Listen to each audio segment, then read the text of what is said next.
got us. I got us. Yes, sir. Yo, party people in the place to be. What's good? It's number one Chief Rock Knicks Universe. Your man, Uncle Freezy. I'm joined by Cover the Spread. Cover the Spread was good. Corey Lee is in the building. It's game Peace, time. peace. Get ready for New York Knicks basketball versus Miami Heat. Round two, game six, elimination. Get that energy up. Get that energy up. Let's go. Big salute to everybody in the chat. Big salute to my brothers on the panel, Uncle Freezy and Corey Lee. How you No gentlemen doubt. doing today? Doing well. How you feeling, young man? And as you, Uncle Freezy, how you feeling, young man? I'm good. I'm feeling immaculate. Yeah, man. Mm-hmm. I'm super good, bro. Yeah, I'm super good. You ready to turn down this heat? Well, you ready to turn down this heat? Let's get that energy up, chat. What's good with y'all, man? I see y'all out here. Mega, David Yeah, man. L. You know what I'm saying? Yeah, You know man. what I'm saying? I can't wait. I can't Mm, wait. mm, mm, mm, mm, mm, mm, mm. Hmm. Yeah, man. Ah, yeah. Yeah, man. Oh, take me back to the roller skating rink, Freezy. Yeah, man. Yeah, Yeah, I don't know yeah, nothing about that. yeah, man. Jalen Brunson Oh, out here, the Knicks with these tees, man. Those tees look good, bro. Those warm up tees look good. I didn't even glance at it. I'm catching. Yeah, man. We on ESPN, right? Yeah. That's on Espen.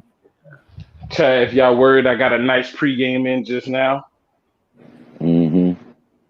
Don't worry. You got that good sweat in? Yeah, nice sweat. Nice little gloss. Man, I saw Greeny dunk twice, 3 times, 4 times.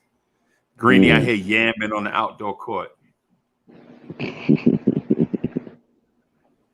Yeah, What? What's man. the weather like over there, Freezy? Where I'm at is, bro. You don't even want to know. I'm in the Carolinas. It's hot. Mm-hmm. It's hot. Mm-hmm. So you already know. Wow. Charles is the building, man. What's good? We had a Corvette nice out here, little overcast.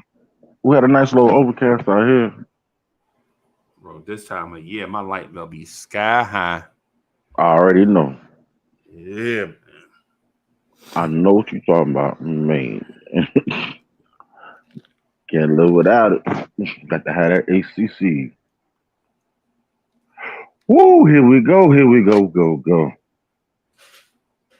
She was trying to walk around here with his chest all out, with his bling bling, looking serious. Yeah, man. Bam, the cheetah out of Bayou. Yeah. Let's go, chat. The Knicks are here. Get that Let's energy we up. all We let's get it here all the way. right now. Ain't no Mm, looking back. It's time to send that heat up to New York. mm, Send them right back up. Let's go, mm, chat. Let's get it right. mm-hmm. Yo, it's Boy, crazy. ESPN never start on time, bro. mm-mm. TNT, bro. TNT always on time, man. ESPN, yeah. It's been because they be on that CP time. You know what Yeah, I'm saying? yeah, And you man. know they got to show Stephen A. and Jalen. Jalen Yeah, Beijing the heck out of his hair, and that yeah, he got that Steve Harvey hairline. yeah, man. You rocking the gazelles today, I see. Yeah. Yes, so this dude picked against us twice. I want to see him eat those words. Eat them up.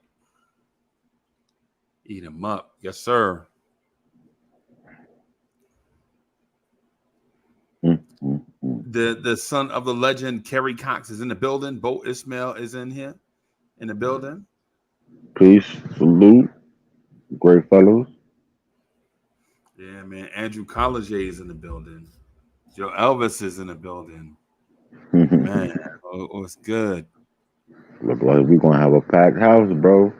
Yeah, man. Yeah, man. This gonna be Well, Bomb. crazy. Sorry, Uncle Freezy, that I can't have my cam on. I would have my cam on, but I'm in my new office now, and I don't know how I would put my cam on without showing the TV. So, Nah, sorry. we good. Yeah, we good. Greeny, I was gonna jump in on a play by play. You want to get some of this play by play action?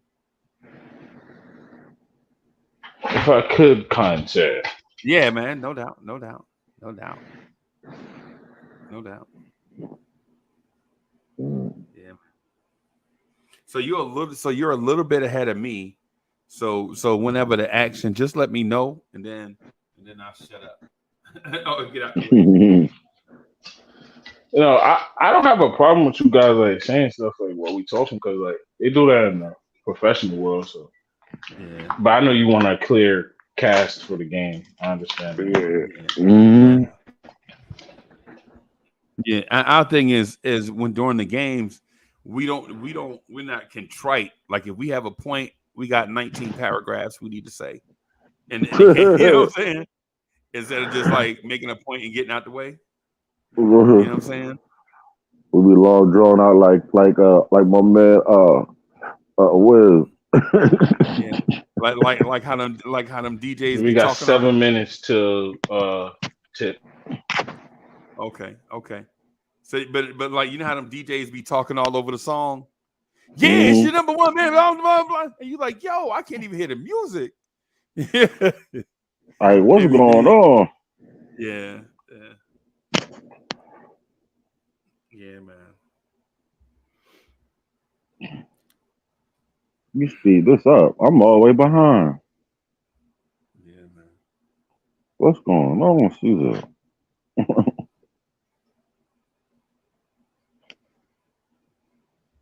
Yeah, Wilbon looked like he lost some weight, bro. Cause his head looking bigger.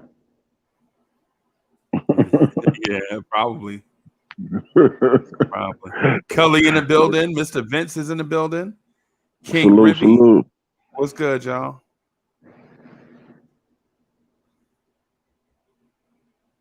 Yeah, man. Wilbon out there with that Al Sharpton size head. What? The Al Sharpton body, them shoulders is shrinking. Yeah, man. Oh God. I ain't seen Reverend Allen forever. Wonder what he up to. Bronx Mel is in the building.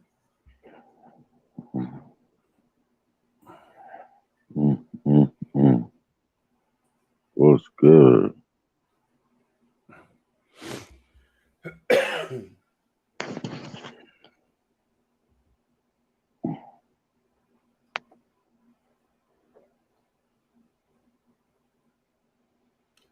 Wow. Jalen Rose got a bouquet on his chest. Yes. Yeah. Look like that collar kind of tight around his neck. Without no tie, like you don't feel uncomfortable there.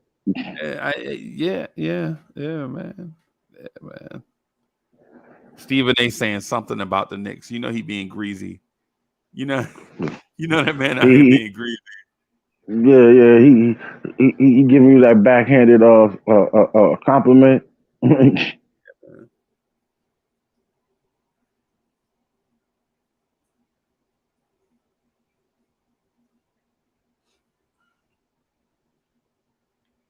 All right, give me a split second, y'all. I'll be right back.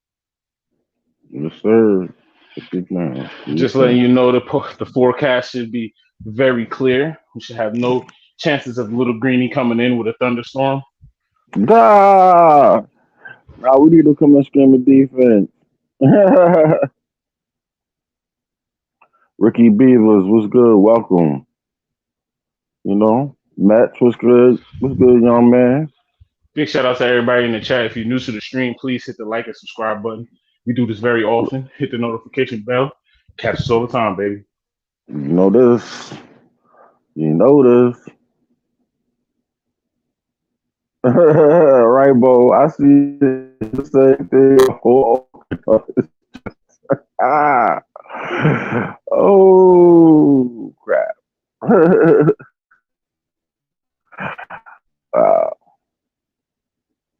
go. There we go. You see us in there mixed in. You in Jersey. I heard that.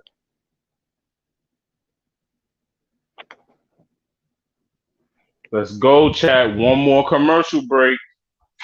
Just one more commercial break. Mm-hmm. Mm. Look like some Chipotle.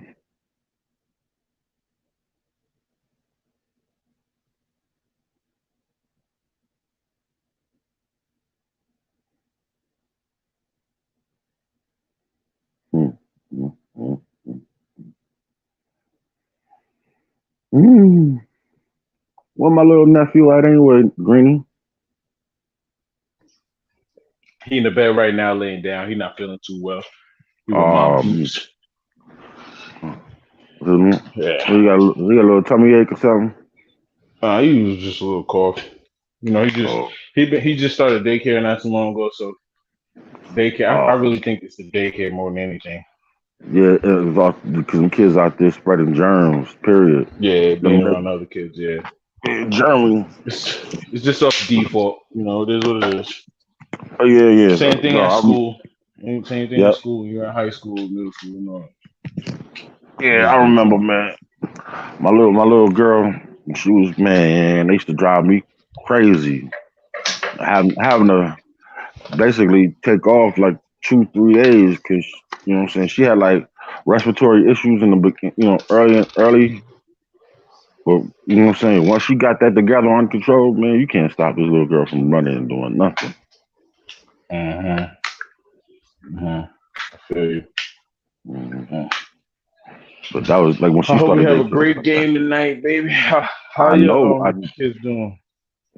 Oh, my older kids is crazy, man. They grown, doing their own grown thing. Looking at me and my wife like, huh? We'll be like, yo, Shit. what's up? You don't love us no more? What you mean? I got my own life, Dad. Congratulations to your wife, you and your wife and your beautiful family. Oh yeah, man. Shoot. Let's go, chat. How y'all feeling tonight about the game, chat? Y'all give me your Yes. predictions. Y'all can give me your predictions in the chat. Drop your scores. Drop who you think gonna win. Drop your You know. stat lines. You already know how we do, because at the end of the game, we will give you credit for who Yes, said it. sir. Justin King, what's good, young man?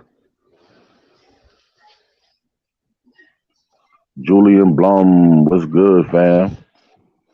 Big shout out to everybody in the building, all the real ones that in the chat, every video. You never miss a live, or if it's your first time, it don't matter. Mm-hmm. Make sure you Mm-hmm. hit that like button, baby.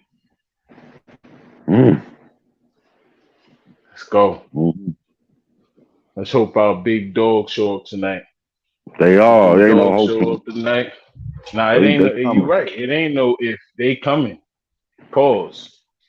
Yes, sir. Ain't no pause. Don't worry about that. We know who you are. Let's get it. Mm-hmm. What do you think the keys to the victory is tonight? What do you think the Knicks Oh, need to do for us to uh, have a major chance of this winning? constant left and rights to the head body. You know what I'm saying? A few uppercuts. You know, a steady digest of the Brunson jab. You know what I'm saying? Or constant footwork of my man Grimes. He is the Okay. key to this game. He is the key to this game. He got to give Jimmy Yeah, Butler the I think worst. he is the key too. Um, He got to give Jimmy Butler the worst case of the fits. I think he is the case, and we're here on tip off now. Julius Mm-hmm. Randle eye does not look swollen anymore. Mm-mm. He'll put a bag of peas on it. The Heat are ready. Mm-hmm. The Knicks have on my favorite jerseys, the Yes, dark blue, sir. midnight blue jerseys. No, I'm so happy we switched to that. Here goes the tip. Tip Yes, is sir. up. Miami wins it. So the Knicks have the ball in the second and third. Miami have it first and fourth. Gabe Vincent being guarded by RJ. Brunson will start off on Max.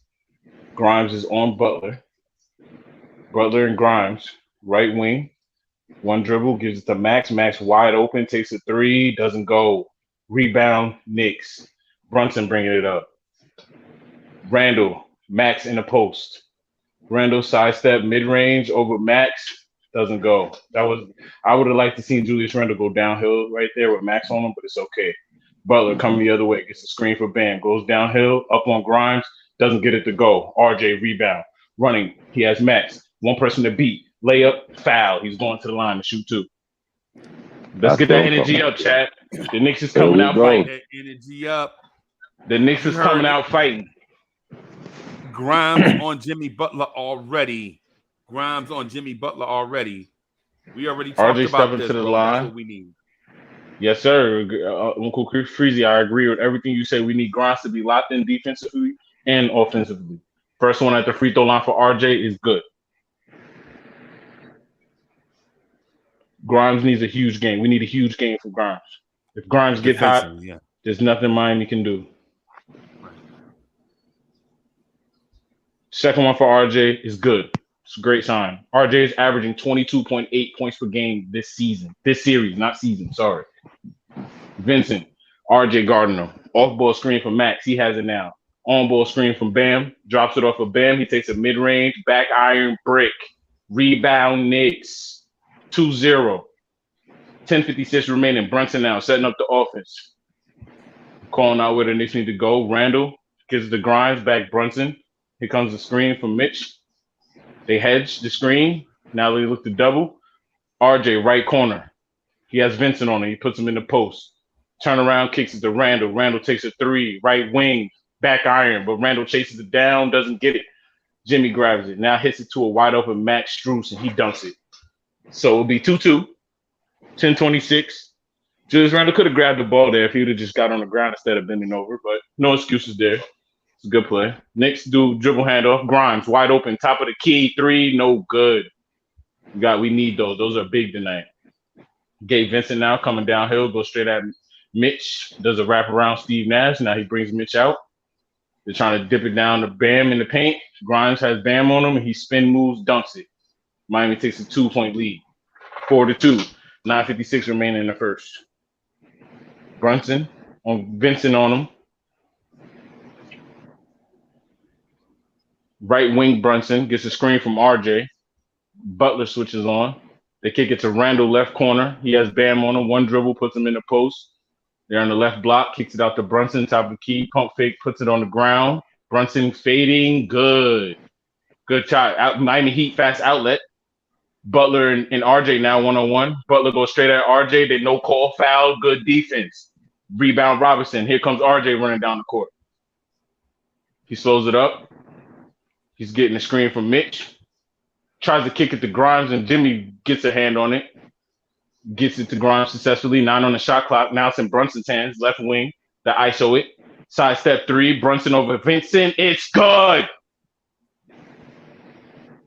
Knicks take a 3-point lead. 7-4. 8:57 remaining in the first quarter. The Knicks look like they're locked in. Brunson is averaging 29 and 7 assists in this series. They find Butler backdoor, and Grimes is all over him. And they call it still Miami Heat ball. Grimes with a great deflection on the back door, the great hustle. Grimes on Jimmy Butler. Grimes on Jimmy Butler. That's what we've been needing, y'all. Grimes on Butler. This is a thing, y'all. Chat, don't let nobody tell y'all no different. Don't let these haters tell y'all no difference. Grimes on Butler is a thing. Miami inbounds, off the inbounds. Max Strus, 3-ball, long, rebound Randall. He's bringing it up. RJ screen. Vincent is on Randall. He hedges. Randall, Bam on him. Kicks it to a cutting RJ. And RJ gets a foul call. He will go to the line shooting 2. I like this. I like what I'm seeing from the New York Knickerbocker. They're making very fast decisions when the Miami Heat decide to double. Very quick decisions. It's like the Knicks players off ball are noticing the double team, and once they do, they attack. And it's not a long skip pass. It's a quick pass. It's easy. Quick pass and quick decision. The first free throw is good from RJ Barrett. The Knicks have a 4-point lead. 8-4. 8:32 remaining in the first quarter. RJ steps to the line for the second one. It's nylon. Knicks have a 5-point lead, 9-4. 8:28 remaining in the first. Vincent gets a screen from Max. Now he gets a screen from Bam. Dumps it to Bam. He tries to throw it up over Mitchell Robinson, and they call a foul. So Bama goes to the line and shoot two. Shooting two. Shooting two. Mitchell Robinson wouldn't. I mean, if you ask me, I don't think it was a foul. I honestly think it was some good playoff contest, and Bam just got away with a leg flare, and they called it. Mm-hmm. And I also do think Mitch maybe got up under him a little bit too much. I'm sorry, what did you say, Young? Probably. No, the category award goes to Bam Adebayo. Yes, sir. So Bam does knock down the first free throw. So it's 5-9 now.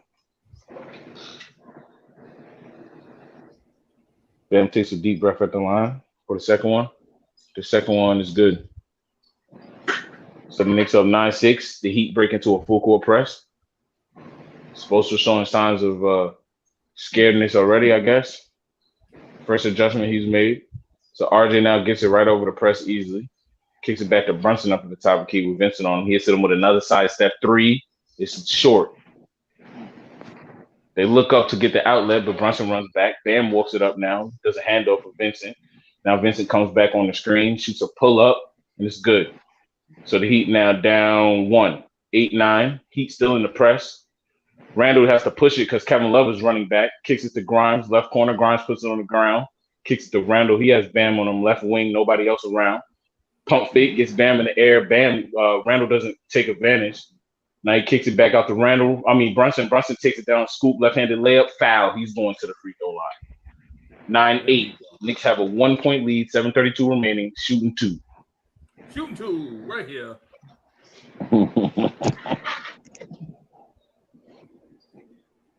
Let's go, Knicks. What a beautiful, magnificent first quarter they're getting out to. Brunson now at the line. Hits his daily routine. First free throw is good.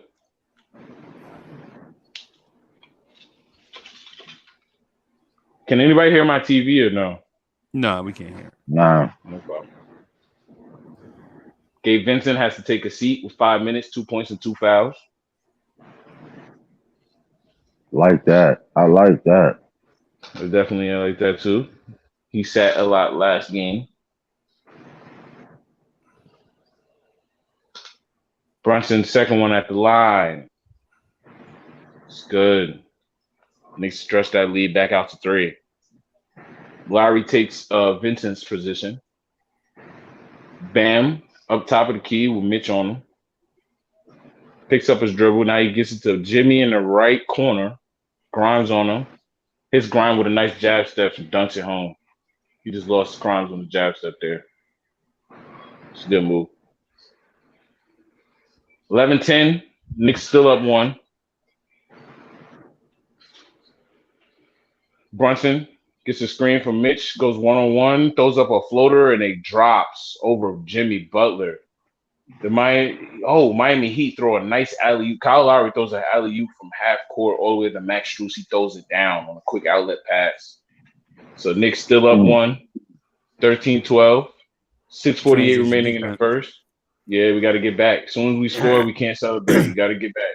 Got to get back in transition defense. Heat face guarding Brunson. Kyle Lowry on him. RJ now has Kyle Lowry on him. He tells Mitchell Robinson to clear out and puts Kyle Lowry right in the post. He's going straight at Kyle Lowry in the post. They call a foul because Lowry is all over RJ. He throws up a Jimmy Butler shot. So RJ, I believe, will go back to the line again. Shooting two, right here. Shooting two, right here. Yeah, you can technically say Mitchell Robinson got dunked on by Jimmy Butler. And Kyle Lowry actually threw that from 3/4 court. That was a 3/4 court alley-oop, and we have probably a TV timeout. Commercial. Yeah, man. Hey, listen, strategically, you see the Miami Heat know they can't score in the half court. So they trying to get easy buckets the other way. So if you Tibbs right here, man, you got to stress to the deep guy back. The deep guy back is Jalen Brunson. Yep, I was just about to say that. He's a deep guy back, so he got to get back to prevent. He got to play free safety back there. For all my young whippersnappers out there trying to learn basketball, it is your duty if you are the guards to be back first. Yep, and if Brunson is going to whichever guard is going to the basket, the other guard's got to rotate back in transition. So if Brunson is going to the basket shooting, Grimes has got to be the deep free safety. You can't have both safeties up because they'll throw the ball over the top of your head. Exactly, just like in the NFL. Yep.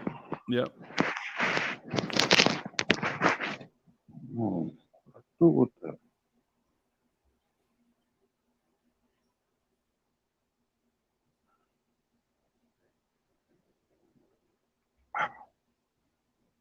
The Miami Heat so far have 4 fouls called on them.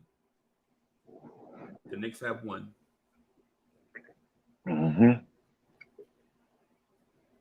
Oh, boy.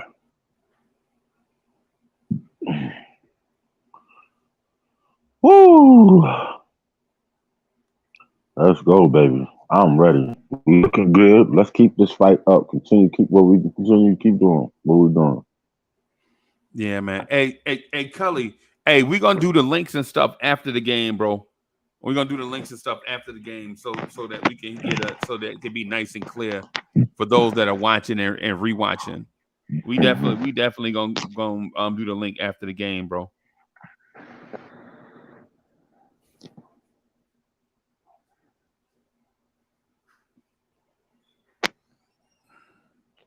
Nah, I've been up, Bo.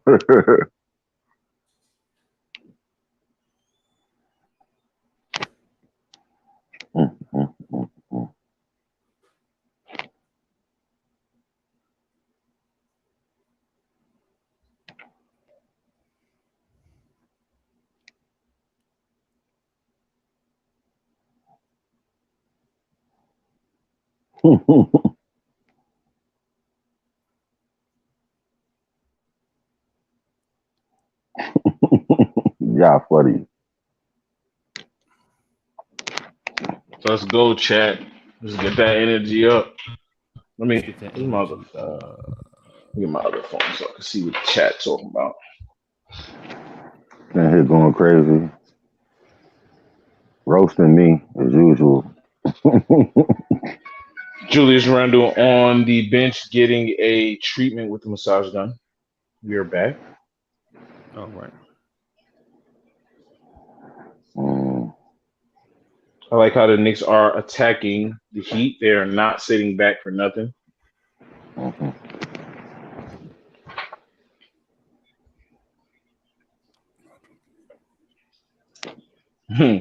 Mega says Corey Lee has been laying down all day. Don't worry about that. The mountains is blue over there. Don't worry about that. Constantly. I told him I'm gonna bring some ice for him. Big shout out to Mega in the chat, my guy. RJ will step to the line and shoot 2 free throws. Shoot 2. Shooting 2. We right here. Hold on. Take a break. 13-12. The first free throw is good. Knicks increased their lead to 2. 6:31 remaining in the first quarter. So hopefully the Knicks made the adjustment that Uncle Freezy talked about. The second free throw for RJ Barrett is good. Great sign. 15-12. Knicks have a 3-point lead. Bam brings it up, gets the Jimmy up top, Grimes on him, gets a screen from Larry. RJ switches on to Butler now. Gets a screen from Bam. Mitch. RJ, Jimmy goes to the line for 2. Gets fouled by RJ. He jumped on his back with a good up fake. Yeah, they made an adjustment. You see how they rubbed off Grimes because they know Jimmy Butler can't score with Grimes on him. Yeah, it was a good adjustment, but really they want to get that pick and roll going where they have Bam as a threat. They know that one-on-one with Jimmy is not the move right now. No, it's not the move right now. It's not gonna happen. Jimmy at the line. The first free throw. First and second is good. So the Heat back down 1. Knicks have a 1-point lead. Jalen Brunson brings it up with Jimmy Gardner, hands it off to RJ. RJ hands it off to Randall. Randall gives it back to Brunson. They run a pick and roll. Back to Randall. Randall has Bam on him. Right wing. 1 dribble, 2 dribble. They send a double. They kick it to RJ. Top of the key. 3 ball is long. Mitchell Robinson gets the offensive rebound. Kicks it to Grimes. Grimes doesn't take the 3 in the left corner. Kicks it back to RJ. RJ goes downhill at Kyle Lowry, and Kyle Lowry rips RJ. Heat on transition. Max Strus gets it sent by Julius Randle. Brunson running down. 2-on-1. Randle straight at Kevin Love, and he will go to the line. RJ. RJ at the line shooting 2 more again. And Julius Randle sends it back. What? There we go. Shoot 2. We right here. Shoot 2. Hey, come on. Let's go. Let's get the bonus. Knicks up 1. RJ at the line shooting 2 more. First one is good. The Heat in a playoff game got empty seats, bro. That's ridiculous. Never would happen, MSG. Not for what? Game 6. You couldn't get in the standing room. Second free throw is good.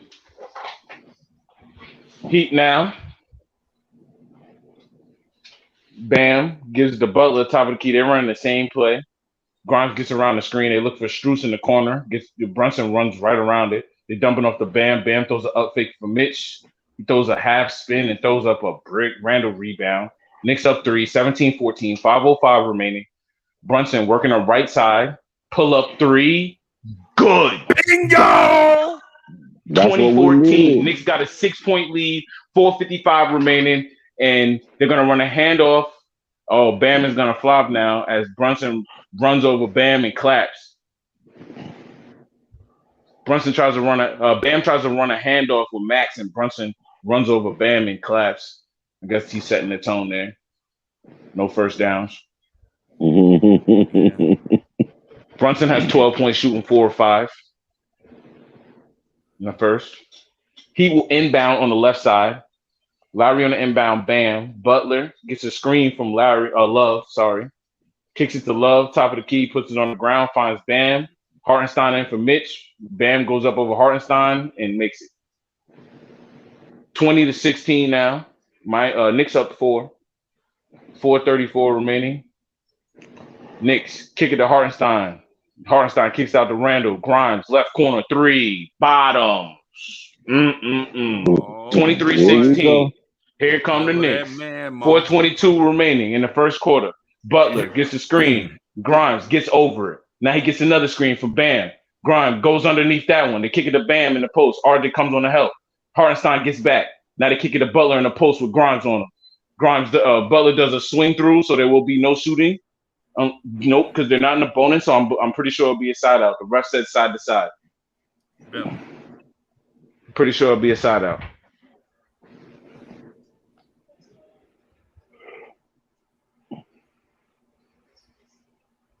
See, this is the time where Julius Randle needs to come back down the floor and do the same thing because we're in the bonus. 4:05 remaining. Butler up top. Grimes. They run a double screen. They kick it to Bam. Bam goes downhill, fades over Hartenstein, bounces around. They call a loose ball foul on the ground on RJ Barrett, who grabbed the rebound and he was in the air with 2 hands on the ball, and they called a loose ball foul. What? I don't know what happened there on that sequence, but that looked like a bailout to me. Yeah, so Butler was stepped to the line to it was one of those fouls where they gotta even out the foul goal. Shooting 2. Yeah. We right here. Relax. 23-16. Yep. Take a break. Butler stepped to the line. It's a break. Because ball does not lie. Ball it was a break, and it's a bad call, like Bo Ish said. It's a bad call. And Bam Adebayo is crying to the ref. Yes, sir. He can cry with that miss because he missed. So Butler steps to the line. He's shooting Second one now. The second one is also. Ooh, it was so close to being a brick. So close. It rattles around and goes down. So Brunson now brace the heat pressure in the front court. He hits a step back three over Jimmy Butler, and it's nothing but nylon. What are we seeing from Jalen Brunson here? What a 26 big 17. game, Jalen. What is going on here? Brunson has 15 points in the first quarter, shooting 3 or 4 from 3. Jimmy Butler gets a screen from Bam. Grimes doesn't fall for the bait. Butler throws up nothing, and Hartenstein blocks it. Randall rebound, outlet to Brunson, running wide open. He has to track it down. He couldn't lay it up. Kick it to Randall, running downhill, goes right around Martin, goes straight up on him, and one layup. Let's go. Let's go. 28-17. The Knicks are up 11. Let's finish. Get that energy up, Knicks fans. Come on, baby. Come on. Come on. Randall and Mitch on the boards. Let's go. Mm-hmm. This is immaculate defense on Jimmy Butler. Grimes, bro. Randall converts the three-point play. Old-fashioned. Knicks on a 14-3 run in the last 3 minutes. Kyle Lowry gets a slip screen for Bam. He goes downhill and throws up nothing. Brick. Josh Hart rebound. He's going downhill now. Looking for his outlets. Brunson. Sidestep. Doesn't take the three. Kicks it back to Hart up top. Hart looking for an outlet now. He finds Brunson. Brunson kicks it to Randall on the post. He has Jimmy on his hip. Turns, face up, kicks it to Brunson, corner. Pump fake, 6 on the shot clock. Brunson gets to the elbow. Kicks it to Randall, 1 on the shot clock. He has to fade. It's good. Let's go. Oh, my God.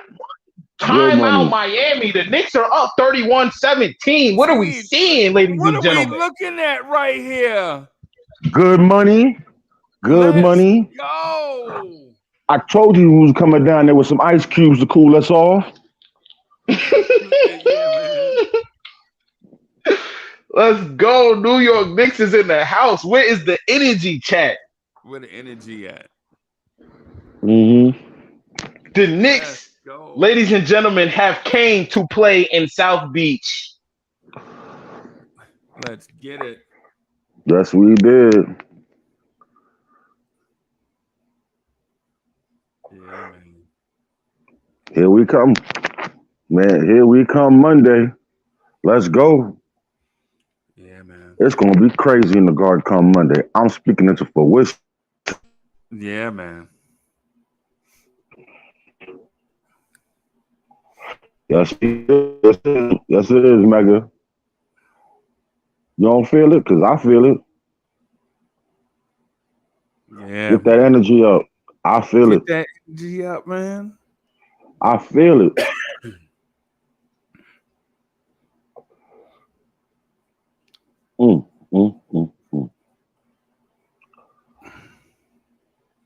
Yeah, man.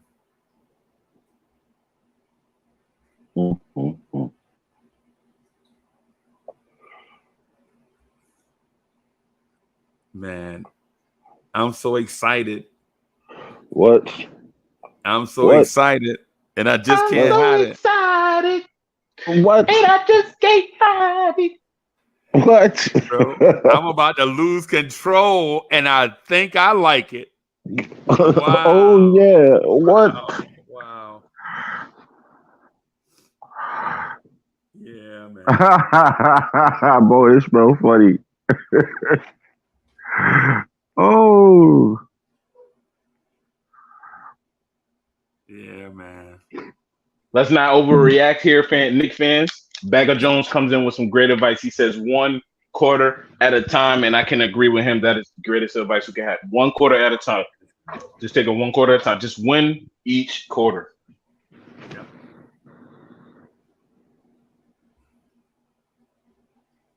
Yeah, man. Yeah, man. I'm with you. I'm with you on that. The only thing, though, is the only thing about it is I'm just excited about the fact that the Knicks came to play in an elimination game. So I'm not out here being cocky or nothing. I'm just excited that win or lose, our team is going down with a fight. Exactly. Exactly. But we ain't going down. We standing. We still on our feet, baby. That's right. That's right. That's right. Oh, they got a watch party going on at Madison Square Garden, and the Knicks fans are going crazy there. I already know. What's I up? already Mm-hmm. know. Look at that. So Look we're at back. that. Wow. Jalen Brunson has 15 points, and the Miami Heat team has 17 points. Mm. Let's And he has on go. and Jalen Brunson has on one of those LeBron faces. Mm-hmm. So, handoff, And then he don't Miami. mean nothing. But he means nothing but Kyle business. Lowry here. Here goes Kyle Lowry with his BS basketball. He's running around the screen and stops short for Josh Hart to run right in the back of him, so he's called for a foul. Miami Heat will go to the line to shoot two now. Come on, Josh Hart. Come on, Josh Nah, Hart. that was Kyle Lowry. He was going 1,000 miles per hour and just stopped mid route and flopped at the end of the that was tough. But he got to pay attention to that because he's that type of dude. Yeah, He's trying to you're right. You're accomplish. absolutely right. You're a veteran, Josh Hart. You come on. He's trying to accomplish 31-18. No, now. Yeah. Kyle knocks down the first one.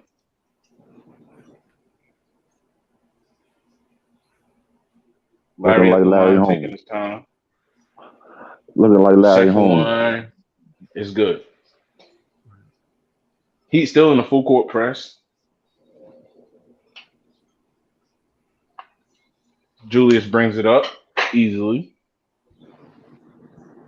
He puts Jimmy in the post, goes straight at Jimmy, kicks it over. Wide open Josh Hart, right corner, three. Back iron doesn't go. Heat grabbed the rebound. 31-19, 2:13 remaining in the first. Kyle Lowry gets a screen from Zeller, goes straight downhill, kicks it out to Martin, kicks it back out to Lowry. Lowry takes a three. That's good. Dang. Knuckleballed it in there. 31-22. Miami cuts it to 9. Randall. They're looking for Brunson. They get it. Oh, my. Randall, what are you doing? Just give him the ball, bro. Turns over the ball. Jimmy Butler gets an easy 2 at the rack. Julius Randle has to just give Jalen Brunson the ball. Stop being a jerk, man. This man is outscoring. Just give him the ball. Grimes now. Tibbs calls the timeout. He on a 7-0 run in the last minute and 4 seconds. And you know who was in the game in the last minute and 4 seconds, right? Josh Hart. Josh Hart. Well, Julius Randle just got to give Brunson the ball. Just stop, man. Just come on, bro. Yeah, just hand him off the ball. Yo, and I'm hitting up the basketball minds, right? I'm like, yo, watch what happened when Josh Hart come in the game, and everybody's saying the same thing. As soon as Josh Hart come in the game, yeah. but you got to give Grimes and RJ a break though. You gotta let him breathe. Yeah, I'm starting to think, man, instead of Josh Hart, I need to see Deuce McBride, bro. Obi Toppin's gonna come in and give me energy, and he's gonna hit that 3. Yeah, and then plus 2, it's not like they have a size advantage because Miles McBride and Kyle Lowry the same size. And Obi's threes is back-breaking. It's like when Kevin Love hits threes against us. It's back-breaking. Yeah, man. Yep, Greeny, I'm with you, bro. We gotta. It just makes more sense for Deuce McBride to get these minutes than Josh Hart. No disrespect don't disrespect to Josh Hart, but this just might not be a good matchup for him. Mm-hmm. You know what I'm saying? Mega NYK is in here in the chat, checking everybody at the door. Keep that whack negative energy out of here, baby. Get it out of here. Exactly, fam. We're back now. Knicks turned over. Heat running a break. Kyle Lowry shoots a 3. He misses it. Hartenstein rebound. Kicks it to Randall. Randall bringing up 31-24. He does a sidestep 3 early in the shot clock. It rattles around, doesn't go down. Zeller rebound. Kyle Lowry coming back. 103 on the shot clock. Spin move. Hits off Kyle Lowry's leg, and it's going to be Nick Ball. And Kyle Lowry's trying to plead his case like a lawyer to the ref. Brunson gets a nice screen from Hartenstein to help him with the press. 15 on the shot clock, 52 on the game clock. Handoff. Now gets a screen from Hartenstein. Brunson gives it to Randall on the post with Jimmy on him. 5 on the shot clock. He has 3. 1 dribble, 2 dribble. He fades, doesn't go. Knicks hustle on offensive rebound. The ball landed on Zeller, and the refs still call it Heat basketball. The ball went out of bounds. It didn't land out of bounds yet. But when it landed out of bounds, it landed on Zeller, and they still call it Heat ball. But I believe they're changing it to Knick ball now. Let's go. Hey, and you know what else? Y'all noticed we hadn't scored since Josh Hart entered the game. Yes, sir. So Knicks ball. Brunson takes a deep 3. Offensive rebound, Randall. He has 11 on the shot clock, has Jimmy on the post. Randall kicks it to Grimes, top of the key, 3. Grimes, no good. It's off right. Jimmy Butler gets the rebound. 14 seconds left. 31-24. Butler will hold for the last shot. 9, 8, 7. He's still out top. 4. He's going to settle for a 3 here, it looks like. Yep, sidestep 3 over Josh Hart. Doesn't get it to go. And doesn't get bailed out by the ref. So end of the first quarter, Knicks 31, Miami Heat 24. We got a ball game down in South Beach. Bro, I'm not comfortable with this dude in the game, bro. I ain't gonna lie to you. I'm not comfortable with Josh Hart in the game. Me neither. But as soon as Hart comes in the game, they go on a 7-0 run. Yeah, I mean, I don't know what the Heat just have that dude's number some way. Somehow, some way, they just take advantage of him. But you can't play Grimes and RJ 48 minutes though. You know why? It's because our offensive rating or whatever it is, our net probably dropped so bad with Josh Hart on the floor that it just looks like we're just terrible as a team. Yeah. And at that point we're just an outstanding rebounding team. Really. Right. We are on the boards, man. Shout out to the rest for being somewhat decent so far. Yes, sir. Yeah. Big shout out to the Knicks for bringing it that first quarter. They got 3 more quarters to bring that same type of energy. That same energy. Same energy. Yeah, man. So what do you do right here? Is this the quarter that you try to give RJ and Grimes extended rest so that they can have fresh legs in the fourth quarter? Or do you keep them in the game, try to build up, try to get a bigger lead, and then try to hold on at the end of the game? I say let's try to get a bigger lead.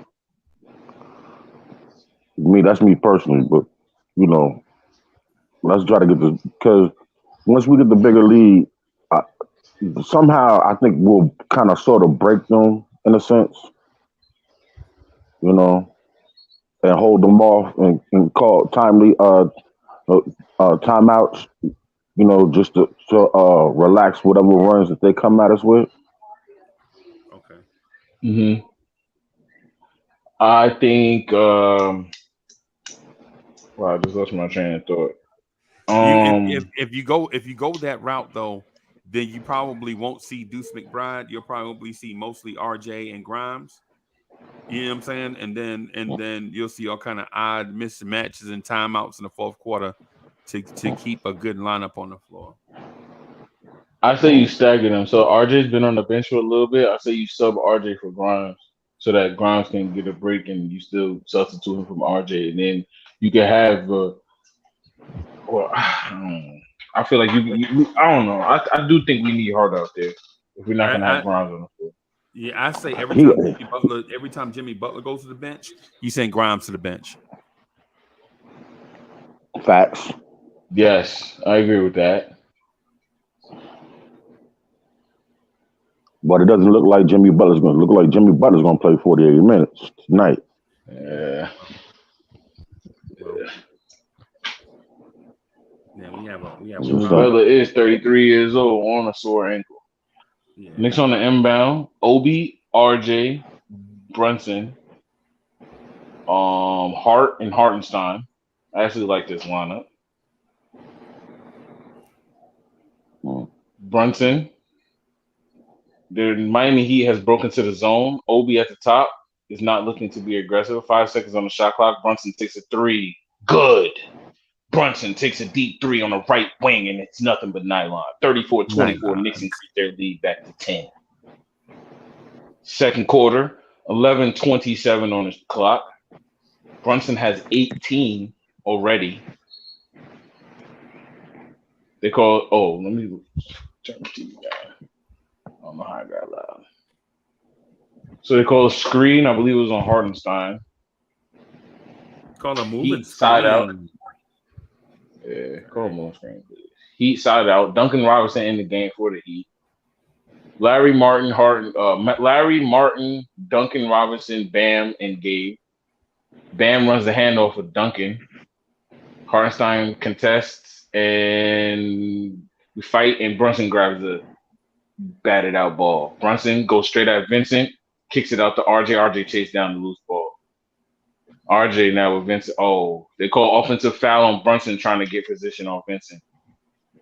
So now it'll be back Heat ball. Foul on Brunson. Fouls on Brunson, by the way. It's 2 on Brunson. Oh yeah, Brunson was aggressive there. Yeah, so now the Heat come back. Yeah, screen. They look for Duncan. Duncan shoots over Brunson. It's good. 27-34. 10:45 remaining in the second quarter. Brunson now look like he may play the 48 again. Martin on him, trying to harass him. Obi's coming up to set a screen. Heat break into the zone. Obi, ball fake, 3 balls long. The Heat get the offensive rebound. Here comes Larry. 27-34. Larry going straight at Brunson. Puts him in the post. Kicks it out to Martin. Contests RJ. Martin shot is short. Brunson grabs the rebound. Kicks it to Hart on the outlet.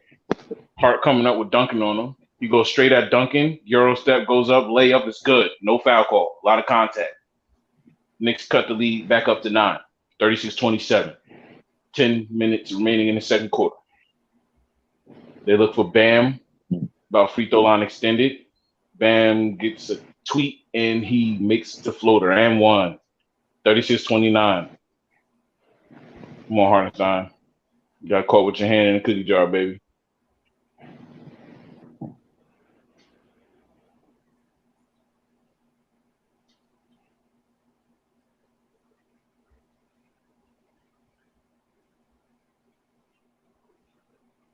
(36-29). Brunson takes a seat. 9:55 remaining in the second quarter. Trevor Kills is on the bench. Okay. Miles McBride will step in. Trevor Kills is on the bench. He looks like he needs to go run on the treadmill or the bike or something. Yes. He's on that Uncle Freezy workout. Bam Adebayo knocks it down. So it's 30-36. Deuce McBride in the game. The Heat pressing Deuce just like they pressed Brunson, and Deuce is bringing up the court with great confidence and handles. Gives it to RJ. They run a screen from Robinson. Hart goes back door. And throws a bad error pass out of bounds. 36-30. Brunson tells the Knicks to get back and don't worry about it. Just get back. Stop talking. Larry now. Deuce guarding him. Gets a screen for Bam. Gets around, kicks it to Bam. Bam takes a 3, a little bit out of his. He knocks it down. It wasn't out of his range. It was a little bit away from the free throw line. So Heat cut it to 4, 32-36. 9:18 remaining. Heat still in this zone. They kick it to Obi. Obi back to RJ up top. RJ asks for a screen from Hart. He gets a screen, goes right at Duncan. Duncan hits it right out of RJ hand. Steal. Miami's coming down now. 36-32. Knicks need a timeout. Kyle Lowry kicks it to Duncan Robinson, wide open, top of the key. Doesn't get it to go. Rebound Robinson. Ooh, he's wide open too. It was a good transition 3. Hart goes straight downhill, right around everybody, and Bam sends it back. Heat running the transition. They have a 3-on-4.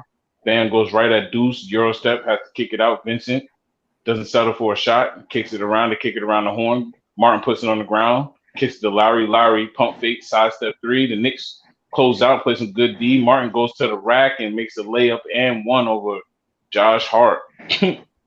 36-34. That wasn't a foul. Yeah, come on, man. See, Greeny, see what I'm talking about with Josh Hart, bro? Nah, you right. Yeah, Josh Hart got to get out the game. He's trying to do too much. Get Grimes back in the game now. Josh Hart. Martin at the line shooting one more. 34-36. Martin's free throw is good. Lead is cut back to 1.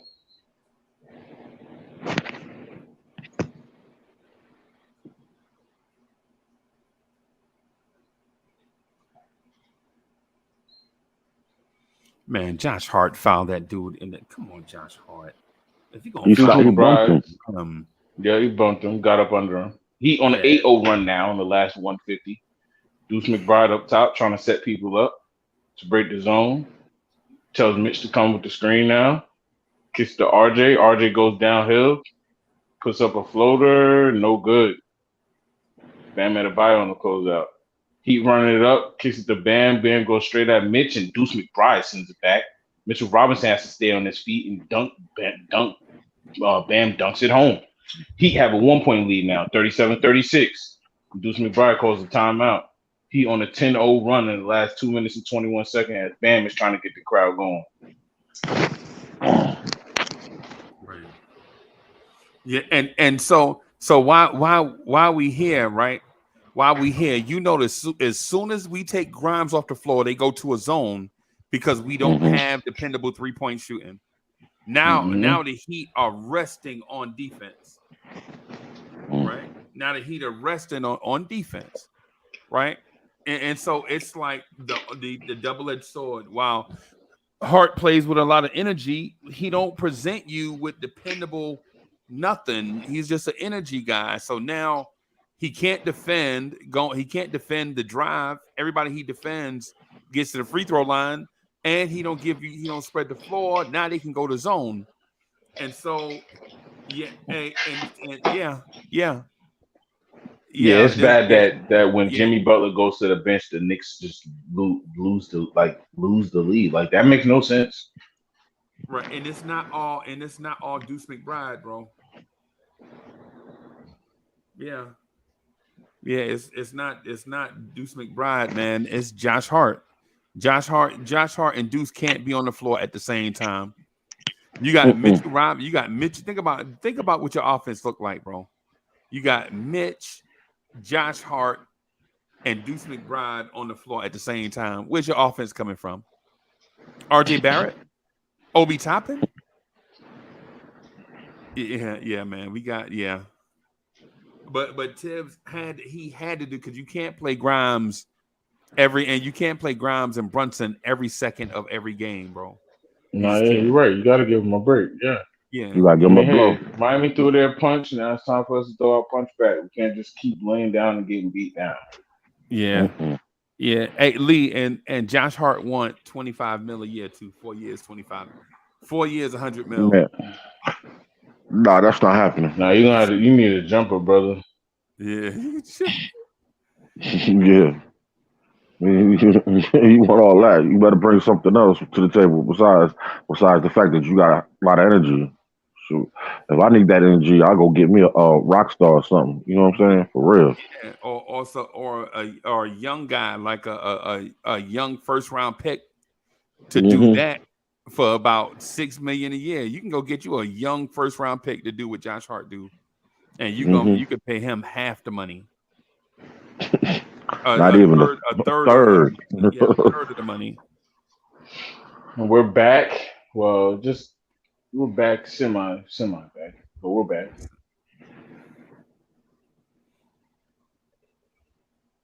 Come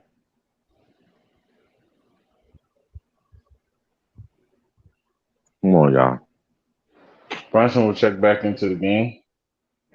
Since Brunson went to the bench, the Knicks are 0 of 2 from the field goal, and they have 2 from the field, and they have 2 turnovers.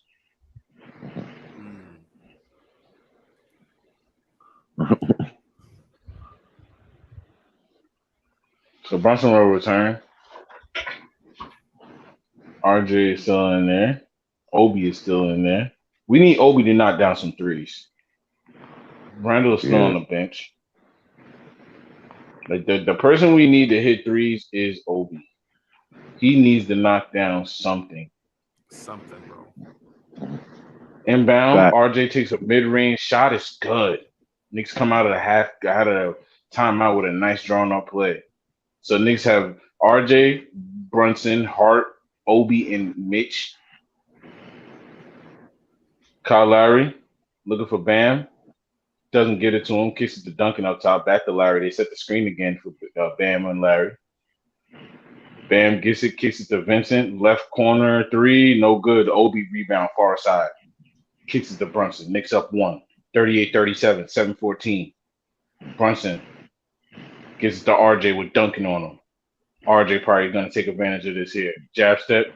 Goes right at Duncan, spin move, kicks it out to Hart. One more to Obi Toppin, left corner, 3-ball, bottoms. Let's go. Bottoms. Brady called it. You called it. 41-37. Here come the Knicks. Kyle Lowry kicks it to Bam. Handoff for Duncan. Duncan can't get it. Sets the screen for Lowry now. Bam for the screen. Kicks it to Bam. Bam gets a nice screen in the middle and he dunks it home. That was a nice pass from Lowry. He faked the screen. It was a nice little play. 41-39. 6:33 remaining. Sorry, what'd you say? He did a slip screen here. Yeah, slip screen. Yeah. Brunson now gets a screen from Obi. Kicks it to Hart. Over to RJ. Right corner 3-ball from Obi Toppin. Nylon. Woo! And we go. 44-39. Let's go. And if you Mitch on that dunk with Bam Adebayo, bro, you gotta foul him, Mitch. Make him earn him at the line. Martin shoots a mid-range over RJ Barrett and it's good. 41-44. Still a 3-point game. Knicks got to get a couple of stops. Brunson gets the same screen from Obi. Brunson now being guarded by Martin. Gets the screen from Obi again. Gets it to Martin. Oh, Martin. Hart. Not Martin. I'm sorry. Hart kicks it to Mitchell Robinson. He does a post move and almost gets it to go, but it doesn't. Bam rebound. Kyle Lowry now gives it to Bam on the trail. Duncan. Ball fakes RJ off and it's short. Rebound Robinson. Hart. Brunson now. He's walking it up. Gives it to Hart running. He's Euro step. Corner 3-ball. Obi Toppin. Brick. Hart goes back for the offensive rebound. They call out of bounds. It was a good hustle from Hart, though. His foot was out of bounds.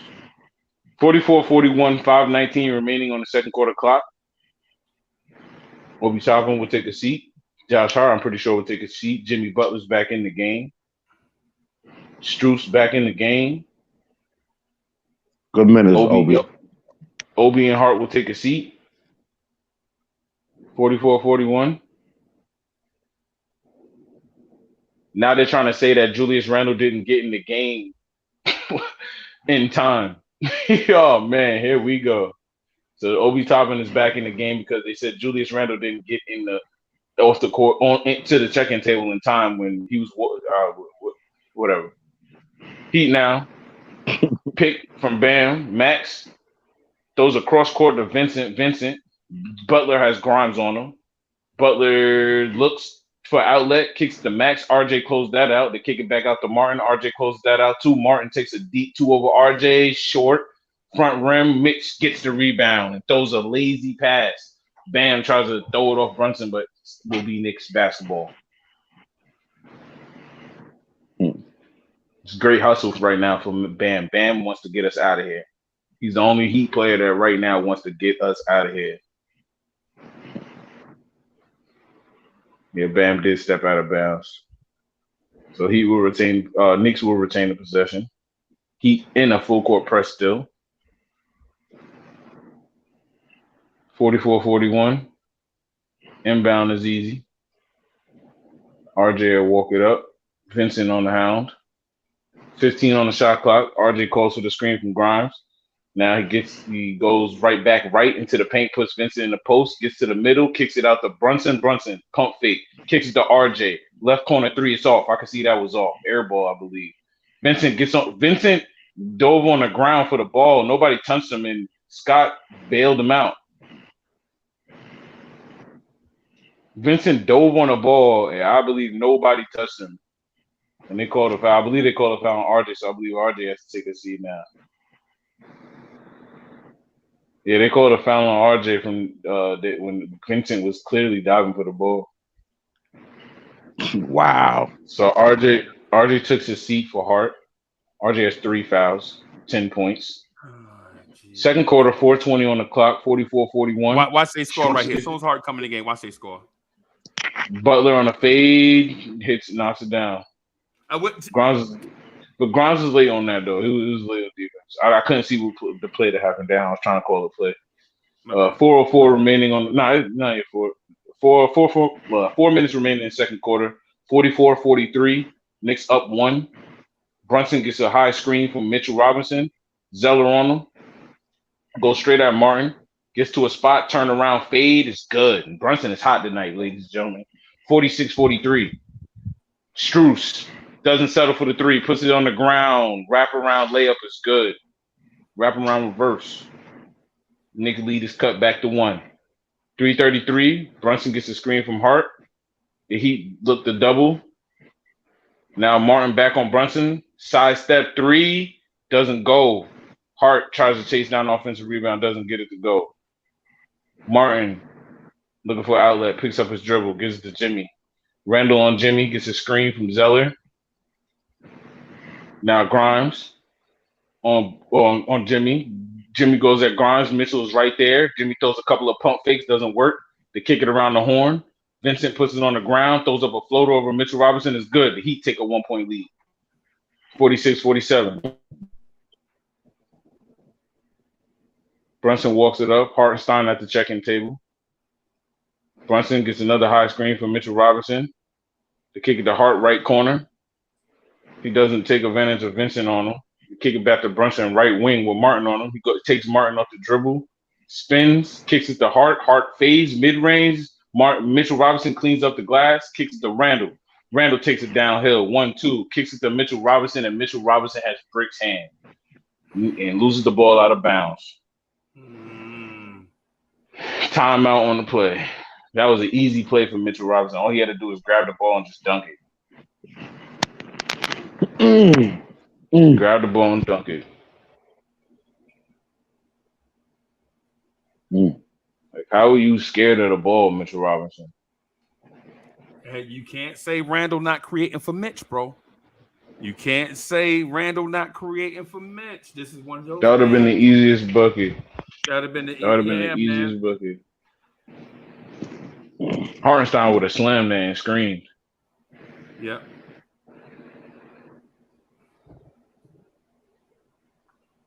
This is not. It's all right. The Heat responded in the second quarter. It's all right. They're not gonna be able to keep all this energy up, bro. They expended too much energy trying to get back in the game. And you know what else it was? It's it was our bench. Our bench is terrible, man. Josh Hart, bro. Really bad. Every time Josh Hart come into the game, bro. Man. I'm down on Josh Hart right now. And I know the chat gonna call me a hater, but Grimes has been balling defensively, bro. But you can't even take Grimes out the game. You take Grimes out the game or RJ out the game, and this is what happens. Right? The league went from, when Josh Hart came in, we had a 14-point lead. Josh Hart comes in, they cut it to 7. Right? We keep the lead at 7, then RJ goes out of the game. The Heat come in and take the lead by 1. Right? You bring Grimes back. You know what I'm saying? Bring RJ and Grimes back. We get a 4-point lead. You bring Josh Hart back. Now the Heat up by 1. You know what I'm saying? You can't. Yeah, man. Josh Hart, bro, is not it right now, bro. And I'm not picking on him. I'm merely pointing out stuff. You know what I'm saying? Because if it was happening to RJ, I would say the same thing about RJ Barrett.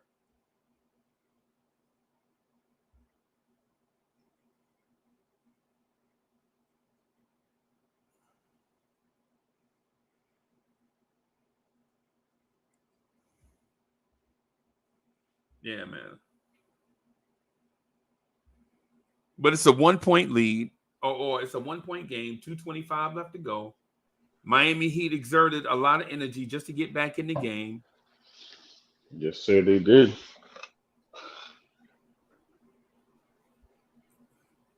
How do y'all feel the Knicks? What do the Knicks need to do to build this lead back up? I'm thinking, Lord have mercy. I'm thinking that we gotta find a Hartenstein way to definitely got to defend the rim better. When yeah. Hartenstein in the game, they attack the rim. When Hartenstein is in the game, Yeah. for one. Mitchell Robinson ain't doing no better neither, though. Yeah.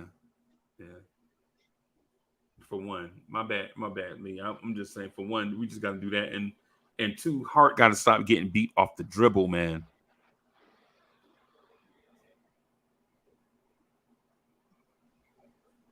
We need RJ to stay out of foul trouble. Yeah, that's true. Heat now walking it down. Vincent, they have a 1-point lead. Vincent gets the screen. Butler going straight at Grimes. Turnaround fade over Grimes, no good. Hart gets the rebound. Kicks it to Randall. Another miss on Grimes. Randall goes straight at Martin, puts him in the post. Fades on Martin. It's not good. Hartenstein tips the ball with the Heat, run it down. Butler will bring it down. Grimes on him. Another screen coming from Bam. Offensive foul. Good call, ref. Good call. Chat, there was another miss with Grimes on him. It's something to this thing now. 46-47. Come on, y'all. Let's go. Let's go, Knicks. Y'all got to score right now, man. Stop playing around.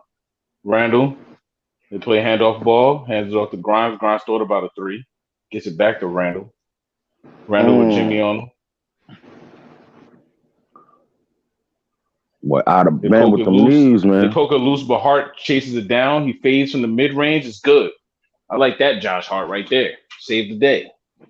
Knicks take the 1-point lead now. 48-47, 126 remaining on second quarter. This is a very crucial one or two in a minute and a half left of the first half.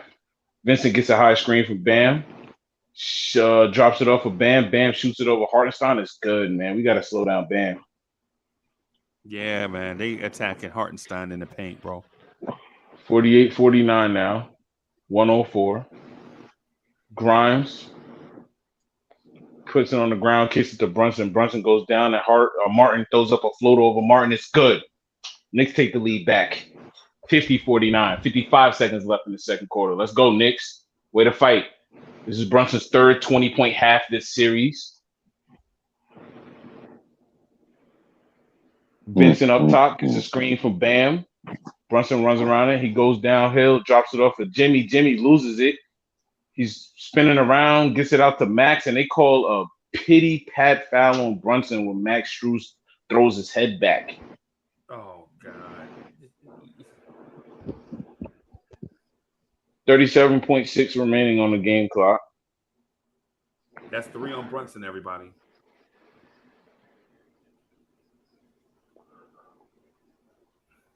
Wow. Wow. So Max Strus will go to the line to shoot 2. Oh, come on, man. You standing right there, ref. 50-50.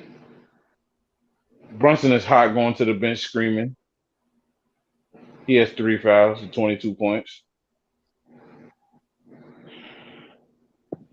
37 seconds left in the second quarter. This is a big possession here. Max Strus' second free throw is good, so the Heat take the 1-point lead back. 51-50. 37.6 remaining. Hart gets a screen from Hartenstein. Kicks it to Randall. Randall almost lost the ball. Catches it now. Going one-on-one with Butler. Butler reaching. He goes downhill, kicks it to Hartenstein. Hartenstein floats it up. It's not good. Should have been a loose ball foul because they had Julius Randle's hands tied up, but they didn't call anything. Heat now have the last possession with 10 seconds left. Kyle Lowry getting a screen from Butler. Randle on him now. Butler with Deuce on him. Takes a 3 over Deuce. It doesn't go. So the Heat will be halftime.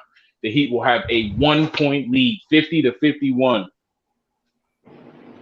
Yeah, man. Hartenstein was fouled on that floater too. Puts Hartenstein dead in his chest.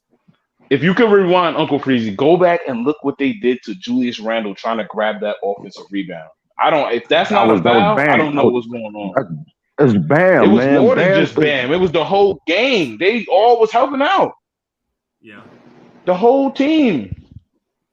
Yeah. That was not no box out. No. And that was like harassment.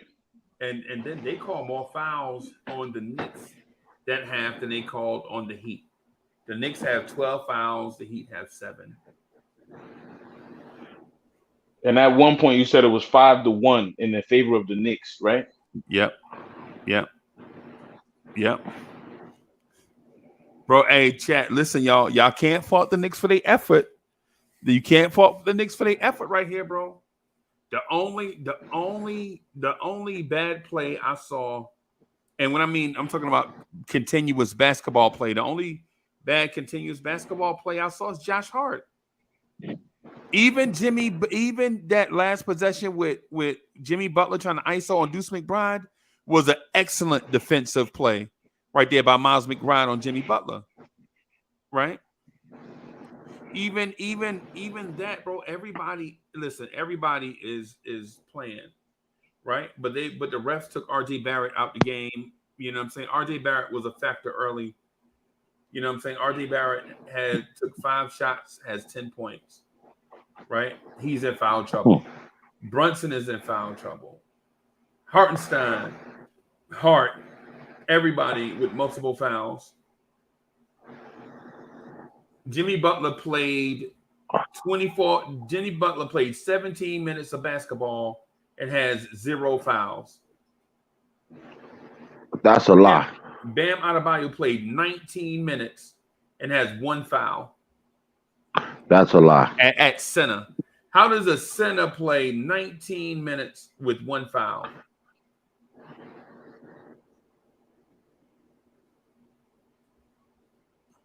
Wow. Yeah.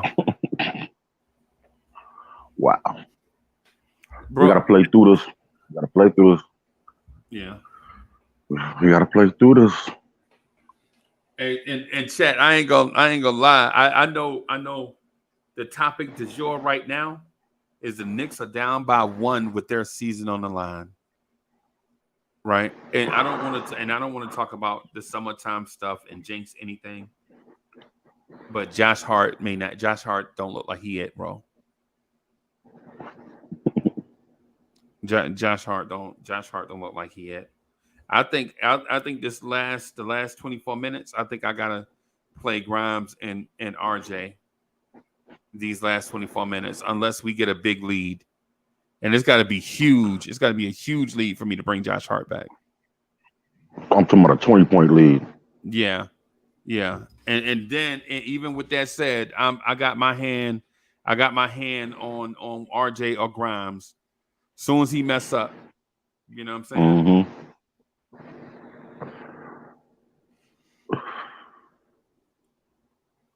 Now, like Julian Blum is saying, it might be this series.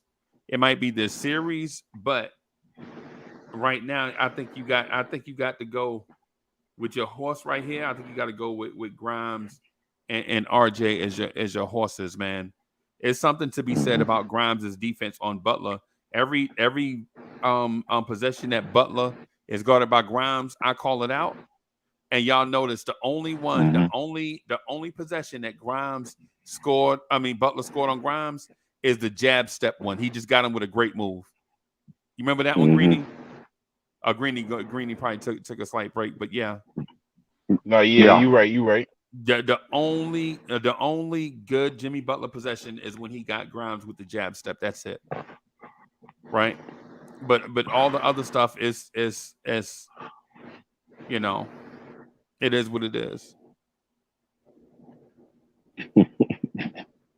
Yo, here come your man. I'm very happy with the way the Knicks play, man. They just gotta keep balling. Yo, here come the Miami Heat fan, Paris Duggar. Paris Duggar in the building. He says, on this stage, stop putting players. Oh God. Oh jeez. Come on, Paris Duggar. Come on, man. Paris Duggar, come on. You about to get blocked, bro. You about to get blocked. You about to get banned. You about to get a Pete Rose ban from this channel. All this stupidness. You about to get a Pete Rose type ban forever. You know what I'm saying? With this stupid. This quarter coming up. This quarter coming up is the quarter.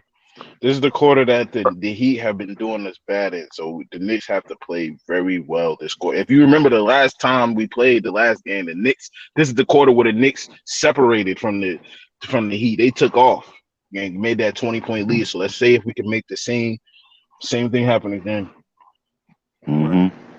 But we get the ball back anyway, so yeah, we get the we could draw up a good play and try to take a lead. Yeah, man.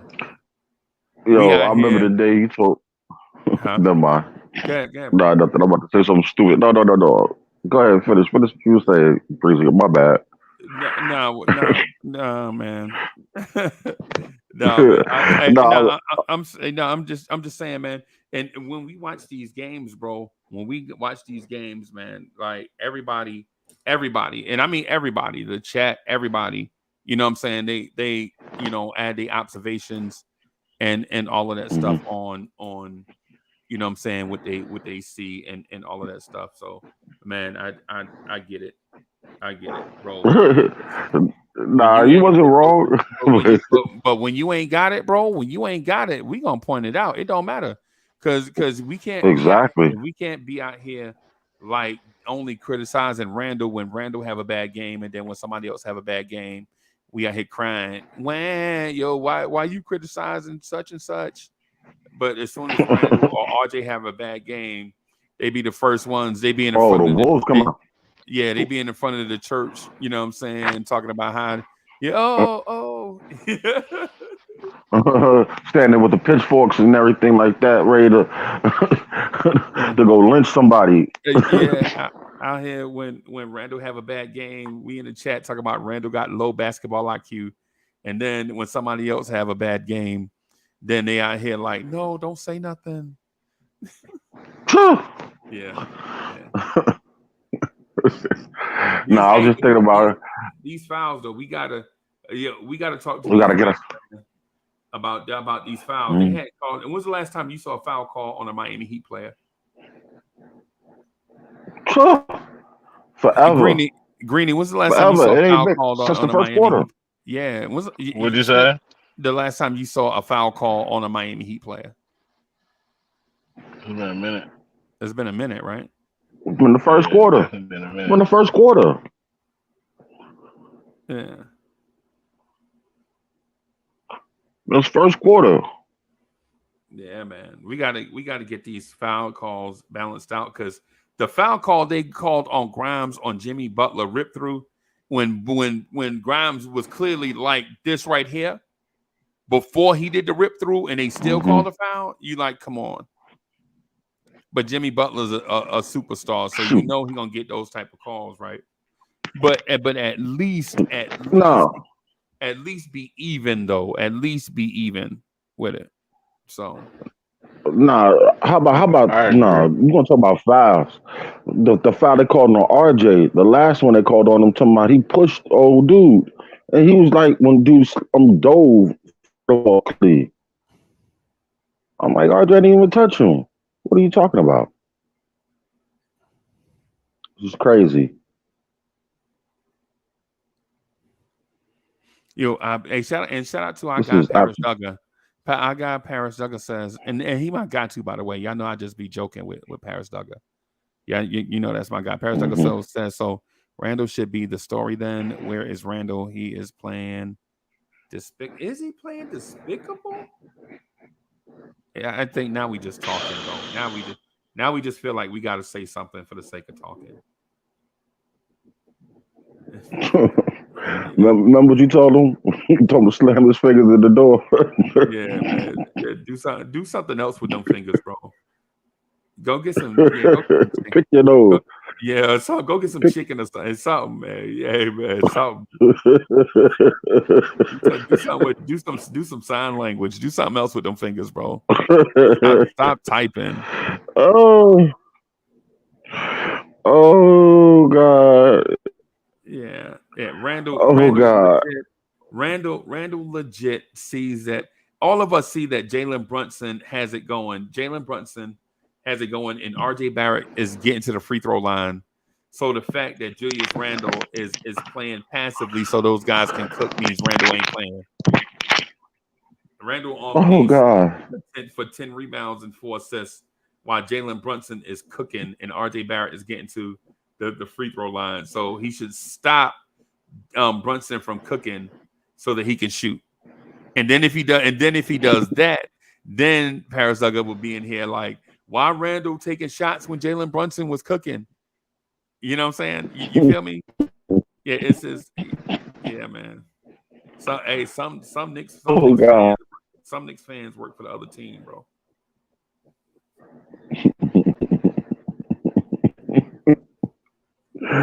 Oh Lord have mercy. Oh, that strawberry frosty look good. Yeah, man. Yo, and just real quick, Greeny, real quick, you notice with Yo. Quentin Grimes as the primary matchup on Jimmy Butler, the primary matchup now. I'm not saying that Grimes is on him all the time, but as with Grimes as the primary defender on Jimmy Butler is 3 of 10 for 9 points.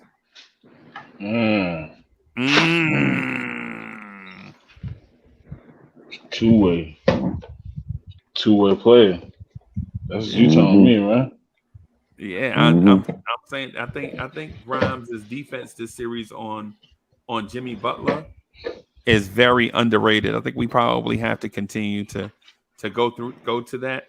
And if you're and no lie, if you're Julius Randle and you're RJ Barrett, what I would do is see if Jalen Brunson still has it in the second round in the second half. If Brunson still has it in the second half, then all I'm doing is to look to be complimentary to him.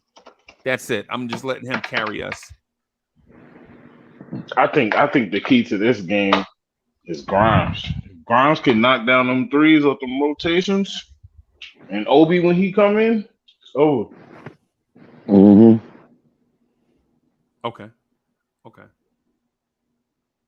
Okay. Alfred Griffin, thank you for the generous contribution. Alfred Griffin says, need a big man with fundamentals offensively. Alfred Griffin, I think you onto something, and I think Tibbs was trying to get that, but it's hard balancing the rim protection and rebounding and the offense. So Tibbs is trying to balance it. You know what I'm saying? But as soon as Hartenstein come in the game, man, Bam Adebayo going straight to the rim. You know what I'm saying?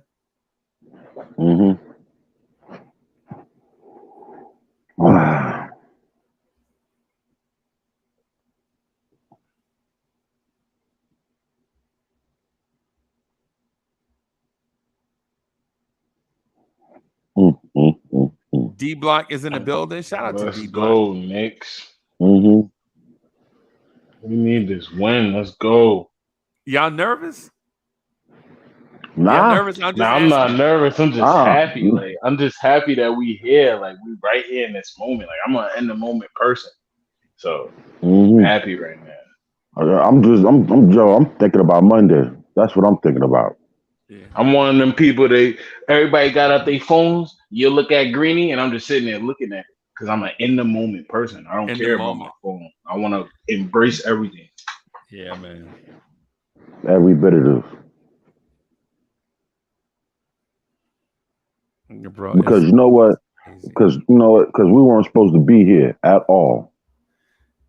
At all. If you let everybody tell it, you know what I'm saying? From the beginning of this year, we were not supposed to be nowhere near this.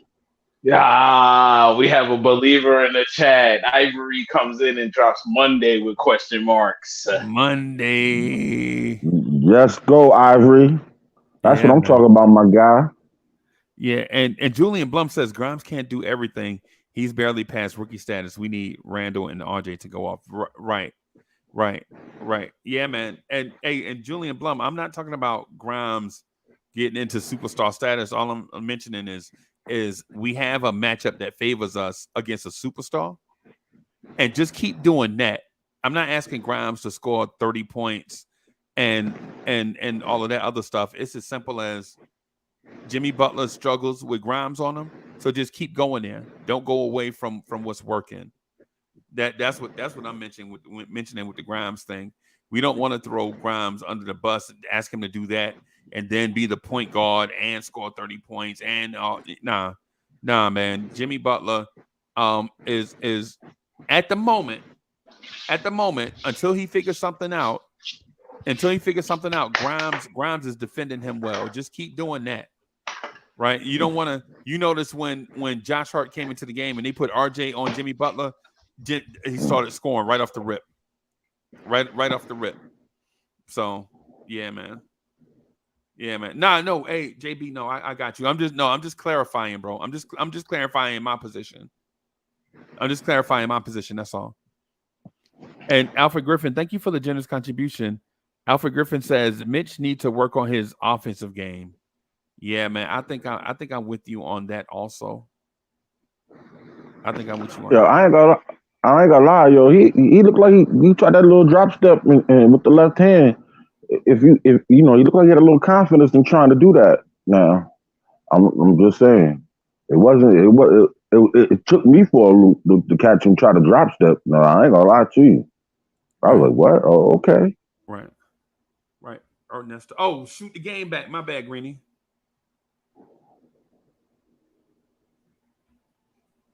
All right, we're back. Knicks on the inbound, Heat on the press.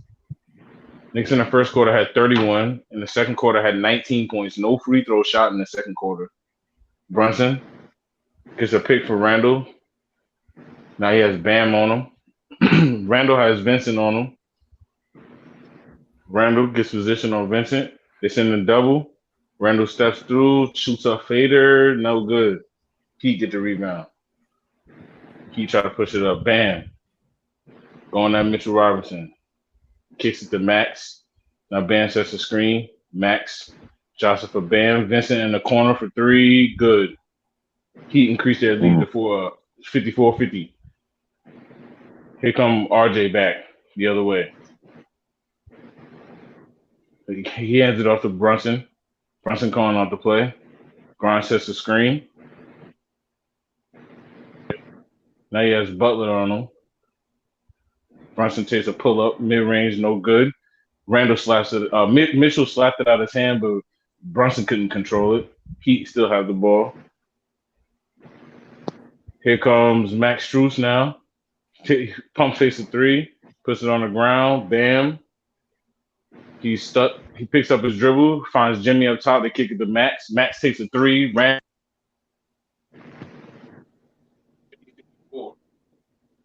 Knicks still down 4. Butler gives it to Randall. Randall puts Max in the post, goes right up. They call a foul, so Randall will go to the line shooting two. Shoot two. We right here. Everybody relax.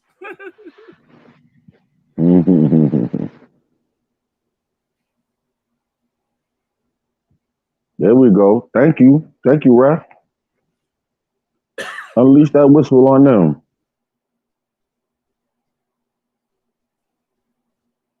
Randall at the line shooting the first one. The first one for Randall is good.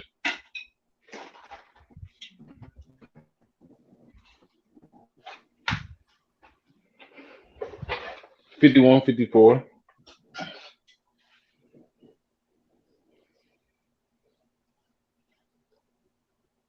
Randall at the free throw line, taking his deep breaths. Spin. One dribble. Shot is up and it's good. Second free throw is good. Knicks down 2. 52-54. 10-24 remaining. We need one stop here, boys. Let's not trade buckets here. One stop. Butler. Grimes on him. Kicks it to Bam. Mitch on him. Kevin Love running around pro. Bam goes straight at Mitch. Randall comes on a double team, knocks it loose. Bam fades on Mitch. Back iron, rebound Grimes. Good defense, Knicks. Brunson. Screen from Mitchell Robinson. Crossover on Vincent. Puts him in the post on the right elbow. Vincent knocks it back. Grimes picks up his dribble, kicks it to Randall. Randall sidestep three, short. Randall go back and gets the rebound. Should have been a foul call, but they, excuse me, called loose ball out of bounds on Randall. So Randall hit the ball out of bounds. Miami had the ball back, 52-54, 9:43. Randall did That follow was the a shot to foul. get the offensive rebound. It should have been a foul. Bam kicks it back to Butler. Butler gets the screen from Vincent. Grimes goes right through it. They kick it to Love. Love loses the handle on it, kicks it to Bam, an emergency. Now Vincent up top. RJ closes out. He takes a three, no good. Randall rebound. 52-54, kicks it to Brunson. Brunson brings it up. Runs behind Mitchell Robinson's screen. They kick it to RJ. RJ goes straight downhill at Vincent, takes a reverse layup. Mitchell Robinson tries to tip it home. It doesn't get in there. Gabe Vincent comes the other way, takes a pull-up three, short. Randall gets the rebound. Let's go, Knicks. Come on, y'all. You gotta score. Randall. Bam on him. Top of the key. Kicks it to Grimes. Grimes. Three. Long. Bam grabs it. Spo tells him to run it up. Mitchell Robinson. Bam goes up, and they call a foul. That was a bailout. That was a bailout. That was good defense.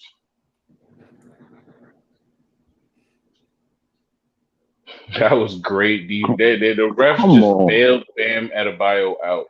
That was great defense.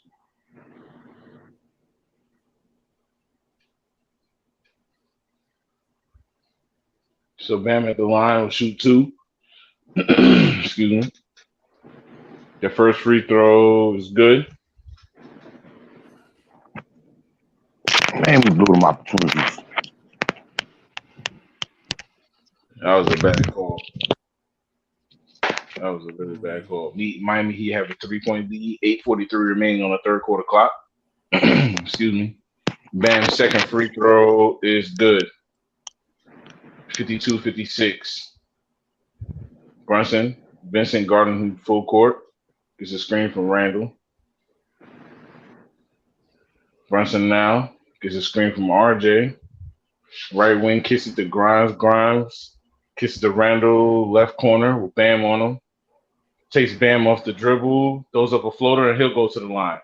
Bam fouls him. So Randall will go to the line with some two huge free throws. These are huge free throws here.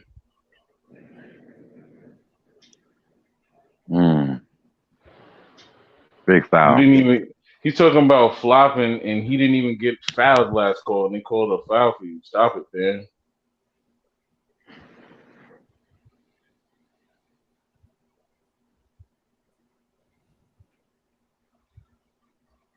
Julius Randle first free throw is good.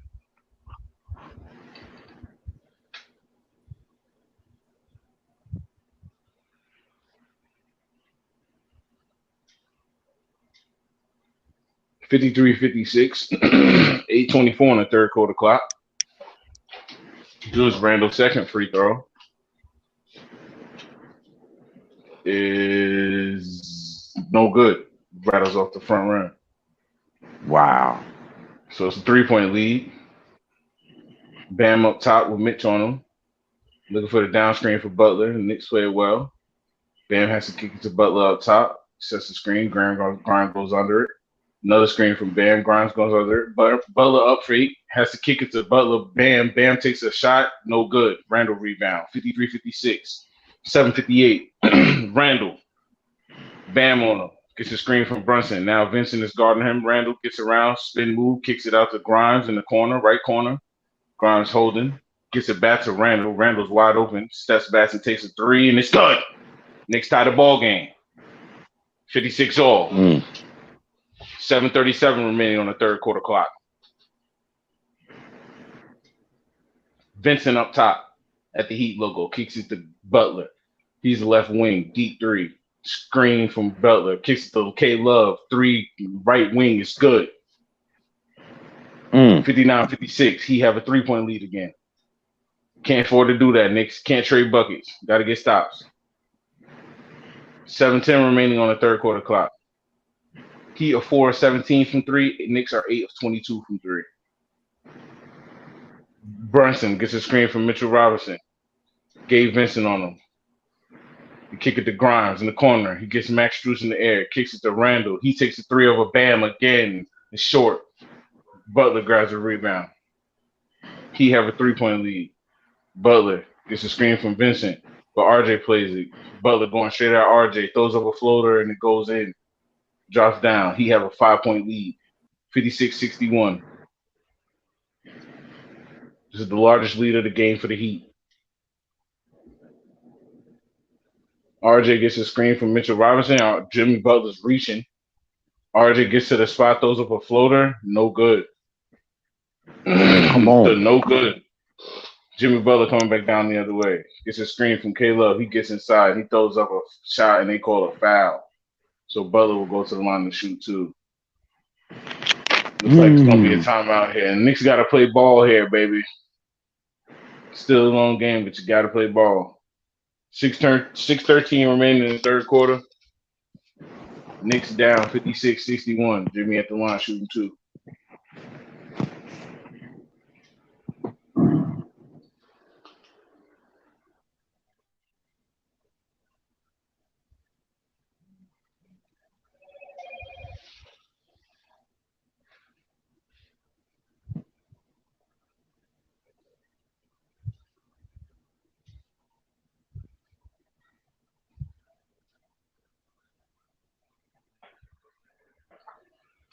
Let's go. Go Knicks, we still here. We still here, baby.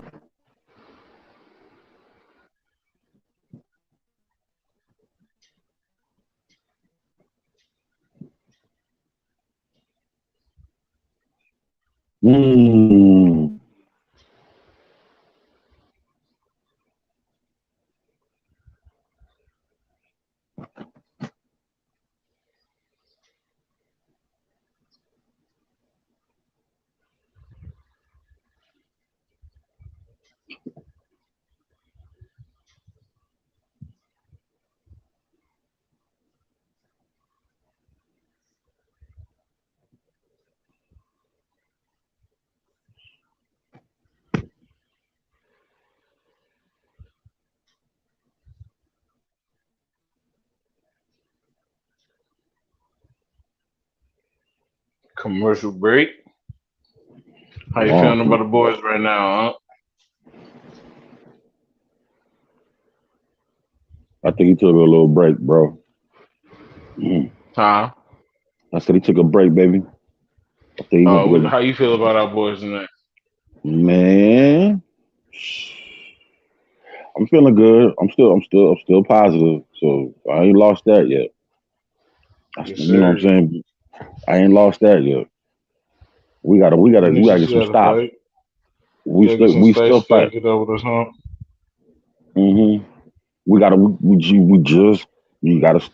get some stops. That's all it is. No more trading baskets. Stop them. Yeah, I agree with you. Gotta stop them. We can't afford to be. No, we can't afford to go down no further than where we at. We gotta stop them right here and move forward. Come on, Chad. Let's get that energy up. Coming out of here, we definitely got to get a bucket after these 2 free throws, no matter what happens with these 2 free throws. Come on, Chad. Let's get this energy up, man. We was feeling it in the first quarter. Come on now. We got to keep it going. Let's go.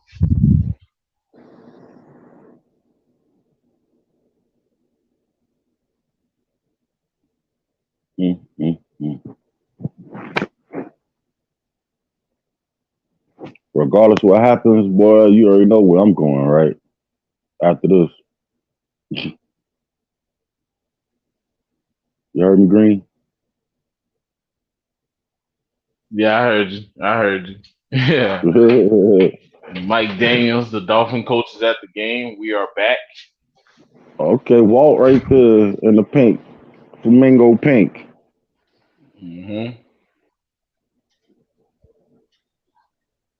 56-51, Butler at the line. The first free throw bounces around and goes down. The lead is 6 now.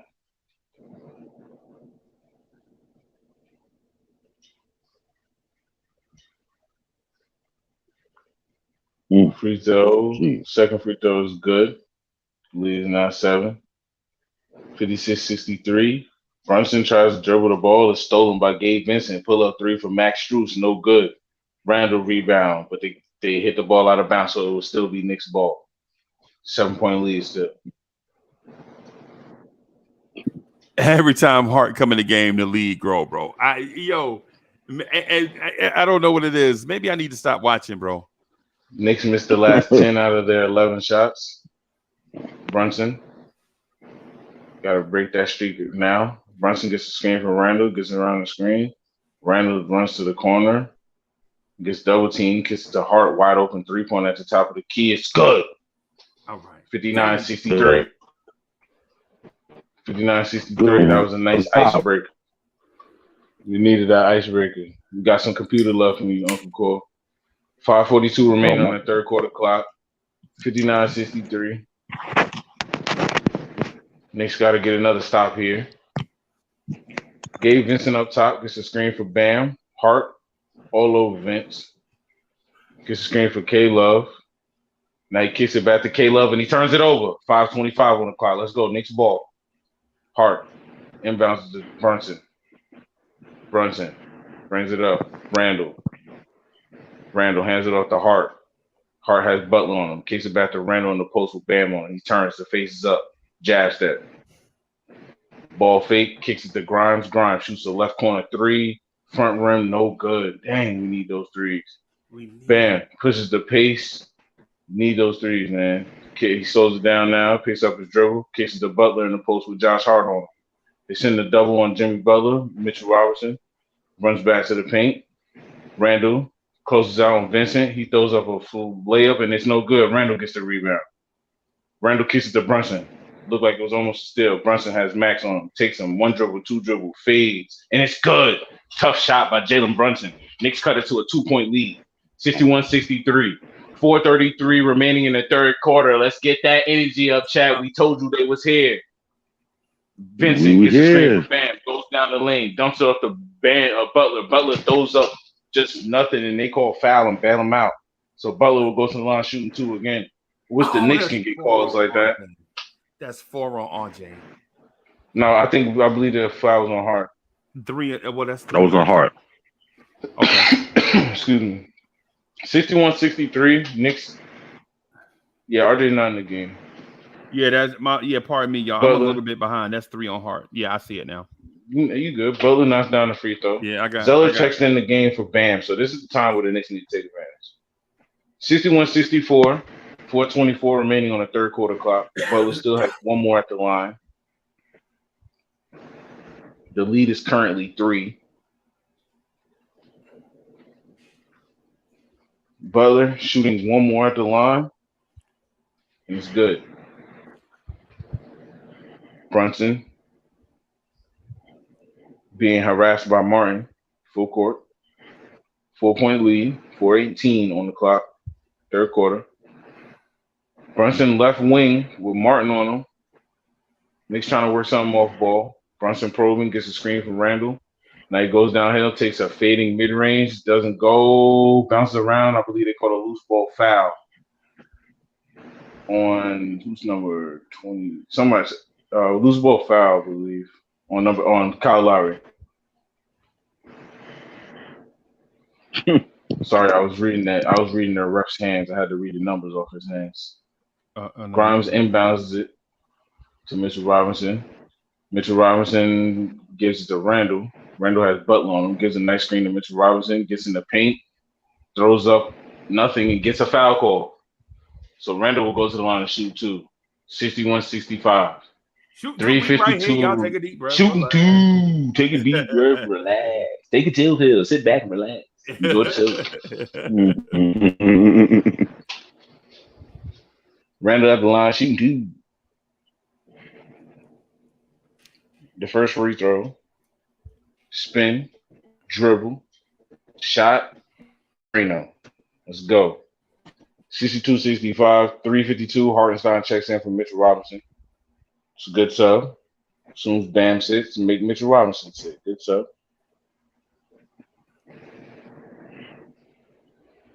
Julius Randle, one more at the line, baby. The job is not done, Knicks. Let's go. Finish the job. Randle, line, good. 63-65. The lead is back to 2. 3:52 remaining in the third quarter. Larry, Let's get another stop. Zeller, Butler, Max, off ball for Max. Butler, Brunson gets around the screens. Nice screen. They kick it for Butler. Mid-range, good over Grimes. 63-67. 4-point lead. 3:32 in the third. Butler has 17, 7 rebounds. Butler gets a high screen. Randle takes it, goes downhill, kicks it to Hart, right corner, 3-ball, short.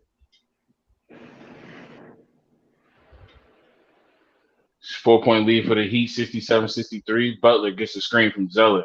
Hartenstein hedges. Butler gets downhill. Doesn't make the layup. And the Knicks fight for it. Josh Hart grabs it. Knicks in transition. Josh Hart going straight down the lane. Goes right at Martin. Left-handed layup. It's good. 65-67. Josh Hart coast to coast. 2:52. Butler bringing up the ball on the left side. Grimes still on his case. Josh Hart has 9 points in 18 minutes, 4 of 8 from the field. Butler kicks it to Hart. Hart kicks it to Larry. Larry right corner with Randle on him. Takes Randle baseline, goes up, and makes a layup right over Randle. Knicks still down 4. 65-69. 2:30 remaining in the third. Brunson, slip screen from Grimes. Now he has Martin on him. He's getting a high screen from Hartenstein. He beats the screen, takes a fader over Kyle Lowry. It's good. Knicks cut the lead back to 2. Heat do a fast in the outlet. Butler all the way up. He's the left corner. Larry back to Butler. Knicks in the double. Larry. They kick it all the way right side. Martin. Martin puts it on the ground. Hartenstein with a great steal, but it's still Heat ball. 2 minutes remaining in the third quarter. Timeout. Timeout. We got a good game down here in South Beach, boys. Yeah, man. Yeah, man. Great Great call, Good bro. beat. I find myself, I got the tablet right here. I find myself just listening to Greeny, even though I got the game right in front of me. Thank you. I'm gonna give you very detailed view because I was a person at first that I never understood how I could watch the game on or listen to the game rather than watch the game or watch the game on the radio. But I actually did it and I enjoyed it the first time when I had watched a baseball game on the radio or listened to it on the radio, and it was pretty cool. So yeah, man, it's pretty interesting. I actually practice too. Yeah, don't think I do actually practice. And some of it's natural too, though. There's some talent in there. There's a lot of talent to this thing too, bro. God has blessed you with it. Yeah, man. Because you're a natural. Thank you, gentlemen. Thank you, fine gentlemen.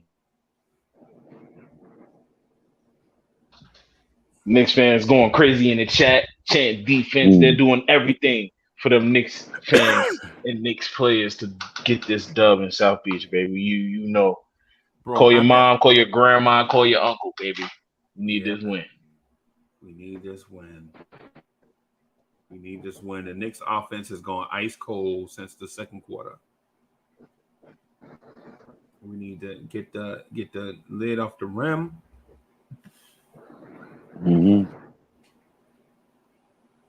If we could drain some threes, that would be very nice. Very nice. Right now is where we need to open up that 3-point line. Yeah, man. Would love to have had Quickly here, but you got to play with the guys that you got. We out here shorthanded, so. I don't mind the Knicks keep getting to the line. Like if we're in the are we in the bonus right now? Can you see that? Yeah, we are in the bonus. I see it on the scoreboard. So the Knicks, this might be a nice play where you get Julius Randle going side to side, hand in the cookie jar. Now you go back to the line, shoot 2 more, get Julius nice and hot so he can come out shooting some nice fades. Because really, we're going to need Julius Randle to get in that mid-range and get some action there. They're not going to let him just walk in the house and just take their cookies. Like, nah. They're not going to give him no easy layups. He's going to have to hit that little fader, big pause, and that's it. Right.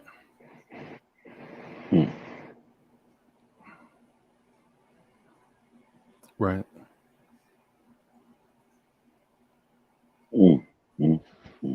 You got 2 game Sundays on 2 game 7s. I'm sorry, 2 game 7s on Sunday. Lakers and Warriors. It may be the Lakers and Warriors. We got the Philly and the Celtics. It's gonna be a good one in Boston. In Boston. Julius Randle kicks it out to Josh Hart. Nobody around him. Top of the key. Knockdown. It's a good play. We need more of those. We need more plays like that. So he on the inbound now. 10 seconds on the shot clock. The inbound is to Jimmy. Grimes on him. He fakes and it's blocked by Hartenstein. Brunson on the fake on the transition. Kicks it to Hart. Hart goes straight up and it's blocked by Strus. And they call the offensive foul on Josh Hart. Yeah, I don't think that was the best take up by Josh Hart. He should have just pulled that out.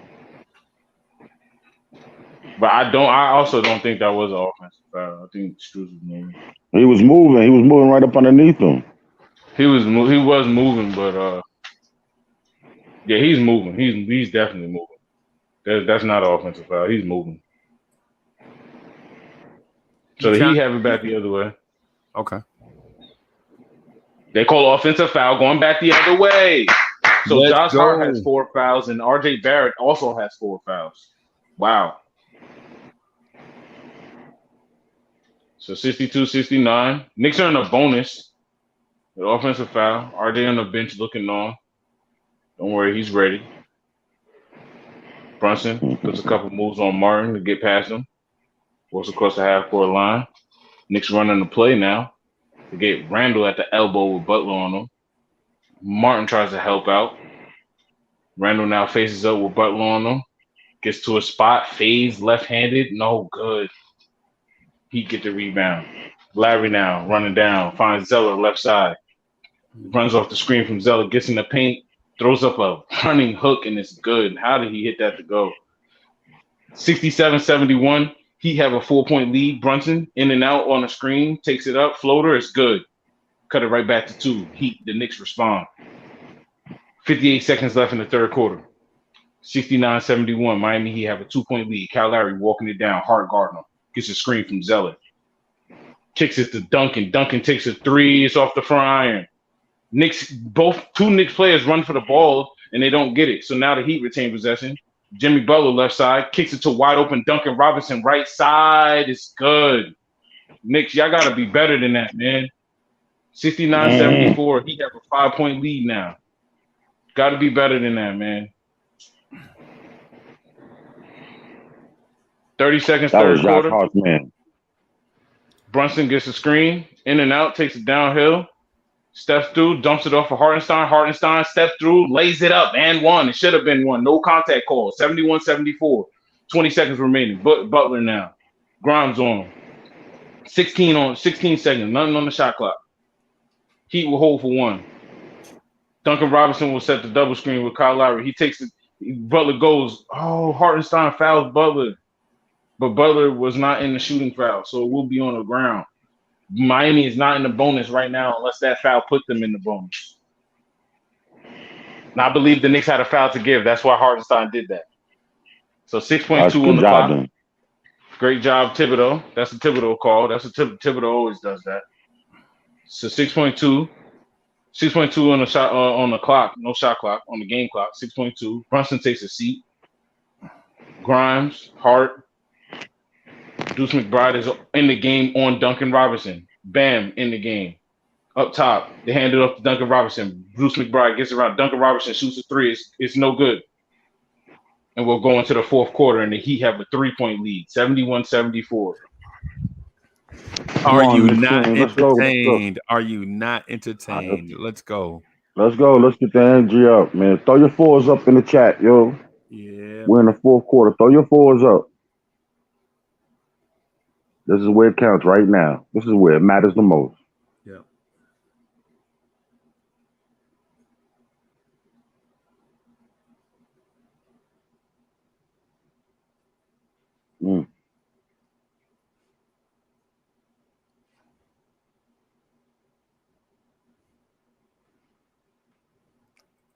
That man said, "Throw them fours up in the chat."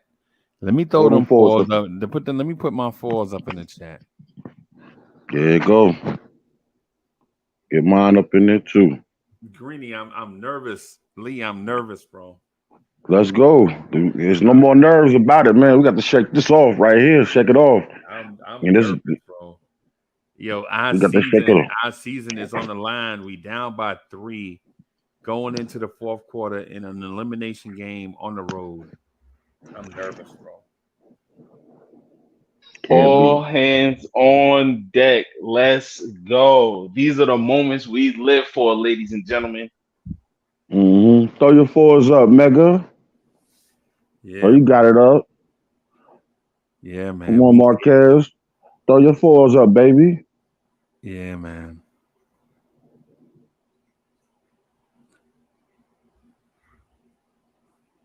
You know what I'm saying? Let's go, Kerry Cox. And take the lid off that 3-pointer. Man, RJ 1 for 7. Grimes 1 for 5. Hartenstein 1 for 2. Mitch 0 for 2. Randall 3 for 12. Jalen Brunson and John Hart are the only consistent offense we got. Yeah, we need some contribution, man. Big time contributions this quarter. Big time. Heat have a 3-point lead, baby. Let's go, ladies and gentlemen. The Knicks have to show up here in the fourth quarter. Yeah, man. Please. Alpha Griffin, thank you for the generous contribution. Alpha Griffin says, next game, Monday. Facts. That's what I'm talking about. Mississippi dog, you know what I'm saying? You can get about this chat, bro.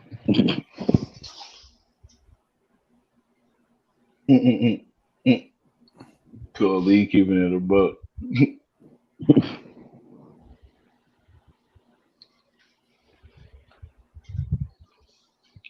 Man, I ain't gonna lie, man. I'm nervous, man. I'll go freezy nervous. Let's go.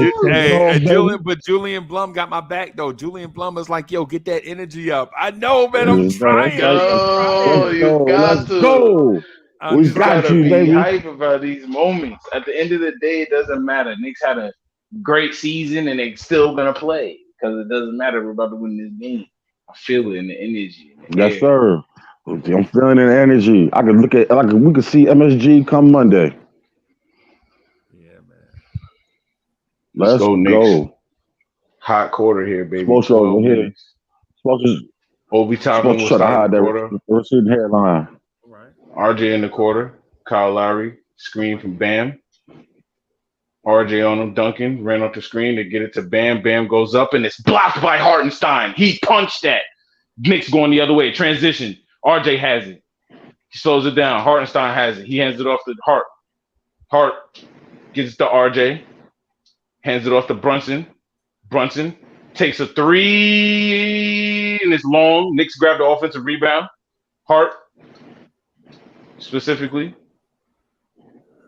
He goes straight at Kyle Lowry. Kyle Lowry swipes and they call foul.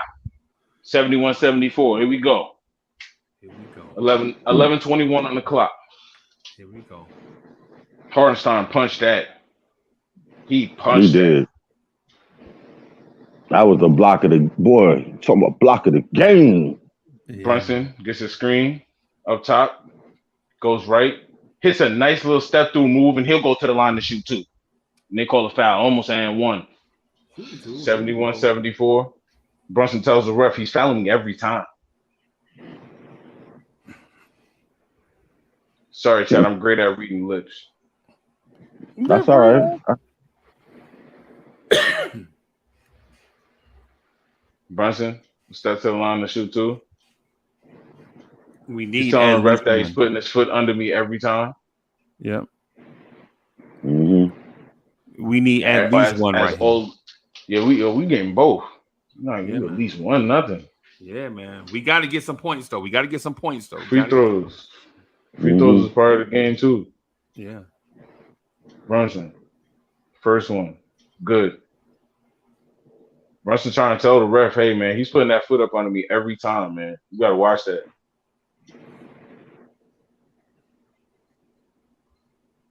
11-13 remaining in the fourth quarter. Brunson, if he makes this, will have 30. Mm. A line violation so bad. We have a jump ball. We'll have a jump ball mid-floor because of the lane violation. Yeah, man. I don't even know why they, man. Yeah.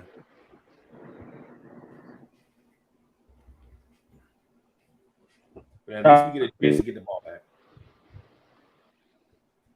So the refs will do a jump ball at mid-floor for the possession of the ball. Knicks down 2, 72-74. Brunson made the free throw, but somehow now it's the possession is up for grabs. Yeah. Yeah, that's good for us, man. Ref throws it up and Miami retains possession. Okay. Miami has a 2-point lead, 74-72, 11:05. Butler, left wing, Hart Gardner.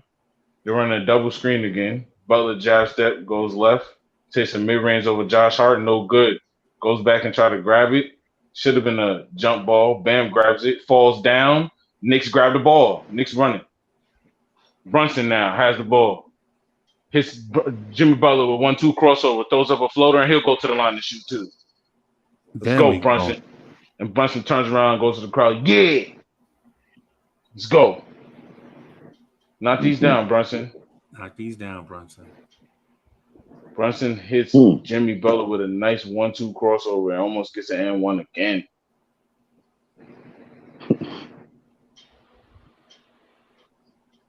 Jalen Brunson is locked in, ladies and gentlemen.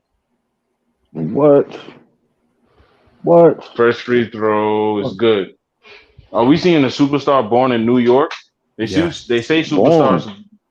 They say superstars show up in big time moments. Yes, sir. Fourth game this series with 30 points, second most in New York history. If he hit both of these free throws, he a mega star. If he hit both of these, he a mega star, bro. Brunson's second free throw is not good. The second free throw is not good. 73-74. Knicks have a 1-point deficit. 10-37. Butler. RJ steps up on Butler now. 12 on the shot clock. He's getting the screen from Bam. Goes at Butler, goes baseline, throws up a pump fake, has to throw it up top. Martin takes a 3 up top. It's good. Dang. Needed them to miss there. 77-73. Lead back up to 4. 10-17 on the fourth quarter clock.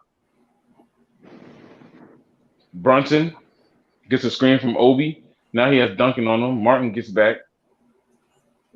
RJ, 3-pointer, no good.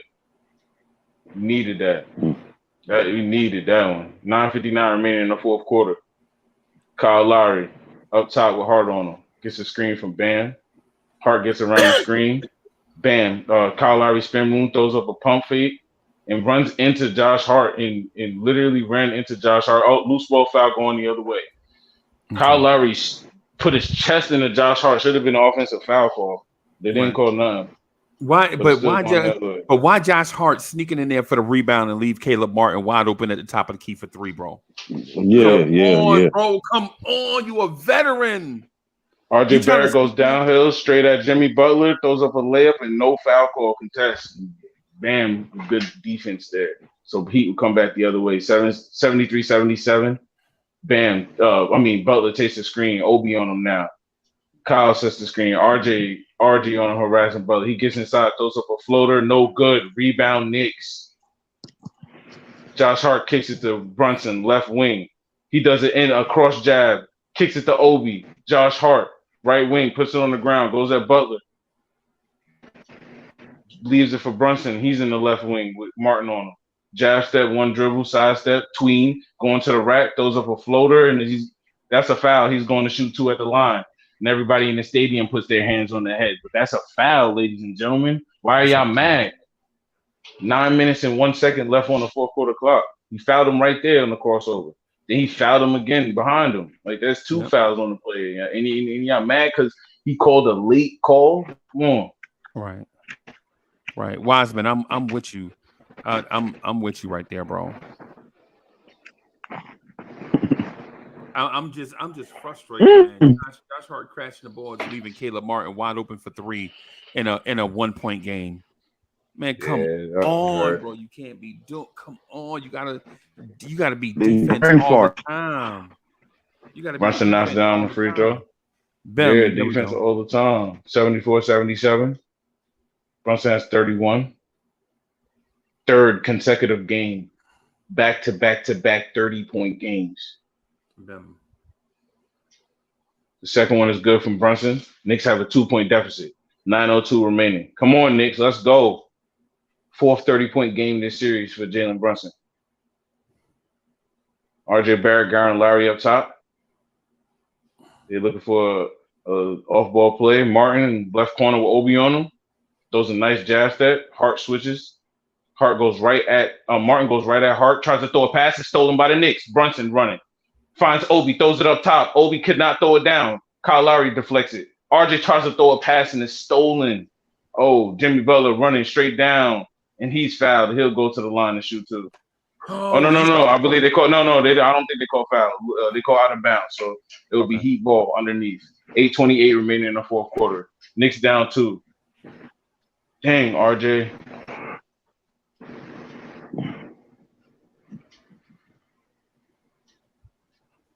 Yeah, RJ panic right. RJ panic right. Yeah. Let's get a stop. That's He all tried right. to That's run all it right. through the off That's out all of right. bounds We all play. right. They throw it to Duncan Robinson. Brunson all over his case. Duncan throws it to Bam. Bam goes straight at Hartenstein. Goes up. Hartenstein blocks it. It's almost tipped back in. Kyle Lowry grabs the rebound. RJ Barrett down there. Kyle Lowry kicks it to Martin. 3-ball. It rattles around, doesn't go down. Knicks fight for the rebound, and Obi Toppin is the one that comes out with it. 8:07. Fourth quarter. 8:04. Obi throws it in and out. He's going right at Duncan Robinson. Goes straight at him. No foul call, but it is called, and Obi will go to the line and shoot 2. To tie the game. There you go. Come on, Knicks. Get that energy up, baby. Let's go, Knicks. Let's get that Let's nervous go. energy up. Obi Toppin realized he had the mismatch. He looked over for Brunson, but said, hold on. I have Duncan Robinson on me. In and out, I'm going straight to the rack. And he'll go to the line. The first free throw is good. Obi, please tie this game. The first one hits front iron, backboard, and drops in. Obi will go to the line to shoot the second most important free throw of his career. There you go. Get 8 the nerves minutes. out. The first one. You make the first 8 one. Let's not minutes. the first one. Oh, God.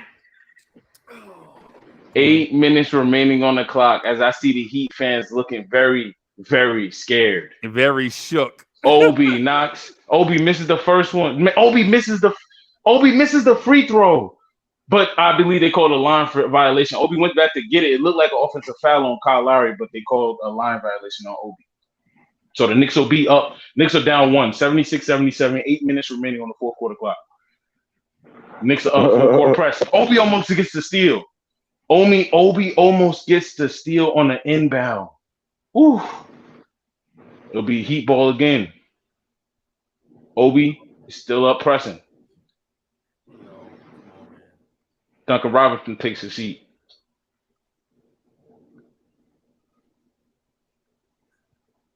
Heat. Inbound. Looking for Bam.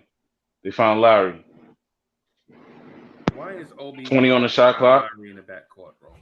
No. Obi was deflecting. He was just deflecting. RJ's guarding Kyle Lowry. Butler now up top. Hartenstein. He gets the screen for Bam. The Knicks hedge. Butler picks up his dribble, throws it back to Bam. Hartenstein with a great strip on him, and they call it Heat basketball. And Hartenstein says the ball ripped off his body. So the Knicks still down 1. 7:41 remain on the clock. 5 on the shot clock. Hartenstein with great defense on Bam. That might have been off Bam too. He inbounded. Bam. Come on. Jab step, shoots. It goes down. He extend the lead to 3. 76-79. 7:39 on the fourth quarter clock. 7:34. I'm gonna leave. Sorry. Heat down 3. Brunson gets the screen from Obi. Gets to the free throw line. Obi, left corner, 3-ball, doesn't go down. Dang, that almost went in. 7:16 on the clock. Jimmy Butler now. Obi on him. Left wing.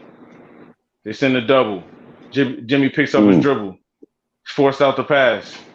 Bam, kicks it. Left corner. Gabe puts it on the ground. Kicks it back up. Max Strus, top of the keys. Good. It's good. Oh my The God. lead is Where's stretched to Grimes at? 6. Yeah, yo, come on, man. It was rotation.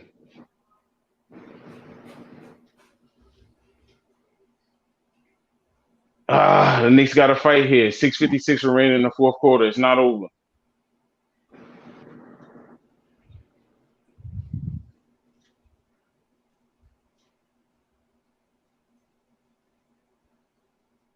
That hurt. That 3 hurt right there. But we still here though. The Knicks have the ball for this last 7, actually 6:56. It's not even 7 minutes. They have to put on a show right now.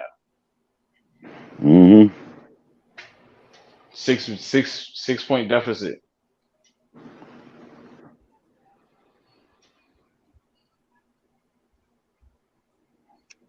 Time for JB to knock down the 3. Yeah.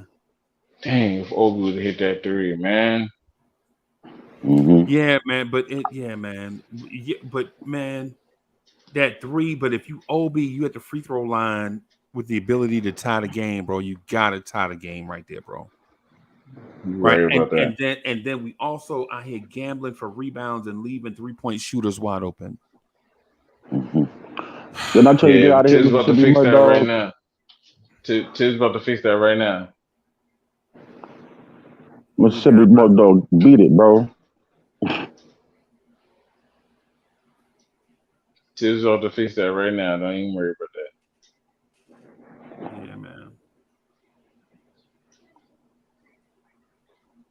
And it's not All even hands on deck. and it's not even like the Miami Heat is killing us from 3. They only hit 7 of them. They 7 of 24. But when you gambling for rebounds, man, you got to you can't leave. All they have is dudes that spot up and shoot. Why you gambling for rebounds, man? Mm-hmm. Yeah, you gotta stay solid. Yeah, it's not like they got Kyrie Irving's out here, bro. All they got is dudes all they got is jump shooters. And we playing right into their hand.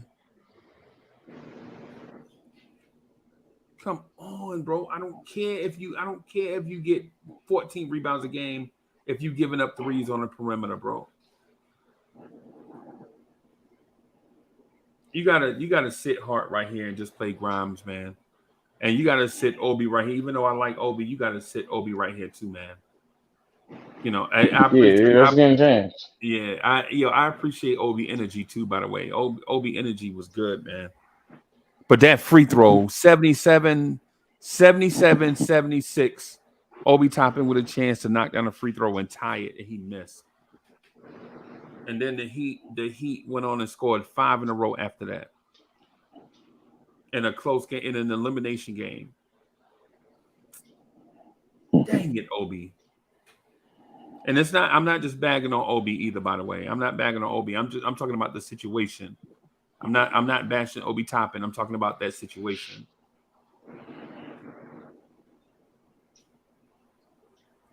And Jalen Brunson had a free throw attempt to tie the game too, and he missed a free throw with a chance to tie the game. Yes, sir. But they called that lame violation. That double lane violation. Nah, yeah, you're right. Yep, double lane violation. RJ takes the ball, gets downhill, throws up a floater, doesn't go. Mitchell Robinson grabs the offensive rebound, kicks it out to Randall. Randall takes a sidestep 3, and that's off. Miami Heat grabbed a rebound. Randall just looked like he just shot a shot just to shoot it. 6:31 left in the fourth quarter. Jimmy Butler goes downhill on RJ, throws up a floater over RJ, and it's good. And one. The Heat RJ got 5 fouls. The Heat up by 8 with a chance to go up by 9 in the fourth quarter.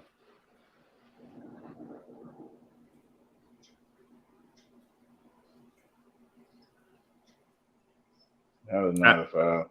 Yeah, and you know what? This one is not on Tibbs, bro. This deficit is not on Tibbs right here, bro.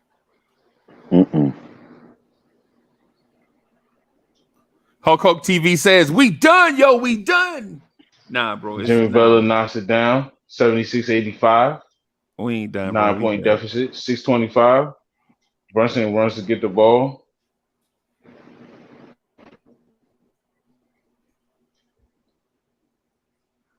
Brunson gets a high screen from Mitchell Robinson. He goes downhill, takes a mid-range shot. It's good. Nothing but net. 78-85. 6:06 remaining on the fourth quarter clock. Knicks have to get defensive stops. They cannot trade any buckets. Yep. They look for Kyle Lowry. Kyle Lowry gets a screen for Bam. Brunson gets around that screen. Kyle Lowry throws a skip pass to Max Strus. Max almost loses it. He goes downhill, throws up a floater. It's no good. Nick is tipped out to Gabe Vincent. Knicks don't get the rebound. Jimmy now, left wing. Randall on him. 9 on the shot clock. He takes a 3, and it's no good. Mitchell Robinson grabs the rebound. 5:35 on the game clock. 78-85. Brunson gets the same screen from Mitchell Robinson. The Heat hedge it. Kick it to RJ. Kicks it to Hart. Randall looking for post-up position. RJ has to go back and grab it, and they call a foul on Kyle Lowry reaching in on RJ. Knicks are in the bonus, so RJ will go to the line to shoot 2. 5:18 on the clock. Knicks are in the bonus. 5:18 on the clock. RJ shooting 2. This is gonna help. Shoot 2. This is big. Shooting 2. This is big because it's top. Take a break. This is big right here. This is big right here. RJ knocks down the first free throw. The clock RJ is stopped when we 10 put on the night. All right, so now it's a 2-possession game. We need this 79-85. This is to make it a 5-point game. We want this free throw. RJ Barrett misses it. Knicks get the offensive rebound. Randall kicks it out to Hart. Back to Randall. Randall has Butler on him. He shoots a shot and then he's fouled. He'll go to the line to shoot 2 free throws. 5:13. Shooting 2. 5:13 on the fourth quarter clock. Randall will go to the line to shoot 2 free throws.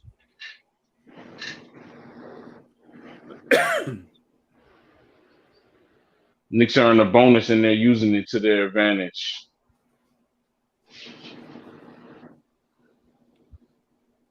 Randall at the line. First one paddles around and goes down. That was so good. Thank you. Needed that. 80-85. Randall got one more at the line. 5:13 remaining. This is to cut it to a 4-point deficit, ladies and gentlemen. The Knicks are showing some adversity and fighting. Let's go, New York Nation. Randall, second one at the free throw line is nothing but nylon. Let's go. 81-85. 5:13. Butler got the ball coming down. Hart on his Let's get a stop, fellas. They run the double screen. Triple screen. Kick it back to Lowry. Kick it over to Gabe Vincent. Wide open. He takes an extra dribble. He does not knock it down. Rebound. He was wide open. Could have made a sandwich. Jalen Brunson. He has the ball now. 4:47. Gets a high screen from Mitchell Robinson. Takes one dribble. Spins around. 2 dribbles now. Tween. Sidestep. Gets him up in the air. Kicks it. Cross court to Josh Hart. Pump fake. He puts it on the ground and dumps it off. It will be Knicks ball with 1.7 on the shot clock. It reflected off one of the Heat players. Deflected. Why are they passing up open shots, bro? Yeah, Hart got to take that up and let Mitch just clean it up off the rim. Come on, 1.7 on the clock. Randall gets it right corner, shoots up a 3. No good. Heat get the rebound. 4:28 on the clock. Jimmy Butler running it up. Hart on his case. Butler calling out a play. Gets the double screen going the other way. He looks back to get Larry. RJ right there. Now he's getting the high screen from Larry. Larry gets in the paint. Throws up a pump fake on Mitchell Robinson. Steps through and throws up a layup. It rolls around and drops. Yeah. 81-87. Spinning on his pivot. Randall gets a screen. Spin move. Goes downhill. Has to kick it out. And it's stolen. 81-87, 3:50 remaining. Heat fans are going crazy in the building. Jimmy Butler up top, wasting some time. Let's get the screen. Jimmy Butler, RJ switches. Now Bam's going to set the screen. Mitchell Robinson, Bam. Jimmy Butler shoots a mid-range, no good. Knicks get the rebound. Josh Hart cleans it up. Puts it on the ground, kicks it to RJ. 81-87. RJ hands it off to Brunson. 3:25 remaining. Timeout on the court. Brunson knocks down a deep 3 after the timeout from the logo. Timeout Knicks too. 81-87. Good timeout, Tibbs. We need a bucket here. Definitely need a bucket. Bucket. Bro, Josh Hart had a wide open three, waited on the closeout, put the ball on the floor, drove into traffic, and the ball go out of bounds with 1.7 left on the clock. And then now Randall got to throw up a Hail Mary with 1.7 seconds left. Yeah, he should have just anchored up and went up. Come on, bro. Come on, bro. Come on, man. Why is Grimes not in the game? Why is Grimes not in the game? Yep. Tibbs got to get Josh Hart out of the game right now. Please, sweet mother Mary. I'd rather deal with Grimes missing than this cat out here just doing the most bogus thing that I could possibly see in my life. Word is born on my kids. Yeah, man. Oh man. He ain't no way, bro. I can't believe I swear I can't believe that I just saw Josh Hart have 10 feet of space to shoot a jump shot. He wait for the closeout and dribble into the teeth of the defense and try to force a pass. Bro, we got it. Come on, bro. We got to get him out. Nah, bro. I ain't signing him back to nothing. Knicks is down 6 here. They call time on 81-87. Yep. Hold on a second. I got to step away real quick, fellas. I'll be right back. Right.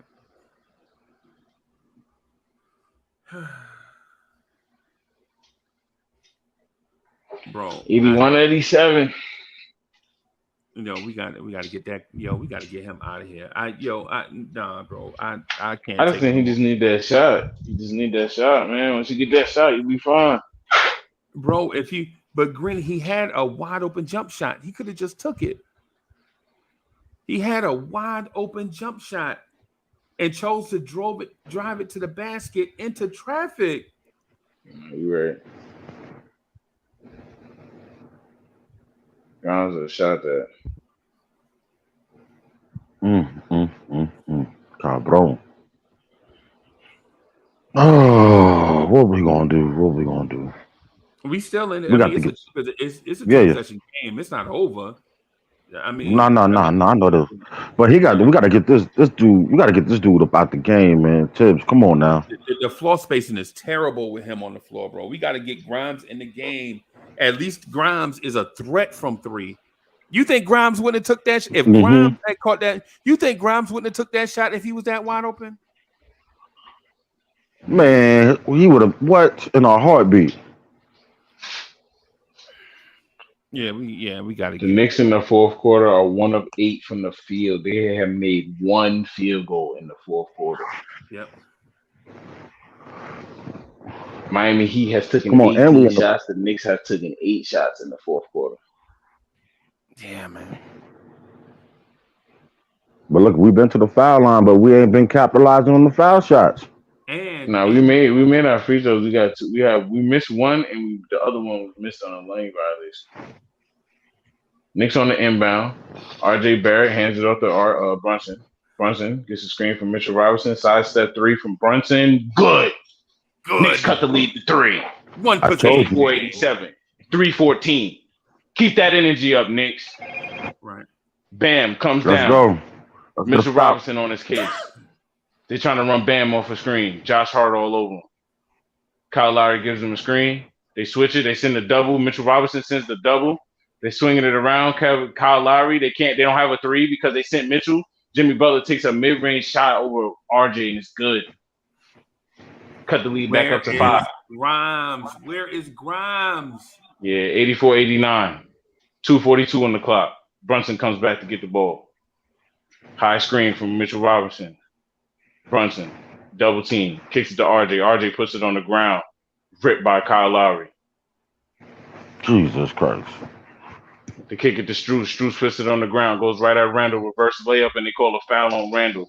So Strus will go to the line to shoot too. At least we stopped the clock. 84-89. Yeah, at least we stopped the clock. 2:23 left on the fourth quarter clock.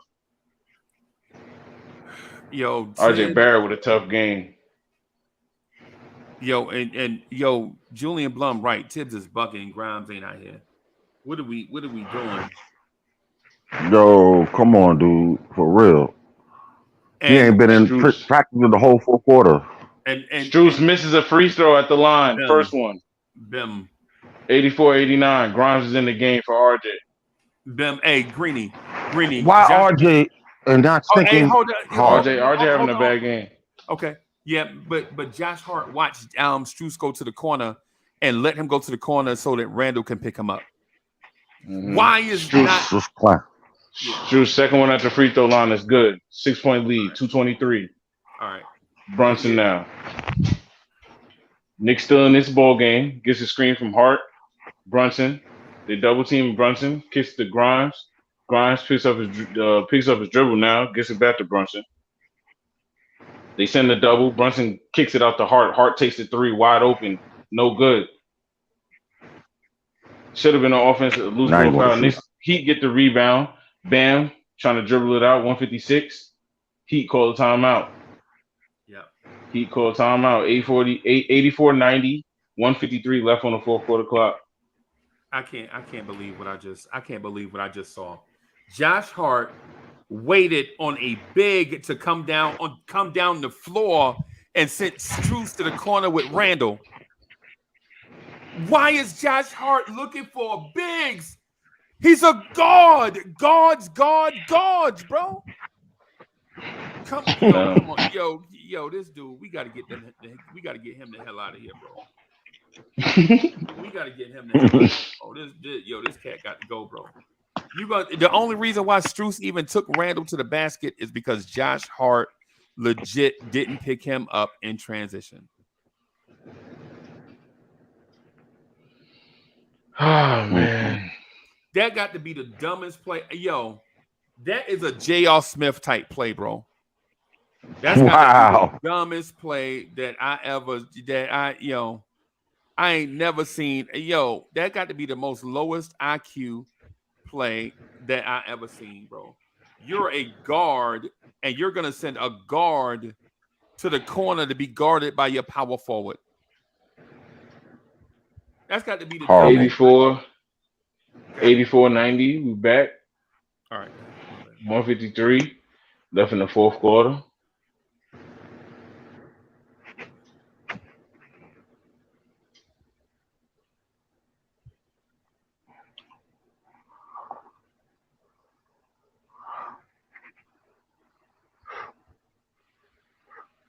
Kyle Lowry on the inbound. 16 on the shot clock. We give it to Butler. Grimes on him. It's in the double with Mitchell Robinson. Grimes gets around, and Mitchell Robinson deflects it out of bounds. 7 on the shot clock. 144 remaining in the game. There we go. That was nice because Kyle Lowry was wide open. We still in it. It's a 2-possession game. He inbounding the ball left side underneath the basket. Knicks with a good defense inbound. Bam with a moving screen. Max shoots a 3, but Randall grabs the rebound. Kicks it right to Brunson. 137 on the clock. Brunson. They double him right away. Randall kicks it to Grimes. Back to Randall. Brunson. Larry's on him. Brunson takes a 3 over Larry. No good. Mitchell Robinson grabs the rebound. He's fouled. Of course. Why is Mitch in the game? He got that offensive rebound. 124. Yeah, I mean, I feel you though. 124 on the fourth quarter clock. 84-90. Mitchell Robinson at the line. 2 free throws for Mitch. Sweet Mother Mary. He's a big. Just knock down one, baby. Just need one. We need both. I ain't gonna lie. I mean, of course we need both, but we can't afford to come away with none either. You know what I'm saying? Mitchell Robinson, first one is good. Good. Let's go, Mitch. 85-90. Come on, one more, baby. 85-90. 85-90. Boom. Let's Mitchell go. Robinson shooting the second free throw at the line to cut it to 4 with 124 on the clock. The second one. It's good. Let's go, Mitch. Let's go, baby. 90. Let's go, Mitchell Robinson. Knocks down huge free throws in game 5. Does it here again in game 6. 118 on the clock. Heat are going to take every tick off. Knicks looking to send the double to get it out the Heat pen. Jimmy picks up his dribble. He has to kick it. Kicks it to Vincent. He takes it downhill, drops it off for Bam. Bam dunks it home. fouling God. Bam on that, bro. You see what I mean? Why are we letting Bam dunk right here? I mean, the Knicks. The Heat rotated the ball. The Knicks is trying to send a double, and the Heat just rotated it. Gabe Vincent made a good cut. The Knicks had everything cut off, and Gabe Vincent made a good cut to the ball. And then once that happened, No, I'm saying Josh Hart is right there behind him. He should have just grabbed his hand. What is he saving fouls for? It's under a minute, under 2 minutes. Josh nah, Hart you're was right about legit that. right there. The Knicks are right there. It's two Knicks standing right there. They just let him go up and dunk. Bro, we gotta get John Q, bro. We gotta get some heart transplants, bro. For real, put a gun to somebody's head. 86-92, 105 on the fourth quarter clock.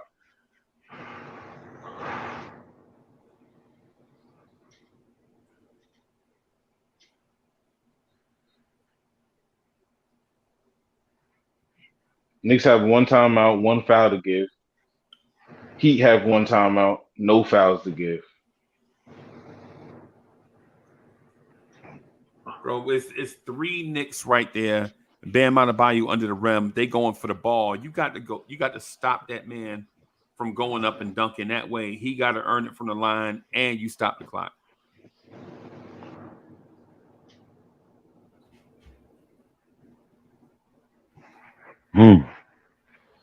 Knicks on the inbound. Brunson on the inbound. Gets it to RJ. RJ hands it back off to Brunson. Brunson goes downhill like Gabe Vincent. He throws up a layup and was fouled the whole time, and there was no foul call. None at all. Heat get the ball, and the Heat will be going down the court. There was no foul call at all, and it was all over Jimmy Brunson.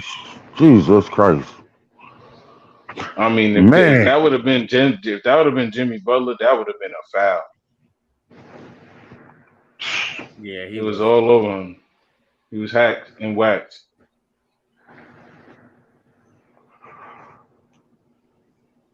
He was hacked and whacked. Foul on Gabe Vincent, I guess, on the inbound. So the Knicks will retain possession with 59 seconds remaining. Brunson will probably go to the line to shoot too, honestly. I think they're going to go review. Like that, man. Yeah, I think they're going to review this play. They're going to review this play. Gabe Vincent hits Jalen Brunson with an elbow right to the face. Oh, let it be a tech. Let it be a tech. Lord have mercy. Yeah, that'll be a tech, and we get the ball back. With a forearm shiver right to his face. Oh, come on, man. Yes. And that is no incidental. Oh, yeah. Nah, that ain't no incidental. From that angle, that did not look incidental. That's a punch. That's a basically. Yeah. Basically. Yeah.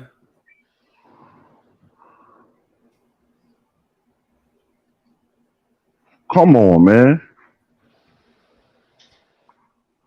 Come on, man. Oh, he got to get ejected for that, bro. Tibbs, start drawing up a play.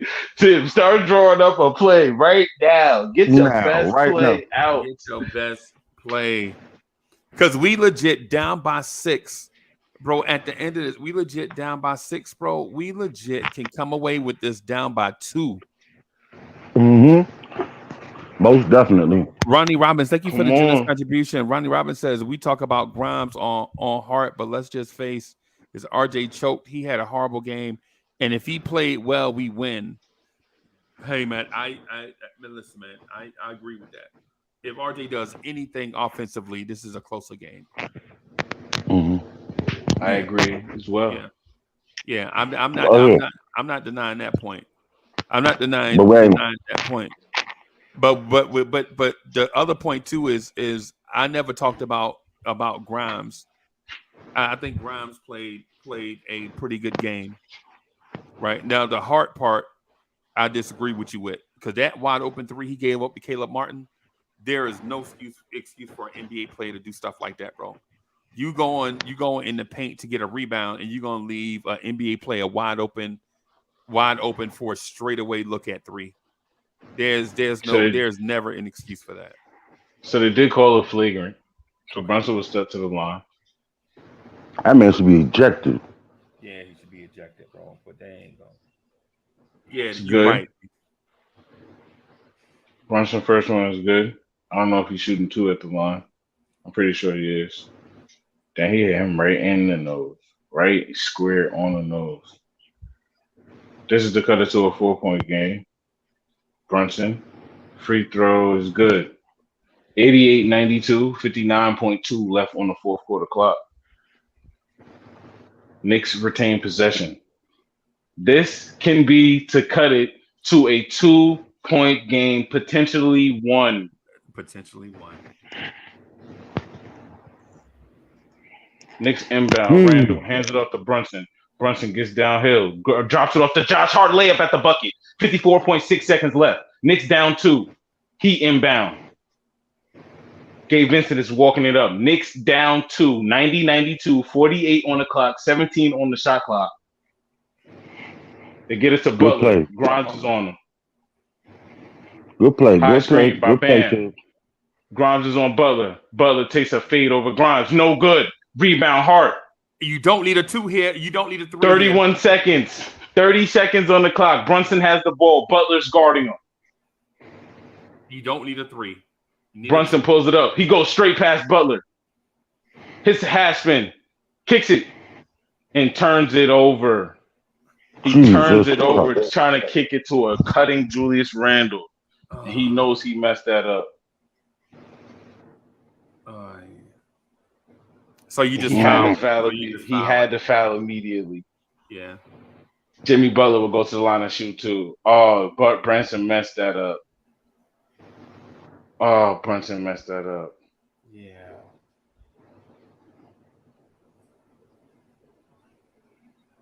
Mm, mm, mm. 14.4. Butler at the line, shooting 2. The first one is good. 3-point lead. Grimes was wide open in the corner, bro. On that turnover, Quentin Grimes was wide open in the corner. Quentin Jimmy Grimes Butler was wide open. Second free throw is good.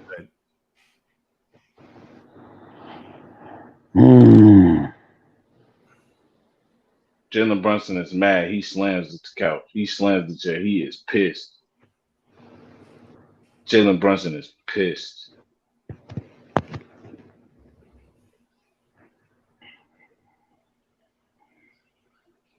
Damn. Sorry, so close, excuse close, my but so far, bro. So close, but so far, bro. They had that. Oh man. Oh man. So close. Oh man.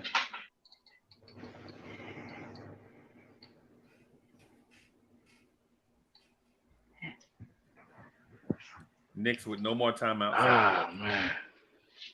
That one hurt right there. Yeah, man. So what do you do on the inbound play? Because you don't need a 3, right? But you kind of do. Yeah, you can't. But you still be down 1, no. But you can't advance the ball. Yeah. But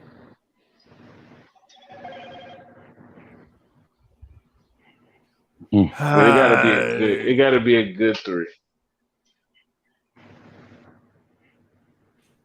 Oh man. If you can get to the free throw line, that helps as well too. Oh no. Knicks on the inbound, 90-94, 14.4 on the clock. RJ inbound. Gets it to Grimes. Grimes takes a 3 in the corner, air ball. Right. That's what. Grimes had enough time to get set and airball the 3. 11.5 on the clock. Strus will go to the line to shoot. Gee whiz. Yo, fellas, it was beautiful.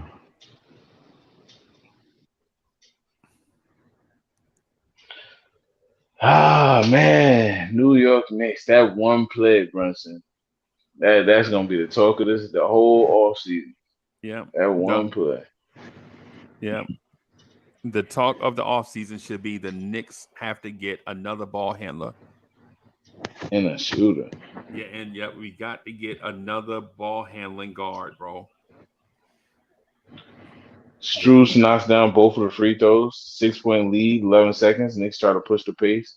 Brunson, then the Heat leave him wide open. Brunson takes it straight to the rack. 6 seconds left.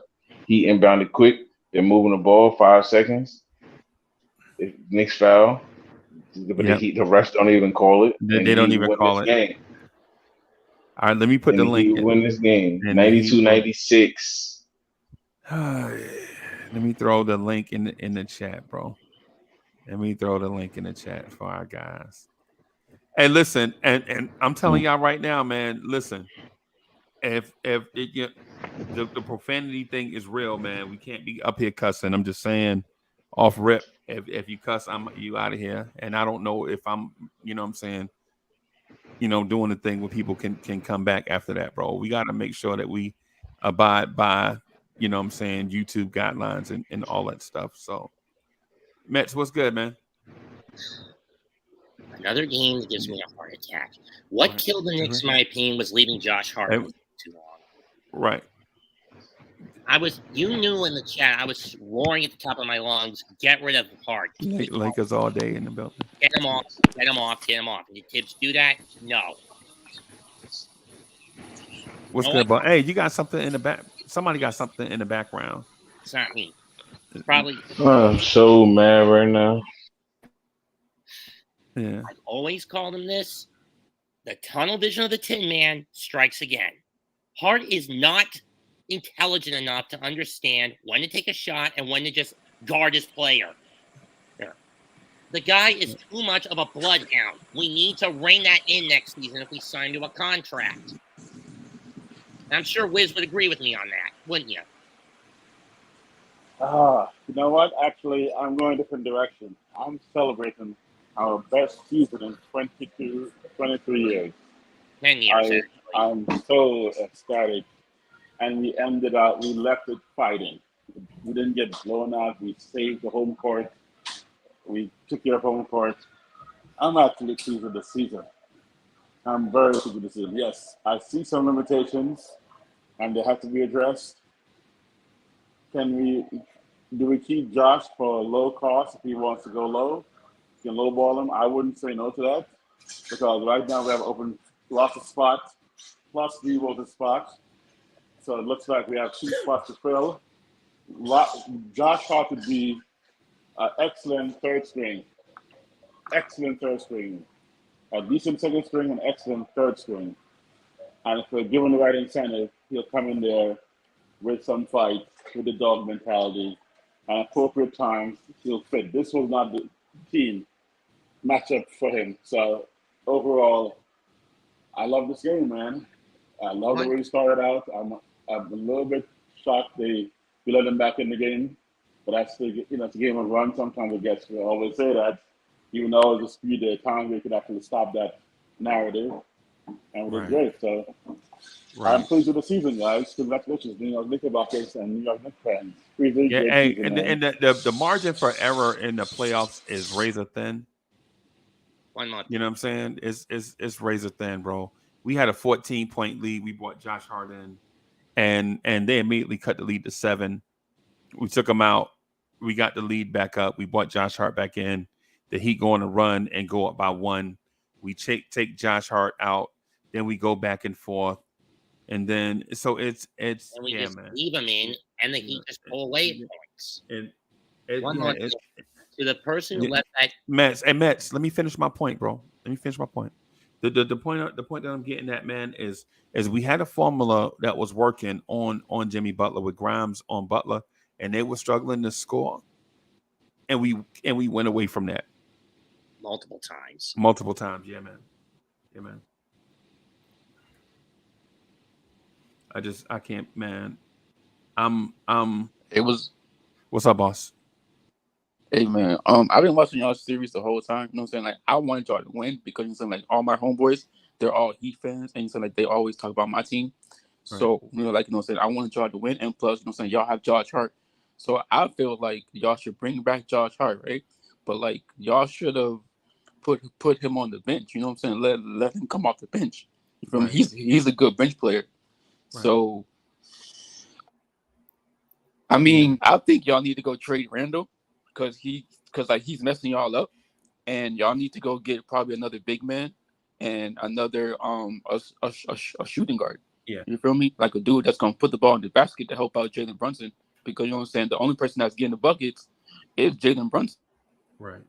You know what I'm saying? And the coach should have been playing Aaron Fournier and Loki. You know what I'm saying? The coach should have told Obi Toppin to be guarding Jimmy Butler. You know what I'm saying? Because like I'm saying, when y'all had Obi Toppin in the game, y'all was getting rebounds, y'all was playing defense. You know what I'm saying? Right. Right. 41-point effort by Brunson wasted because of incompetence by the players and the coach. Yeah. Yeah, man. It's man, I don't know how to take this, man. I'm at a loss. I can't believe the season is over. I can somewhat believe it. And just like that, the season is over. I can believe it's somewhat that it's over because I should have shipped this to the glue factory. We need someone other than the Tin Man running the plays. Yeah, man. Dre, what's good? I Man? am tight right now. This a lot of our warts came up. Like all the stuff that we didn't like throughout the season. Spoelstra highlighted it. All of showed it. up tonight. Yep. Damn right he did. And it's a good season. It's a successful season. I'm not gonna diminish all that I've seen. Right. But in that same token, there's levels. Tibbs is a good coach, very good coach. Right. But if let's call a spade a spade. If we swapped coaches, man, we beat the Heat in 5 games. In all likelihood, I don't think this is even refutable. Is everybody here, or did everybody just get muted? I'm muting for a phone call. Yeah, Oh, okay, you're muted. But I just seeing how the Heat generated open looks every single time off of a double team, and I'm watching the Knicks struggle to do this every single time. At some point, there's things that coaches do to minimize the flaws of the players that you have out there on the court. And Spoelstra is excellent at it, and Tibbs isn't necessarily the greatest at it. Tibbs just focuses on your strengths and tries to pound that into the ground, but he doesn't know how to mitigate flaws, and that's legitimately the reason why we lost. We couldn't mitigate our flaws against this team. Yeah. So this is a front office issue. I don't know if it's would you say like the head coach is a front office thing? I won't say it's a front office thing because I don't have an answer. Nothing is a question to what you said. Nothing is an issue. That was a successful season for the first team that didn't even play a full 82 games together with each other. Yeah. Let's at least give the off-season front office a chance to now they know how far this team can go. Now you know you need to make adjustments and see what direction you want to lead with now. Greeny, our guy RJ Barrett did not. He was terrible tonight in an elimination game, bro. He was terrible tonight, but he wasn't. He never got into rhythm. He was always in foul trouble. So okay. And I'm thinking he didn't show up. And I don't want to use the injury excuse that if Quickly was there, then things would have been different. Because if Tyler Hero was there for them, things would have been different. If Oladipo was there for them, things would have been different also. So it puts us in this weird space. So I feel like I'm in a sense of mourning right now. Right. Thank you. Yeah. I can't believe it's to me, it's man, the season is over. And now I'm like, now what? You know what I mean? And people gonna come with the RJ slander. It's gonna be Randall slander. You already know it's about to start. We don't and even make it. We don't even make it with it this far without RJ, and this is Well, exactly, and we hold don't on a make second. it realistically. We don't make it this neither far one of without them. Randall. Nah, absolutely Either not. one of them. So regardless, like you gotta give both of these guys their respect. You gotta be happy with what your team gave you results. At the end of the day, this team won the most games in the 2000s. They won more games. Well, no. If they would have won tonight, they would have won more games than we have seen in the last playoff run. We went deep. So you got to give these guys some credit for their first year all being together. They took care of that first round. Looked like they was ready to be here, and it's all right, man. They fought adversity, and now they gotta just try again next year. Make Mm-hmm. adjustments, give the front office a chance to readjust of the team, see what they can do. Now you know you don't need to hold on to all those draft picks. You can probably move up and do some things and try to go get some pieces that work. So maybe you know you got to see what they do. Give them a chance before you say, "Oh, that we had no shooters because of the front office." You got to remember the front office had to put this team together too. This first year.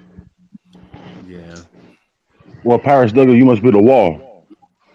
At some point, we can say there's no shooters, but did we actively try to get open looks from three?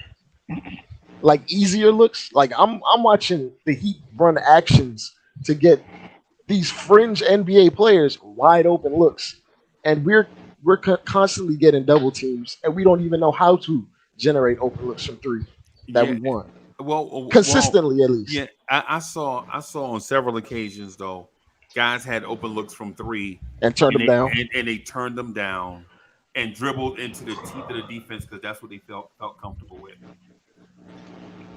You know what I'm saying? So I mean, yeah, I don't know if it's all Tibbs. I think this roster, like I most mean, rosters in the NBA, has some flaws. Hey, Most free. I most mean, We rosters. can I we can mean, we say have flaws, but we can blame shooting. My fault. Free. I mean, my fault. Green. We can blame shooting, but they shot terribly from three as well. Yeah. We had the rebounding advantage. Do you know why we really lost? We lost the turnover battle almost every single game. And do you know why that is? Because our offense is so predictable, painfully and predictable. like if So like what Tibbs you explains said, to Tibbs. Crease, if you said our offense has flaws, as a coach, it's your duty to put your players in position to score the basketball. So if you have a predictable But offense, okay, okay. So my question to you and Dre is what unpredictable offense do you run with the same personnel? but why is every bucket a tough shot? Why No, is I there know. no I'm easy points at the That's what I'm saying. That a good coach is gonna get you easy buckets at the rim. The Miami Heat was getting easy buckets at the rim for any player, not just Jimmy Butler. right. So Right. It's coaching. But they also have a guy when their offense stalls. They have a guy that can get to the free throw line. So do Right. we. We were in So the top of the league in free thank throws you. as well. Right. But you know what happened? Spoelstra mitigated a lot of that because our offense is that predictable. I asked both of y'all a direct question. Y'all didn't answer it. Oh, what was the question? I missed that. I had my headset off. Yeah. The direct question was what type of offense can Tom Thibodeau run to create shots for this roster? A lot more motion. A lot more motion, off ball actions, set screens off the ball for guys, create advantages. There's a whole type. There's a myriad of ways that are not a static pick and roll offense. Right. Where we only really run like weave actions occasionally. Right. Well, it is RJ Barrett, Quentin Grimes, and Josh Smith going to be good in that action that you just mentioned?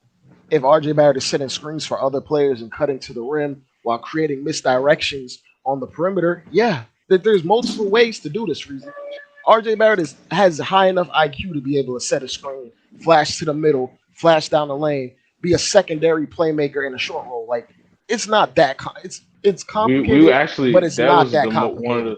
that was like one of the most effective plays we had. Actually, that actually broke their defense when RJ would come set the slip screen for Brunson and run to the corner. Then they can't double Brunson off that slip screen because RJ was knocking down the three every other game. It, it's Um, there's blame to go around. To be absolutely honest, but Freezy, do you think if we swap coaches, we would lose the series? I don't know. No, be real, Freezy, No, no, hey, because they weren't Dre, shooting listen, well. you can't ask me a question and then tell me how to answer. When I say I don't Okay, know, okay, that's I fair. mean that That's that mean, fair. that mean I That's don't know. fair. that's Well, a good answer. I'll just base my thought like they weren't shooting well from three, awful a lot of the time. I think we damn near Mm, outshot them from three. Okay. mm, So if it's a shooting problem, why is it that they're still generating easier looks than us mm. when If you're up we have two guys free 31-17, how is we that have a shooting problem? like this is like we have two guys that are top 10 most double team players in the league, and we still don't know how to create advantages. And there's ways to do that with guys that don't know how to shoot. There's still ways to do that, Freezy. Right. Right. Right. And And in my mind, I don't think it's a Tibbs and coaching staff thing, bro. I think it's a mentality, right? there we go. It's like wide receivers and defensive backs. They have the same athletic profile, wide receivers and DBs. The only difference is one skill set has a defensive mindset, and the one skill set, and the other guys have an offensive mindset. Josh Hart is never going to be that guy that you just mentioned, bro. Never. Hmm. But and for that reason, he is a role player. Right. And it's not the 90s anymore where you could just run a role player into a brick wall no matter what the scenario is or the case is. Teams will point out your weak points and poke and prod at it repeatedly at this in this iteration of the NBA. You can't hide Josh Hart in his flaws. Right. So And what and just I happened? Sorry, hey Chris. Wiz, let me just point out just something real quick, Wiz. I promise. I'll put you on ISO. Right. I ISO Wiz so he can go. Right.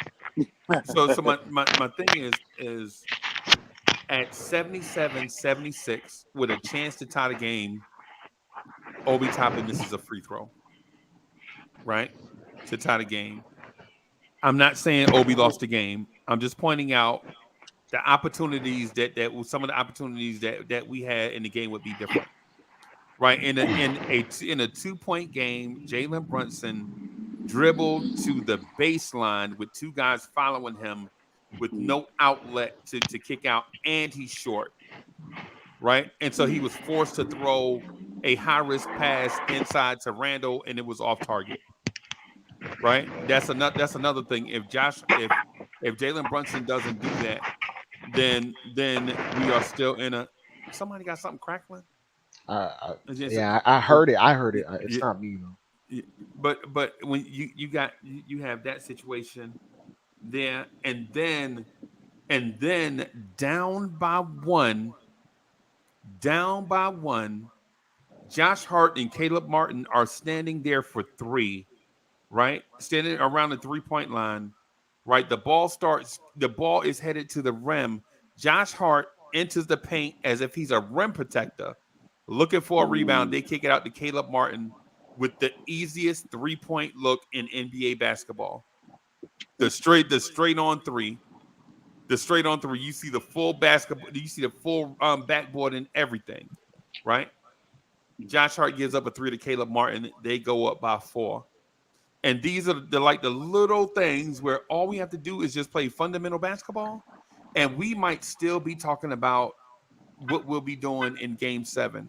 It was plays like that throughout the game.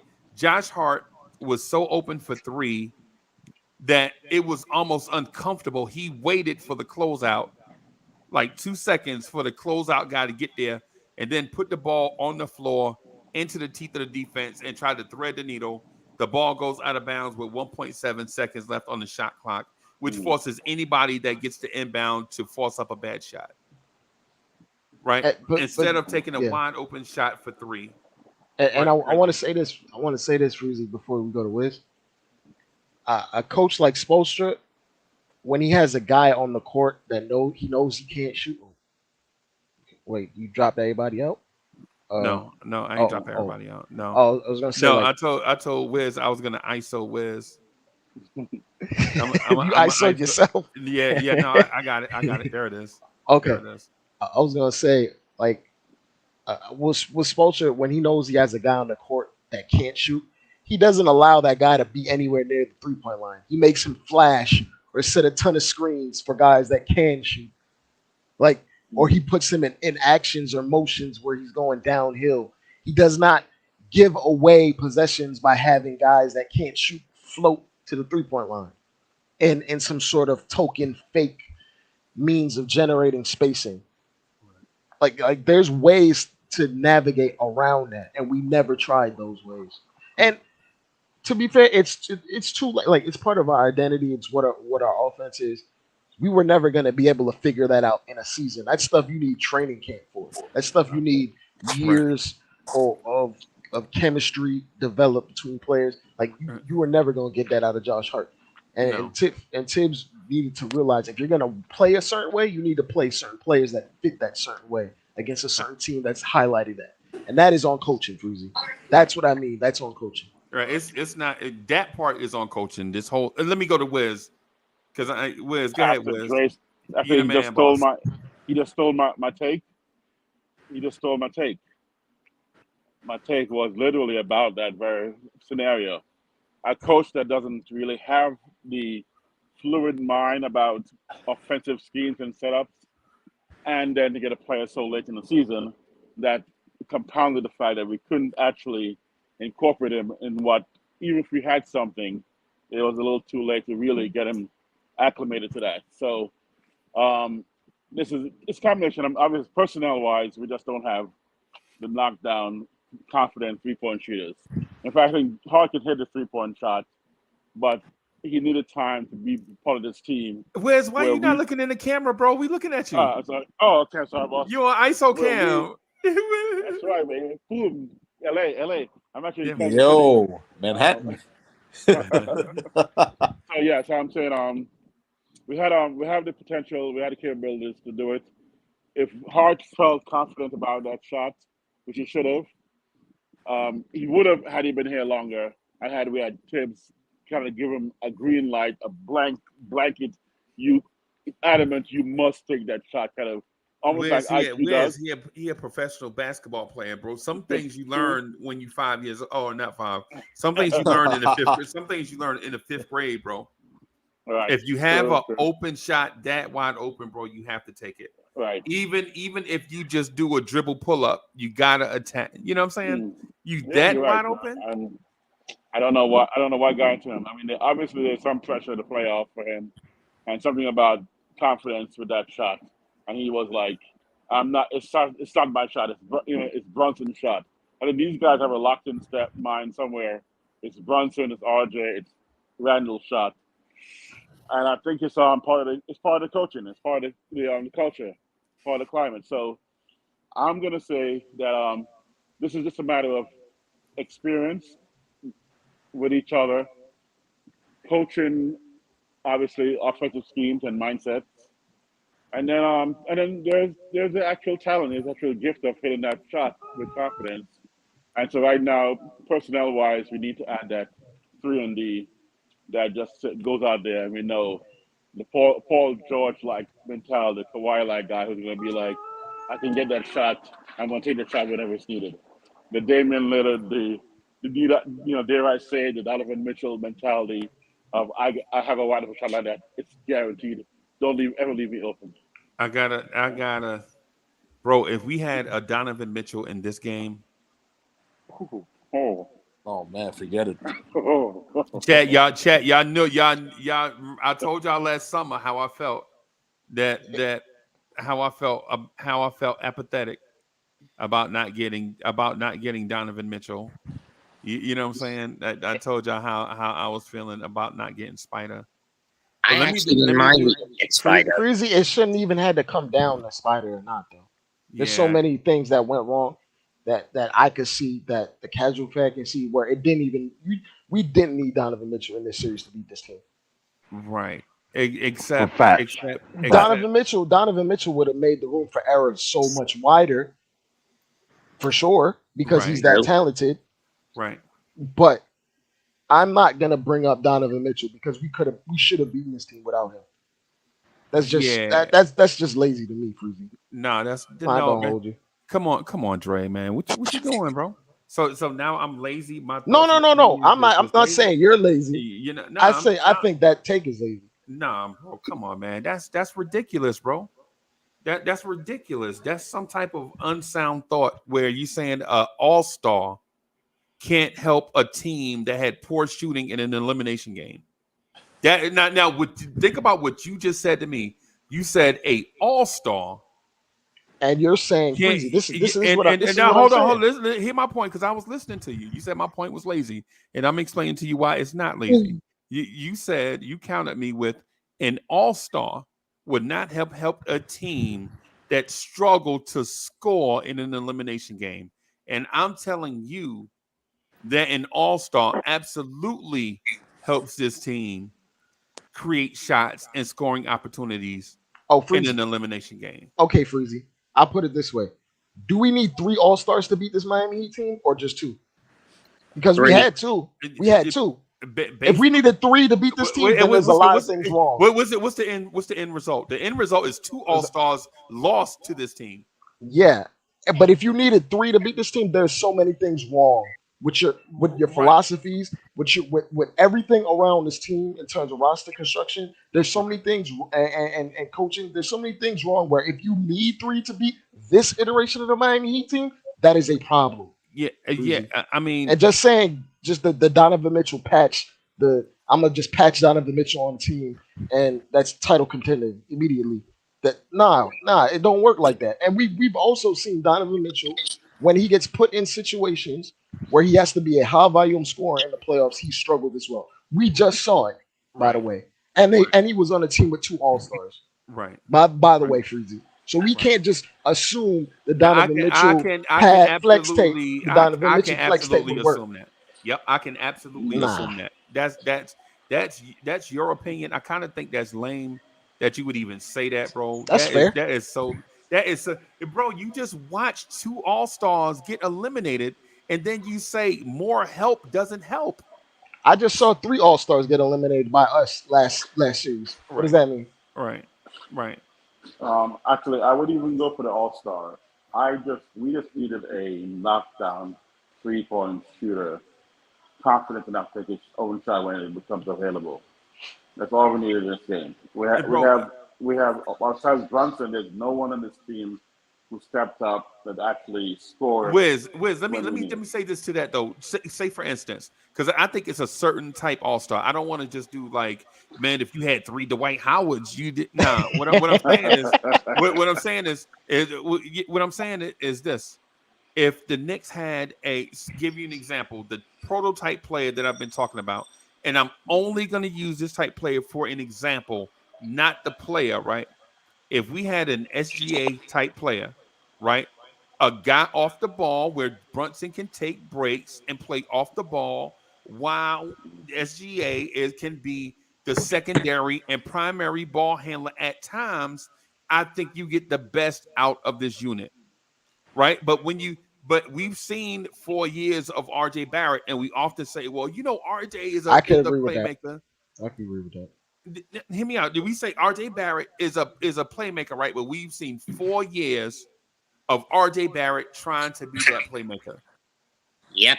And it's not at a SGA type level type yet after 4 years.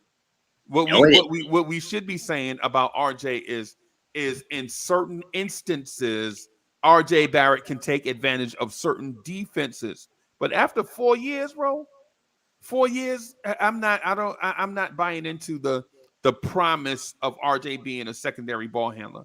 Either am I, Freezy. You know what I'm saying? Now he can do it against certain defenses on certain nights and all that stuff. Listen, I get it. He's just a glue playmaker. He's just a glue Right, playmaker. He's not but a guy you can rely on. but Dre, imagine if you got playmaking off the ball away from Jalen Brunson, where the focal point of a team's defense is not always locked in on Jalen Brunson for 48 minutes. That's Well, what I'm talking about by adding a SGA, I a Donovan Where's Mitchell, Emmanuel something. quickly? Yeah. that was supposed to be Emmanuel quickly, and like you were kind of right in this ham sandwich thing, Freezy, because a lot of guys were talking about Grimes could be a playmaker. He could dribble. Look, he can dribble the ball when we saw him in summer league playmaking, but this is a whole nother ball game where you're in the playoffs.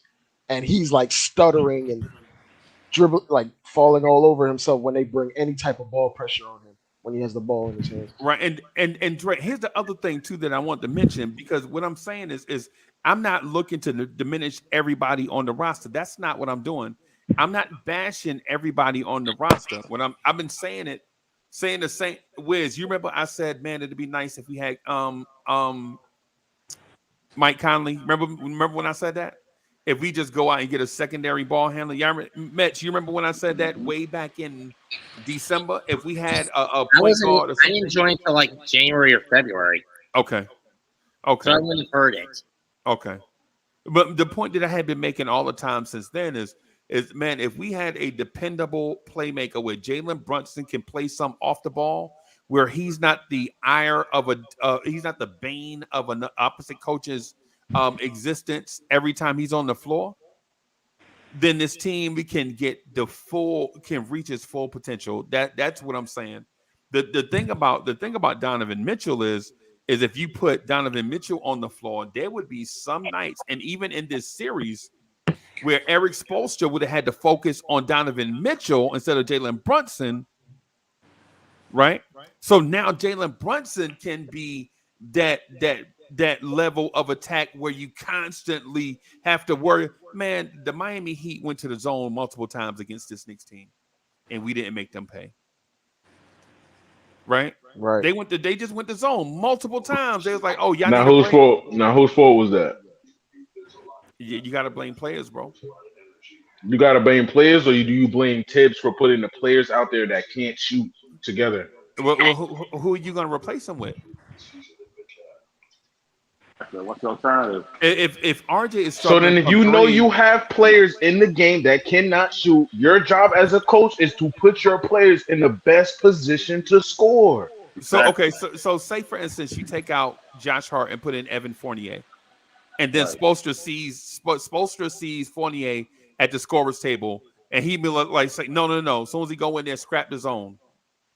Then what do you do? Freezy, I'll say this one thing. High school teams can crack a zone more consistently than the Knicks can. Right. At what point is it all on the players and some of it is strategic? Yeah. At what point, in Freezy. 3 years, Freezy, we can't crack a zone to save our lives. Hey, in those 3 years though, have you seen the Knicks have 3 shooters or even 2 knockdown shooters on the floor at the same time?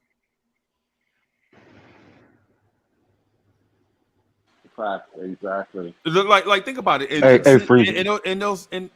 Okay, go ahead, bro. Go ahead, Lee. No, I was about to say you got 3 super chats. No, I see him. I got him marked. I got him.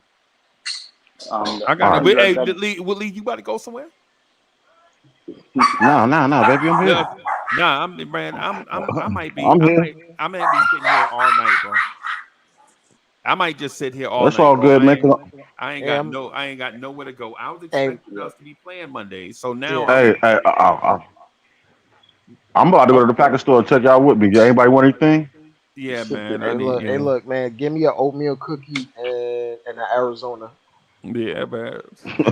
I said package store, not the corner store. He talking about we get down here. We call it the Red Dot store. We call it the ABC store. You can find any AKA the liquor store. Yeah. So at the trade deadline, there was nobody available, no one out there with that kind of credentials. For 3-point shooting, there was guys out there. There were guys out there. Remember what was that shooter that went from the Clippers to Memphis? White guy from Duke, left-handed shooter. You know what I'm talking about? Yeah, I know who you're talking about. Who is that? He's the opposite of Grayson Allen, Luke Kennard. Luke Kennard, and he led the league in 3-point shooting, and Memphis barely gave up anything for him. And he barely even played though. Did he play? Yeah, he played a ton. He played a ton. When he didn't play for the Clippers, but when Memphis got him, they threw him out there immediately. Yeah. And then he got hurt in the playoffs, but he was playing 25 plus minutes. We could have traded for Buddy Hield, bro. buddy. But Exactly. this is the only reason I push against that, Freezy.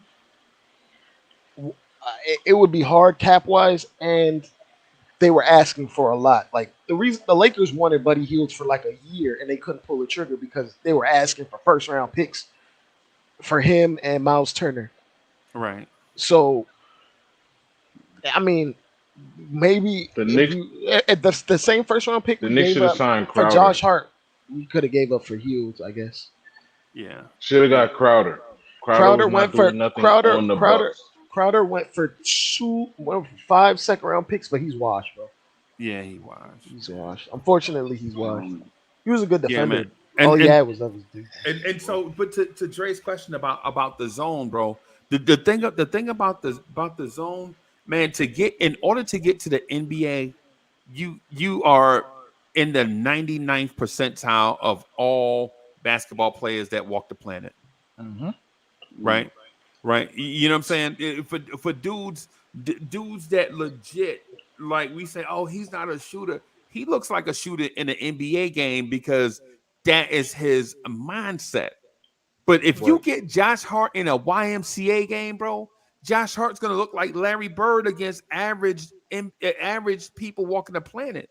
They What don't I'm saying? miss. Like even D1 players, Yeah, they light up average guys. So And I that's played in the point that I'm YMCA getting youth, at.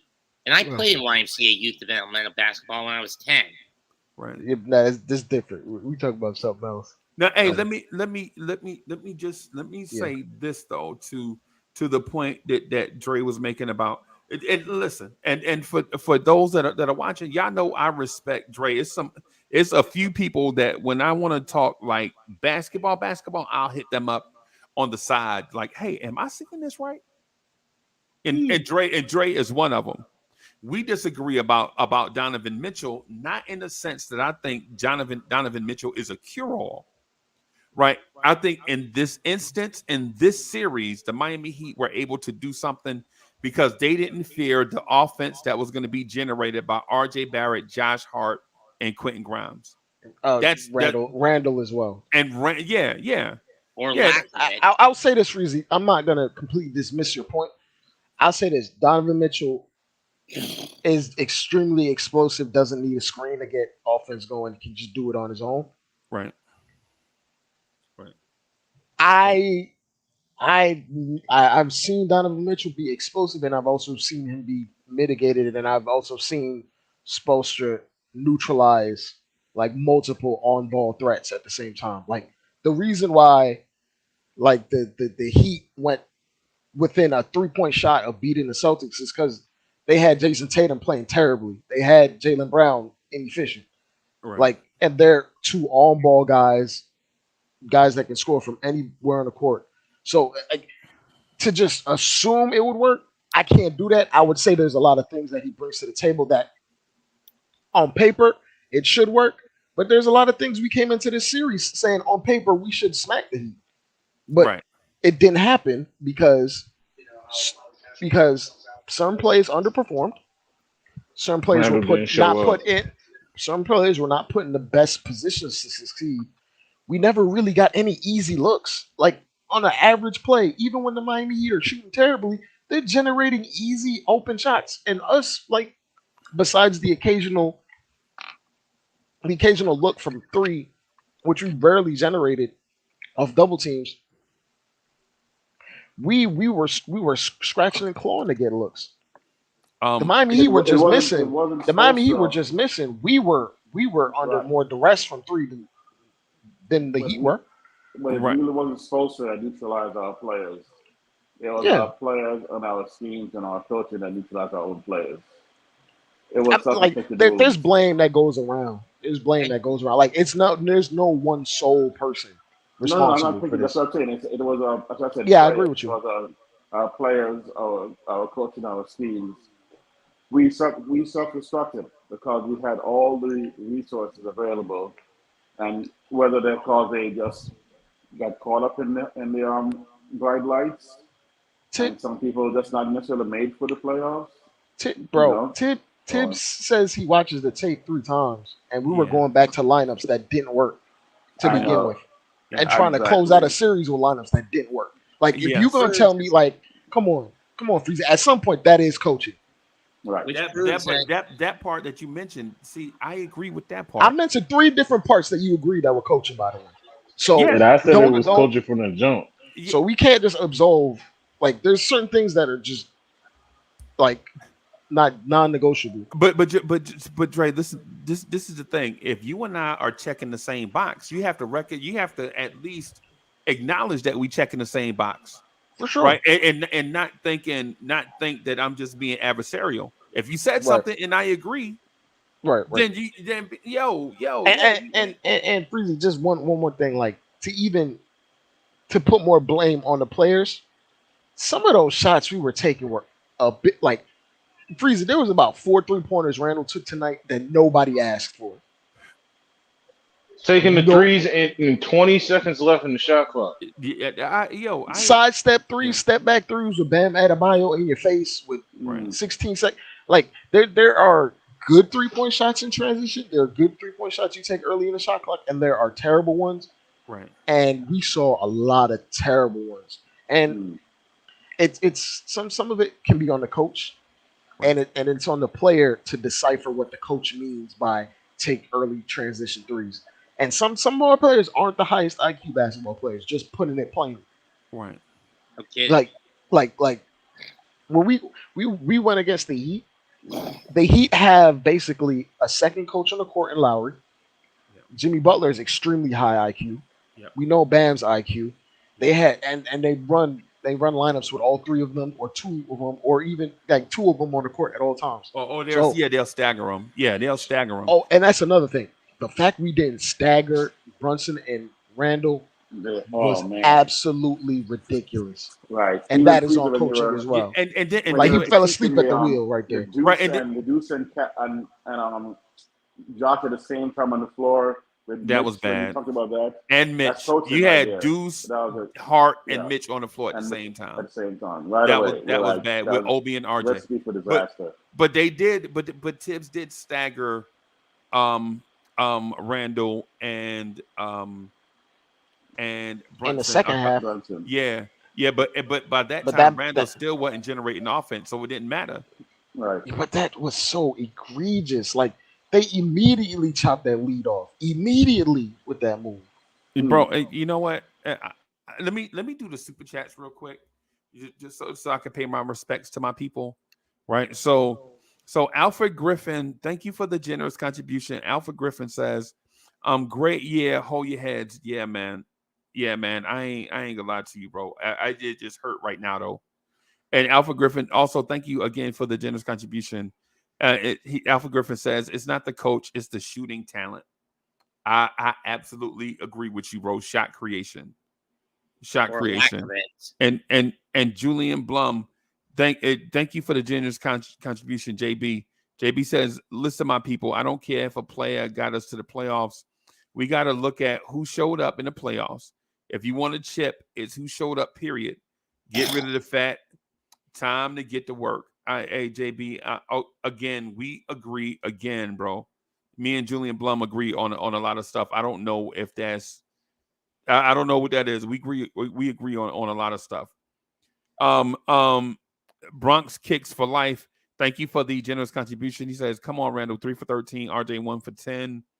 How is that on Tibbs?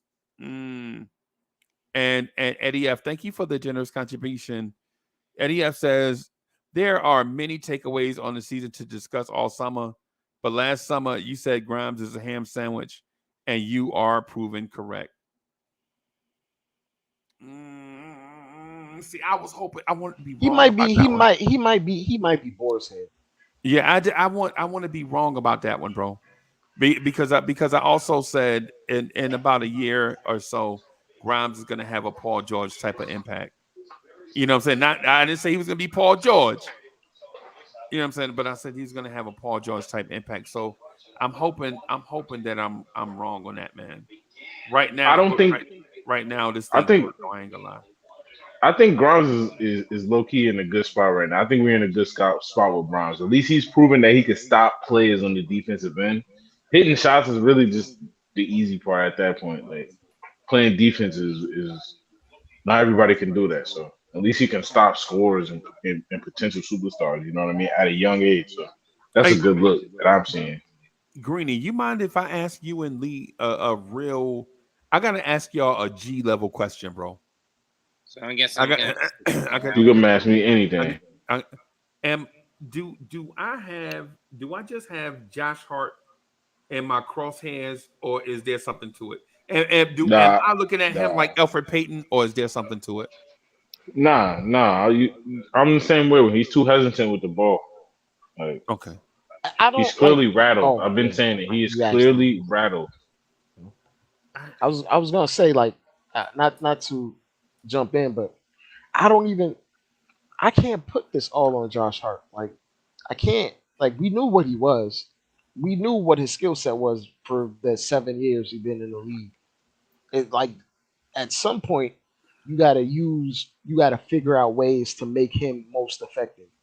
this dude is Keith Bogans, bro. I'm sorry. Nah, What do you mean by that? he's Keith Bogan. He's Keith Bogan's Alfred Payton to me, bro. oh Basically, a guy who tries to do too much defensively and He, trades off with no offense. yeah, he's Chris Dunn. He's Chris Dunn, Alfred Payton, Keith Bogans to me. And All Tibbs defense, for no Tibbs. offense, essentially. but we don't win that first series without him, right?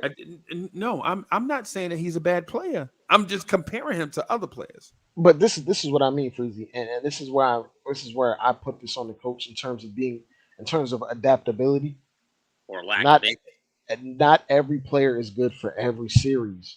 That's been the case in the NBA the last 15 years for role players. You can't just roll the ball out there and expect this guy to be effective when teams are plotting and using him as a release point for the defense. Like Yeah. you have to be realistic. And sometimes we saw Tibbs we saw Tibbs go away from him, Right. but when the pressure was highest and the stakes was the most high, he reverted back to him to try to Back to close what? out a game. Yep. And for that, it's like he doesn't trust his gut. He only trusts his first gut. His first Right. gut, like he's a cow. I, Right. he only trusts his initial instinct, and then he might deviate, and like it might be the hardest part for him because he's an older coach, and we've seen like some change in him. But ultimately, when the stakes are highest, he's just going to revert to what he feels or believes is going to work. You know what, Dre? Let me jog your memory a little bit, Mets. I want to jog your memory too. If you notice, tonight's game played out just like those lineups of when Derrick Rose was the entire offense in Chicago, and Kirk Heinrich and Keith Bogans was on the floor with Derrick Rose, Ronnie Brewer, with Ronnie Brewers, Joakim right? Noah? but more so like his counterpart guard. That's what we're really talking about. The guards and the wings on the perimeter. His Yeah, counterparts, his release valves, his like release valves were Keith Bogans and Kirk Heinrich, Right. right? and And Luol we saw, Deng, who was not really like he was a pretty good player, but right. he he wasn't like Chris Middleton level. No, Like, no. he wasn't. He was Ultimately. he was yeah. What it is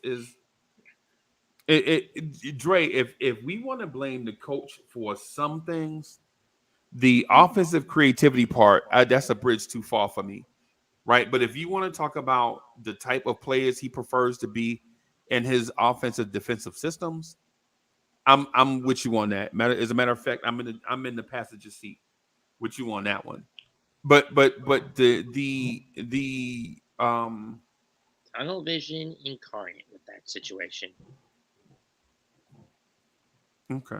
There's only so much you can do, but there are certain things that You when I should watch other teams, like other teams with elite coaches, they're a little bit more flexible and not as rigid with their lineups or their style of play.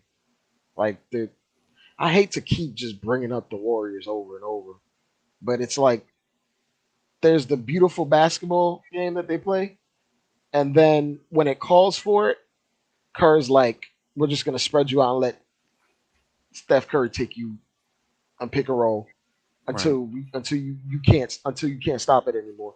Like there's pivots, and it's like We don't pivot. We just play the same way game 1 to all the way through game 12 of the playoffs. But the pick The and only thing roll that thing, changes is players and the pick and roll some thing, though, rotations. the pick and roll thing with Steph Curry, they have so much faith in it that they will run it and until you make a mistake. Right, with us, with the Warriors, they will even change up the role. Man, against the Lakers the other night, they ran Gary Payton II as the screener. But Freezy, coming into the series, that was like their 8th adjustment in terms of what they were gonna do with Steph Curry. Like they I agree tried with you. I'm different with you. things, different like they kept trying. Like I agree. I'm with you. and when like our trying is we get to like maybe a second option or a third option, like the most the most revolutionary thing Tibbs did was this whole playoffs in terms of adjustments was like bringing guards to set screens and flip screens over for Brunson. Yeah. Other than that, it's basically been a lot of the same You stuff know, that we've seen the all first year. adjustment, adjustment was bring Clay, right? And while Clay is not a role man, he gives the perception that he's going to be the screener, but he actually ghost screens to the other side of the floor. Now you have two elite shooters on either side of either wing, and now your defense can't just trap Steph Curry on one side of the floor, because if that ball makes it to Clay, if that What is ball makes Paris it to Clay, Nugget talking about? I My don't, I bad, don't, Freezy. I don't know. Uh, I don't know. all I've But been talking about is basketball, man. yeah, man. Yeah. Salute, right? Hey, what's up, Salute, boss? salute, Shaw. What's How good, y'all, bro? man? Chilling. Hey Ah, Drake, man, I know you know basketball, but why you put so much blame on Tibbs? it's not all the blame on Tibbs, but in my mind, there's a lot of things we could have done to put us in better positions, especially to execute in 4 quarters to get easier looks. Like we shouldn't be living and dying on contested long jump shots in the mid range. Like that Yeah. is not a healthy diet of shots to live off of. And Right. even if you don't have necessary spacers on the court, there's ways to manufacture spacing Yeah. artificially with having your weaker shores in actions, having them set screens for the guys that you have more faith in shooting. Like there are ways to generate these things. And if you watch other teams, like teams with high octane offenses, they do these things regularly with guys that aren't the best shooters. And for the regular season, these things that we do, they work 100%. They work. But when we get down to the nitty gritty in the playoffs against tacticians that know our strengths, they know the ins and outs of what we want to do. They'll pick their poison. They'll pick their poison and live with the results. Yeah. Teams will overreact in the regular season. It is what it is. You run into a team 3 games in 4 nights. Their head ain't on straight. They not even game planning. Right. So like the things that we dominated with, like in the regular season, like the rebounding, like the Miami Heat were a smaller team, but they weren't getting destroyed on the glass for a reason. Like we've seen other teams across NBA when they in deep runs, they don't necessarily have to have the biggest rebounders or the biggest guys on the court. But if there's emphasis on rebounding, you can attempt to scheme around that. So No. trying to dominate, like being a great rebounding team is essential to a lot of championship contenders, but that can't be your best strength. That can't be your best strength rebounding the ball when you're going against elite coaches Yeah. or elite teams. But You but need Dre, to pivot. You need better offenses. You need better defenses. You need to Need win better. within the margins. And when I talk about the margins, when you lose in the margins, 9 times out of 10, that's coaching that's involved when you're losing in Yeah. the margins. Yeah. And when we lost to the Miami Heat, I won't say every game we lost in the margins, but a good 2 of them that we lost in the margins. Hey, Dre, but let me say this though. I'm just gonna say this. This made me laugh when I looked at it. Right. Yeah, go ahead. Every starter in this game had a foul except one person. Who would you guess it? Who would you guess it was? Mitchell Robinson. Jimmy Butler. Oh, that's Every just typical. starter in this game had at least one foul except one person. That's typical. I think him and Kawhi Leonard are the only players currently that have more steals than total fouls Right. for their careers. I just want to say that most of this does fall on some of this falls on the players, but a good boatload of it falls on the coaching. I know I'm a broken record at this point, but Tibbs has got to learn to adapt, learn to break instead of just bend and not break. Listen to alternative options instead of just sticking. What alternative options? Name them. Just say some, so that we can discuss it. I want to be with you on this. Just name like an internal alternative option, so we can continue to drive the conversation. If he has to, bring the guys he doesn't use out often onto the court. Guys maybe like Fournier, like Rose, like Jeffries, like Deuce, more frequently than he does. Because the problem is with a 9-man rotation, it's a trade-off. Sure, you get more play time for those players, but it's those players alone. Even today, most teams do a 10 or 11-man rotation. Not putting yourself on a 9-man rotation gives you a bit of a handicap. Okay. Because you don't have that same player flexibility that other coaches who use a 10 or even 11-man rotation have. Okay. At least that's how I see it. I would say this: if we're making like roster moves, I'm not acquiescing to what Tibbs wants because the types of players Tibbs wants don't lend themselves to high level championship contender. Yeah, they don't. Yeah, Like the guys that he likes for his style of play, you can't. if they worked, Tibbs would have more than just one Eastern Conference Finals win. Right. Like this, like the thought of this, like you can't make these moves based on Tibbs. Tibbs is gonna have to adjust to the roster. With Not the Drake, other way. when I watched that interesting stat that I clapped back at that is like I think it was like LeBron James 200 and something game and in the playoffs, and that's more than 15 franchises. So what like you said, Tibbs only got one. Like it's very hard to win in the NBA. So like I disagree with that because it's not often. But Shaka, what's your point though? Like, what you really getting at? No, I'm just saying like when he said like Tibbs like because of this I'm not blaming this is why I'm not blaming Tibbs. Okay. I mean because at the end of the day like what we could say is like how great James is how great he is. Right. When the last time the undersized point guard been in the finals period? Well, do you consider Like Steph Curry undersized or no? no, not at all. Okay.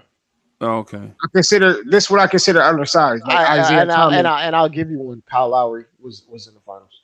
Yeah, him and Fred VanVleet At the same time, starting together. Yeah, but that Kawhi Leonard was a big part. I'm not. I mean, yeah, but I'm gonna make it case by case. Coming into the series, did you think we were gonna win the series? No. Of course, yeah, I did. I definitely thought we was going to win this series. Did you think we had more talent than them? Not even by paper, judging them off paper. Yes, I thought we was going to win the series. Yes, I believe. I don't know if it was just because we Knicks fans, but I believe that. Are you talking about you said coming into the playoffs, or did you say coming into the series? Coming into the series. Okay. Yeah, I thought we were going to win. Yeah, I thought we were going to win. I thought you were talking about at the beginning of the season. Yeah. I thought you were talking about like coming out of preseason. Did you think we were going to be a second round team? No. He meant coming into the series against the Heat, right? Okay. Drake. Okay. Yeah. So yeah, absolutely. I thought we was going to win, Drake. A lot of the things that went wrong, in my opinion, were things that could be correctable. There are talent issues that we have, a talent deficit or certain skill deficits, like not having an extra ball handler or just dead eye shooters, right? But when you look at the Heat, the roster isn't even more talented than us, even with those deficits that we have. And a lot of the things that we lost by were having more turnovers or getting out rebounded when rebounding was our strength, or like us selling out to just triple team and double team Jimmy Butler at every chance we get. or the mediocre offenses that we run that make it harder to get easy looks. Like every shot Randall took to this game was heavily contested. Everyone. And he's like facing up against a loaded defense. Some of that is IQ, some of that is being able to know you ain't got it and move the ball. But some of it is also you have to drill in certain principles to make the lives of your players easier. Yeah, And I Dre, and I don't think on offense we did I don't think we did anybody favors but Dre, in terms but of that's making life easier. that's the difference. Like, I mean, this the only difference. This is like where I agree with you to the point on coaching. Like, that's what make Eric Spoelstra special. You know what I'm saying? Because he is a proven championship coach. So at the end of the day, like, it's not really shocking that Eric Spoelstra outcoached Tibbs. I Like, that's didn't not really yeah, I didn't but shocking to me. I didn't think he would outcoach him to the point where his inferior talent, because let's call a spade, their talent was inferior to ours But he did it. He did it coming to into the Mike. series. He did it to the number one seed. Yeah, but Yeah, you know what I'm saying? Like, I'm saying yeah, he did it to the number one seed, but Giannis missed like 2.5 games, and then it was just that after that with a bad back. After that, the momentum was lost. We but came Dre, into you this know, series hot. We Hey, came into the but you, series Dre, on but you know fire. basketball. But Dre, you know basketball. Without Giannis, was the Milwaukee Bucks this season still a 500 team? They were over 500 without Giannis, but that's the So regular season, so I'm not about to put too much stock that's into true. the That's final. true. That's true. What up? Who's talking to me? Fish? Is that Fish? yeah, that was me. That was What me. what's up? Yeah, What's you up, bro? said Giannis was out. What, 2 games that series? 2.5. Oh well, Two and a half. really Right. three because he was out 11 minutes into the first one, so How it was many really games? 3 games. How many They games lost was 2 games Randall with him out? back. How many Uh, games was Randall out? one. Nah, more than 1 game, bro. He didn't show up at all. Oh, so you say he missed all 6 games? He No, yeah, nah. no, I don't think he. I he mean, the had point. two. He had two Nah, solid games. but Fish to Fish point, I think he was elaborating that Randall wasn't. They both wasn't 100%. They were Basically, just both non-factors in both series, and Giannis didn't play. Now the question is, You which know, like team? that's not cool right there. Like, yeah, I'm gonna Tibbs. put some onus on Randall because at some point you dropped 25-10 in the regular season. If I'm just asking for 80% of your production, you Hey, probably win this series just with ease, man, coasting. right? I don't think Hey, he's 100%, guys. But and but and, but and, but and, but like listen, Shaw. Nobody on the Heat is 100%. Kyle Lowry missed like so many games because of a bad knee. He's off the bench because his knee is not sustainable. We already know Jimmy Butler wasn't 100% after he turned that ankle because he wasn't looking the same. We know that, right, Shaw?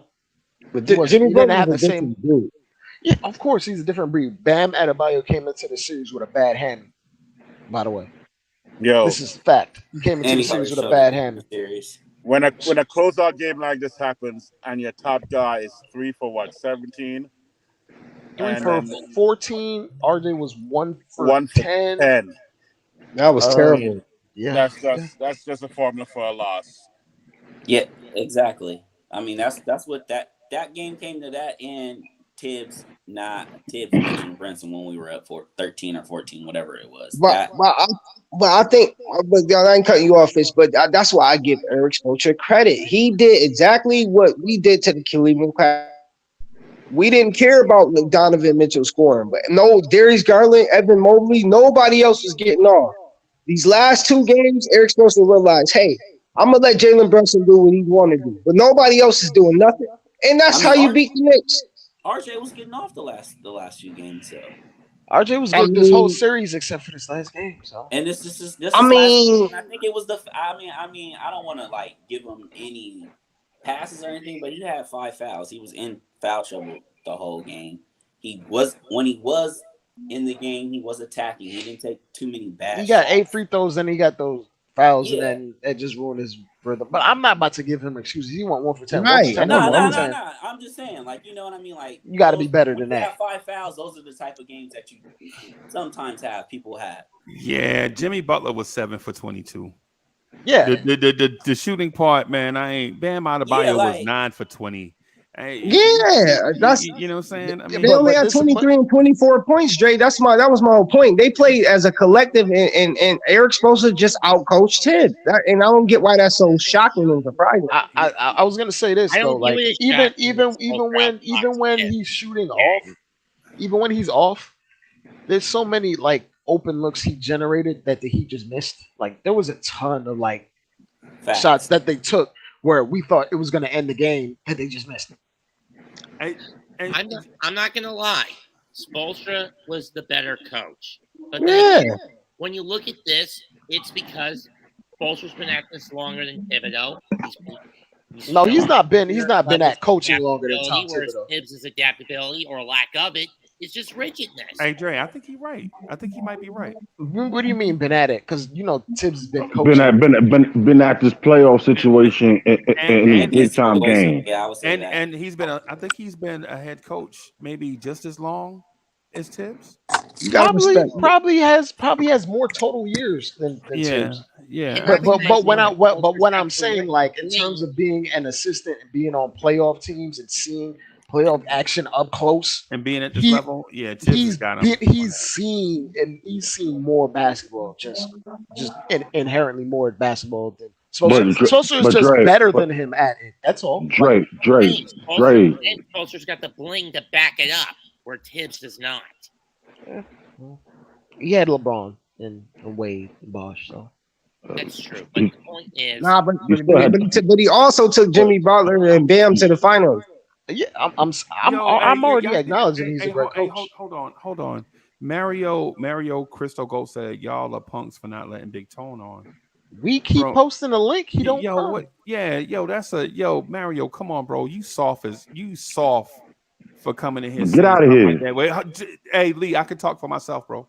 Hey, Mario, come on, bro. Really, we post a link every time. He comes in and drops the link is right above your comment. Yeah, I asked for it in free. Hold on. Mario, the link is right above your comment. You mad soft for that. I wish I could see you face to face so that I could tell you eyeball to eyeball that you mad soft for that. And then you coming in, you coming in defending a grown man, bro. You coming in defending a grown man. You mad soft for that's a sucker move. I got zero respect for you, especially with the link being right here above your comment. You mad soft. And if you mad, I hope you mad. I think we ducking smoke. Come on, bro. If he shows up, this is hold on. Let me tell him, bro. This is the type of stuff that when you be dealing with stuff on the internet, bro. If that dude want to come on here, the link is in the chat often. I'm not begging no other YouTube content creator to come on my joint. If you want to come on here, then you come on here.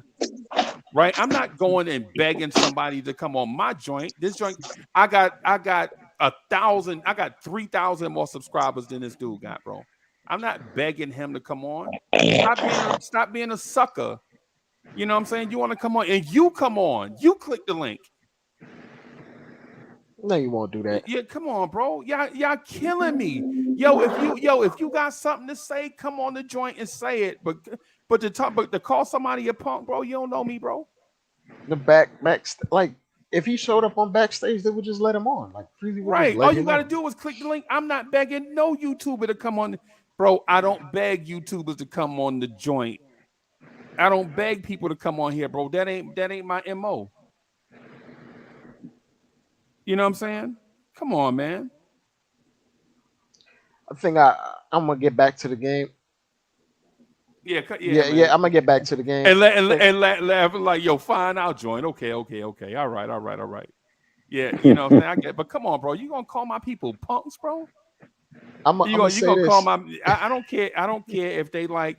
Listen, I don't care if you dislike Dre. I don't care if you dislike Mets. I don't care if you dislike Lee or whoever. But to call my people punks, bro, that's an internet gangster move right there. That's a real internet gangster move.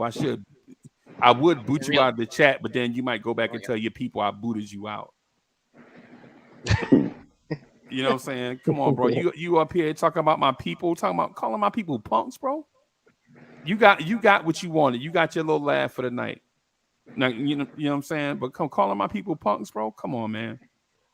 That's a sucker move. I was Yeah, gonna that's less than I would expect. But I would expect something like that It's from clown. suckers. It's clown. It's clown shit. Yeah, talking about y'all punks for not letting my guy jump on. Man, we ain't kissing. We ain't bowing down to nobody. Man, can we? Yeah, I want to just get back to the game. Yeah, let's just And the thing I want to take go out of ahead, this, bro. But most, don't be offended, bro. Don't be offended when I'm defending my people, bro. I mean, it's what it is. Yeah, I ain't just gonna be calling my people out their name. I don't care who it is. I don't care who they like or dislike. You ain't just gonna be calling my people out their name like that. Yeah. I'm gonna say this, Freezy. Brunson's a superstar. I'm just say it.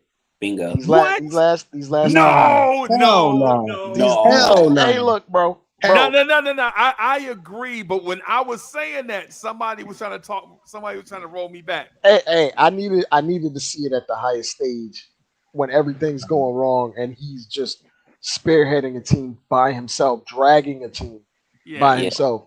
That is superstar stuff. Dre, I was You saying that know, in the he regular has heart. season, I though. give him. He has Jimmy Butler heart. I'll give him that. But the reason why I won't give him superstar title is because he can't beat it. Like he's under. Like it's not his fault. He undersized. Okay, And hold I- on. Do No, you it's think? Donovan do Hold you on, let think me finish, Donovan? Jay. Hold on. That's what I was about to ask. That's Yeah, the first question I was about to ask. Is Donovan Mitchell a superstar? Hello. I feel like he undersized and he can't beat a zone.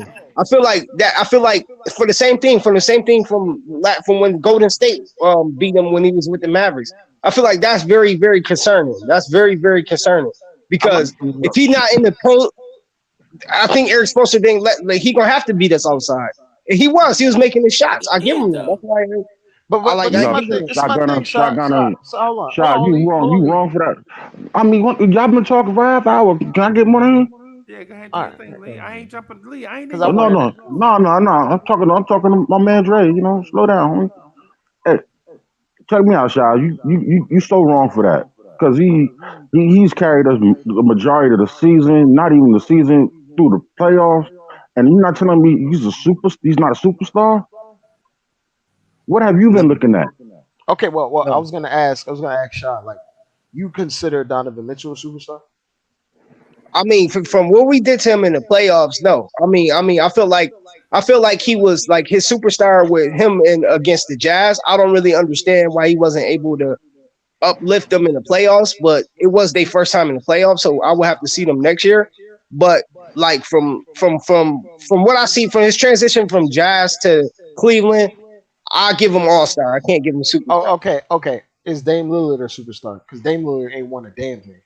But Not to mention Dame's getting to the point where it's getting time for him to hang up the shoes. No. it's his fault though. It's his fault because his loyalty. He want to stay with Portland, but Okay, truthfully, but he you never. don't win anything by yourself, bro. Like, Jimmy Butler is proving that, bro. Jimmy Butler is proving Jimmy that, just Butler proving has that no this year. titles. Jimmy Butler has no titles I said so far. You ain't let me. I was about to finish. so far, but it's gonna end the next round for them. So, But that's some hater, John. I mean, why not want to see him break history? Like I don't like. You know what I'm saying? Like I don't.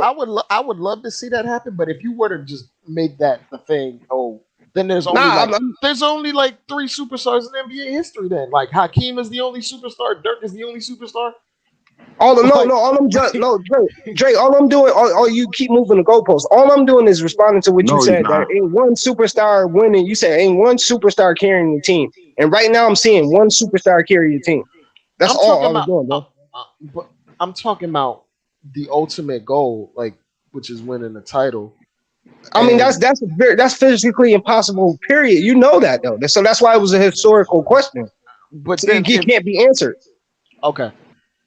His performance, his Jalen Brunkson's performances in this particular series, dropping 30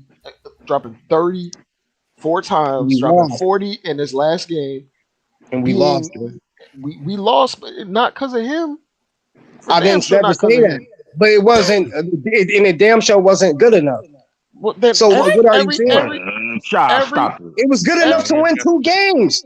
Shotgun, you sound ridiculous, bro. Stop it, bro. Oh my god. Shotgun, you sound ridiculous, bro. Mute yourself, bro.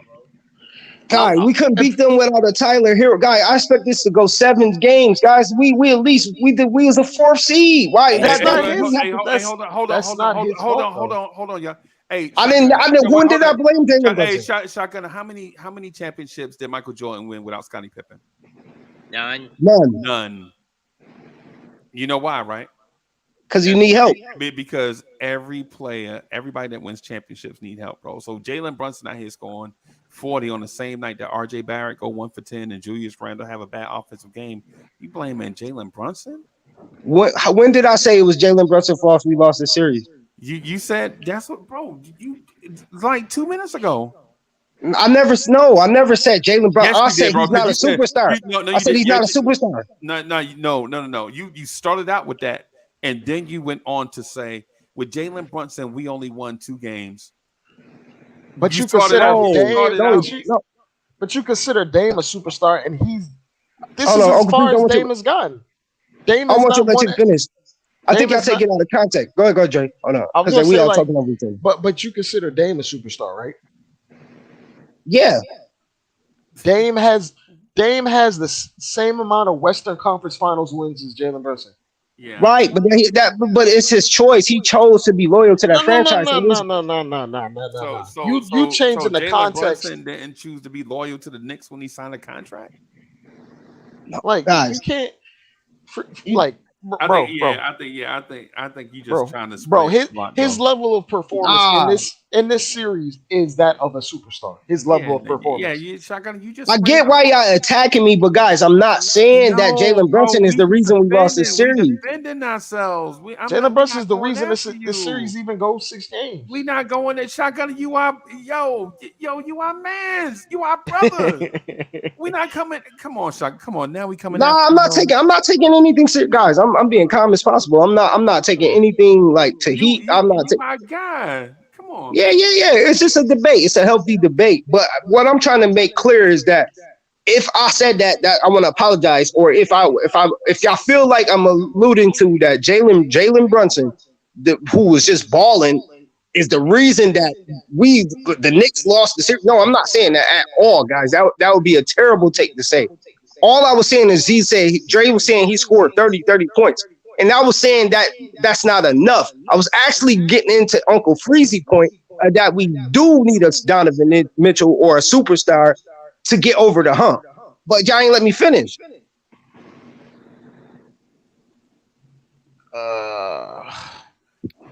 There's so many things at play that I can't even.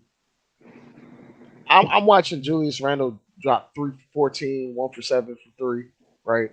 RJ with 1 for 10. Terrible execution across the board. Coming into the series, we had more talent than them.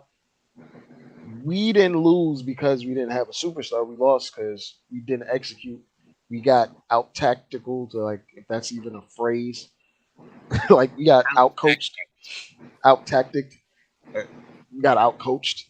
Like, it's multiple things that went into this, and just to put this out there, Dame Lillard has gone just as far as Jalen Brunson has gone in the last 2 years. Matter of fact, Jalen Brunson in the last 2 years has gone basically further than Dame Lillard at his peak has gone. Right. In terms of team goals and where the team finished and ended up, right? And we consider him a superstar, and we don't put these excuses as he averaged 30, but that's not enough. What do you want him to average? 50 for us to win? I don't understand. No, that's not what I'm saying though. Like, I'm not saying that, Dre. I wasn't saying that at all. Like I can't. I'm not even trying to compare players like Damian Lillard or Jalen Brunson. My whole point was that we need a superstar. We need another superstar. We need another scorer, another go-to scorer that's going to consistently give the point. I don't even think it's a start. I think what I've been getting at, Shotgunner, is we need another archetype superstar. Like say for instance, I don't think Karl Anthony Towns comes in here and make us better. Thank you. Why not? Right, but hear me out because okay, just he does the same thing Julius Randle does. It's duplicity, basically. That's what I was going to get at. But the thing is if you diversify your offense, where every inch of the floor has to be defended by the opposing defense all night long, now you can create those mismatches where you can take advantage of it. Say, for instance, if we had an SGA type player here instead of Grimes, and no disrespect to Grimes, but at this moment in time, SGA is better. So no disrespect to Grimes, right? But if we had an SGA type player on the floor with Jalen Brunson and Julius Randle, where you can stretch the floor out and a team doesn't focus on doubling Julius Randle, and where they can't double Brunson, where every man has to play man defense straight up, then now everybody in the offense can cook, right? Because you can't stop Donovan Mitchell one-on-one with Jalen Brunson and Julius Randle on the floor. You can't just send somebody at Donovan Mitchell, right? That's the whole point that I've been getting at. When teams play us, they don't have to defend every inch of the floor when we are in our offensive sets. They can focus. They can focus on Brunson and then scramble and react to wherever he passed the ball to. But this is where I think like a coach like Spoelstra would. Dre, do you not agree though? Do you? I agree. I actually agree. Can I piggyback off that real quick, Drake? Well, let me finish. Yeah. I agree, Freezy. But I feel like a coach like Spoelstra will pick his poison and try to like funnel us to make Julius Randle take a bunch of 3-point shots. It'll be like how we guarded the Cavs last series, where they had 2 dynamic guards, but they had a power forward that wasn't stretching the court, and then they had another wing out there that wasn't stretching the court. We purposely decided to pack the paint and make their 2 dynamic guards' lives harder. It's impossible to check 3 individual great scorers, right, if they score at 3 levels. Right. But if one of those 3 are not clicking at a high level from 3, for example, like Randall was not this series. Yeah. Even if he was getting open looks, he wasn't. It kind of handicaps you, and it makes it easier when you have 2 smaller dynamic guards. And let's call a spade a spade. The Cavs had 3 All-Stars. 1 All-Star last year, Darius Garland. We know who Donovan Mitchell is. We handicapped their offense because we funneled them. And a lot of the same things that the Cavs did, the Heat did to us. Just being frank. Like a lot of the same things that we did to the Cavs, like helping off strong side because we don't respect their shooters, packing the paint because they don't really necessarily stretch the floor with shooting, because let's call space, but they respect Julius Randle in the fact that he can isolate, score, and get to the rim, but they don't really respect his 3-point shot, which is why the only thing he had to go to was to take a lot of threes, even if they were contested. So it's one of those things where when you name like 3 different guys or archetypes, they all have to be able to click and score from different parts of the court efficiently. And if you just have 2 of them, then it's easier to funnel and wear them down, which is why the Heat were even in the series to begin with last year with the Celtics. They had 2 dynamic guys, but the third guy didn't really exist on that team. This year they have Brogdon, and Derek White is playing well, and if Marcus Smart is hitting shots, it makes it a lot harder to guard them. But it's one of those things where it's easy to stop 2 guys. The super team thing where you have 3 guys is the reason why there's a huge uproar about super teams and how it's unfair and unbalanced is when you have 3 guys that can get a bucket at any given time, it's impossible to stop it. Yeah, Alpha Griffin, thank you for the generous contribution. Alpha Griffin says, superstars are made in the playoffs. Brunson is a superstar. I'm with you, Alpha Griffin, on that. I'm with that too. And can I pick? And am I being a hater if I ask this question? Did Jalen Brunson go farther this year in the playoffs or last year? Last year, because he had Luka Doncic. I'm not surprised about what I'm seeing. That's all I'm saying. I mean, if we had Luka Doncic, we probably okay. So let me say, I'll say this, bro. If Emmanuel quickly had done anything this postseason, the Knicks may be waiting on the winner of Philly and Boston. If I agree Emmanuel with that. Quickly had done True. anything, But he did anything, I agree with that.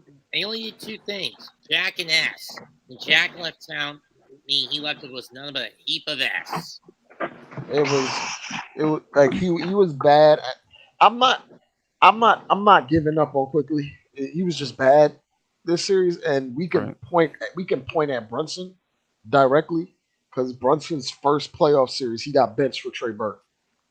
Right. His first playoff experience, he Yeah. got benched for Trey Burke Yeah. because he was ineffective and unplayable. Right. But Except Quickly's first Quickly, playoff appearance was against Atlanta. Yeah, he was solid, but like development isn't all the same, and I feel like he's gonna grow in time. It's just this wasn't his run. I just think personally, I just don't think Quickly is a playoff type of player. Yeah. Like his I'm game is starting to not ease suited. back too. His Oh game wow. is not suited for the playoffs. Like for Quickly to be Quickly, you can't. He's kind of like Jordan Poole. Like you got to let him be Quickly, but in the playoffs he can't. You got to value every possession, and I feel like that's what hampers Quick the most in the playoffs. Like Speaking of Jordan he can't Poole, be himself because That's of a strong point. I wouldn't disagree with that, Fish, but this is you know what I mean? I ain't making no excuses for him. I agree. You know what I'm saying? no. But That's not an excuse. That's not an excuse for him. That's what he just said though. That's what he just Yeah. said, Fish. no. I was just about to say, just let like if I just want to know, like sometimes Knicks fans is saying like players that we drafted, they be feeling so like lovable about. So if we just let a player like that walk, like I guess we don't care. It's selective politics when it comes to that. Like I don't, you know what I'm saying? I'll be trying to understand it. Like I thought he was a homegrown, he was a Knick, he's somebody we drafted, but he could Nah, walk. don't. Nobody would care. Right. Yeah, Right. don't get me wrong. Quickly, Who we talking about? Quickly. Emmanuel. Hey, look, if he leaves, I'm not trying to get Jalen Brunson that just he leaves for nothing. I'm trying That's to get my something, bro. point. That's my point. Yeah, I just feel like we can get a Javon Carter from anywhere, bro. That's what Quickly looks like to me right now. I think I'm gonna keep it real with you, Fuzi. His ceiling is a lot higher than Javon Carter's. We've seen it. We'll prove it then. What do you mean? Well, I mean, prove it in the playoffs. No. No. No. I'm talking about hypothetically. Like, prove it. Like, why would you even consider saying that? Have we watched him? Like, he's Have made an Carter ever impact scored on 40 points in a playoff game? I mean, in a regular series, like not even. No, I'm not even gonna limit it to just that. He's been impactful towards way more wins individually than Javon Carter has. Occasionally, right? Occasionally. Okay, we can say occasionally. That's never happened for Javon Carter. Freezy. Let's not do that. Right. Javon Carter has not been the individual reason his team has won a game before. Let's not in a do regular that. season or let's otherwise. Let's not do that. Let's do this. Let's do this. Right? Is Javon Carter a starter level point guard for a playoff team? No. Okay. Even though he started for the Bucks. No, he didn't. Yes, he did. He didn't start any playoff game for the Bucks. No, he didn't start a playoff game against the Bucks. He started in a game against us. Probably because somebody was injured. Well, Middleton probably didn't play. That's the reason why. He's not a starting point guard. Their starting point guard is Drew Holiday. When they have everyone healthy, he is not a starter. Come on now, Freezy. Right. He's not even a sixth man on that team. All right. I'm just gonna just so that I don't sound like an idiot. I'm gonna research his stuff to see how many games he started. All right, just so that won't sound so ridiculous. Right, Javon Carter in 22-23 played 81 games. He started 39 games. And Middleton missed how many games this year? I don't know. I'll do it for you. They missed like they play different positions, right? It doesn't matter, Freezy. They have when he's out, they cycle Drew Holiday down to the 2, and then they put Javon Carter in. That's what I mean. When we miss Grimes or RJ, Quickly's the first guard in, and he plays alongside Brunson.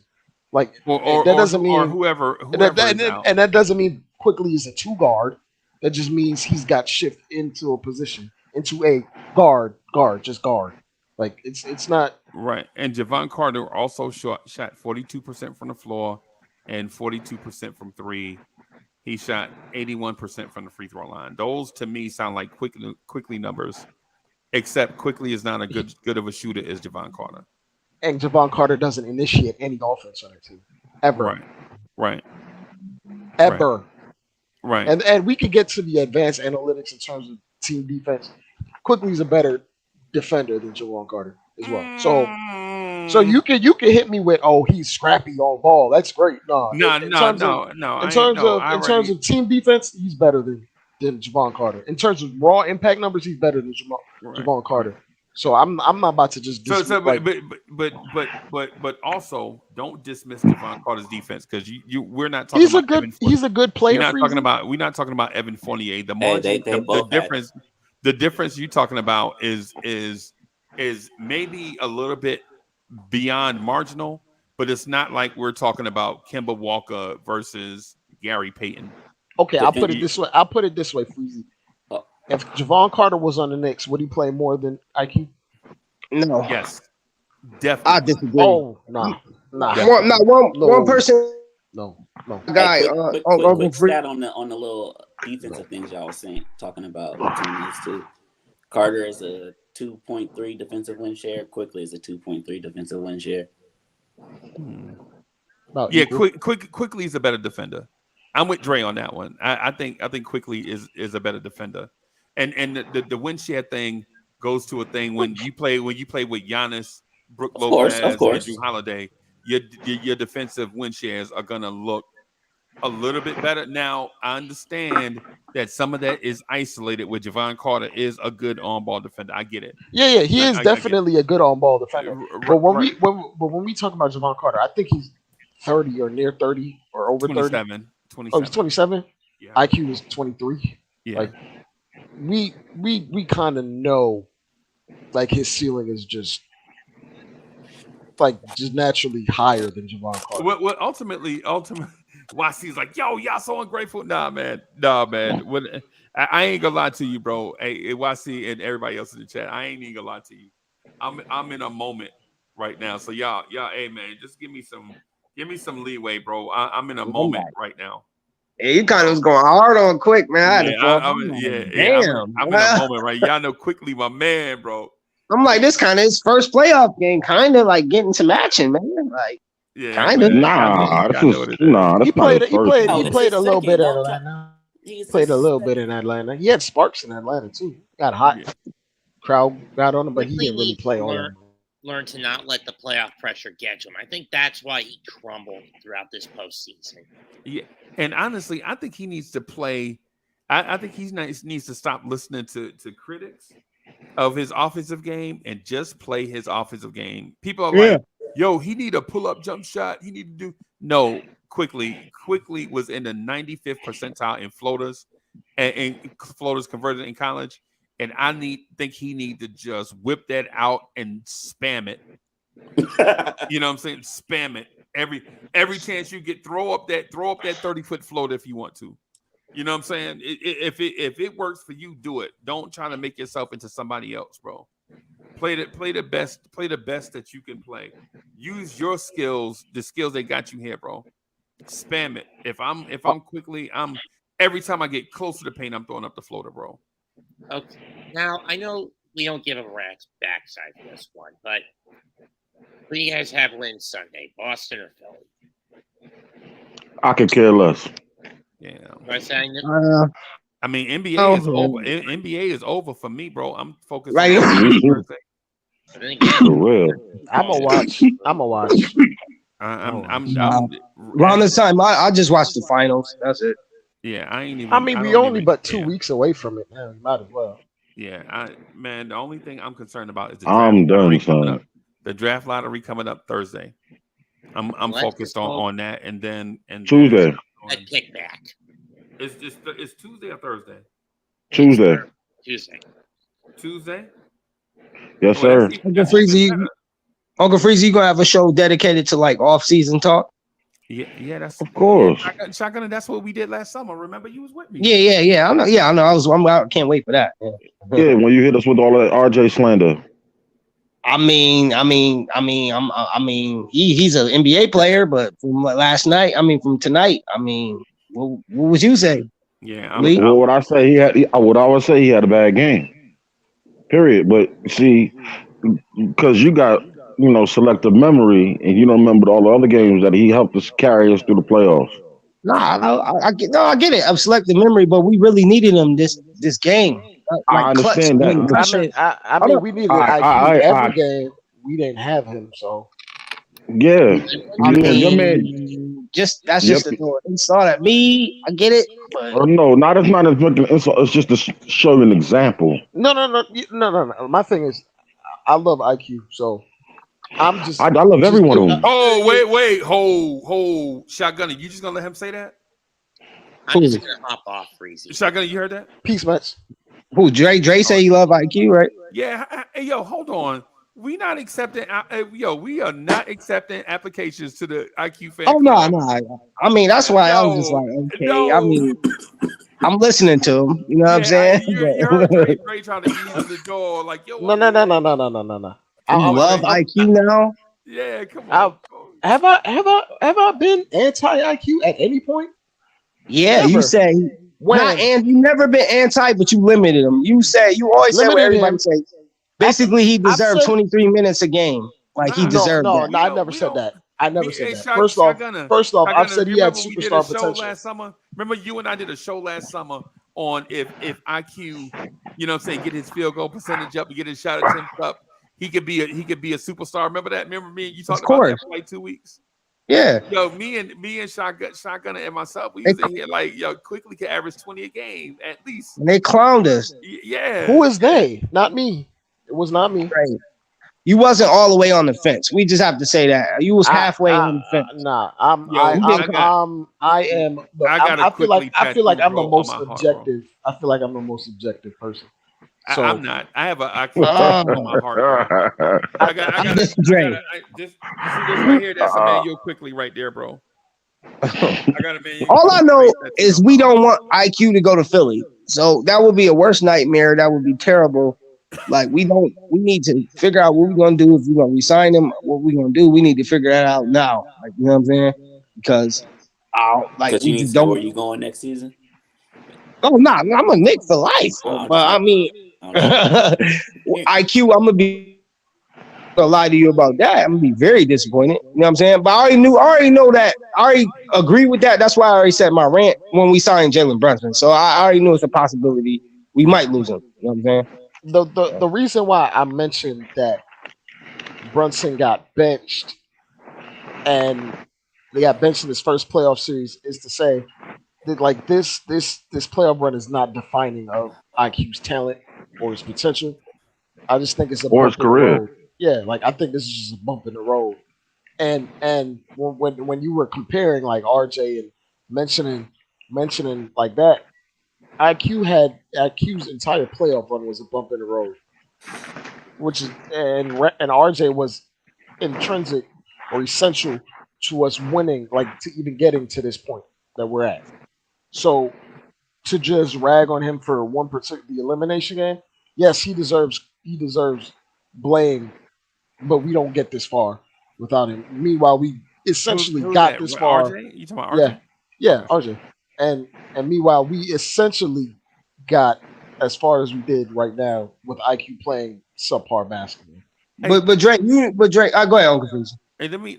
I want to throw out. Um. I just gotta say this one thing, man, about the Heat, just real quick. Congratulations to the Miami Heat for beating us, bro. They the better team, right? They out coached us.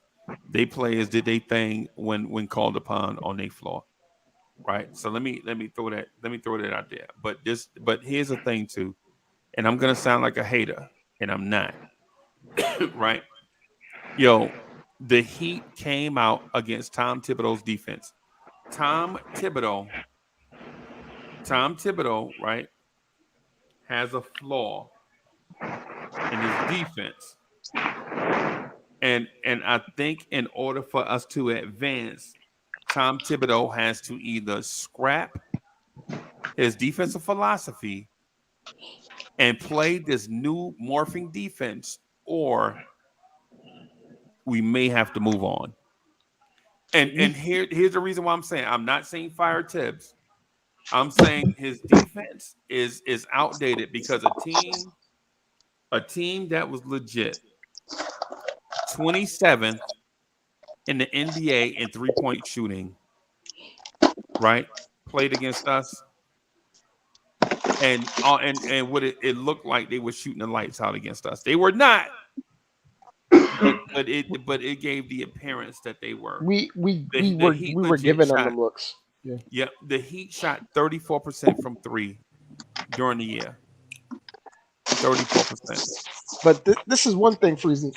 I think we were bottom in the league in generating turnovers, and all the elite defenses in the league. That's one thing that they do.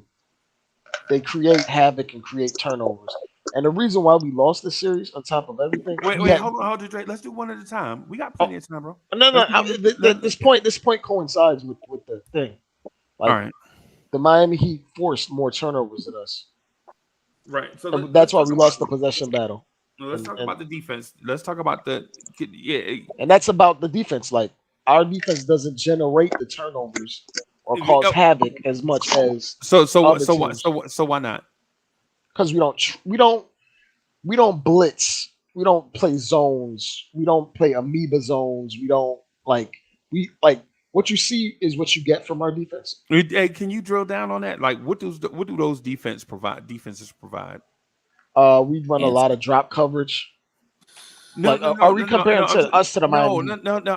I know what our defense does. I asked you, what do those defenses provide? They blitz a lot more often than us at the point of attack. They put pressure on ball handlers more. They don't let guys dribble into their actions normally every single time down. They show different looks. Like sometimes they double, sometimes they don't. Sometimes they show like an amoeba zone ish type defense. Sometimes they overload one side of the court. Sometimes they they're more flexible. The defenses are more flexible, and whereas we play the same way from tip, we play the same defense, the same looks from tip. And once your team figures it out, you don't really pivot away from it. You just show the same stuff, except for maybe slight tweaks. And when you're I'm gonna showing just say, Dre. professionals, Let me just say this. I'm just say this to what you were saying real quick. I think the thing that is missing from our defense, based on what you were saying, and some things that I saw is, for one, the defense that Tom Thibodeau runs doesn't create many live ball turnovers where guy athletes like Obi Toppin can get a deflection and go the other way and get wide open dunks. We play super disciplined and glued straight defense. up, We yeah. never gamble. If you gamble on defense, Tibbs will put. You remember how Cam Reddish used to gamble, and sometimes he'll get beat, oh, and sometimes he'll Tibbs get will a blow a deflection. gasket. Tibbs will blow a Our gasket. Right, and so that's the thing that I'm getting at. I think the defensive looks that you're saying, I think that's probably about 80% of it. But basketball is not just about offense, getting the ball in the hoop. Basketball is about getting the ball in the hoop, right? If the Knicks could get deflections and live ball Right, turnovers where right. right, every game is not a grinded out, Brunson has to create his own shot against a set defense type thing. Randall has to grind it. Our offensive players look ugly because they're forced to be ugly. We don't and we that's the don't we that's don't the get that's what easy made looks. Josh Hart. We're the We bottom of the league in deflections. Right, right, and so think about the Chicago Bulls defense in the '90s. They ground you out in the half court, right? But occasionally, Scottie Pippen would get a deflection and go the other way for a dunk. Right, And the margin for error in a playoff game is usually like one or two possessions. So if you could just steal one and get a wide open dunk at the rim, it's everything, bro. But Tibbs' defense going all the way back to Chicago, the reason why they couldn't beat the Miamis and the Bostons and all those type teams, man, is because they grounded it out in the half court, right? And these peak top of the line, upper echelon, 99th percentile athletes, never got the opportunity to showcase their athleticism. Right. True. That's what I think we're missing. And I wanted you. The reason why I was like picking at your point there was not. I wasn't trying to nitpick what you were saying. I felt like you was going to go there, but then you kept going in a direction of the change in defensive schemes, and so I just But wanted to have you elaborate on that. but when I elaborate, it's like when you're throwing different types of looks and schemes, you confuse offenses and you generate turnovers, which is your turnovers are from deflections. Right. So I'm saying the same thing as you. I just went in a more roundabout way about saying it. Right. But essentially, yeah, like the Miami Heat in the playoffs, they lead the league in deflections per game, 17. Right. Right. Like, Can you if we imagine? gamble on defense, it's gonna put us out of position. And they don't have way they super. play- My fault, bro. Go The ahead. way Finish. they You play finish. defense, like those type of defense that you're explaining, or if you are out of position, it's more of a natural scramble, more than oh damn, like I'm out of position now, or like the whole team is out of position now. Right. Right. Yeah. And but also, like their defenses are way more complex in terms of Right. they have things where they know what to do when a guy gambles and misses because they already have preset Right. rotations, and that's on Spoelstra. Spoelstra is advanced in that way because Right. they're the team that runs zone the most in the entire NBA, Right. and it's something that they've been implemented into their culture for multiple years. Right. Right, So Jay. that's what the basic swing, Yeah. pass, shoot. Like Yeah. And Jay, I know Uncle Freezy about to get in, but that's what the point I was getting at. It's just like you kind of like I just don't be knowing how to say it. That's basically what I meant. That's why I didn't blame it on Tibbs because of like the settings that you just said that Eric Spoelstra already know. I just it's like way behind when it comes to like defensive sets and stuff like that because he's so stubborn and he But got then to learn to change that. then that's on the coach. That's a flaw. Not, That is a flaw. okay, so but that's been him though.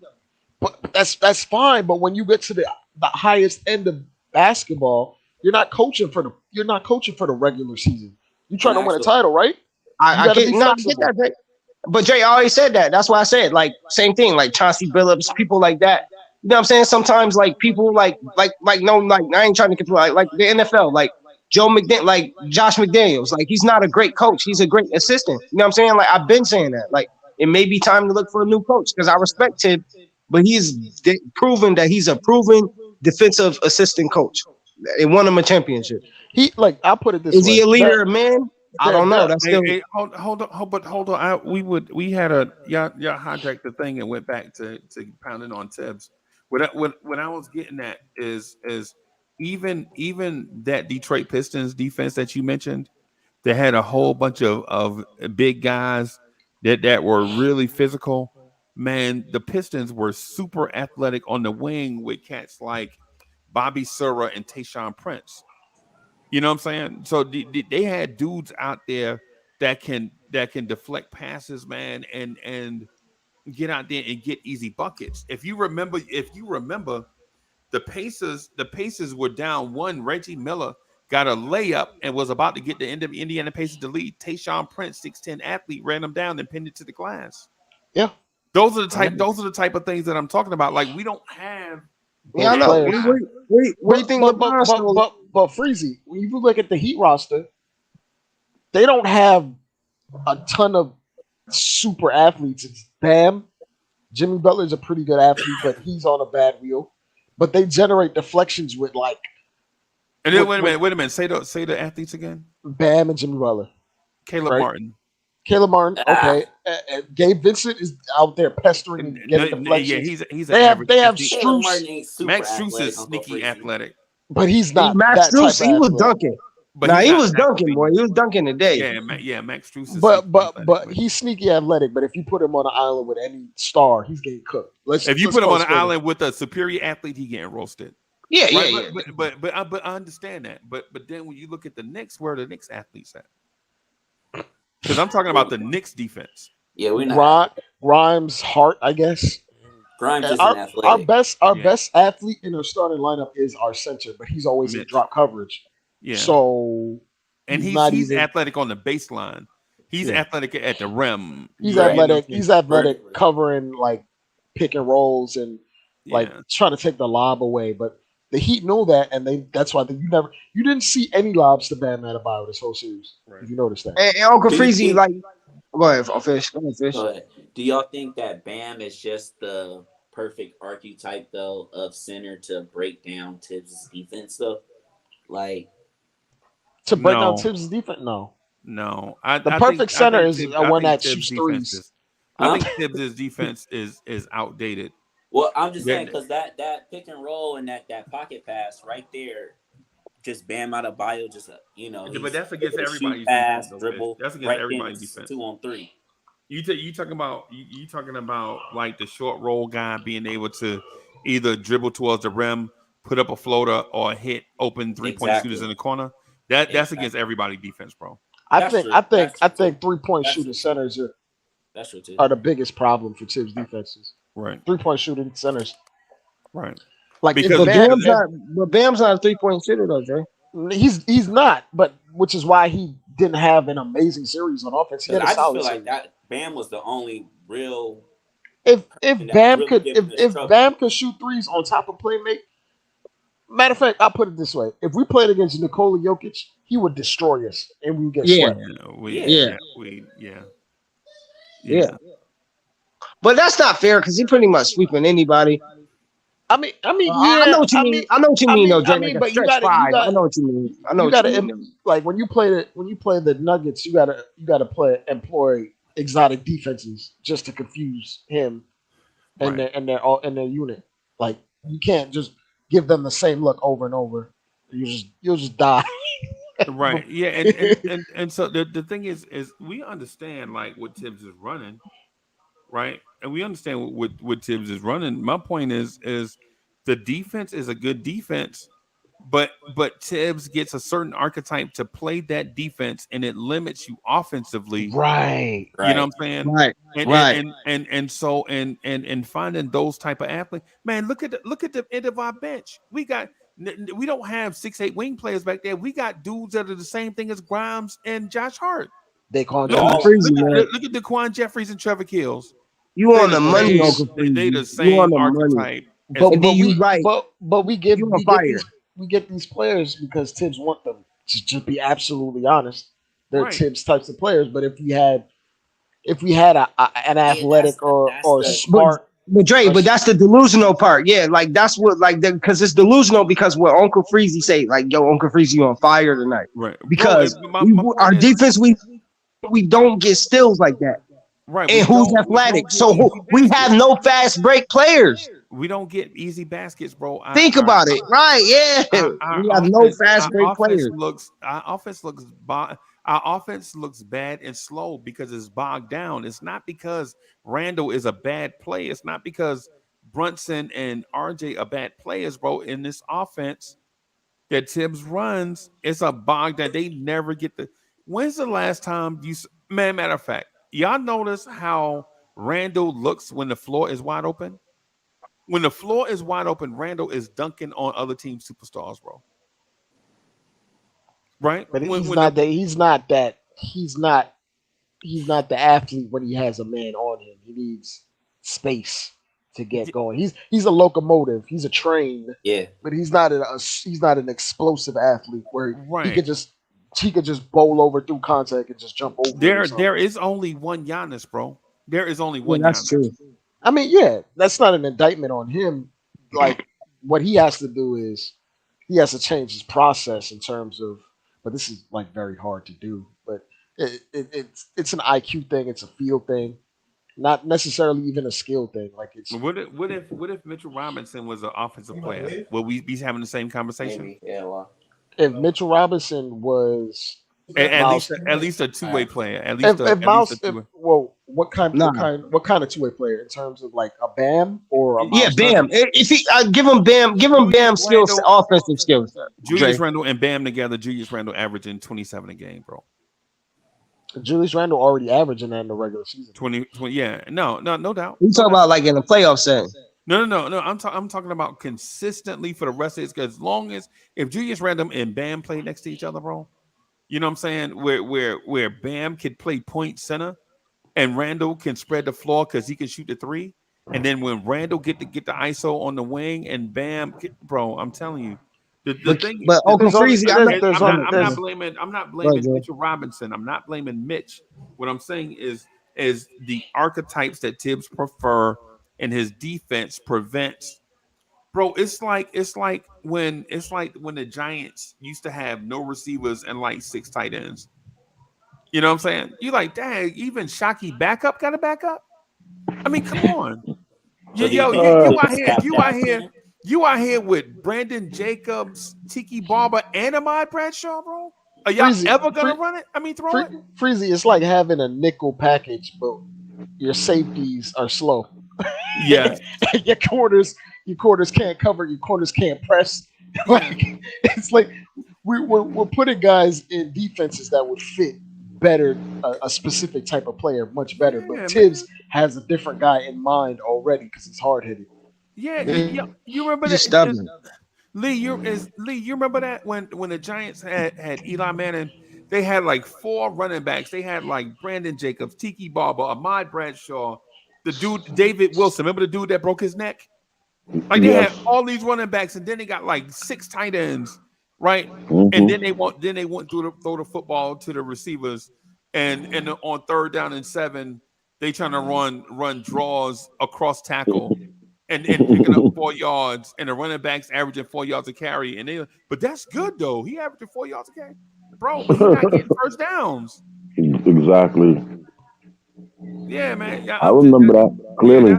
That's what I'm saying, man. I'm not knocking Tibbs. What I'm saying in 2024, 2023, 2024, you got to have the NBA is athletic. The NBA is an athletes league, bro.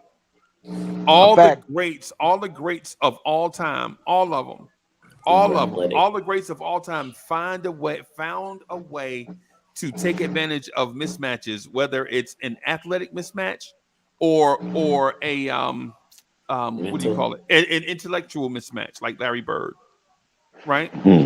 Our guys don't have those mismatches that they can go to. The only offense that we could depend on during the season was the Brunson burner, right?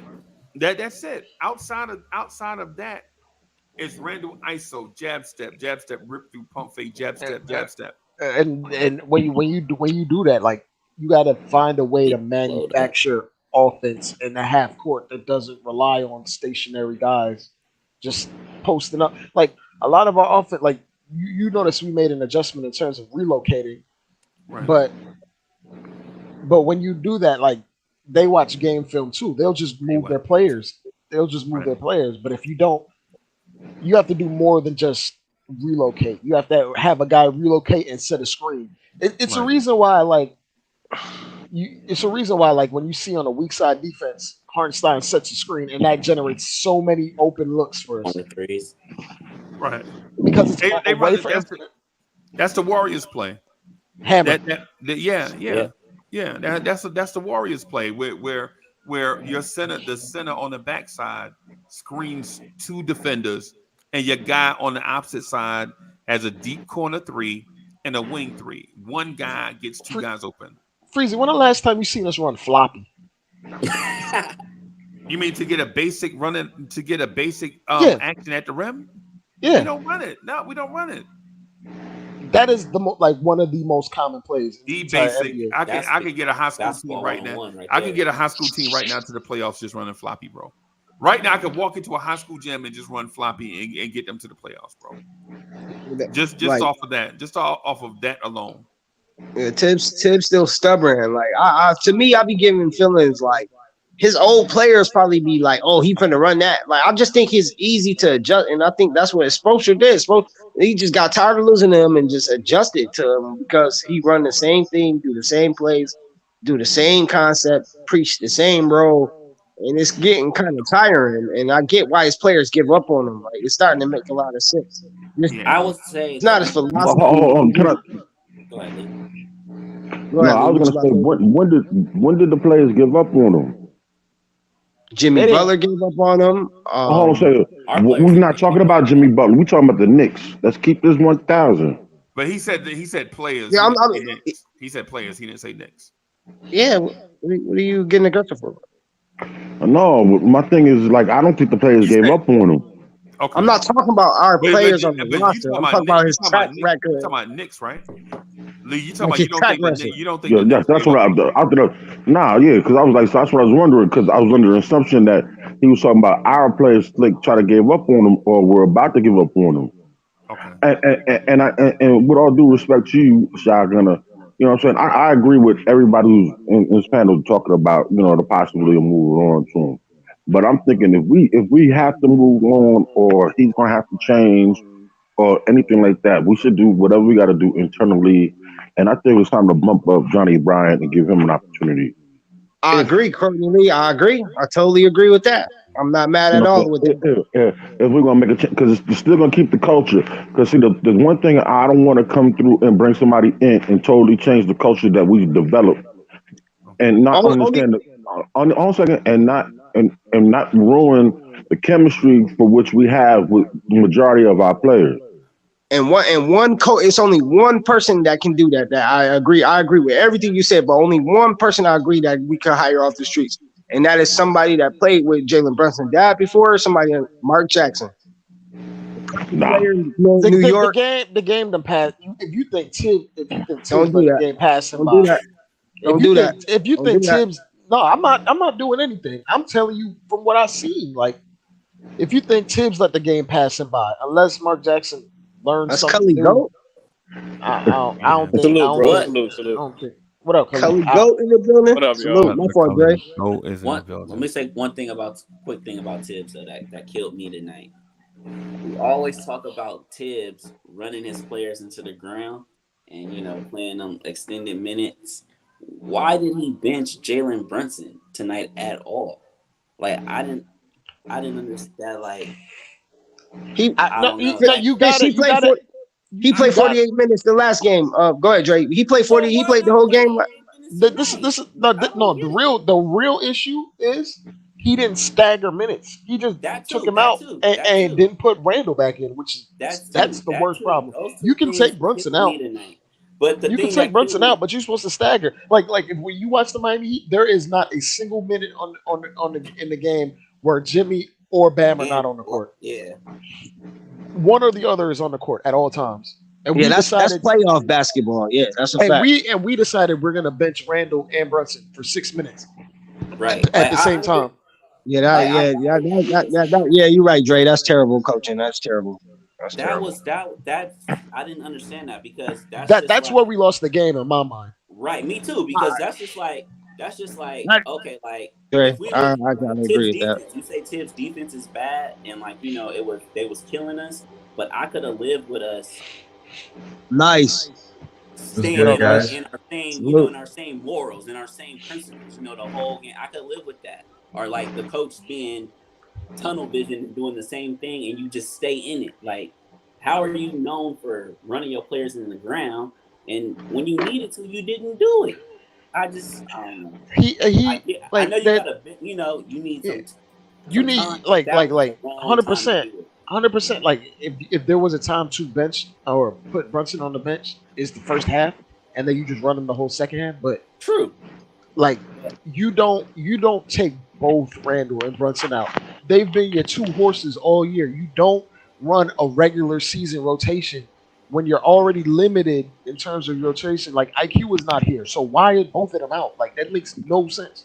Dre, at not all. even that. Dre, not even that. On an elimination game, I agree with that, bro. Elimination game, like none of It don't RJ, even be it don't even be Randall, elimination games for nobody's the getting up. Miami. Like it don't even be elimination games for the Heat. And there is not a single minute this whole series unless it was already a blowout where Bam and Jimmy are not on the court. Like one or the other are always on the court. Well, that's why he's a Yes, but championship coach, man. Eric Spoelstra, man. I respect him, man. I That's not respect even, his but that's not philosophy. even like a that's championship not thing. even That's like that's basic. low level coaching right there, though. That's basic. Like you That's basic. always like every team always has I never. one or two. Like if you have two big dogs, right? If you watch the Lakers, AD or AD and LeBron are Bron always never on the were out. court. Yeah. One or the other are always on the court. They come in for each other and then they finish halves with each other, right? That's true. when we run it, it's like we got to run them the whole quarter, and then they both got to sit at the same time. It's like this has been a regular season thing. Like this also lends to the fact like it's hard to get cohesion with when you mix in bench players with your starting lineup because they never play together. Like they're entirely separate units with different entities. And then when you start trying to mix it and match in the playoffs when it's too late, they don't even have the chemistry. So what are you doing? Who did he have in when he had both of them on the bench? Deuce Mitch, McBride, Hart, RJ, Yeah. Obi. Now they had Obi not and RJ. Your mic not connected, Freezy. Well, your main mic not connected. Yeah, sound weird. No, I'm just not talking into it. Oh, okay, you good. Somebody got a lot of feedback. It ain't me. Breezy over doing homework. Yeah, man. Hey, and Alfred Griffin, thank you for the generous contribution. Alfred Griffin said, "Boy, it would have been good to have Melo shooting tonight." I mean, we lost by 4. I mean, I'm not. It wasn't why we lost. We only lost by 4. Yeah, like so I don't really think it was our shooting. I just think it had a lot to do with them not letting us play our game. I feel like exactly what we did to Cleveland the last couple of like, especially game 3 and game 4. No, game 4. I'll say like game 4. I think Eric Spoelstra just like, all right, I'm not this. Like I'm not about to go to 7 with these Knicks. Jalen Brunson can do whatever he want, and everybody else is food. And it wasn't even that because I'm gonna give Jalen Brunson credit. He was scoring within the cracks of the defense because they were sending bodies at him. Like he was scoring within the smallest margins. Right. Like this is why I was like, this is why I said like, yo, he's a superstar. This is the main reason I said that because he was scoring within the tiniest fractions of. They were sending guys on him 94 feet, bro. Bro, like, he was never rattled at all, bro. And he was the only real offensive option tonight. And he dropped 40, by the way. Yeah. But I think that was intentional. I get what you're saying, but I think that was intentional. Because I think Eric Spoelstra knew. Like I think Eric Spoelstra knew we had the better roster. If Randall get 20, and if RJ get 15. And Brunson doing what he doing, he know they're in trouble. Period. Like he know his team is in trouble. So that's why I allude to him shutting them 2 down. Because don't get me wrong, like he is a force to be reckoned with. But the reason why I think wouldn't go as far as superstar, and I'm not hating on Brunson. Brunson's here to stay. You know what I'm saying? Like he ain't going nowhere. And shot, especially for shotgun. The reason why I don't say superstar is because I felt last year I would give him a superstar title. I literally seen him carry a team. He carried that. Like, I think y'all talk about carry a team. He carried that Mavericks team. Luka was hurt. We lost, bro. Bro, but we lost. I just want to say something real quick. If you guys think that Jalen Brunson was a rattle, you got to watch the game again. He was rattled. The only difference about Jalen Brunson is that Jalen Brunson pushed through it. I can't say 40 points, bro. You're not no. He hit it, but he hit his shots. Listen to nice though. Listen. One thing is that you could be scared. It's like the moment of truth. If let's say a family members of yours is in critical condition, you don't think about it. You just react. You think about the other things later on. Jalen Brunson, I'm telling you right now, Jalen Brunson is a different breed. If you look at him, it's not about like let's say they playing better than us. They are more physical than us. He's gonna keep on pushing through, and he's getting to that next level. If you look at Jalen Brunson last 2 minutes, especially the last 30 seconds, you could tell, bro, that he did not want to let go. Pretty much the whole team let go. And every single time the camera will revert back to Jalen Brunson still felt like, no, I still want to fight. That's a mental makeup thing. Like, yeah, he like that when they lost to Golden State too. And they were exploiting Brunson on defense in Golden State, by the way. Like they were targeting him. but he was going right back at it. But He was going at the whole team. One thing I want to say before Dre, real quick, before you say it, no, the I ain't main got thing, nothing to say. the Go ahead. craziest thing about all this, we did our job on Jimmy Butler, yo. He shot poorly. Right. But that was my whole point. I don't want to kill like Tibbs or our defense. That's why I got it's like we do need another superstar. I get your point, Dre, if you say about Tibbs' defense. I get what you mean. Like, I mean Eric Spoelstra's defense. Like he has shown that it don't matter if you got two superstars. Like he can match that. But I still think like with Nice point of Jalen Brunson pushing through adversity, and even if he missing, like that's one thing I give. Jalen Brunson got heart, bro. Like, you know what I'm saying?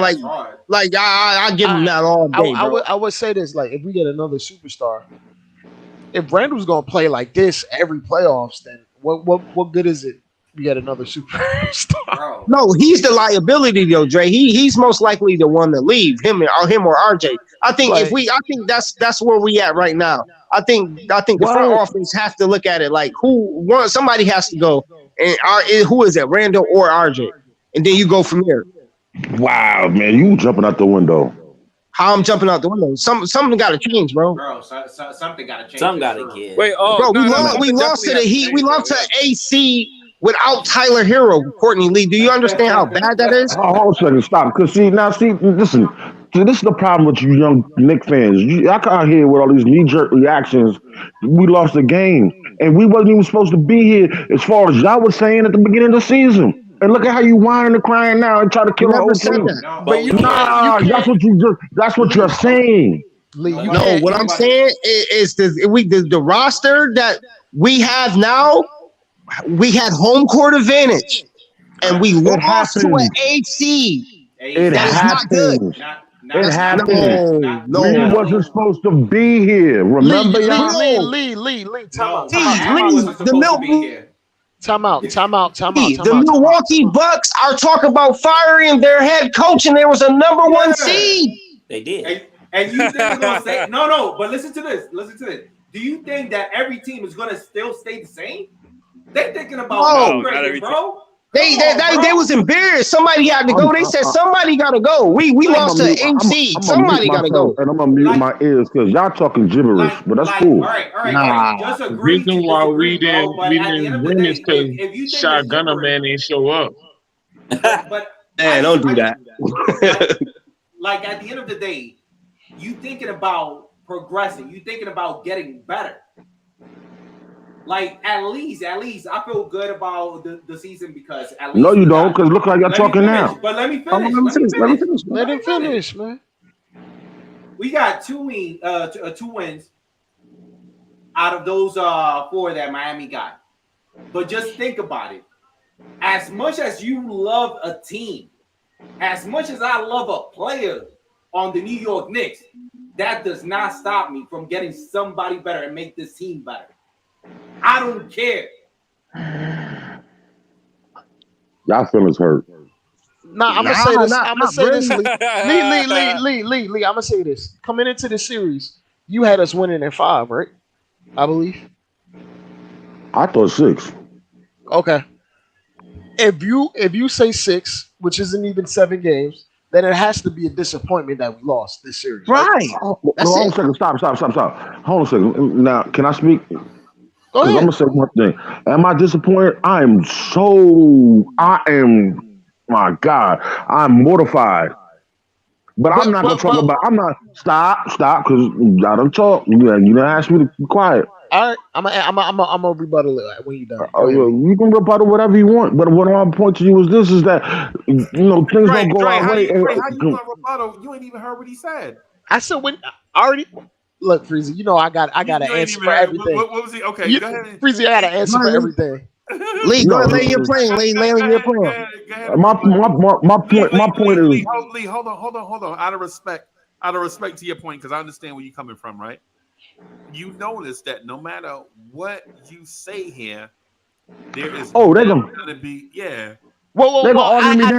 I was gonna chime in on something he said already, but I'm gonna let him finish his whole point because I was gonna comment on something he said before. That's my whole thing is like this: the knee-jerk reaction to this loss is to 1, blow up the team, 2, fire the head coach.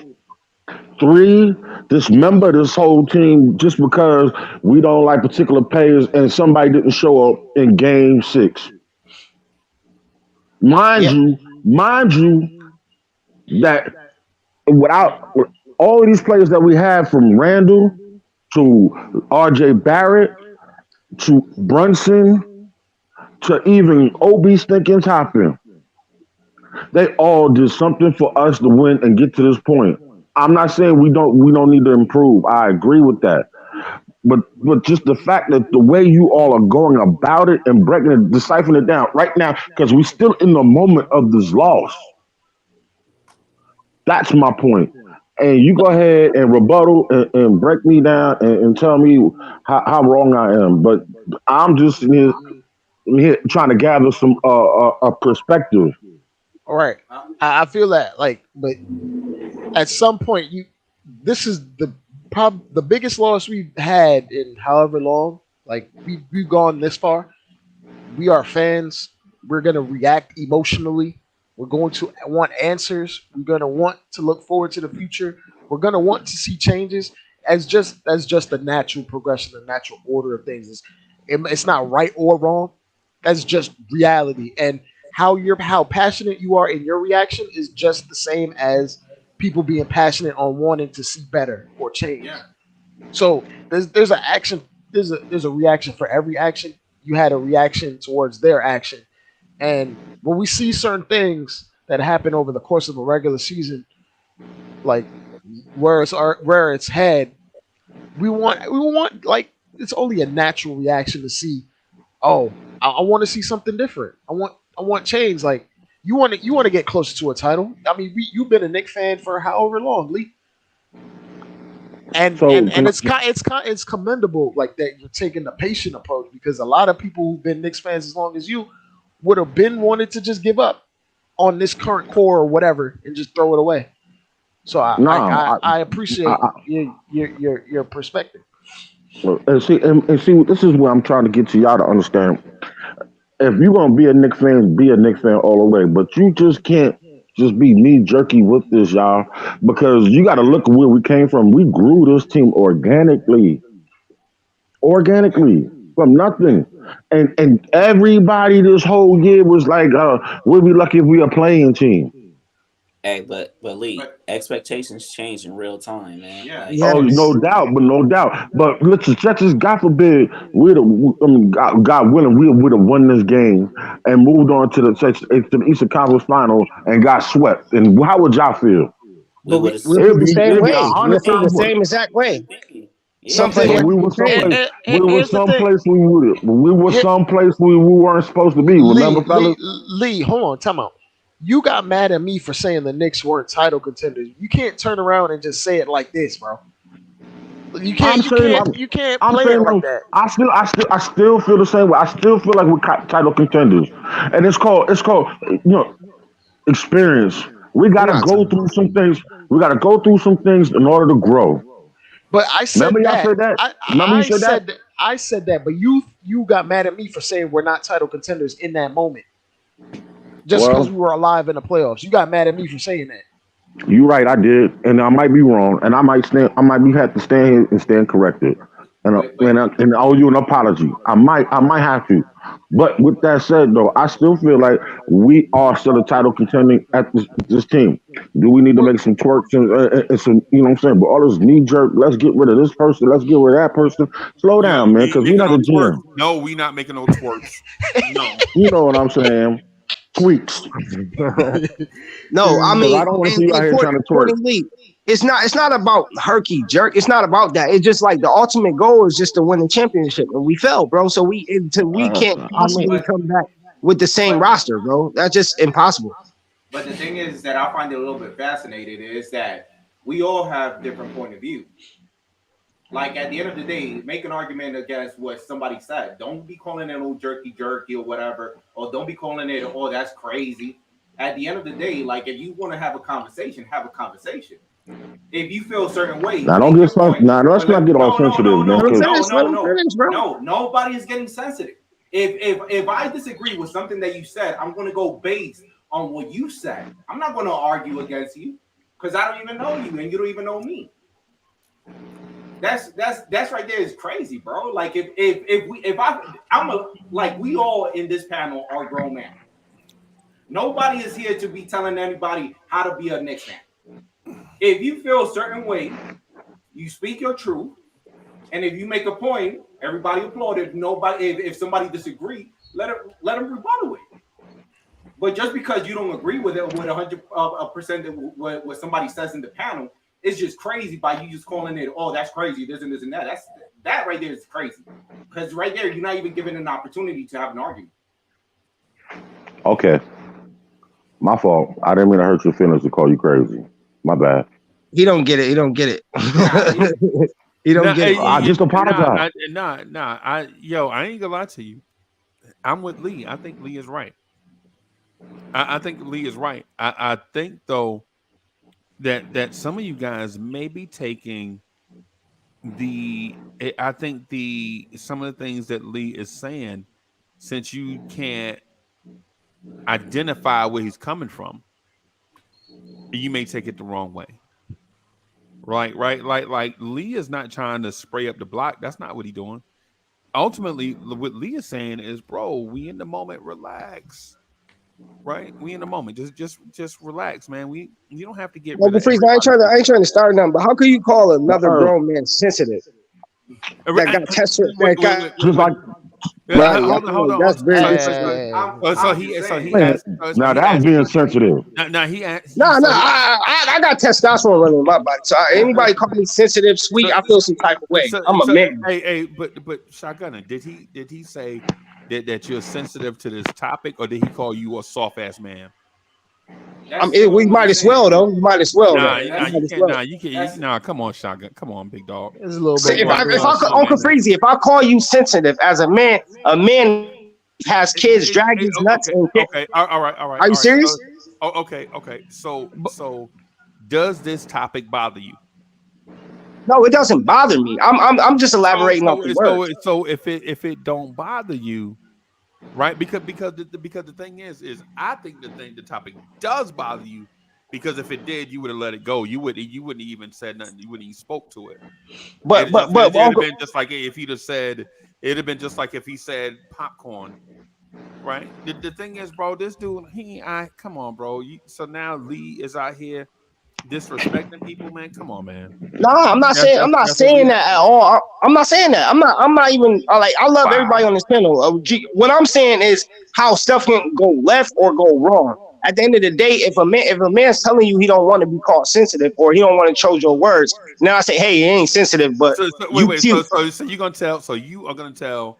So you're gonna say you're not sensitive, but you're gonna tell another man how to talk. No, I mean, but that's my thing. Like what is disrespect? You see how this thing keep going? It can go in 1,000 different ways, bro. The fact of the matter is, he not calling you sensitive in a sense where he telling you that you less than a man, bro. He not, nobody is even, that's not even the conversation. The conversation is that some things appeal to Knicks fans of a certain age and experience, and other things don't. That's just what it is, right? And that man didn't say, "Yo, Shotgunner out here," wearing Bobby socks. Nah, he ain't said that. Come on, bro. No, I ain't. I was just elaborating off of what Knight said. Like, you know what I'm saying? He didn't really even say nothing towards me. Like, all I'm just saying is that go for nice too, bro. Ain't nobody calling. But I'm just saying, we all play sports. We all play sports on this panel. We all had a coach before. Like, when you came back to the huddle, you didn't like when you. Yeah, man, you being soft. Nobody like I'm just saying that mess with your man. Can I say something real quick for myself? Let me tell you something. Not once did I ever emasculate now one of you gentlemen in here. Right, yeah, that's what I'm saying. I didn't get it. I didn't hear it. I never emasculated none of y'all. But I didn't take that sensitive one. I'll take it wrong. I mean, only reason I went nice because I give respect, and that's how I talk to people. That's how I want to be talked to. I never disrespect nobody on this panel. I never cursed at Wow. Profanity. Yeah, That's you're it, right. bro. You're right. That's just it. That's just point You're blank right. area. How I talk to people. Shot got That's it how I right. want to be talking. Shot got it right. He ain't That's never it. came. I He never respect came people. at I come with nobody. respect. Period. Period. I don't play with grown men. I don't play at all with grown men. I don't play with them because I don't like. I don't. Since day It's, one. it's, Oh, pipe down, man. Pipe down. Yeah, he Cause said. we have Yeah, he right though. But he since day one, he ain't never came at nobody from no weird angle. exactly because I'm a Nothing like. respectable person. So But anybody call me sensitive, I feel some type of way. right. Now I got you. Alfred Griffin, thank you for the generous contribution. Alfred Griffin says, "Boy, it would be good." Oh, we read that already. I'm sorry, my bad. We read that already. Yeah, man, that man ain't coming at nobody like that, bro. No, I let him. Lee, you go with me, Lee. Ain't got no problems, and I ain't feel like he was coming at me. I feel like I jumped in another man stuff, but only thing I was feeling nice is because Nice do the same thing. He come on, people cut him off. He don't cut up people off back. He's a very respectable guy, man. He is, bro. Let's talk Knicks. Don't come on the panel. He get cut off the most when he come on here. He don't say nothing. He don't cut people back off. I get cut off the most. Oh yeah, I be cutting off Freezy 10 times a nigga. Dre, he cut off everybody, Dre. And I don't feel no way. I don't feel no way about it, bro. I'm Me just like, neither. it's the conversation. Sometimes I'm too opinionated. That's probably what it is. But you know what? When you got a full clip, it is what it is. So Crazy. yeah. But you know something, and this is the most special thing. And to everybody on the panel, just think about it this way. We as Knicks fans, we always trying to just get better every season. Yep. And just because you disagree with somebody, man, just argue the statement that person just made. Don't be going sideways. Don't be condescending, right? Yeah, because it be getting crazy. It be getting a little bit too weird. You know, we a little bit too grown for that. Like right there, it just doesn't make no sense. Now, what I'm saying is, you talking about to me? No. No, you talking to me. Nice. Whenever I came at. Okay, I was about to say. The only thing I just want to say is that, man, something has to give, because at least just looking at it, at least we did pretty good. But that effort, man, I just feel like the Knicks, we are better than that. And for them to just leave it on the floor and not looking like Jalen Brunson the last 30 seconds, man, Jalen Brunson looked like he was about to do that Michael Jordan after that Piston loss. Cry me a river. Yeah. That whole setup, bro. Everything that y'all saw, I'm telling you, I'm saying this because, for one, as an egomaniac, I think I know more basketball than everybody. That's just me. I'm an egomaniac like that. Secondly, and probably what is probably more truthful than that statement that I just made, that statement that I just made up right there on the fly is I have more Knicks basketball watch hours than a lot of people that be up here. And it's not because I study more film. It's just because I've been through 50 years of torture. Right?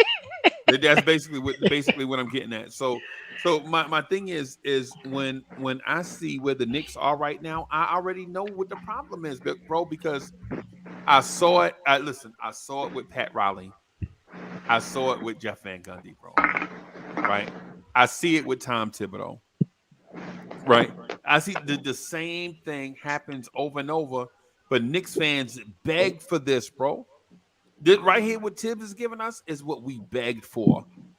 Yo, every time we talk about a player, like if I say, yo, we should go get Karl Anthony Towns, you know what the first retort is? He can't play defense. And he's soft. He's soft. He can't play defense. Right? Okay, so now we got dudes that are hard and play a bunch of defense and we've been in the same mold for years and have 0 championships. And instead of thinking, well, maybe we should try it a different way, we like, no, I don't want Zach LaVine because he's soft, he stay hurt, and he don't play defense. But dudes that stay healthy and tough and play defense can't win us a chip. But this is my thing is, Freezy, when you say I want to be built like Sacramento, bro. Oh, do you want to compile these players with Julius Randle, or would you be willing to depart with Julius Randle and bring them in? I just want to win a championship, to be honest, bro. So any configuration that would bring you a title, you cool with? Like, okay, and I feel that way. Like, if we're a high octane offensive team and it wins us a title, cool. I'm 100% for it. If we're a grunge rock fight team and it wins us a title, cool. But either way, we got to pick a direction and pick an identity and maximize But that identity. we have an identity. I mean, maximize the identity Our that we go identity. for. Hey, you know, and I'm gonna say this nice. I don't know if you know this or not. I'm just gonna throw this out here, Lee. I don't know if you know this or not, but did you know the word defense was pronounced defense for 4,000 years? It was not changed to defense until the 1950s at a Giants game when they chanted defense, defense, right? The word is pronounced defense, and it had been pronounced defense since the word was first added to our language. New Yorkers changed the word to defense, right? Think about when you see the word defense, right? DEFEN, right? SE, right? How do you spell fence? FENCE, right? Our town, our city values defense over everything in every sport. In every sport, in baseball, we need more defensive pitching, bro. In football, we gotta establish the ground game, man, and play defense. For the Knicks, bro, it's all about, bro. If I tell people right now, we could go out and get a backcourt of Zach LaVine and De'Aaron Fox, and with Trae Young coming off the bench and Karl Anthony Towns and all this talent, right? You know what the first thing they're gonna say? Where's our defense at? Right? Who gonna play defense? These guys are soft. That's just what it is, bro. That's a really a New York thing though, Uncle Frizzy. That's a New York thing, bro. I'm a Knicks fan, but I live in Cali and I don't have that same like love. Wait, Fish, how the hell do I'm a Melo fan. I mean, they don't clown you for not liking the Lakers? No, I've never been a Laker fan. I've been a player fan, and I just love the Knicks. I just happen to have. I love just the presentation, watching the game on MSG, Clyde, Mike Green, Uncle Freezy. That's so dope. Them, you feel me? Like I became in love with the culture of the Knicks more than he was born out there. You from the West Coast? Yep. My grandma. Wow, that's crazy. From New Rochelle though, but I'm a Cali kid though, for sure. I've never met somebody from the West Coast that like anything from the East Coast. Like, swear to God, like it's nothing. Yeah, man. That's crazy. It's possible. Finish your point, Fish. Go for it. Huh? Oh no, I was. I never heard that before. How you guys, New Yorkers, are people from New York are in love with that, with the defensive mindset, and I'm not like that, because I guess I'm not, like a natural born, like that's what most Knicks fans remember the last time we were good. You feel me? So that's what they regulate as being good, I guess. That makes sense. Yeah, man. I mean, it's crazy, bro. It's crazy, bro. I can't believe we lost. Being a Knicks fan. I can't believe we lost. I'm gonna be honest. You bleed orange and blue just like all of us, so I'm not about to diminish it at all, man. Man, you get to your point. How you get to it? I'm not gonna lie. I thought it was gonna go to 7. I mean, if we was gonna lose, because if we'd have lost on our home floor, that would have been even worse. So yeah, I'm not gonna lie to you. Nah, it wouldn't have though. I don't think it would have. I'm not gonna lie to you. I thought we were gonna win at 5, but they exploited a lot of our weaknesses and showed up our flaws, from our coaching to our players to our lack of ability and skill to the lack of IQ to our physical disadvantages in terms of lack of athleticism. Like, they showed up across the board what we need to improve everywhere. Hold on a second. Let me chime in. Where? Let me chime in. Let me say something to y'all. Listen, you know, I need y'all to understand something. Besides Freezy, I'm probably the oldest person up here, and I've been through a Why lot you of keep throwing devastating. me under the bus, bro? You I'm why just Man, Freezy is 36 years old, man. yo I don't know why you every my lying fault. from. every time My bad. Lee would be like, yo, I got a point about the point guard position, but Uncle Freezy older than everybody. You know what I'm saying? But anyway, let me check me out, Dow. Let me tell you something. I've been through a lot of devastating losses. I've watched Michael Jordan dismantle my team at Yeah, least that. 8, 9, 10 times in my lifetime. I watched the Miami Heat beat my team several different times in my lifetime. I watched the Indiana Pacers destroy my team. I watched the Houston Rockets do it. I've seen the San Antonio Spurs do it. I understand your pain. You know, so it's not saying I'm numb to it, but also too, as you get older, you start looking from a different angle, get a new perspective on it. You know, But so my point to you all is this because you're all younger gentlemen. And I'm not saying that you're not smart. All of y'all are very knowledgeable young men. And I understand your passion. I respect it and love it and your fervor. But you gotta also to look at this team again and from not from rose colored glasses, but take a look at this team again. And not saying that we don't need to because I get in trouble saying twerk, but tweak some things. But also too, we gotta allow some of these cats that we have, these younger fellas, to actually grow.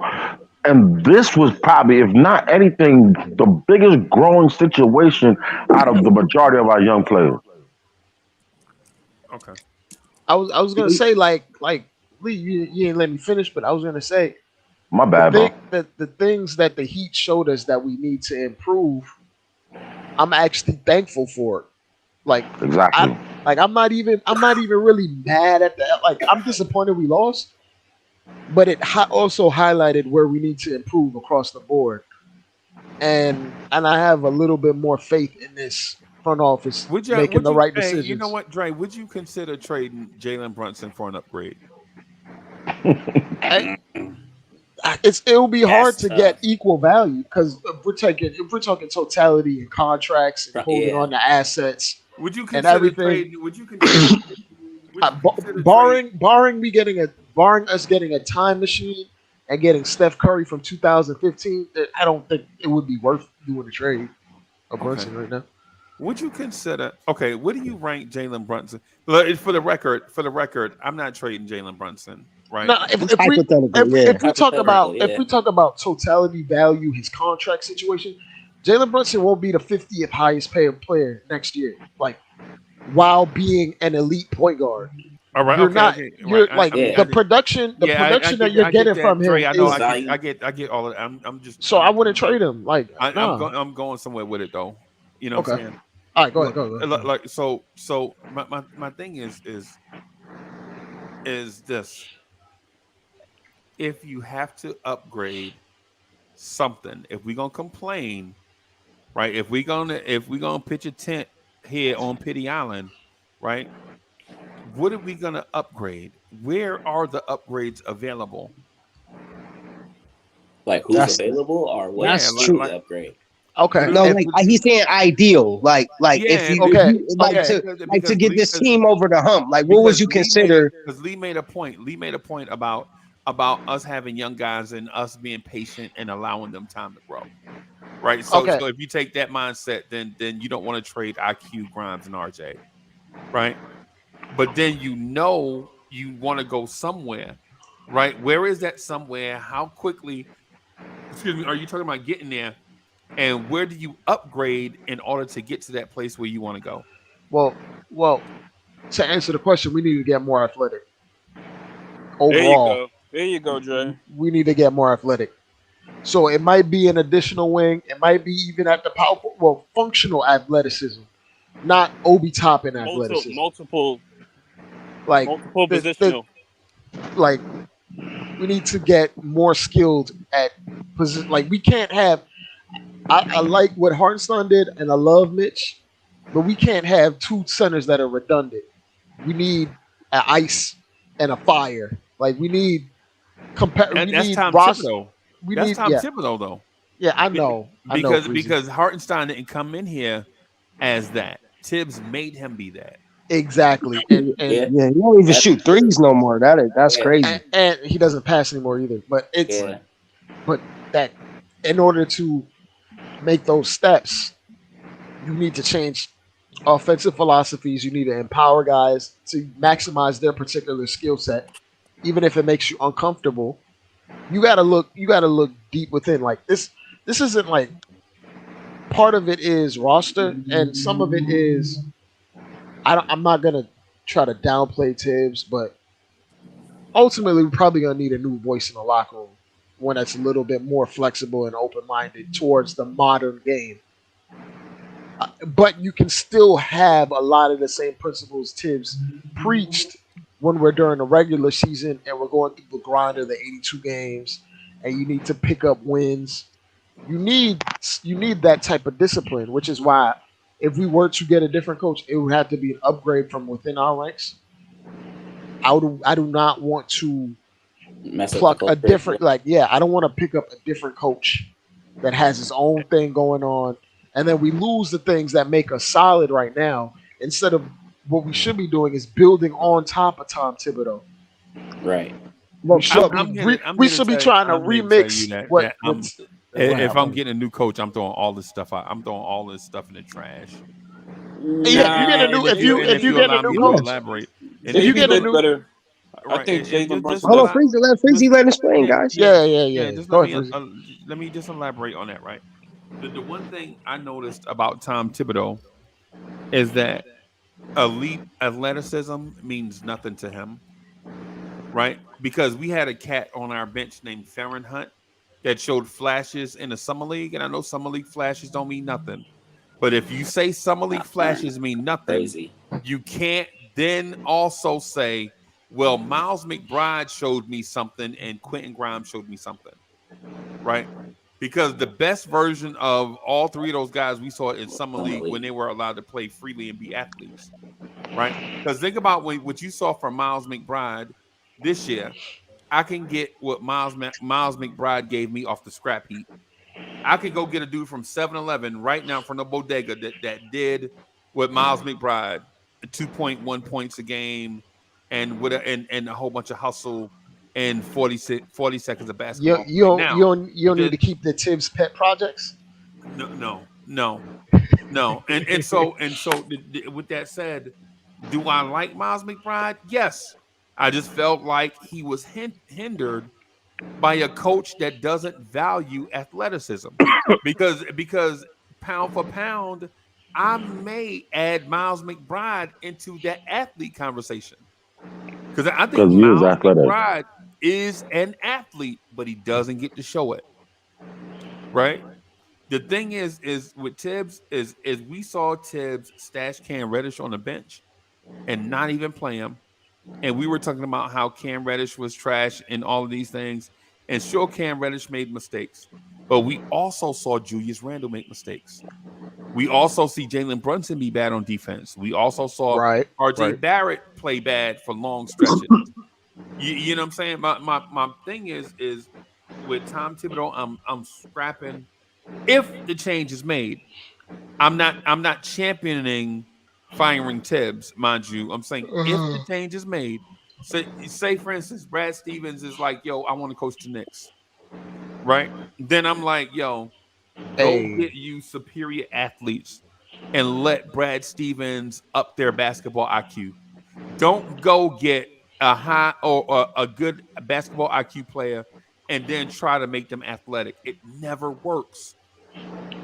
You can't right. You turn a can't teach nerd into athleticism. yes, that's my point.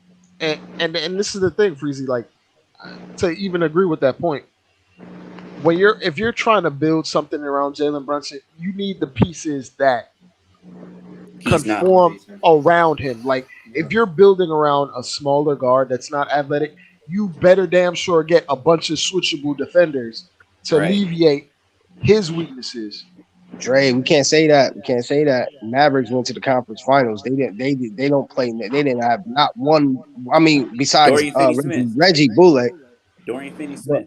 Yeah. They made it to the conference finals, but I'm gonna use history to dictate. They didn't even make the playoffs this year for whatever reason. But historically, if you're building around like a smaller guard, you want to have a bunch of defenders or switchable guys. yeah, I agree with that because Boston did that. You're right. You're right. So like I'm not to just dismiss that one as a one off, but historically speaking, just seeing Brunson play, you need guys to be able to compensate for where he lacks. Yep. But here's the thing about Brunson's the things you have to compensate for. You got to speak specifically, or you should. You ain't got to. You should speak specifically about Brunson's shortcomings, and then that way we can elaborate on who to add around him. Right. Because is it a size thing? I think it's a size thing. Is it an athleticism thing? It's a size and athleticism thing. Is it a bad defense thing? It's a size thing, and it's not his fault. Well, Freezy, I'd say this: if Brunson had the physical capabilities, he'd be a good defender. He would be at least slightly, at worst, slightly above average on defense because he has defensive instincts. But like him trying to reach and strip and like get balls off the weak side, he's just too small. Like sometimes you'll see him read the play as it happens, but he physically can't even get to the ball. Like they'll throw a pass on the weak side, like a swing pass, Right. and he'll try to reach for it, and he's reading it. He sees it coming, but he can't get to it. It's certain things that you need, like savvy. They're like in the history of the NBA, Freezy. You know this better than I.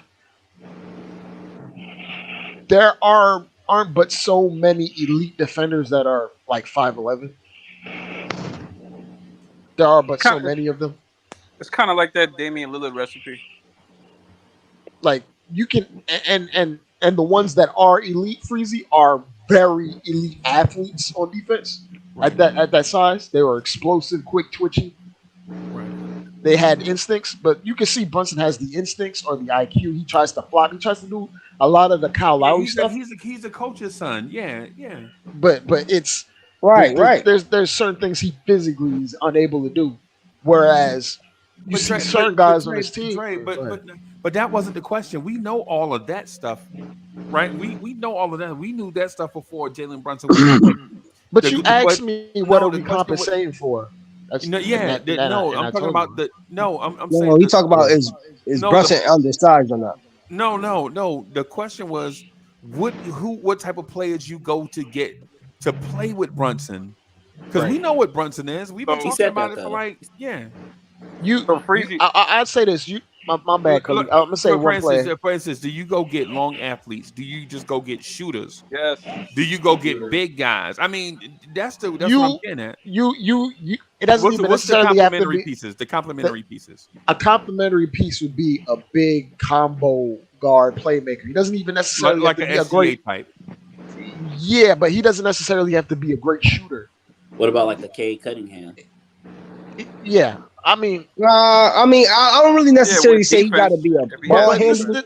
This is what I mean. Like, I look, he could be like Sean Livingston, the ultimate complementary player, or what Iguodala was, and they both weren't shooters from range, but they were great perimeter defenders. If I can answer the question, Uncle Freezy, I think guys like Royce O'Neal, guys like what's the shooting guard from Denver Nuggets?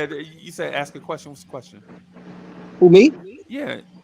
No, I want to answer your question. Like, when you saying like, what type of player should you surround Jalen Brunson with, like to be elite or take us to the next level of championship? You said, yo, let me ask you a question. Well, damn, I'm sorry. I was trying to answer your question. Said, let me answer your question. Your question. Yeah, let me answer your question. Okay. He just said I'm trying to answer your question. Okay. Like, I feel like players like Royce O'Neal, what's the shooting guard from the Denver Nuggets? KCP. Yeah, KCP. You know what I mean? Long guys like that. Like, you know what I'm saying? Guys that can shoot. You know what I'm saying? But that would be perfect for Finney. Like You know what I'm saying? like Players like that. like What Aaron about Even Gordon. Reggie Bullock. Reggie Bullock. Yeah, like he played with Brunson before. Yeah. Aaron Gordon would look next to Brunson. Like just throwing that out there. Like a guy like that what can about take on a lot of extra defensive responsibilities and pick up slack in case he gets beat. Like guys that are Right. I rangy, agree with that. athletic, but not what about a guy exactly like him. But Franz Wagner? that's the perfect player. That's what I think too. That would be the perfect player. Freezy got a man crush on Franz a little bit. Too. Yeah, of course. Yeah, I think we all should though. Basically 3-and-D guys, Uncle Freezy. 3-and-D guys will be.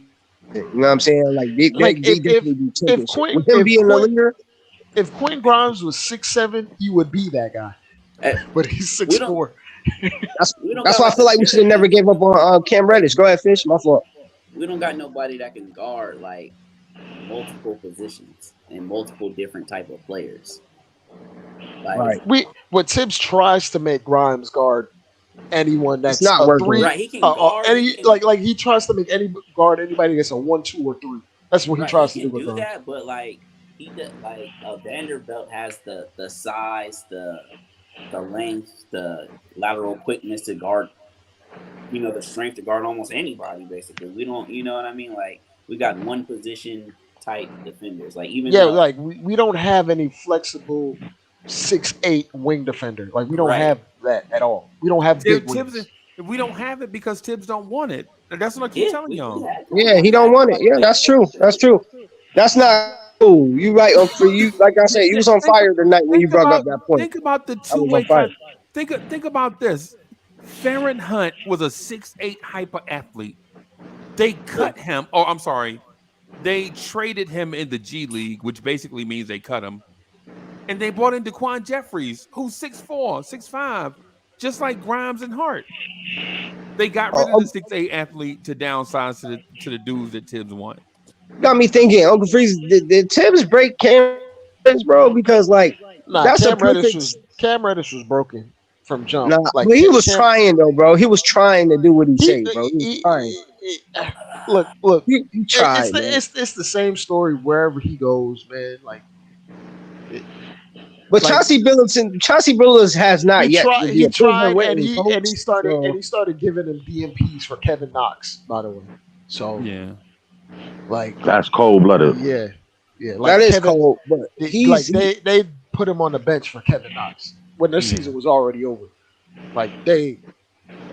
It's not. His future's kind of looking bleak. Cam wasn't the player, but he was definitely the archetype that we're missing. Right. That's all I was saying. That's all I was saying. Like he was needed on the team, like just for his length and how he can. He was the closest athletic guy we had.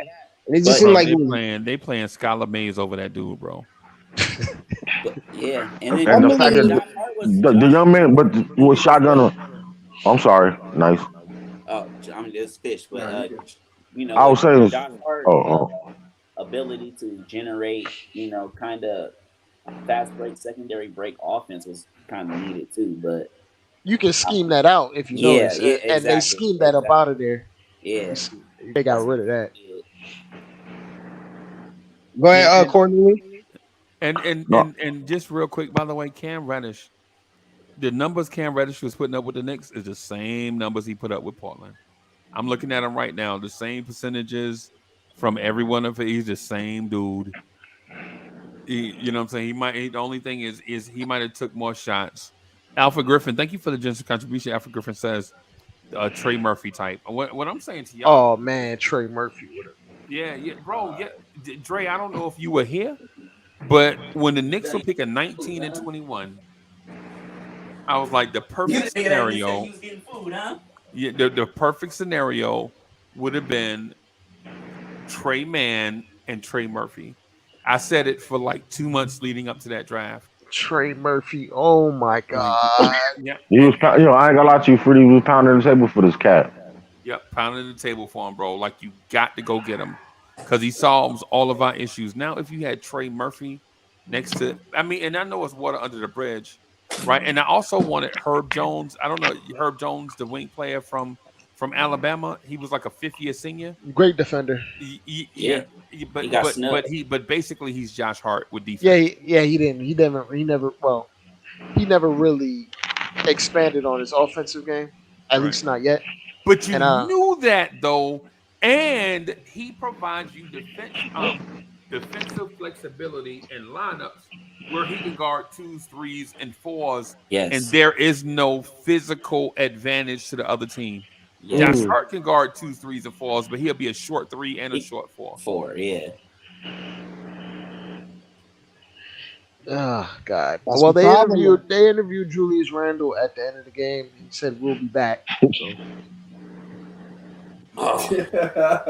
Everybody ain't coming back. What? Son, don't doubt that. Don't doubt that. Yo, you got to look at our front office, man, and look at what they've been doing. I just front office has been biding their time for a big move. So yeah, I think front office is lucky that it planned, so they able to like he able to stay in the cut still, but he'd had to come outside if we would have not had a winning record or something like it would have I been. told you Leon Rose would make that move, bro. He'd had to come out. I told Dre like 2 weeks ago. Remember, I told you I got DM'd. A dude was like, "Yo, this front office is gonna make they move." You remember? I told Adam one night, don't lie. I told Adam it was probably about the same time of night.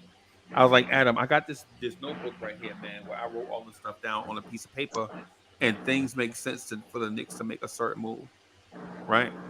And I told Adam this. Adam thought I was crazy. I was like, yo, the Knicks are gonna trade for a certain type of small forward. Now I know who it is. I just can't say, right? But the thing is everything laid out right before all of our eyes, and let us know that when they make this move and sacrifice the future for this guy, if we wouldn't have lost in this fashion and did that move this summer, Cats would have been like fire the front office. But now that this has played out exactly how it has, I think that now Knicks fans are gonna welcome this move. They're gonna be like, yo, forget. We don't care about no young kids. We don't care about no draft picks, bro. We care about It's this the stud, draft young, picks. small forward. Uncle Freezy, I know your style. Like, how many more shows we gonna have to go before you unravel your genius small forward plans? Bro, I already did it. Me and Dre did it. What, Dre? You remember you and I did it? Yeah. Like, remember how I wrote everything I down? think I know what you're talking about. Paul George. But the player ain't really as important as now you see why the Knicks were targeting that guy. Or are targeting that guy, I should say. Who, Cream Bigum's yeah, freezing? man. Only if he wearing Daisy Dukes, bro. What's up, Soulfinger? It's cracking. And man, bitter, sour, very bitter. So I ain't gonna lie, I ain't got nowhere to be, bro. I thought we was gonna be playing Monday. I swore we was gonna be playing Monday. Yeah, man. I swore we was going back to the Garden. It was looking real good for a hot second, but didn't happen. So only thing we got out of it, we got experience. That's the one thing. You got to look at it on that side. There are gonna be changes. I don't see them running it back, but they're gonna be changes. Thank you, But it's not a knee jerk, but you're gonna get better. You're gonna have to get better. You're gonna have to bring in somebody to help improve in areas you're lacking on. I'm still a component. We need a small forward. We need that long wing. Friesen and I talked about that bouncy, athletic but wing. Tibbs ain't gonna play him. If Tibbs had Trey Murphy, bro, Tibbs ain't play him. And that Tibbs is would have something had else. him on the bench. Yep. Yeah, man. I don't know about Tibbs. I looked at it before his history. He likes smaller. He likes the 6'4", 6'5" players. And he wants to put them against 6'7" and up players. And after a while, you get it's basically it's like Wilt Chamberlain shooting over Tattoo. After a while, it's gonna get old. Yeah, it's like the Adam Gase theory, right? The system is more important than the players, bro. Mm-hmm. Right now we have Adam Gase in place. The system is more important than the players, bro. Man, That's man, perfect, Uncle Freezy. and like That's perfect, I've man. never seen such fringe players in the NBA just shoot over our guys, like just ignore our closeouts because they're so small. Like, Well, not only that though, our closeouts, and I was looking at this, our closeouts were horrible because they look like frogs and rabbits jumping all over the place. You know, instead of coming up high hands coming in, that's something you learn in high school, junior high and high school, how to close out on somebody. but I say this so figure. Even when Brunson would come out high hands, Oh they man, would look, they can look they over would his shoot. head. They can look over his head. I mean, Which is also, this is one thing, like the thing that I didn't understand from Tibbs' approach. We should have just left RJ on one of them shooters instead of having Brunson trail and like get tired chasing these shooters around. I've been saying that all playoffs. That Brunson just Like needs to pick the right man. I Like would just rather pick the Brunson point guard. guard. I'd rather, yeah, like we had him guard Garland, and Gabe Vincent is not Garland. Like, Right. yeah, I come on. mean, yeah, I feel you on that. I mean, a lot of it too is, when RJ got in foul trouble, that threw things off the rap, off the rails as I well. was just speaking for in general this series, But in not general, just yeah, tonight. I mean, Like, tonight that happened, but I mean, you got to retool some things. Look at your schemes, and you can't.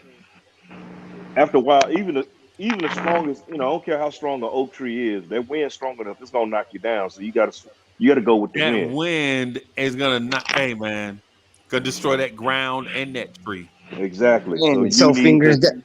you need to roll with Repeat that something a little bit. analogy. So fingers. That was deep. So I'm I just was saying, man. Hey, yeah, hold on for a split second. Hold on for That a was. split second.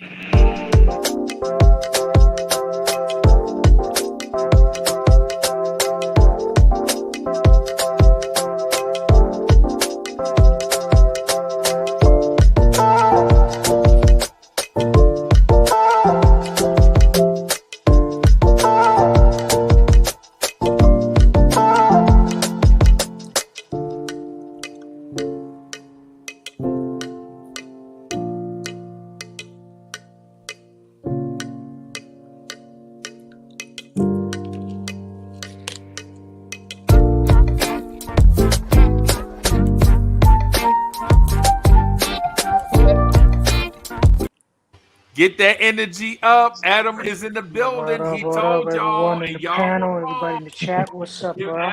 Give Adam his propers. He told you, Dre.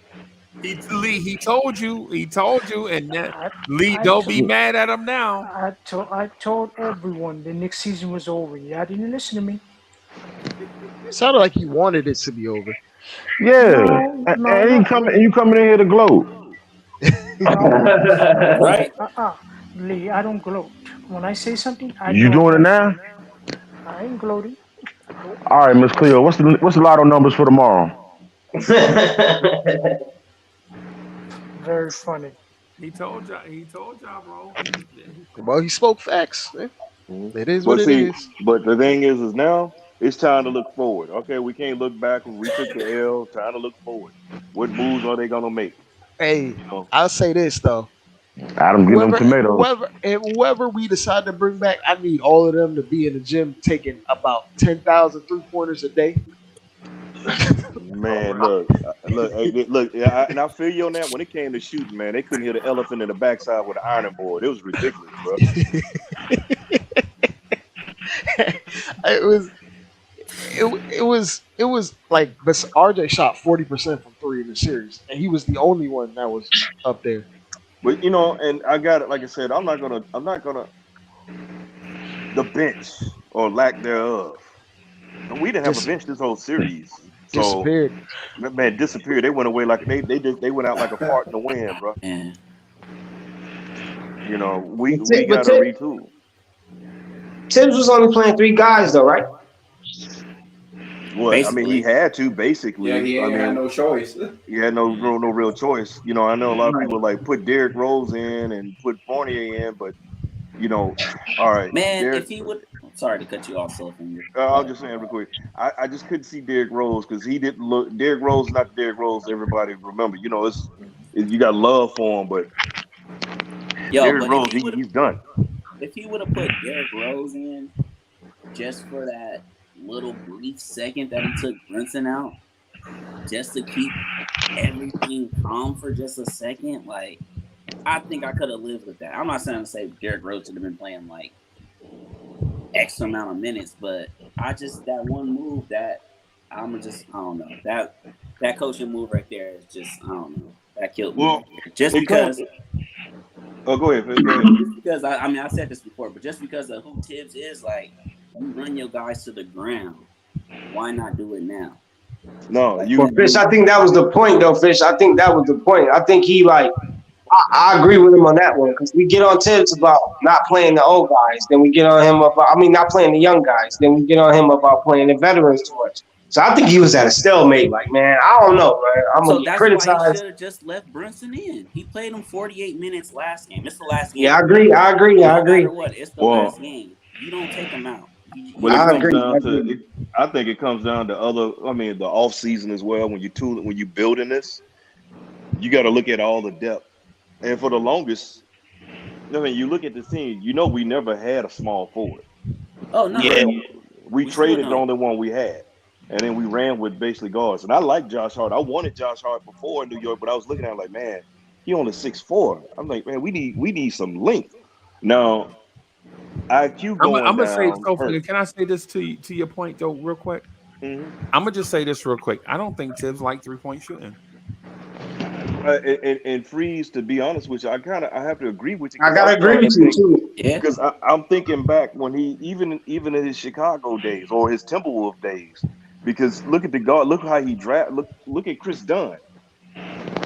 Right.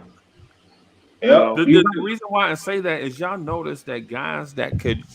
Y'all notice that when Tibbs got 3-point shooters with the Knicks, he benched them. You benched them, yeah. And like the whole thing. You know who it started with, right? Kevin Knox. Oh yeah. You remember how you did Kevin Knox, bro? Yeah, he stuck Kevin Knox in that one corner, same corner that Obi knows, the same corner that Deuce finds. Even Grimes started in that corner and graduated from there. So it's kind of like I stick you in that corner. Though. Yeah, you got to graduate. As a player, I mean, I know that's Tibbs, but I'm just saying, as a player, you gotta get yourself out of that corner too. At the same time, it's a little bit. It's both. It's a dual. I say it's a dual-edged sword on that. But I'm kind of with Freezy, and then also I was listening to everybody, and I was looking at it over the history. Tibbs isn't into long athletic cats. No, he really isn't. Nah, he like Keith Bogans. Keith Bogans is the prototype. Yeah, it was. I mean, look, he likes the smaller. Even me and my man Alawaz were talking about that. And you look at the kind of players that he likes. These are Tibbs players, and he can kind of same kind of player with the length we need. But we need shooting. Dre said this while I was listening. We got exposed on things we need to improve on. There's a lot of things we're coming up short on. Shooting is one. And one thing I don't like is all the switching and doubling. It got to come upon a time where you got to just get up in somebody like a wedgie and just play some defense. Head up. So Sophie, can I ask you this? Do you think Tibbs has capped out as our coach? Yeah, I think he reached his ceiling. Like we giving him his guys. We giving him the guys that he needs. We allowed him to implement his systems, and this is as far as we've gotten. I mean, you think Tibbs is not. Yeah, I mean, I just tell you like this: Tibbs is not the one that's going to take us to the promised land. He's here to build culture. He's here to build a culture and get the foundation. Right. And so, you know what? And that's a great point, man. I don't know if I agree with that. Why not? Oh, go ahead, Uncle Freeze. I know you're going to. Here's why. Here's why. Did the Chicago Bulls win a championship after Tibbs left? Oh, no. Did Minnesota win a championship after Tibbs left? Man, they never got out the box. What make us think that Tom Thibodeau, the guy that takes over for Tibbs, is going to win a championship then? I'm just saying. I just need some correlation. No, I think he's just saying Tibbs, period. Not like his overall coaching, just his philosophy is not. It's not championship winning. Like it's not, and that's where I'm at too. I don't think he's a leader of men. That's just what I just think. I don't think he's a leader of men. I'm not knocking Tibbs. I just disagree with that point. Yeah, I'm not knocking Tibbs. I mean, he's a great coach, but he's a good coach. I think for me, this is just my thinking and saying. I just think he's going to be the one because I see Tibbs moving into the front office. That's why I actually see Yeah, him I moving agree. into the front office. And I and can see that. and you got like you got the Johnny Bryant right there. Maybe he's going to The be the guy, associate but head coach. yeah, your associate head coach. And maybe he'll be the one to go, but he's right now he's the student and Tibbs the teacher, and that'll be the way he'll take him to the promised land. So I agree. it may not be Tibbs the one to coach it to take it to the promised land, but it'd be Johnny Bryant via Tibbs. You see what I'm saying? Yeah, I think that the Tibbs and championship thing might be a tad bit overrated. Right. I But think I mean, you notice that the team that he won his championship with is notorious for winning championships. oh man, yeah. I mean, come on, man. He won it with Boston, and you look at how the And they team got was loaded. 17 championships. So it's not Yeah, like 11 of the them won. environment Yeah, wasn't right for them to win a Not championship. even now. It's like Bill Belichick and Josh Daniels, like Doc Rivers and Tom Thibodeau. Oh my God, that's a championship. You gotta win a championship. but That look at the for me. play. But look at the players they got because they made the front office made the moves to bring in the players they got. Their big three, and then everybody else they draft. I mean, you had Rondo, young guy, young cat with Rondo, and it went the way they went the direction they went. And Tom Thibodeau with his defense, he's that's his thing. I got to give it to him for defense. And considering what we were working with in this series, the injuries and everything, because like I said, granted, this is well the playoffs that we didn't really play well as a team. It was a Spurs, and it is a game. The playoffs is about matchups. Um, unfortunately, and IQ just had a bad series, and then him going down didn't help at all. And he was a big piece.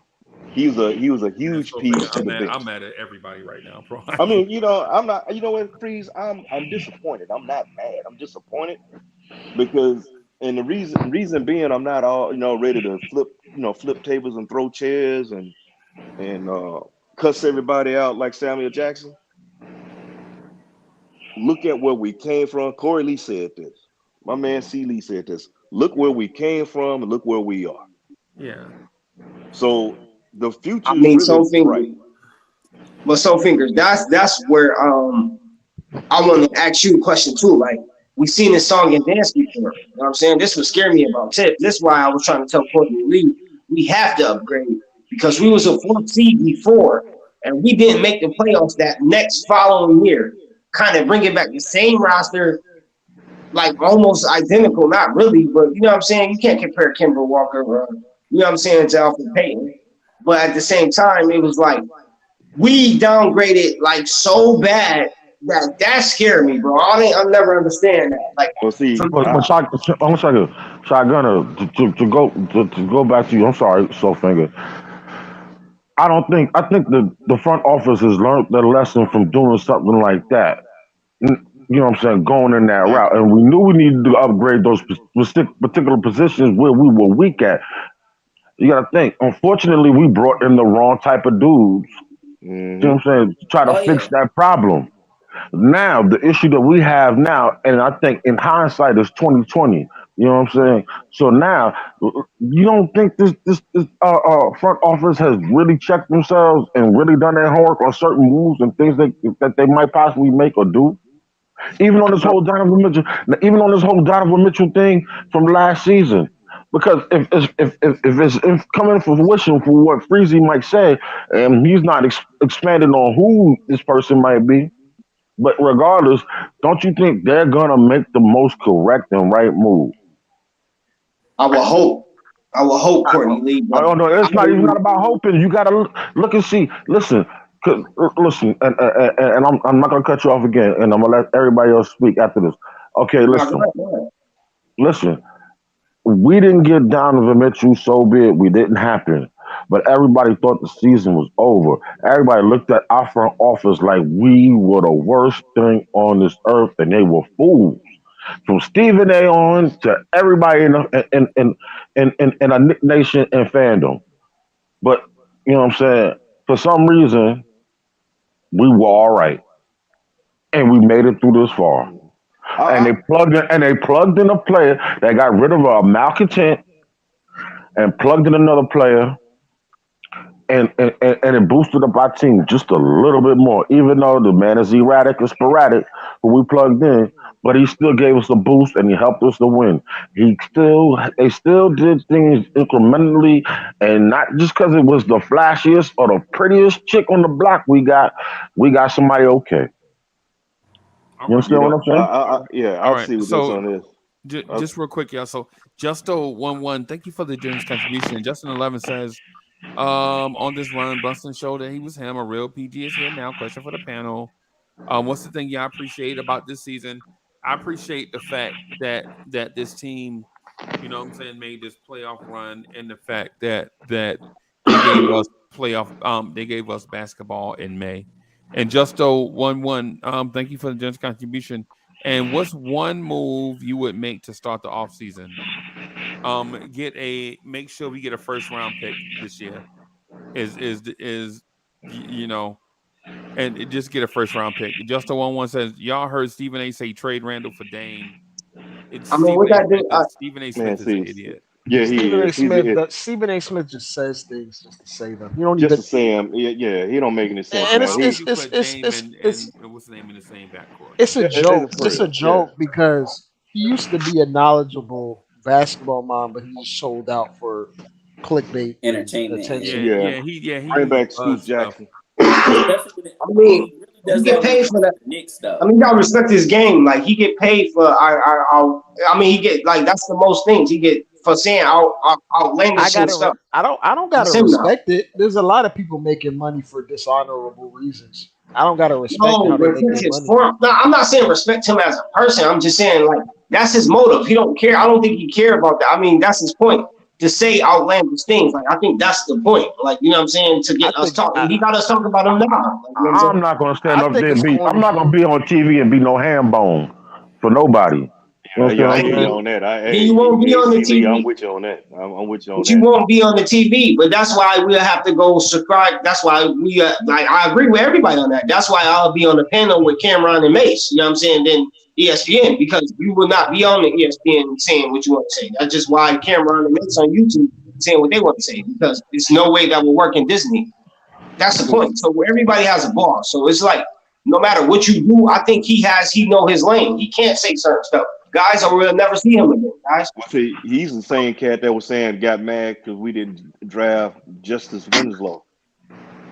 Sure. Okay. Yeah, I remember he was screaming about that. "Whoa," and then it turned out. I mean, the cat don't know. I mean, he's I mean, entertainment. It's sports entertainment for him. You know, he could run a WWE with some of the stuff he come up with.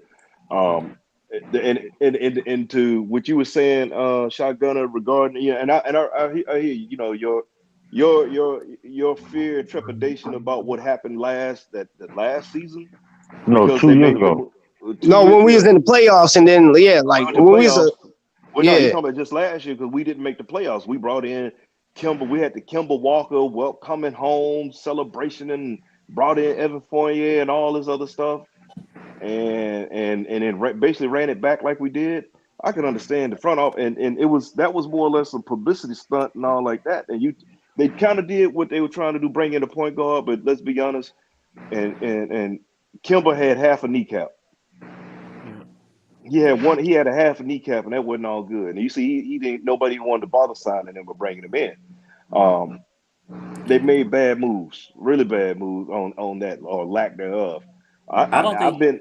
I'm still tight. The one thing I'm cool with some of the stuff they did this season with the players we brought in. You know, when you bringing in Hart. The one thing that still burns me up was just punting the draft the way we did.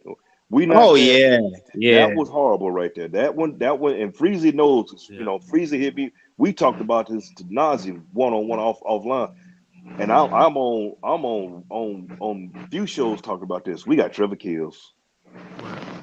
And so Fingers, I know somebody else want to land. That's what I want to say. I want to elaborate to that point. You breaking up, Shy? Yeah. I don't get why everybody got mad at Danny Ainge in the summer for the simple fact what we did in the draft was looking like we was gearing to make the Donovan Mitchell trade. That's why he asked for all those pick guys, because he like, well, y'all trade, y'all you getting ready for him. We was trading for first round picks. So like, what message was that sending Danny Ainge? That's why I didn't get. It's like it wasn't his fault, guys. Like, what was the point of even doing that? Like, you know what I'm saying? Like, because we thought we was gonna get. Now that it's over, would you go to Cleveland to try to get Donovan Mitchell?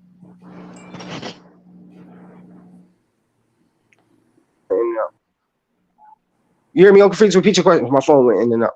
Oh, okay. That's water under the bridge now. Would you go to Cleveland to try to get Donovan Mitchell? Hell yeah. Okay. Yeah, we needed another superstar. I mean, that was one of clearly. I mean, at the end of the day, like that's why I didn't like Brunson's here to stay. That's why I was like earlier. I hope I wasn't making the impression that I was saying that Brunson's not a superstar. I'm saying like right now, because like I can't give him that because of what Jimmy Butler's doing by himself. So I feel like Jimmy Butler's an elite superstar. But I feel like if Brunson had a little type of help, like a Donovan Mitchell or somebody, oh yeah, we definitely is in the Eastern Conference Finals. Would you think about Brunson differently if Eric Spoelstra was his coach? Yeah, because I believe Eric Spoelstra would get Brunson over the hump. I believe he have a game plan for Brunson. He know Brunson's and weaknesses. I was watching my bad. I was watching some clips of the post-game press conference.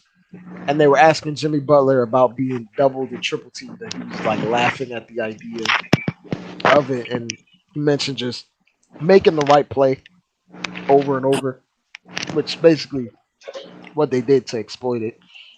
Yo, I was saying that though, screaming that on my TV, like Jimmy, but not to take any away from Jimmy. He's a great player, but he's not doing anything special. Exactly. Don't double team him. He don't do anything that makes him double team worthy like that. Like the fish. That's why he's great, because he getting the job done, bro. No matter what we say, bro. No matter how we sugarcoat it. No matter what, man.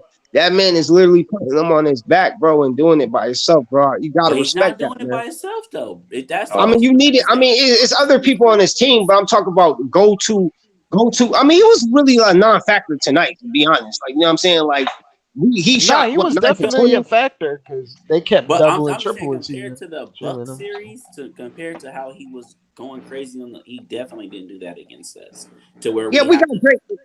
Yeah, that's Tom Thibodeau. Fear him and double and triple team him like that.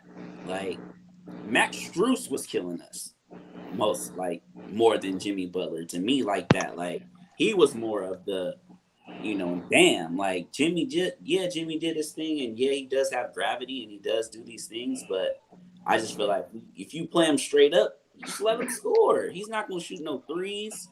He's playing right into our hands. Like See, the thing, the problem was with us doubling Jimmy the way we did, we let the others get open. They were always doing it. And the thing is back to Spoelstra, he had a good game plan, a great scheme, and it made us pay.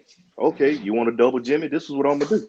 I'm gonna swing the ball here. We're gonna swing the ball because this is one thing Miami did. They moved the ball beautifully. But that's something I get what you're saying, but that's not even like high level like coaching. Oh no, it's not. It's just the fact that you used how we get down against us. And I mean, but Eric Spoelstra, see, this is the thing. Some people want to give Eric Spoelstra his props, some don't, because of you won with LeBron and D Wade and blah blah blah. Some people hold that over his head. But Eric Spoelstra he's a good coach, bro. Period. A great coach. He's a phenomenal coach. He's I mean, it's not. He's no joke. He's the real deal. So he get it. Anybody want to sleep on him? Hey, that's on them. You can be boo boo the fool all you want. The man get down. And you got to look at it. With Miami, because I saw a lot of people. Oh man, they losing. We losing because they got these undrafted players. Man, forget drafted, undrafted. You got drafted players that. You got cats that were drafted first round they're a bust. Hey, that undrafted, drafted, where you got drafted, what number drafted you? Don't matter. They developed them dudes, man. That's the other thing. That's the other thing, though. They develop Miami. when you Pat look Riley too, man. That's a That's an organization we need, bro. Like that's the type of we need stuff like that. Like we need that. Like you know what I'm saying? No disrespect to Leon Rose. Like they formula, it's not. It's just not a No, coincidence. shotgunner. They win the Uncle Freezy. They've been winning for the last 10 years. They went in with Spoelstra, but man, I don't know if they front office. I think they front No, office. they made some good moves. I give them that and Pat how they Riley? developed. Yeah, you talking about like the Kyle Lowry, $30 million a year. But that stuff right there, yeah. Oh, the Victor Oladipo. Oladipo, yeah. Like Dre said, the Hassan Whiteside contract. You know what I'm saying? But Hassan Whiteside was putting up triple doubles though, Uncle Freezy. It's still a terrible contract. But he that was was a there. horrible contract. But look why he got it though. You know, don't look. Nobody's doing his numbers that he did still to this day, bro. Got $60 million for 2. That was that was terrible. And then while like they was doing that, look at how they did Bam. Mm-hmm. Like they wouldn't pay Bam because they was holding. It was They like gave Bam a max though. Bam got a but- max. Yeah, I know he got a max, man. But how they went about getting there was not giving him a max contract to the last minute. I think it also impeded. I think it impeded his growth. I think they messed up Bam. I think the Bam thing kind of it was weird because remember he had to wait till his second year because they had Whiteside on contract. He took Whiteside's job and then became a max player. So like Miami Heat didn't want to pay him off of 1 year of production. They didn't want to throw the max after 1 year production. Like if Bam came out in his rookie year and was playing like Bam in his third year, in his first year, they would have just gave him that extension after the third year. But Bam really emerged later on in his rookie contract. I'm talking about they didn't want to give Bam that money because they were trying to get Jimmy Butler and Giannis in Miami. Yeah, that's what I'm talking Oh, about. I didn't know about all that. They were trying to get both of them together. Yeah, They're trying to get Giannis. They knew they had Jimmy Butler, but they was trying to get Giannis, and they couldn't get. They didn't want to commit the money to Bam until after they got Giannis, because they could have went over the cap to give the money to Bam after they got Giannis. But then it was the same thing. It was. Oh, go ahead. When Giannis got his money, they immediately gave Bam his thing. But wouldn't that be more like order of operations then, Uncle Freezy? Like, you know what I mean? I don't know. Because you would have to keep that money open to get Giannis, and then you can go over the cap, right? Yeah, once you go over the cap, which you can be able to sign anybody, right? To give Bam the bread. No, I get that. I get that part of it. But then after they did that, then they still went out and gave terrible contracts like Duncan Robinson. Yeah, they gave him that big contract. And Tyler Hero. Come on, man. See, and that's James the problem. Johnson. Yeah. They took undrafted players and developed because they had to. Well, yeah, basically because they had. And with all that, they still been better than us for the last 10 years. Well, that's Heat culture, man. Yeah. I mean, which is culture. That's Spoelstra is the culture. See, but the other thing though, Gunner is you saying for the last 10 years. They weren't really. Look, the first time they won a championship, they had Shaq and Dwayne Wade, and as these players. And then afterwards, they were the counter there, but they wasn't making that much noise until after they got LeBron and Chris Bosh. You know, if you look at it now, they've been playing and they've been consistent, and they got to the championship when we're in the bubble, and in Eastern Conference Final, granted they've been contenders. But they haven't been over the hump yet. You know, you got Milwaukee come on the scene and do what they did, even though it's kind of crazy still you fired your head coach after 2 years removed from the championship. But I mean that's wild in itself. Yeah. But I just think they was embarrassed. He don't deserve to get fired. Man. He ain't deserve to get fired. But that's why I think it has to be a change with us, because it's like I like organizations that move like that, even though he don't deserve to get felt. But they looking at it like, hey, man, how we a number 1 seed and we lose to 8th seed? That's really why he got. It's called a lot of injuries, man. How many years? Contract one. And it's called having, and it's also called having the best player on the planet. When you had the best player on the planet, you can make moves like that because coaches in theory are lining up for those positions. Right. True. You know what I'm saying? If you made that move and RJ Barrett was your best player, the whole NBA would look like a bunch of idiots. Yeah, I get what you're saying, Uncle Freezy. You know what I'm saying? I mean, part of that got I to do mean, with is they looking like, at bringing in Kenny Atkinson. yeah, like think about this. Kenny Atkinson. Oh my Denver, Not even worse than Kenny Atkinson. They're looking at my bad for you. Denver can fire Mike Malone if they don't win the NBA Finals, right? And you know what's going to happen? Coaches are going to be lining up to take that Denver job. Oh yeah, because Joe. Oh yeah, absolutely. Yeah, that's a great job right there. Yeah, you know what I'm saying? I mean, that's just what it is. So, certain, if we look at it in context, like what are all of the details that surround these things? Because if you're the Knicks, right? And say for instance, you're Brad Stevens, right? And you're looking, say, yeah, I'm ready to go back to the bench. You ain't taking the Knicks job. Yeah. Nah. Right. You if you're Brad Stevens, you're like, yo, man, Toronto's job looks appealing. You ain't picking the Knicks because the Knicks have too far to go. Because we legit, we've been on for going on 7 straight hours, right? For 4 of those hours, we was up here complaining about our roster. Mm-hmm. Yeah. Yeah. I was gonna say like the Bucks are interviewing Scotty Brooks, bro. Like oh my god. They just interviewing, bro. They just doing anybody, yeah, bro. they're just throwing names hey, out look, there right man. now. Hey, look, man. I wouldn't even want him in the building. Period. I don't care. Scotty Brooks. Yeah, man. Because ultimately, the perfect scenario for Giannis is Nick Nurse. We all know that. Yeah. That's the perfect fit, right? Because if he can do what he did with Kawhi Leonard and Pascal Siakam and OG Anunoby, imagine the best version ever of that prototype. Yeah. Uncle Freeze, you might kill me, man. Y'all might kill me, man. But I kind of want to see Giannis on the fast break. I wouldn't mind seeing Mike D'Antoni, and I want to see how that would look. Mike D'Antoni ain't coaching no more. Yeah, I think he might be done. He's done. He got an assistant job. I was shocked about that. He's 70 something, right? No, he ain't coming back to the bench. He ain't coming back to the bench. He did that as a favor. He did that as a favor for Steve Nash. For Steve Nash to help him. Nash, yeah. That was a favor. But I'm just saying, like, because he'll put Giannis at the 5. He'll do all types of crazy junk. Like, you know what I'm saying? And I think Giannis would be unstoppable. Like, just under him. I'm just saying, like, him coaching Giannis. I think Giannis would average at least like 40 a night. Easily.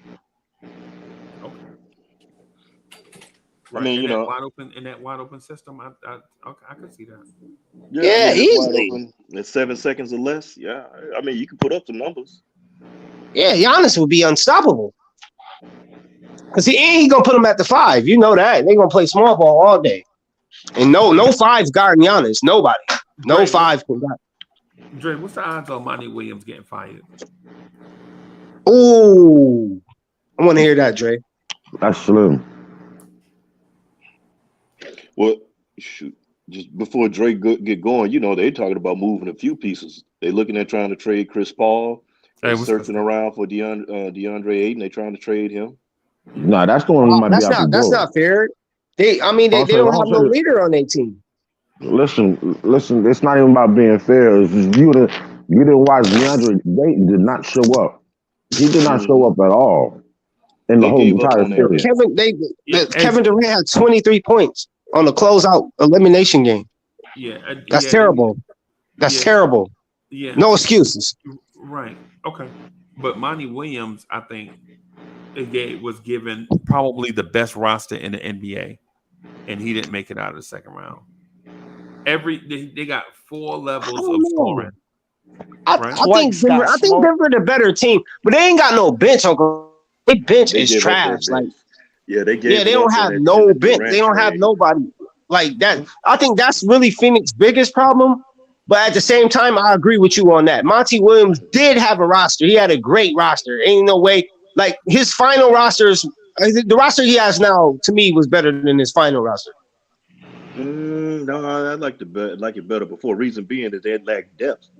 Because when they lost Bridges and what's his name, Johnson, Was it Johnson? Yeah, Johnson does over when they made the trade, sent all the majority of the bench over to the Nets. Yeah. Cam Yeah, Johnson, Cam Johnson, yeah, Bridges, like Bridges, 4 yeah, But picks. yeah. but That Dre, hurt. Dre, That you hurt know him. basketball and so fingers. Y'all both know basketball. Yeah, what Bridges You cutting that out. he was You in cutting Phoenix? out. Yeah, you cutting No, out. I'm You cut sorry. out. I said what's my fault, y'all? What's Mikal Bridges the scorer he is in Brooklyn today than he was in Phoenix? Because it was Well, his well, defense that helped well, him out. It was this defense and the fact that he was one of the most efficient per shot players in the entire Yeah, NBA. So yeah. And you didn't need But him for the role he was in over there. They didn't need him to do all that because all the scoring and everything else was going through Book, and you had Chris Paul. And the other thing, But that's where the I agree. But Suns. that's where I disagree. If he helped out, I'm gonna let you land on freeze. If he helped out a little offensively, I think they win the championship. If he Well, do see, what he do offensively, he did in Brooklyn, they win the championship. Period. the thing is Chris Paul is also one of the main cogs of that engine. In the engine, and he gets hurt at the most crucial time when At they the make I've those right been type of time. runs. I gave Well, up on Chris Paul in Houston, man. When he, you know what I'm saying, when they was about to beat and he got injured, I was just like, yeah, that's I'm what I'm done with saying. Chris Paul. I was, Yeah, I'm gonna be yeah, I'm honest. just, I didn't come here to talk about Chris Paul. yeah. Yeah, man. He just get hurt. He Yeah, just man. get injured. Hey, yeah. State, I what's see. I good? already see your face, bro. Salute, bro. Salute. Salute, Freezy. man, Hey, can y'all hear me? Yeah.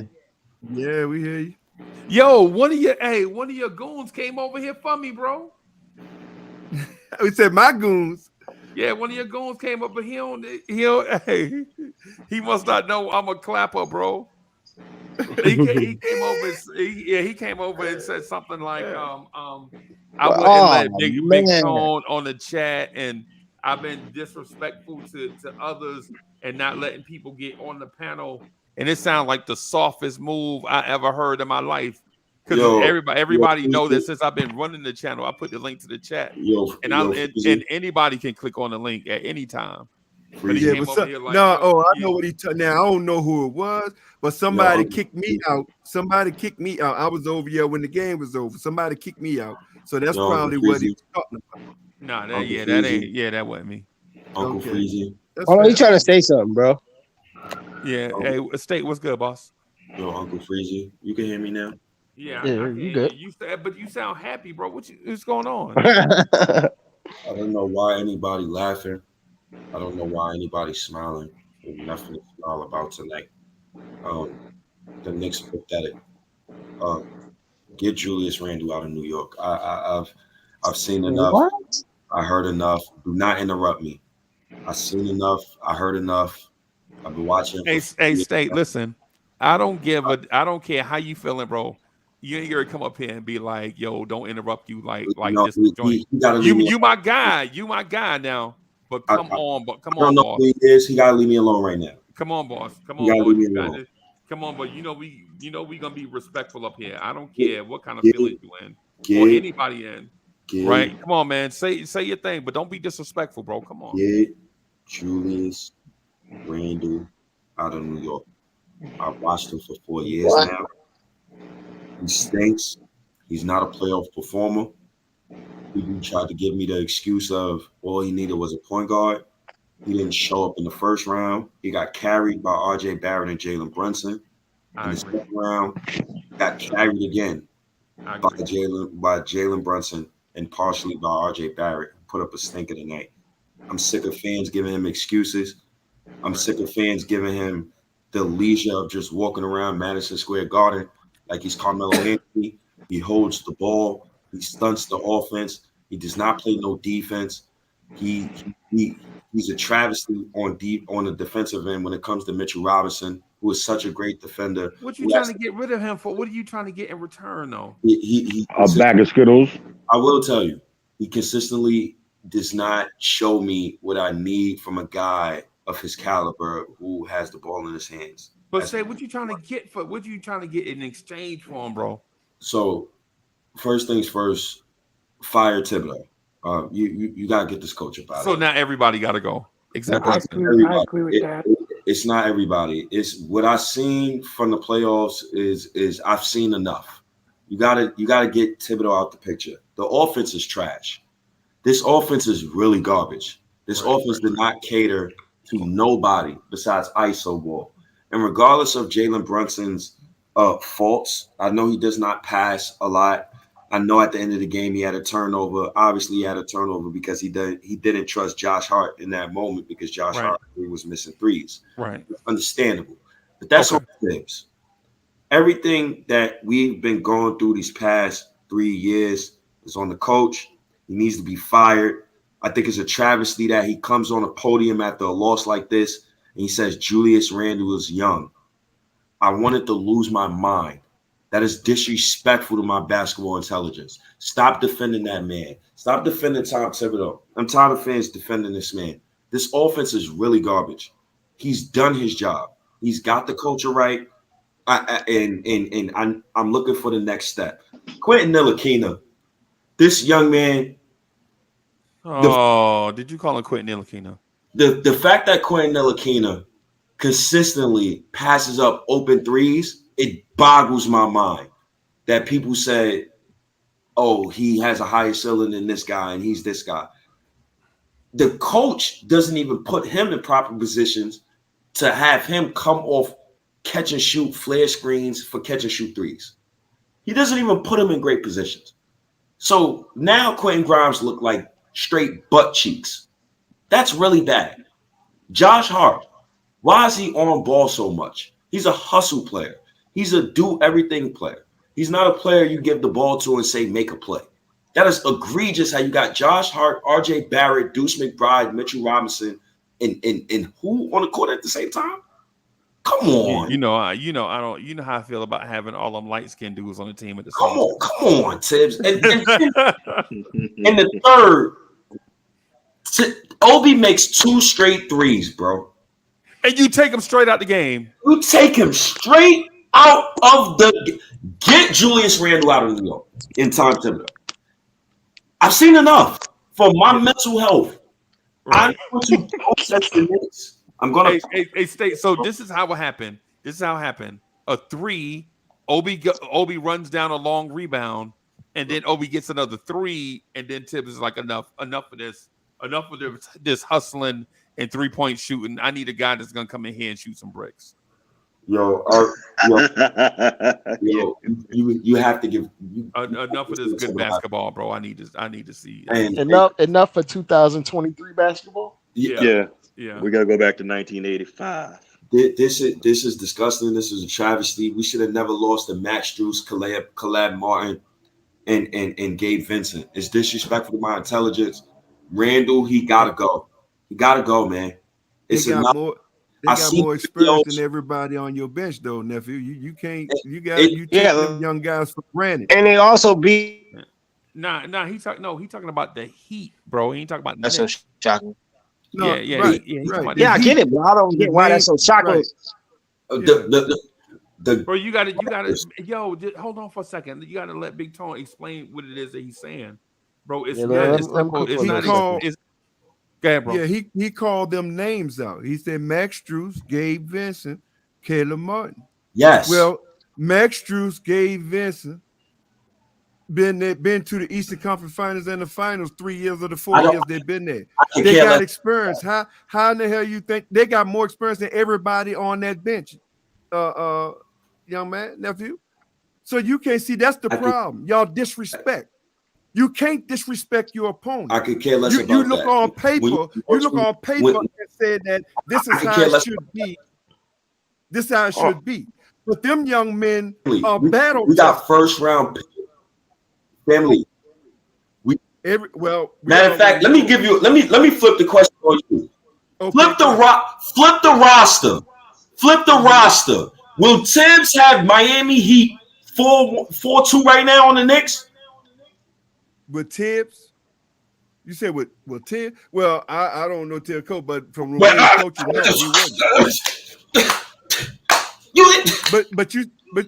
But you talking coach. Oh my God! Coach. Right? You first round, you're talking coach, not players. First round picks. When you have first round picks, and quickly and You're still talking coach, bro. Hey, stay. That you're still talking coach, bro. That's coach, bro. It don't make no difference. This thing is about pressure and pipe and experience. All right, Them yo. young men All right, have yo. more experience than every first, second, third, fourth, None or of that whatever matters. lottery that your team has. None of that That's a matters to me. fact, though. None of that matters to me. I know what the truth That's is. the problem. No, they That's have more playoff because experience. you're not being rational. You're No, being Yeah, you're not being emotional rational. and not understanding that these guys are battle That's a tested. fact, bro. care about that. When we got first round picks, We understand. quickly.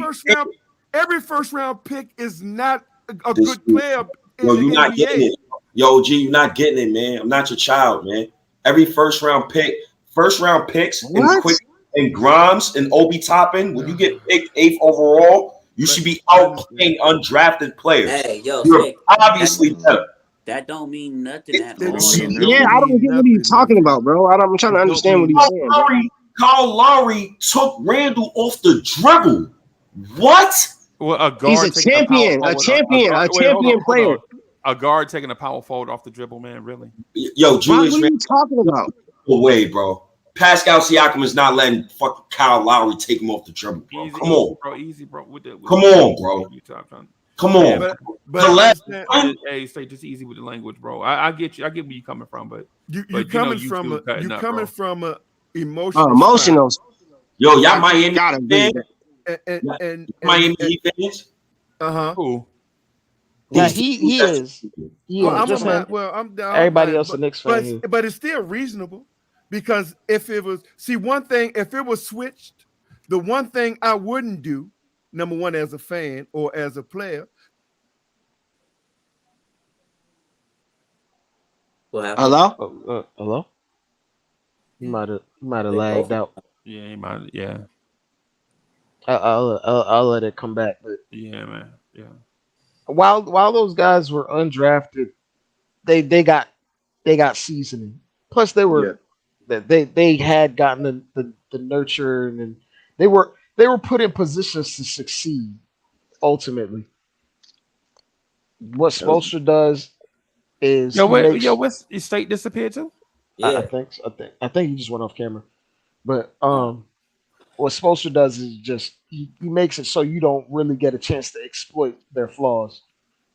Whereas our guys, even though there you go, the internet was acting up because you went out too, Nephew Freeze.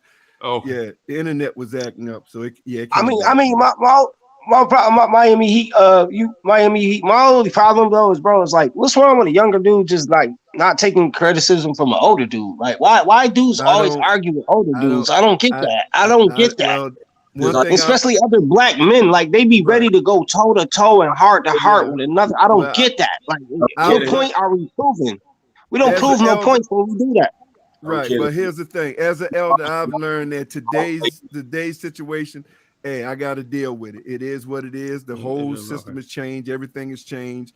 It's not like when we came up. So you got to deal with what you got to deal with. But my point is on the NBA style. First of all, your biggest mistake, you're emotional, which is cool. You're mad. Your team lost.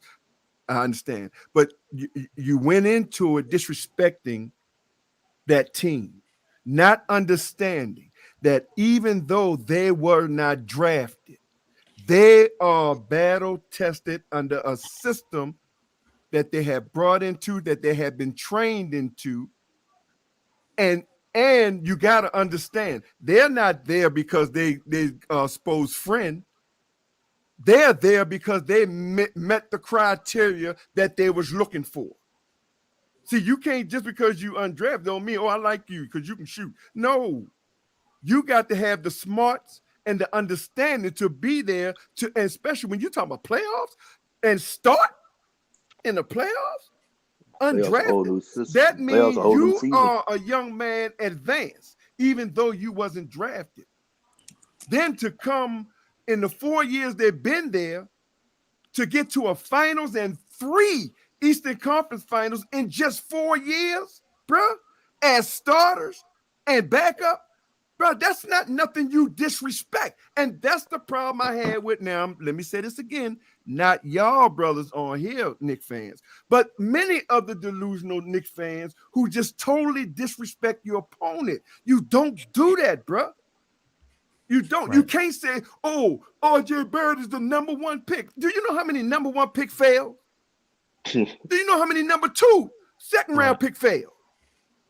Right. So you can't look at it as he's number 1 and he's undrafted. Right. I mean, that's disrespect. It's not, you know what I'm saying? I'm not gloating or nothing because we won. I know the game, but I'm just saying you can't do that. You got to look at them young boys play, they train, and damn, man, they battle test because that, I'll say it again and I'll let y'all go. Them undrafted summer league, G League players that we got, 9 of them,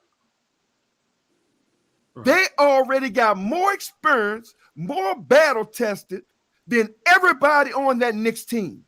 And most of them, probably 99% of them, was drafted rather from 1 to 10.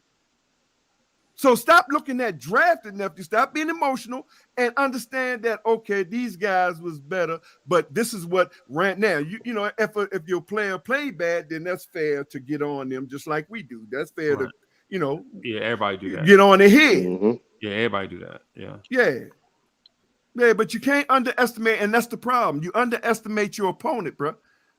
You underestimate your opponent. And some of these, and yo, I'm gonna keep it real with you, right? So for one, no, I don't like losing to the Miami Heat. Right. Whatever. It's whatever. No, you know what I'm saying? That's That's just part of it. But competition, two, right? That's fair. That's an honest statement. But two, though, some of those same players that the Miami Heat got, the Knicks had the same opportunity to get those players and do the same thing. Right. But we chose not to. Them. So it is what it is. Like for one of the jokes, Big Tone State. I want you to jump. I wanted to talk to State about this too, because State will understand where I'm coming from. When we started getting these guys, and I just made the joke that, man, the Knicks have a whole bunch of dudes with biblical names. Remember, hey Lee, remember I was talking about yes, that? sir. Remember Yes, I used to sir. talk about that? Like the Knicks have a We got lot choir of nice boys. guys. Like we got a lot of Isaiahs. Mm-hmm. On Joshua. we got a lot of Joshua's Obadiah's, Emmanuel. Yeah, we got a lot of we have a lot of those dudes, and we don't have no dogs, right? And what did the Knicks do at the trade deadline? They tried to compromise. They traded and got what they thought was a dog, but his name is Joshua.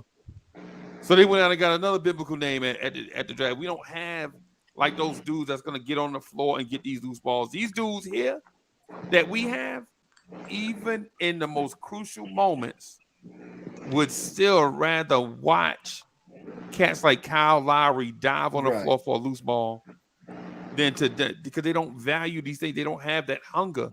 Mm-hmm. I'm not saying that they don't want to win. They do want to win. Everybody at the NBA level want to win. Right. But how bad do you want to win? See, these dudes on the Miami Heat, they perform because if they don't perform, they're going to get cut. And they're going to be substitute teachers next week. Yep. You know what I'm saying? That's right. But the Knicks, we got a whole bunch of dudes, first round picks. They feel like they favoritism. Yeah, they dad, secure. coaches. Yeah, And we talking about Kyle Lowry, his basketball mortality is on the line. He ain't got but a year or two left. How many chances does Kyle Lowry have? Exactly. Right. Because it ain't guaranteed that we're gonna keep him next year. But if Jimmy there, though, that's Jimmy boy. So 9 times out of 10, as long as Jimmy there, they're gonna let him ride out the 2 years of his contract. But you know what though, Dre? This is the thing that I was saying about Cleveland. When we were playing Cleveland with all those first round picks, all them high draft picks, they were watching us die for loose balls. They like, we're gonna be back here next year.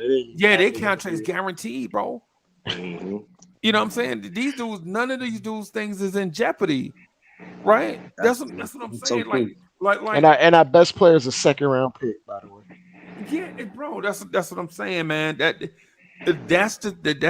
was my issue from one of my issues from the start is we don't have a lot. Like how many dudes outside of Isaiah Hartenstein do you even see with scars on their body from the season? You don't see no scars on them, no blemishes, no bruises, no nothing. You know what I'm saying? Are you willing to do what it takes? Are you willing to do what it takes for this team to win? Right? Some of these guys, nah, they not. That when Quickly hit that three in the game 3, the game that Quickly got hurt, right? We was down 17. Quickly hit a 3, right? It was down 14, and he came down court doing that stupid dance. And right then it showed me right then I was like, yeah, we out here dancing down by 14. Yeah. That let you know, bro. These teams, this is playoff basketball, bro. This is playoff basketball. The team NBA champions do whatever it takes to win. And that and to that point, even coaches do what it takes to win too. And Yep. Spoelstra decided. There's been multiple occasions where Spoelstra decided to switch certain things up, switch certain coverages up on a play to play basis, not even on a quarter to quarter. Right. Like he'll see something that happened on a play, and he'd be like, "Nah, I'm not gonna let this happen again. Nah, stop it." That's right why now. I respect him, Dre. That's why I respect him so much, because like, winning is certain more timeouts important he than that adjusted. man. Winning is more important than that man ego. Tibbs Exactly. out here. He gonna run what he gonna run. He ain't gonna compromise because he feel like that's his thing. Right? That's what's gonna work in the NBA. What I think. Like when we talk about Spoelstra as a coach, Thank you, Wild Spoelstra Boy. has evolved. Appreciate you, Wild Boy. I'm sorry, I didn't mean to cut you off, You Wild good, Boy. bro? I'm gonna say Spoelstra has evolved in his 12 years. Like Yeah. he had isolation slashing offense when he first had Braun in them. Yeah. Then he didn't have the superstars, so he had to evolve and create more of a team oriented type basketball. And then when he needs certain things from certain players, he'll put them in positions to succeed. He'll go out his way to have certain guys one example. He knew that Jalen Brunson was going to be on the off ball guy the entire time. So he was like, if you're going to put him on the off ball guy, I'm going to make sure that guy comes off curls damn near half the time he's out there. I'm going to make sure that guy's running pick and roll offense. Like Max Strus ain't run no damn pick and roll offense the whole regular season. Nope. He come into the playoffs and he running pick and roll with Bam. Roll. Yeah. Exactly. Yeah. And I was screaming about that the whole series. You will not see Tibbs switch up what he thinks will work from the regular season in the postseason. Like there's being an 82 game player and an 82 game coach, and then there's being a 16 game coach and a 16 game player. Yeah, and that's the difference between them. That's the difference between our players and their coaching staff. And playing the same team 4 to 7 times. You get familiar with what the do's and don'ts. Right, you're familiar with what they do exactly. See, so that makes the difference. Especially when a coach not willing to make changes. Man. It's like we said, like you mentioned, like Spoelstra has been there longer or whatever about 15 years. No, they were saying earlier, like no. Spo's been inside the Heat organization since the mid-90s. No. He worked in the field. I thought you were talking about coach. I thought you more than 20 years because he started video. He started the video. Yeah, he started video in the field. Video guy. Him, OG. He been there, OG, since Stan Van Gundy. Right? Him and Fizdale work side by side, and this is how you can tell the difference when a guy got it and they don't got it. This guy did the same stuff as Spoelstra, but you know he's a clown compared to like. And this is why you can't use experience as an indicator of who's better or not. Not all the time, right? No, because Tibbs been in the NBA since the late '80s as an assistant. Yeah. He done seen about 5 different iterations of the NBA and how it's evolved in offense and defense over time, and he's still rigid in his thoughts on how the game is played or how he views the game. And Spoelstra has evolved more times in 5 years than we've seen Tibbs. Like Tibbs just now is starting to adapt, and he's still reluctant to it. Yeah. Well, you know, Dre. You know what I said earlier about the oak tree. That's basically that analogy like I was using. You know, the strongest oak tree. I don't care how that wind. I don't care how strong an oak tree is. That wind hit it's going down. You got to be able to bend and roll with it. And the thing about it, like you making points about Spo was making moves on the fly. Blink of an eye, he made a change. Oh yeah, I don't like that. You know, he was basically like my man in Belly when he was standing outside with the banana. Like, no, I don't like that, and he makes the moves on it. Yeah. So, and yeah, and Tibbs is dug in on this is how I'm gonna do it. This works. This is what I do. And you got the game, to be. I mean, the coaching game. Yeah, you have a game plan that you want to set. You have your framework, but let's be honest. How often does everything go according to plan? It don't. Not especially in the game. In that, so you got to be able to adjust on the fly, and that's been one of his main things. I eased up on him, but I'm duly noted. I have never been the biggest Tibbs fan, but I eased up on him, gave him his, hey, we got here this far. He's a good coach, but there's just Yeah, levels, unfortunately. it's levels. Yeah, you're right, levels. Yeah. You have some that are great head coach that are meant to be great head coaches. Then you have guys that are sitting in the head coach position that should be assistants. Yep, I agree with that. Totally agree with that. I think I love Tibbs, love him to death, man. But it's just starting to pan out that he's not a leader of men, and it just like he'll be best as a not defensive, but a defense head coach. You know what I'm saying? Like just assisting with defense because like he's not a leader of men. Like it's working. It gets you good records. It gets you this, but it's like I think his style is too hard, man. But it's not gonna. The point that one of the things that I want y'all to elaborate on, bro. When you make that statement right there, you also got to at least talk to if you getting rid of them, who you replacing. Who you gonna get? Yeah, that's the whole. Yeah, I mean, like I said, no, I thought we came because a lot of coaches have flaws, bro. Yeah, okay. Well, I got because think about this. Think about this, just real quick. Think about this. You mess around and fire Tibbs, right? And then you get on the open market, and then your choices are Budenholzer and Doc Rivers. Oh nah. You know what you getting? You getting the same thing you just fired. Because if you saw how the Heat beat the Bucks refused to change what they did from the regular season. Mm-hmm. Right. Mm-hmm. They just let it happen. Just rolled over and just let it happen. It's like, oh, you gonna let Jimmy Butler get these screens to get 7 feet in front of the rim and do a push shot over and over, and you're not gonna switch up the coverage? Yeah. All right, then. All right, Jimmy. Jimmy gonna get that 50. You just gonna let Jimmy get the 50 off the same move over and over. Right. But just real quick though, Drake, to the point that what Shotgunner was saying, if you talk about getting rid of Tibbs, right? Who are you going to get? I think we keep it in house. I think Johnny Bryan need a chance. You know what I'm saying? I would definitely give him a chance. And I also, if I step out, I'm like, I want to keep it New York. You know what I'm saying? I just want to keep it in house. I want somebody that's familiar with Jalen Brunson's father, and that's Mark Jackson. I mean, to Dre's point, Dre said he might be out coach, but the Warriors are still winning to this day with his philosophy. So I disagree with that. On defense, some of them. In terms of being a rugged defensive team, that's not fair, Dre. Dre, as a black man, that black man, it's like KFC. It's like KFC, bro. I'm not about to use the black card for that, dude. Like, I'm just saying, it's like, hold on, now my analogy was KFC. Our KFC was originally made by a black man. He just didn't have the money to fund it, so somebody took the money. Myself, me too, though. Me too. Me too. But the whole analogy was somebody can take your blueprint and run with it, bro. That's easy to do. Well, it's not really hard. Well, I'll say you're underselling Steve Kerr a lot because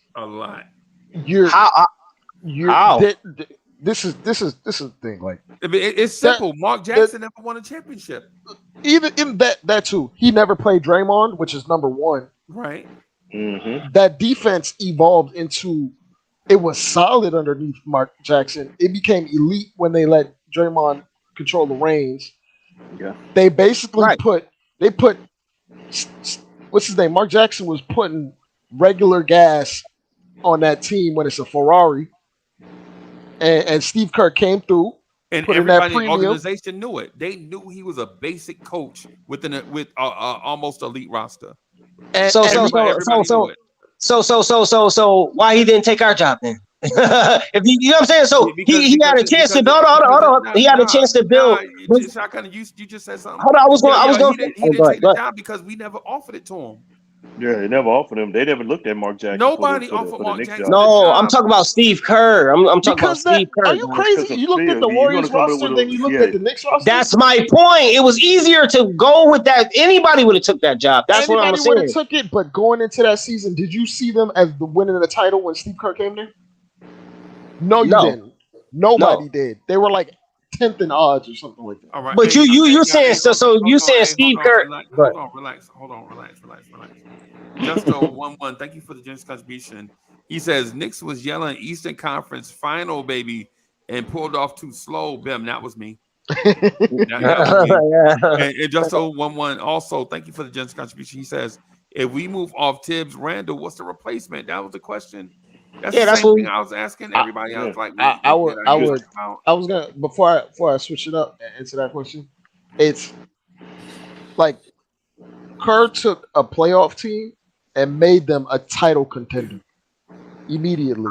and Mark Jackson took a that, not. You're not giving them credit. Mark Jackson took a not playoff team, drafted him. He kind of changed the NBA by putting. he didn't Hold have on, let me finish, Dre. he didn't have control of a roster composition because if he did, Draymond would have been starting from day one, but he didn't. But he was the reason though. He was the philosophy. He changed the NBA by him putting Draymond there. Everybody wanted to be a stretch forward. No. Hold up, Dre. Hold up, Dre. Draymond started under Steve Kerr, and David Lee was starting under Mark Jackson. Mark So Jackson, and they that's put David patently Lee on the false. bench. Yeah, they flipped He it. basically redshirted his first year. Yeah.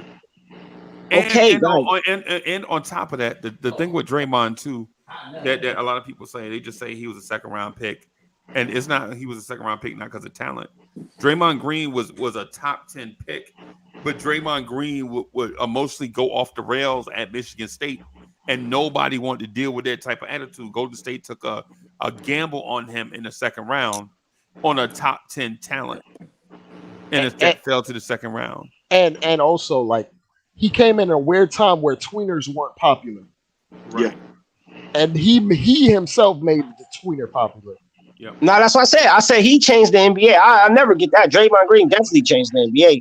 But that's what I'm saying. Like I feel like no matter what, like that was still Mark Jackson blueprint. The three, no matter, it's easy to tweak. That's what he did. He tweaked it, but he still got his blueprint off of Steve Kerr. Because also the Warriors didn't go to the playoffs until Mark Jackson went there. Did so he that's just another. say Draymond Green changed the NBA? That's what he said. Yeah. As the stretch four, and nobody who was playing stretch fours. Who was playing? Who was playing stretch fours before? I'll say this. I got one for you. Who was playing stretch four? Okay, besides Rasheed Wallace. Hold on. You said who? You asked who was playing stretch four. I got one for you. Off rip, Dirk Nowitzki. Boy, I said Rasheed Wallace. But they wasn't. They 7-footers though. They 7-footers. And I said who post Uncle Freezy. That's what I said. I said post players who didn't post. Draymond Green not a post player. I'll say this: that depth line. So he definitely changed the NBA. That depth line doesn't exist. Okay, nephew. I got the thing. Yeah, that's what I'm trying to say. Because Draymond never was a post player, a back to the basket player. Dirk Nowitzki, Rasheed Wallace, they were stretch threes, but they still gonna post you. That still was their game. Back to the basket. So Draymond, what you're trying to say is Steph Curry is the poster boy of that, but Draymond Green is the engine, basically. No, I'm not saying. What I'm saying is basically all I'm really saying is simple. Is before Draymond Green show a stretch type four, it was back to the basket players. You needed a big center, 7-feet center, and a four that can back to the basket type player.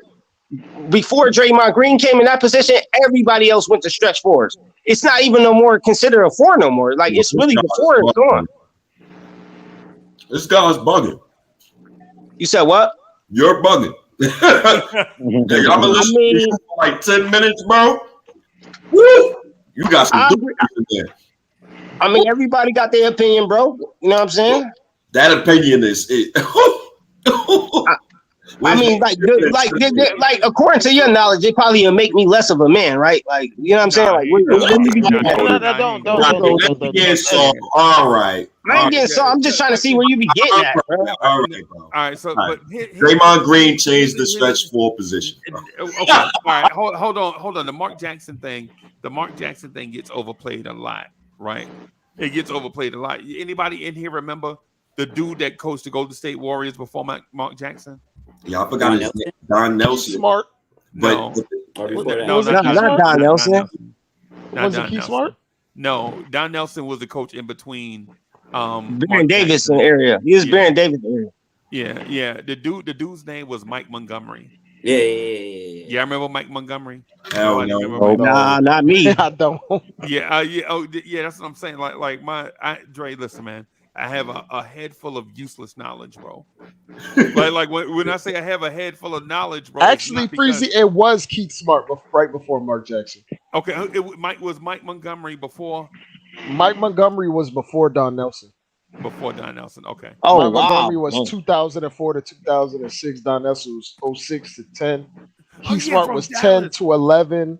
Then Mark Jackson was 11 to 14. I knew it was Keith Smart was up there with his bum ass. Keith Smart. The reason why I was going to bring up Mike Montgomery, the reason why I was bringing up Mike Montgomery and Keith Smart was those dudes did such a bad job at Golden State that they could have gave that job to me and Dre, and me and Dre would have did a Mark Jackson type job on that team. That was the thing I was going to get at. Like legit, Keith Smart was in Golden State breaking people jumpers. You know what I'm saying? He broke Tyreek Evans' jumper. He tried to break RJ's jumper. He broke it, bro. Have you seen RJ Barrett jumper? RJ gonna be fine though. He's recovering. Only guy that could shoot worth the damn from 3 this series. Unfortunately. Bro, ultimately, what I'm getting at with the Mark Jackson thing is the team was so talented. Mark Jackson was in a bad spot. He had to recover the roster and get it good, right, and then try to elevate it to another level. Because letting laugh is like, yo, who cares? I'm with him.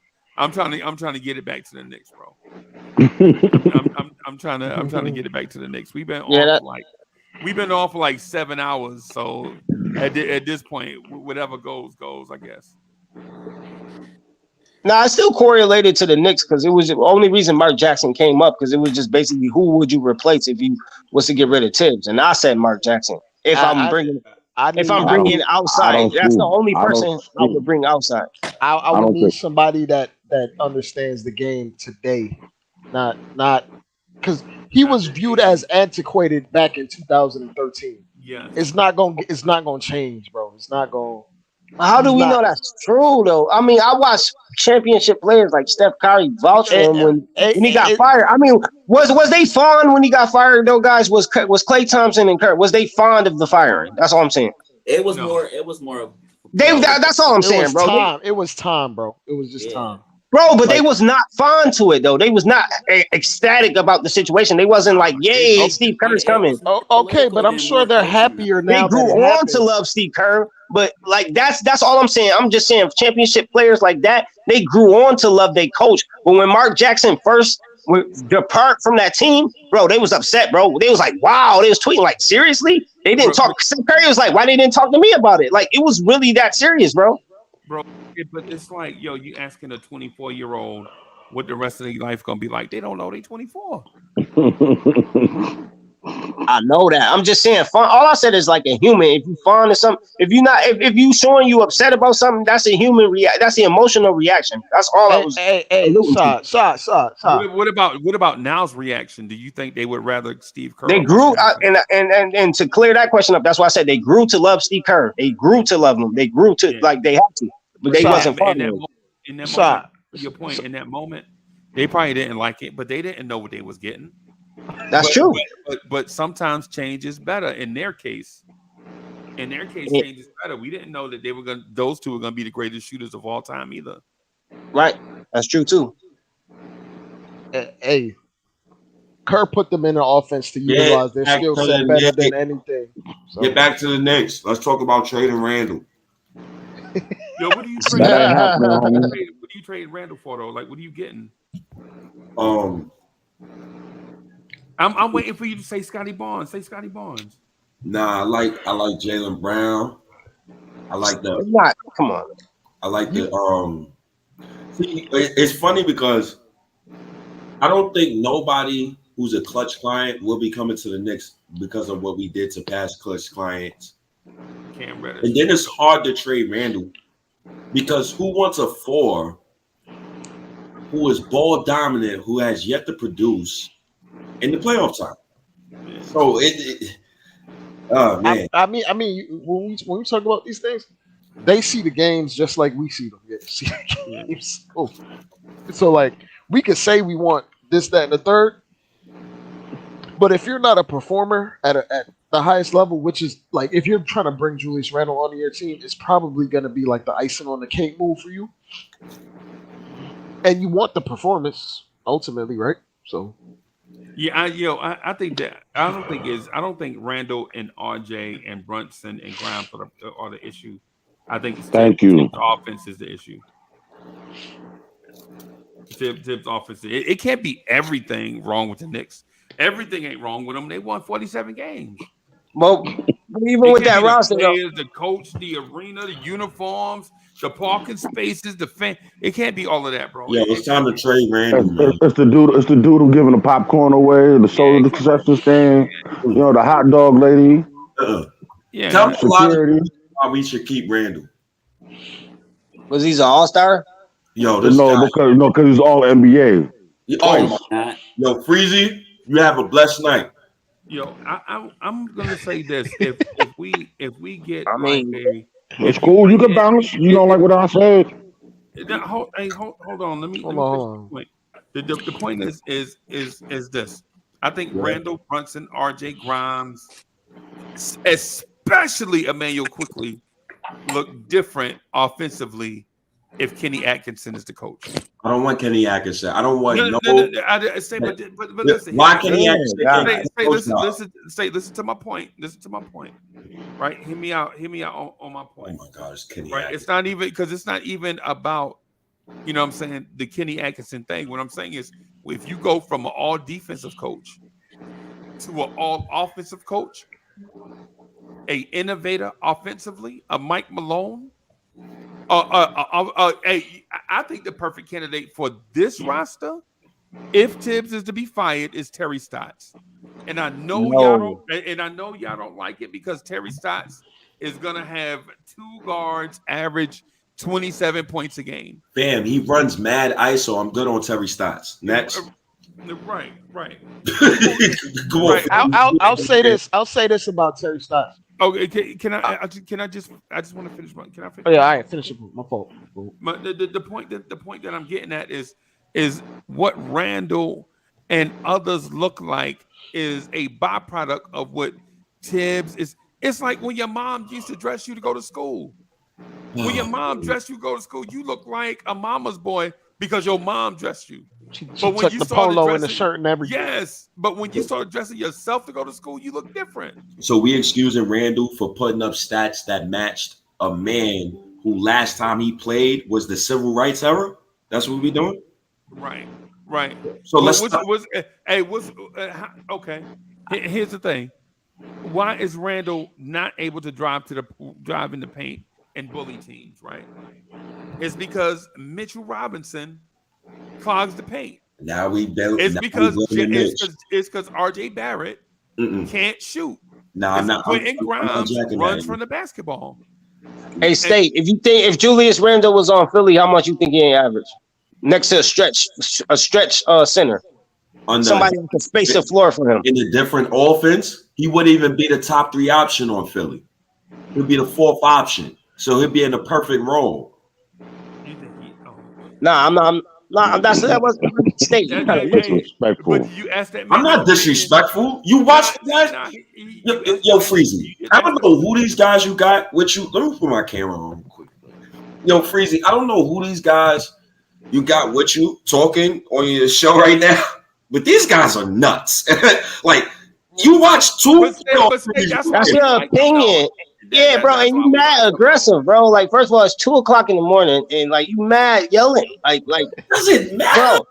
Bro, yeah, that's weird. Like that's like yourself on camera. Like, I'm looking at it right now. Of course, I don't mind. I don't mind. So you do that. I'm me. My phone dying. State versus Shotgunner. I love it. Thank you. My phone dying. Now, anyways, yeah, Julius Randle stinks. You watched him in 2 playoff series, and he's played like Tyrone Hill in both playoff series. And he's 28 years old. And on top of the fact, RJ Barrett carried his load in the first round and got us out the first round. I'm done with Randle.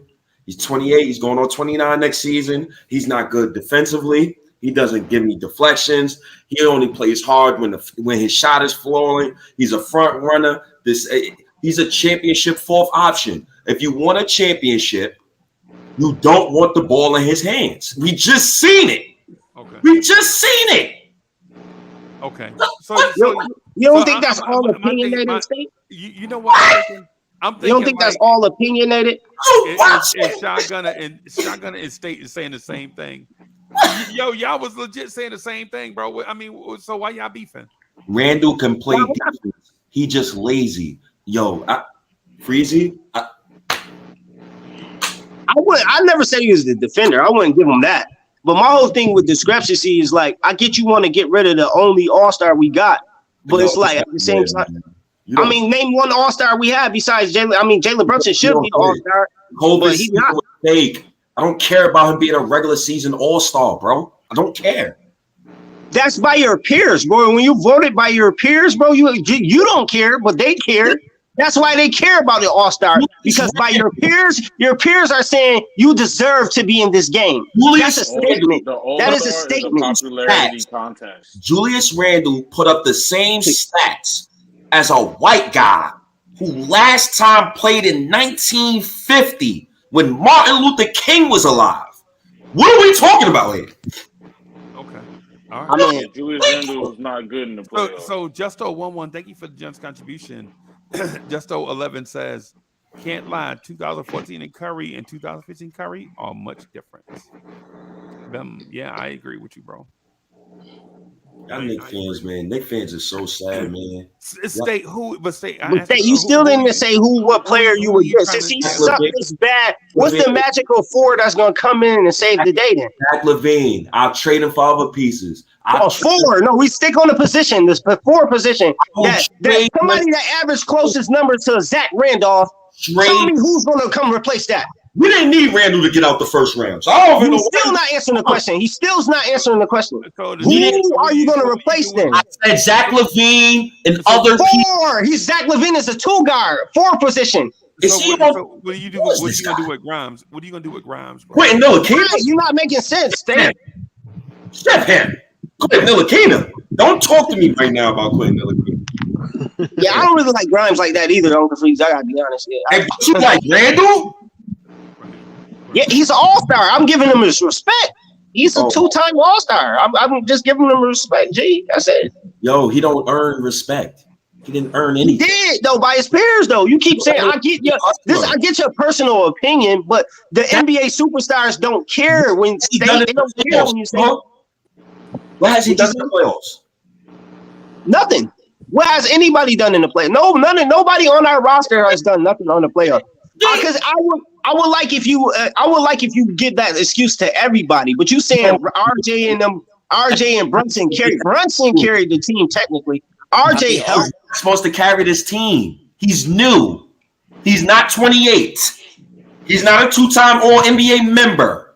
There should be no reason why Brunson is outplaying Randle. There should be no reason why RJ Barrett is outplaying Randle, and it was one of the reasons why we got out the first round. But State, the offense is clearly not being run through Randle no more. Well, we seen that in the playoffs when he gave Brunson the ball. We saw that tonight, yeah. I don't get what I get what you're saying, but then again, I don't get it. I get because then separate your personal feelings from reality, bro. It's not personal feelings. Randle don't fit. Would you do Randle for Scotty Barnes? Yes, only because Scotty Barnes is young. I'm trying to win now. Scotty. Okay, so you didn't. Okay, but you didn't say that in the beginning. Okay. Scotty Barnes, Gary Trent Jr., and other pieces. Yeah, I'll do that deal. They can't just I'm not. I'm still trying to get some bang for my buck here. He's a regular season hustler. 25 and 5 in the regular season. Regular season hustler. Would you do it for Moses Moody and Jonathan Kuminga? Would I do what? Randall. Mm. Not under Thibodeau. Not under Thibodeau. Because them boys will not play under Thibodeau. Yeah. Let's start there. This is why Tibbs got to be fired. For sure ain't playing under Tibbs. But this is why Thibodeau got to be fired. Thibodeau has to go. I agree with that. But you know, Tibbs not gonna get fired. He's just gonna get commuted to the phone. Oh, he will, because you're gonna see me post a fire Tibbs video every day to someone until he is fired. That boy Leon Rose don't care though. Nah, he will care. Leon Rose don't even got a smartphone. That man got a flip phone. Y'all seen after the game on 34th Street, just writing on Randall picture trainer. The fans is done with him. I'm done with him. Get him off my team. Why? I'm good with Randall. I'm done. Okay. So State, what if I compromise you, bro? Compromise with you. What if I say we'll keep Randall, but we'll also trade up in the draft and get you whatever you want? Are you firing Tibbs? If not, we can't have this discussion. Okay. All right. So how about we compromise on that too? I'm not gonna fire Tibbs, but I'm gonna promote Johnny Bryant. Nah, I'm good, yo. It's one or the other. Freezy, it's no. So you want Tibbs gone out of the organization? Tibbs got to be gone. Either Tibbs is gone. He can't even sit next to Allen Houston at the No, game. if Tibbs is gone or Randall's gone, don't bring both of them back next season. I'm gonna be protesting, yo. I'm gonna protest the Knicks. He said we protesting. You're out there by yourself. Yo, Corey Lee, I don't know if you got me on Twitter, brother. I don't need to go in front of Madison Square Garden. Freezy got me on Twitter. So I can just post videos every day to get my point across. They got to go. Randall has to go. He has to go. So it's either Randall or Tibbs. I'm not even gonna lie. I'm in the same boat with State right now. Randall got to go. But State and my boys, who are y'all replacing a 2010 guy with? Who? Like nobody's telling you that. You gave me a 2-guy State. That's not fair enough. So you got to understand, the All-Star game is a popularity contest. 25 and 10, but you're giving me 15 and 8 in the playoffs. I get that. Okay, but please, guys. Okay. All-Star numbers. That is not. No, okay. I'm all for the All-Star. You won. I won the All-Star thing. Option on my team, and you go from 25 and 10, and you drop all the way down to 15 and 8. Come on, bro. Yeah, at least just give me the same number. Okay, so I'm all for that point. So, but who are you replacing him with, though, my boy? That's the Freezy asked the question. But all right, so look, you can replace him with people because we won a playoff series without Julius Randle. I need people names. You know the NBA game. What's the name? Bro, you watched the series just like I watched it. We won a series without Julius Randle and Emmanuel quickly. Yeah, he's saying give him some names though. Greeny. KPJ, Jabari Smith. No, a 4. I don't think nobody can give you a 4. See, the question is, I don't think you can. I don't think we. I don't think. Okay, so how did the Knicks get out the first round then? No, I'm not saying that. I'm not. I just want to stick on my point. I don't get like out the first round then. I'm not answering that point. I mean, I'm not answering that question because nobody answered my question yet. Respectfully. You're telling me to replace you over. Hold on. Sha, you oversimplifying the point because even if we were to remove Julius Randle and replace him with like a 2, like hypothetically speaking, he says Zach LaVine, right?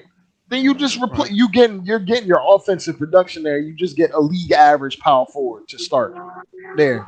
Then you get your production at the 2. You just switching your production around to a different position. Your offensive production. Okay. And that's basically what and then Uncle Freezy point was what you do with Quentin Grimes. Grimes ain't. I like Grimes. Grimes would be fine, honestly. Untouchable? What do you mean? I'm just saying, if State said he would take Zach LaVine. This is hypothetical, so we're just going off a point. Nothing serious. Nothing is Grimes would saying be it was hypothetical. It was all hypothetical. So what Uncle Freezy was saying is, if you're gonna bring another 2 in when we already have a bunch of guards, so what do we do with the other guards? Because it's still not solving the problem, and we lost rebounding, and we just lost a 20-point scorer.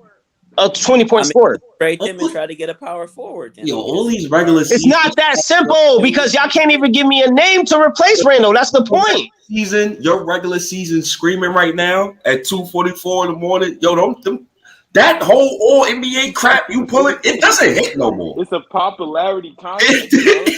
That's not like. Yeah, man, calling him Quinn McDermott. That's crazy. I just wanted a name. You saying the All-Star is something crazy like Jalen Brunson didn't just put on an All-Star performance. I'm all for that though, Greeny. You keep bringing that point off. I'm all for that All-Star point. I'm on the point of if Randall is so trash with what he's doing, who do we replace him for? That's all, guys. Why is that so hard? I got a better question. Michael Myers. If you're so high on Julius Randle, what did he do this playoffs that proves that Julius Randle is going to be the guy? Oh, my okay. God. So you're not going to answer my question, but so I'll answer yours. So because you're telling me to stay to stay with Julius Randle. So if I stay with him, I didn't say. I never said that. I never said. I'm asking you. Greeny, no, you asking me a question with a question. With Julius Randle, what did he do this playoffs to prove to me that he's gonna be the guy? Hey, Greeny, didn't RJ Barrett go 1 for 10 in an? I don't get that. That's why I don't get with it. Like nobody's scared. Part of our playoff series, and he showed progression from the last playoff. Julius two games that we won. Julius Randle had a worse playoffs. He was injured. Who was more 100%? Who's more healthier? Who's more healthier? Nobody want to hear that, bro. Nobody want to hear. Nobody want to hear that crap. Respect to you. State. Let me get him. All right, go ahead. Who's healthier? You said who was healthier? Coming into this playoffs period. Walking boot, street clothes, Julius Randle. RJ Barrett had the team in his book bag in Julius Randle. And IQ was on the bench with nowhere to be found. Oh, and he throwing shots at IQ. Come on, bro. I'm saying, but we won a game. Like, I don't get that point because that's obvious. We won a game without IQ. We so won like games with, and we won a whole playoff series without Julius Randle. Now the whole roster flawed. Now the whole roster. Bro, like you gotta. He was injured though, bro. Nobody trying to hear that, Brody. RJ was injured and sick the whole season. I ain't make no excuses, and he showed up in the playoffs. Why? No, he didn't. No, he didn't show up when it counted. What? one for 10 last elimination game. This is not the biggest game. The score 26 points, guys. Hold on. Tonight wasn't the biggest game to score. Y'all giving me all that BS about 26 tonight. So tonight was not the night to score 26 points. Our elimination. That's why I don't understand. That's why I never elaborated. Hold on. Let me bring. That's why I never elaborated when y'all say he was doing something. Our elimination game would have been 2 games. Then you make a point. Hold on, y'all. I'm gonna have to start moving you off the screen. Let me finish. Let me do the channel stuff, bro. Y'all got plenty of time to talk. We've been up here 8 hours already. Alpha Griffin, thank you for the generous contribution. Alpha Griffin says we need Siakam from Toronto. Them. I was gonna say, I ain't too mad at that. Shot. Our elimination game would have been game 4 if RJ Barrett wasn't playing like how he was playing. It wouldn't have been game 6. We would have been eliminated 2 games ago if RJ wasn't balling in the series. Even beat Cleveland. I ain't gonna lie, man. I would trade RJ for Desmond Bain right now. Yo, you right now. Oh, right now. I don't know what the hell is y'all talking about. I don't know what y'all talking. All that what y'all saying only got us 2 games. We couldn't even go 7 games. Yeah, y'all don't like Desmond. Y'all don't know saying that proudly. 7 games shotgunner because our all. Dre, you don't like Desmond Bain? That's why we. I like Desmond Bain, but it's like that's not enough of a needle mover for me. Yo, wait, hold on. We got a 28-year-old. This is average 25, 11, and 5. And he went down and played like George Lynch in the playoffs and got carried. And you telling me to go into this summer and talk RJ trades after RJ just carried Randall? What, bro? He didn't carry. Yeah, I mean, I don't get. What do you mean by carry, bro? I don't understand. Like you said, we only won 2 games. We should have won more if Randall was playing 80% of what he did in the regular season. Shot. No, Who was the Dre, best? how do Who was you the how do second you best how do Knicks you player not this yeah, win what are the you playoffs? talking, game, bro? Dre? You Who always was the do second? that, Who Dre. was the second What do you best mean? Knicks Do player what? this playoffs? You Dre, don't like you RJ. what I'm Lou trying to say is don't like you Lou mix shoot 40%. analytics with feelings sometimes, Dre. Like analytics sometimes Nah, don't, nah. I use my eye test and then I use the analytics to back Right. up my To eye Let's test. support, let's do it. yeah. but that's I the don't. same I thing. Your feeling, your eye test is still opinionated, Yo, Hey, look, Shot, you right? my sound eye test, crazy, bro. fire though. RJ Barrett in the Miami series just shot 40% from threes, bro. We've And never seen this ever. they home with us right now. So I don't get the point. I don't get that. How is that good? It didn't equal to winning. Yo, I don't like. What are you talking about? Like I don't get that. Randall fans, y'all are so illogical. It's really, it's kind of embarrassing listening to what you're saying right now. Like honestly, State, I'm an IQ fan for one. I'm not a Randall That's fan. why he's backing Randall up so bad, because this man was non-existent. Did not show up. Hey, Grinny, your microphone low too, bro. He's What happened injured. to being a Knicks fan? Yeah, his mic low. That's why he cutting the Greeny off because his I'm mic a low. Knicks fan, but I call out Randall when Randall plays like George Lynch in the playoffs. He's a 2-time All NBA member. I don't want to hear excuses. I don't want to hear about injury. I work a 9 to 5. I did 14 hours today, actually. I genuinely don't want to hear that. He gave me this pathetic, or you gave me this showing. So you're a regular season hustler. I will never be fooled by you again. And my time is up with you. Hey, Dre, the reason Yeah, why I tried to compromise I with Dre agree. is because I would compromise, Mm-hmm. even though y'all know I love Randall, but I would compromise trading Randall if I would move him off the roster completely if I can get a lottery guy like a Cam Whitmore. Oh my God. Can Whitmore on a break with RJ. Oh my God. Is my audio better or Adam, not? you don't like Cam Whitmore? You don't like Randall? Yep. Cam No, Whitmore is boy. Listen, I'm done. I'm done with Randall. I agree with State and Stephen A. So Randall's what gotta about go. Randall's the gotta go. compromise when I said I would the only way I do it, you know what I'm saying? If I get a top tier talent out the draft, is basically how Dre, you do you it. ain't gonna let Adam answer, huh? You know why? You know why? Now, I was Dre trying to is not I gonna was let trying to simplify it for him because I don't think he knew who Cam Whitmore is. Freezy, you on some BS right now. You know why? Why is that? Full of poppycock. Why is that? Because teams don't trade veterans. It's not even that. It's not even that. You should have thought about Cam Whitmore when we traded for Josh Hart. Me? We don't got a first round pick. Me, bro. Listen, that's what me and you have a breakdown in communication. I never wanted to trade that pick. I know you did. You know me. You know I value the draft. I value the draft. I think you got to add. I think you have to add value contracts to your roster, and you got to be willing to develop guys, right? Yes. And so when you go out and it's always going out and getting free agents, then you always gonna be in salary cap hell because you always spending your best assets in free agency.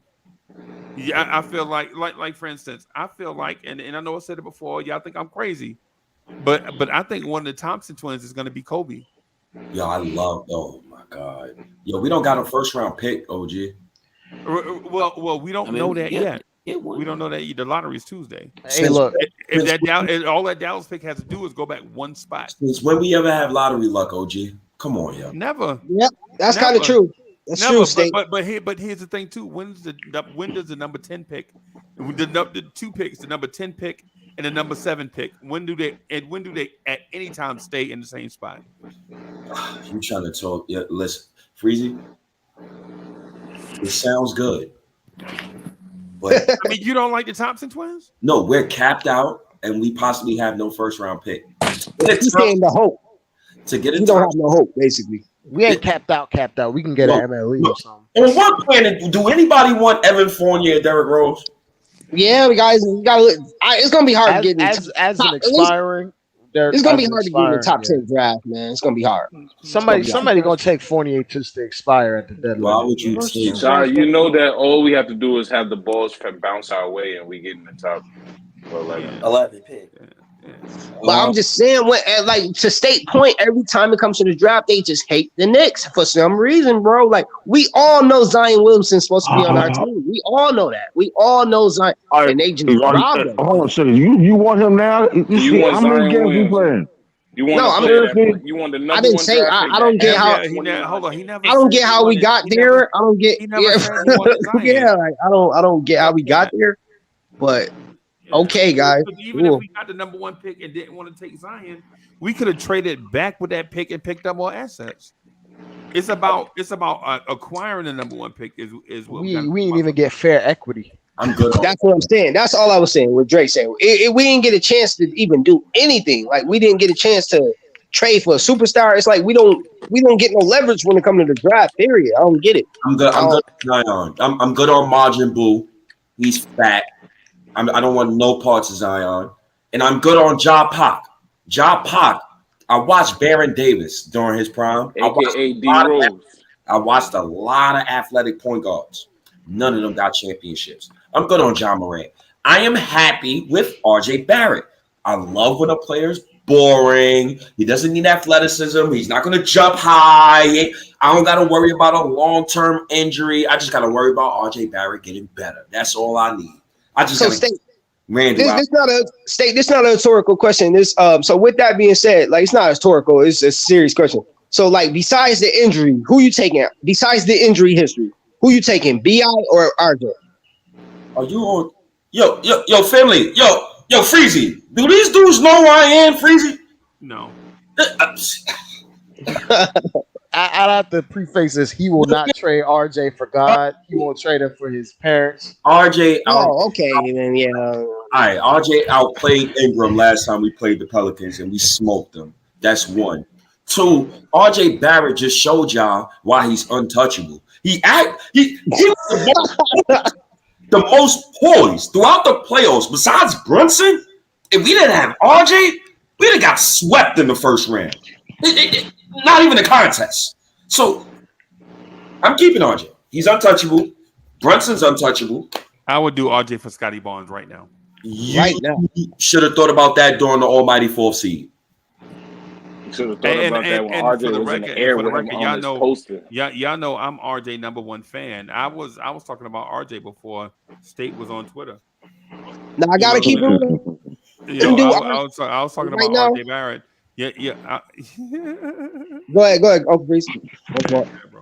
No, I'm saying no. Right now, I gotta agree. I will not do RJ for OG right now. Nope. I'd rather keep RJ. RJ than OG. He's untouchable. Yeah, I never said OG Anunoby. You said No, I'm just saying. Like I remember we saying that earlier in the year. That's all. I was elaborating to like Knicks fans. Everybody was saying that earlier. How can you tell a fan like me that you're going to trade RJ and kids after what you just seen from Julius Randle in the they trying to lose me, bro.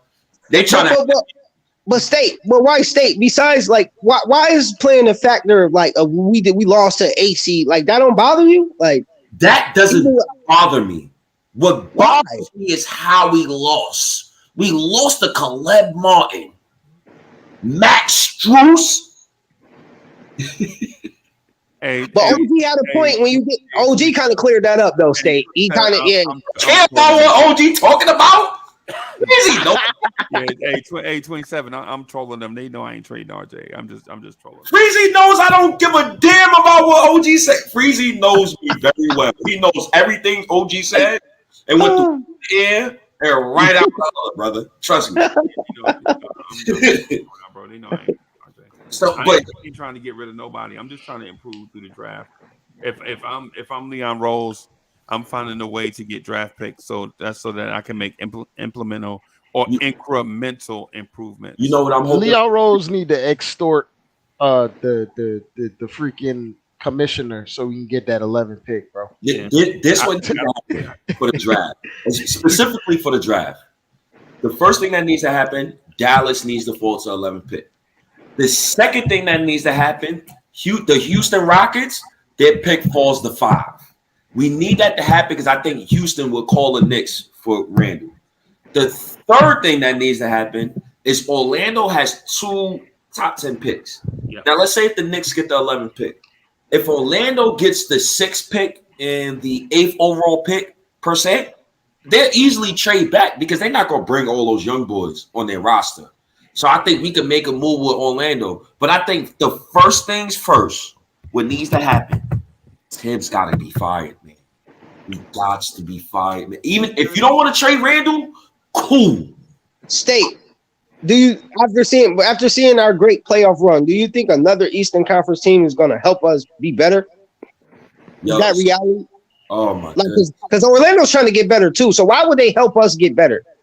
But why would because like that? But you banking on? I'll say this. I'll say this. You banking on that though. I'll say this. Orlando might think their ceiling is a lot higher than ours, so they won't even care because they got Paolo and all them young boys, Franz Wagner and all them young boys. Because them dudes gonna be killers in 2-3 years, bro. I'm not even gonna lie to you. They gonna be a problem. That's what we need from. Yo, the Knicks preferred to keep Randall instead of trading him and just playing Obi and just tanking the next week. Oh my god, we could have to allow Bonchero with RJ. Yeah, that's what I said though, State. When we first drafted that Obi, I'm like, I don't get what we gonna do. I'm like, we got Randall. I never understood that draft pick. Giannis and Brunson. Obi gone. So I'll take Giannis, but RJ Barrett is untouchable in that deal. Send Randall. Milwaukee. We sending Randall right to Milwaukee. Jaylen Brown and Brunson. I'm keeping RJ out of that deal too. Send Randall to Boston. That's not realistic, State. Why would Boston not want Julius Randle next to Tatum? Because they like that high IQ players. Because Al Horford is way better than 37 years old and still play better defense than Julius Randle right now. Brother. Right now, still play better defense than Julius Randle play. Al Horford is 37 years old, bro. And still plays better but defense. Y'all gotta remember though, like Jason Tatum's best position is the 4. His best offensive position is the 4, right? Yeah, his best offensive position because most teams don't have true 4s anyway. Like it's just the Knicks and the Bucks that really run 4s like that. So like if we keep it in a buck, there's only Giannis. And both teams were beat by the Heat. Yo, yeah. And that was my point about the Draymond point earlier, but never mind. Ain't no real 4s left in the league like that. Like that's another reason why Randall is kind of expendable. That's why I said ain't no real 5s left in the league, bro. Huh? Ain't hardly no real 5s left in the league. There's no more bigs in the league. Too tough anymore. Period. Yeah. I mean, it's a wings league. Period. So right. Joel Embiid is like a jumbo, He does everything, yo.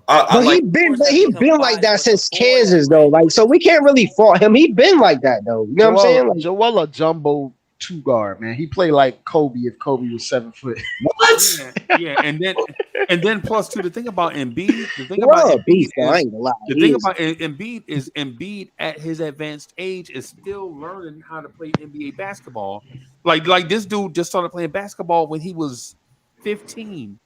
Right. Good. He's really good. He nice. He nice. He learned, and the thing is, Joel Embiid has a video out that said that showed that he learned how to be a shooter by watching white guys shoot the basketball. He's like legit. He was like, yo, I'm gonna learn how to shoot from a certain type of NBA player. And so when you watch him shoot, he's got the classic Doug McDermott, Larry Bird type approach to the shot setup and all. He don't use his athleticism to get into his shot form. Right. Hey. That's why his shot form is so quiet and so flawless. I got a question for you, Freezy. Say the Sixers lose on Sunday and they blow it up. You sending that bag for Joel? No. The only player. Y'all tripping. I'm sending that bag. Y'all tripping. Thank you, Dre. I'm surprised you sending it, Dre. Go ahead, Uncle Freezy. I apologize, Uncle Freezy. The only players that I'm thinking about sending our bag. Now remember, our bag is different from other teams' bag, right? Facts. You know what I'm saying? The only players that I'm thinking about sending the bag for are players that I know I can mold in my own program and that are going to be here for like 10 to 12 years.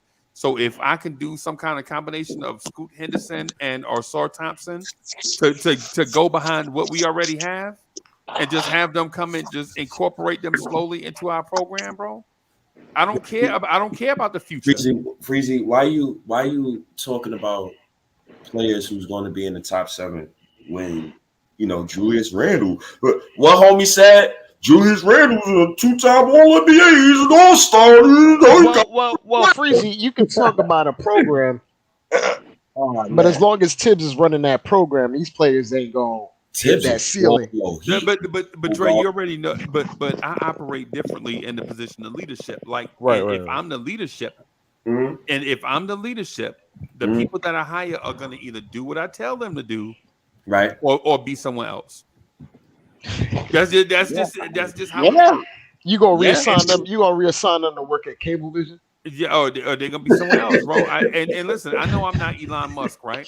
I know I'm not Elon Musk or nobody like that. But what I'm saying is if you can get your hands, Dre, if you were the assistant coach and you heard me say my plan is to go get Scoot Henderson and Cam Whitmore, would you not be excited about the opportunity to coach them? Of course. So hypothetically speaking, you just speaking the 11 pick into existence. That's what you're doing right now. Right, but remember about all the draft picks that we got though. Remember Detroit's draft pick is going to be attractive. We still have 3 first next year. That Bucks pick might actually be crazy. Not gonna lie to you. And Dre, see, that's why I was trying to hurry up and get it out before Dre said that. What I want to do is I want to get rid of that Bucks pick before anybody knows what it's going to be, right? I want to get rid of that Bucks pick because I think the Bucks first round pick has increased value now. Yeah, they may be looking to direct now. Once the Bucks figure it out and start getting back in championship contention, that first round pick is going to lose value again. I think they're done. I think their core is old. Middleton is. He's not Chris Kobe Middleton no more. His knee is cooked. Drew is done. Drew's a little older. And Giannis being 28. If I'm the Bucks, honestly, I'm trading Giannis this summer. That's just me personally. Because the writing is on the wall with that roster. And the one thing I learned from watching The Last Dance with Michael Jordan was Jerry Krause said I should have waited. Sometimes you wait 1 year too late to try to trade a player. Right. And if I'm Milwaukee, I would try to, get off of Giannis. Because you sending the bag for Giannis? Huh? You sending the bag for Giannis? It depends on what that bag is. Now that bag gonna start with drinking. Different, yeah. is this a Gucci bag or a Louis bag? Yeah, what bag we talking? Like, yeah, we talking. Am I able to keep? Because I ain't trading. It's a Birkin bag. It's a Birkin. Okay. Okay. Hey, look, we talking about a 2-time MVP. You're not coming. You're not even sending Chanel money. I can't even keep Obi. If we do that, I can't even keep Obi. Nah, Obi got to go. This what I would do. This gonna sound crazy though, but I would send the bag for Giannis, and then I would try to sign Porzingis in free agency. Yeah, no, I mean, State. I wouldn't mind back. I wouldn't mind. I think his exit was a little exaggerated. I don't believe it ended that bad. You know what I'm saying? It was young and dumb.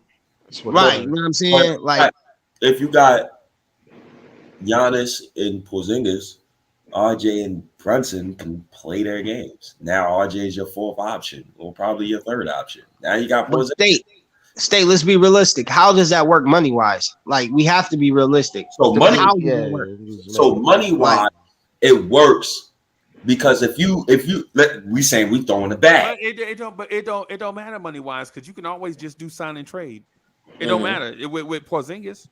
It don't matter because you trading for Giannis. Think about you matching dollar for dollar with Giannis anyway, right? But yeah, but to State's point, he said RJ's untouchable. Do you really realistically think we can pull a trade off with RJ Barrett on our roster to achieve a Giannis That don't even make reality sense. Hell yeah, you don't trade playoff performers. Stop your nonsense, man. No, I'm talking about Milwaukee. Why will Milwaukee upgrade us in the same Eastern Conference that they're in and say, "Hey, keep RJ too"? The only way it happens is So if I'm you giving request you, a I'm trade. giving you a starting point guard. I'm giving you another player who could start, and I'm giving you. So you trading Jalen Brunson? No, quickly.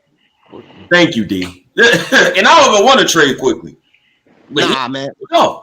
I mean, you could say quickly, but like, yeah, like, what about the general manager does the front office for the Bucks? Like, what does he get some type of fair compensation? If I'm the Bucks, if I'm the Bucks, I look at quickly as my starting point guard. Okay, we set there. I got Grimes. Okay, I got a 2. Okay, I got Randall. I got a 4. I think Middleton would be the whole because I think Middleton is a free agent. But on top of the fact of the compensation they would get for Giannis, the draft compensation would be fucking stupid. Excuse my language. I think that's really But here's the thing though that we not getting. We giving them those contracts right for Giannis. In 2 years, if it don't work, Milwaukee has an absolute clean slate. Yeah. And they have all the draft picks that we gave them. And we can give them their draft pick back. Yeah. But hypothetically, why would they want that with a player giving away a player they won a championship with? Unless he won out. But let's just say hypothetically. Because you reach your ceiling, bro. You said what, State? You reached your ceiling. Remember, I just said to you, you don't want to wait. You don't want to be 1 year too late in order to trade a guy, bro. Right. So this is probably the most. And think about this. Even Michael Jordan played for 2 different teams, bro. Yeah, man. Kareem Abdul-Jabbar played for 2 different teams. Will Chamberlain played for two different franchises. Like I got a name for you. Not in their primes, though. Not in their prime. I got a. What happens if we don't see a 25 and 10 season for Julius Randle anymore? What happens if this is the last 25 and 10 for Julius Randle? It might be, but if Golden State is planning to break that up, the one guy I swear I will look at this guy so hard is Klay Thompson. Like if they don't get that together, Klay done, man. Klay done. He's washed, bro. Klay done. Klay done, man. Clay's done. Man. But he's slow, bro. He's slow, but I'm not asking him to be Golden State Klay. I'm asking him. When was Klay ever fast though? But like, bro, he was able to guard Kyrie. That was pretty hard to do. Bro. From game 2 to game 6 in his last series, just now, he averaged 11 points on like 22% shooting. Oh, that's even better. We get him for the cheap.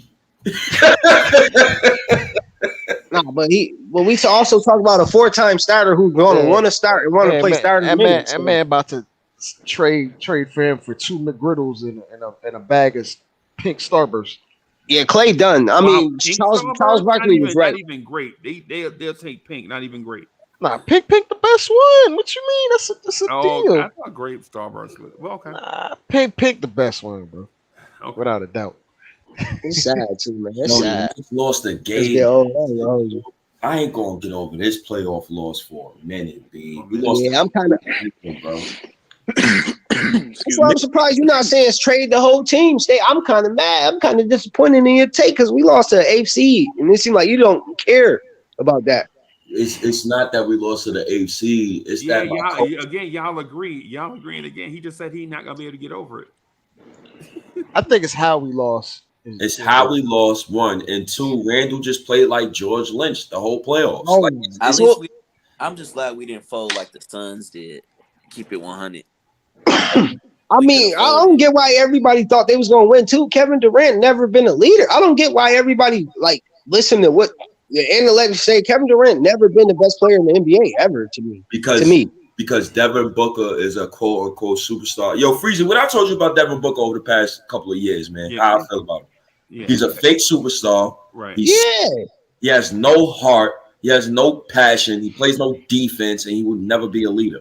I don't want him nowhere near the Knicks. And then I was gonna say this to you. Dre, I asked you a question. I don't know if you heard it or not. I asked you a question about an hour ago. Would did you hear the question or were you? I think I missed it because I had took my headset off and dipped off for a second. Do you think the Phoenix Suns are gonna fire Monty Williams? No, I don't think they will. Yeah. Because if Monty Williams is I think available, they're gonna give him one more year. I think they're gonna give him Nah, one more year. if Monty I don't think Williams so. I is think he out of available, there. bro, That I'm Chris thinking. Paul injury like gave him like they bailed him out. That Give Chris him Paul injury. legs. Nah, Whereas Nah, what Chris about Paul ain't really do nothing this year though, bro. yeah? What about the DeAndre Ayton thing though?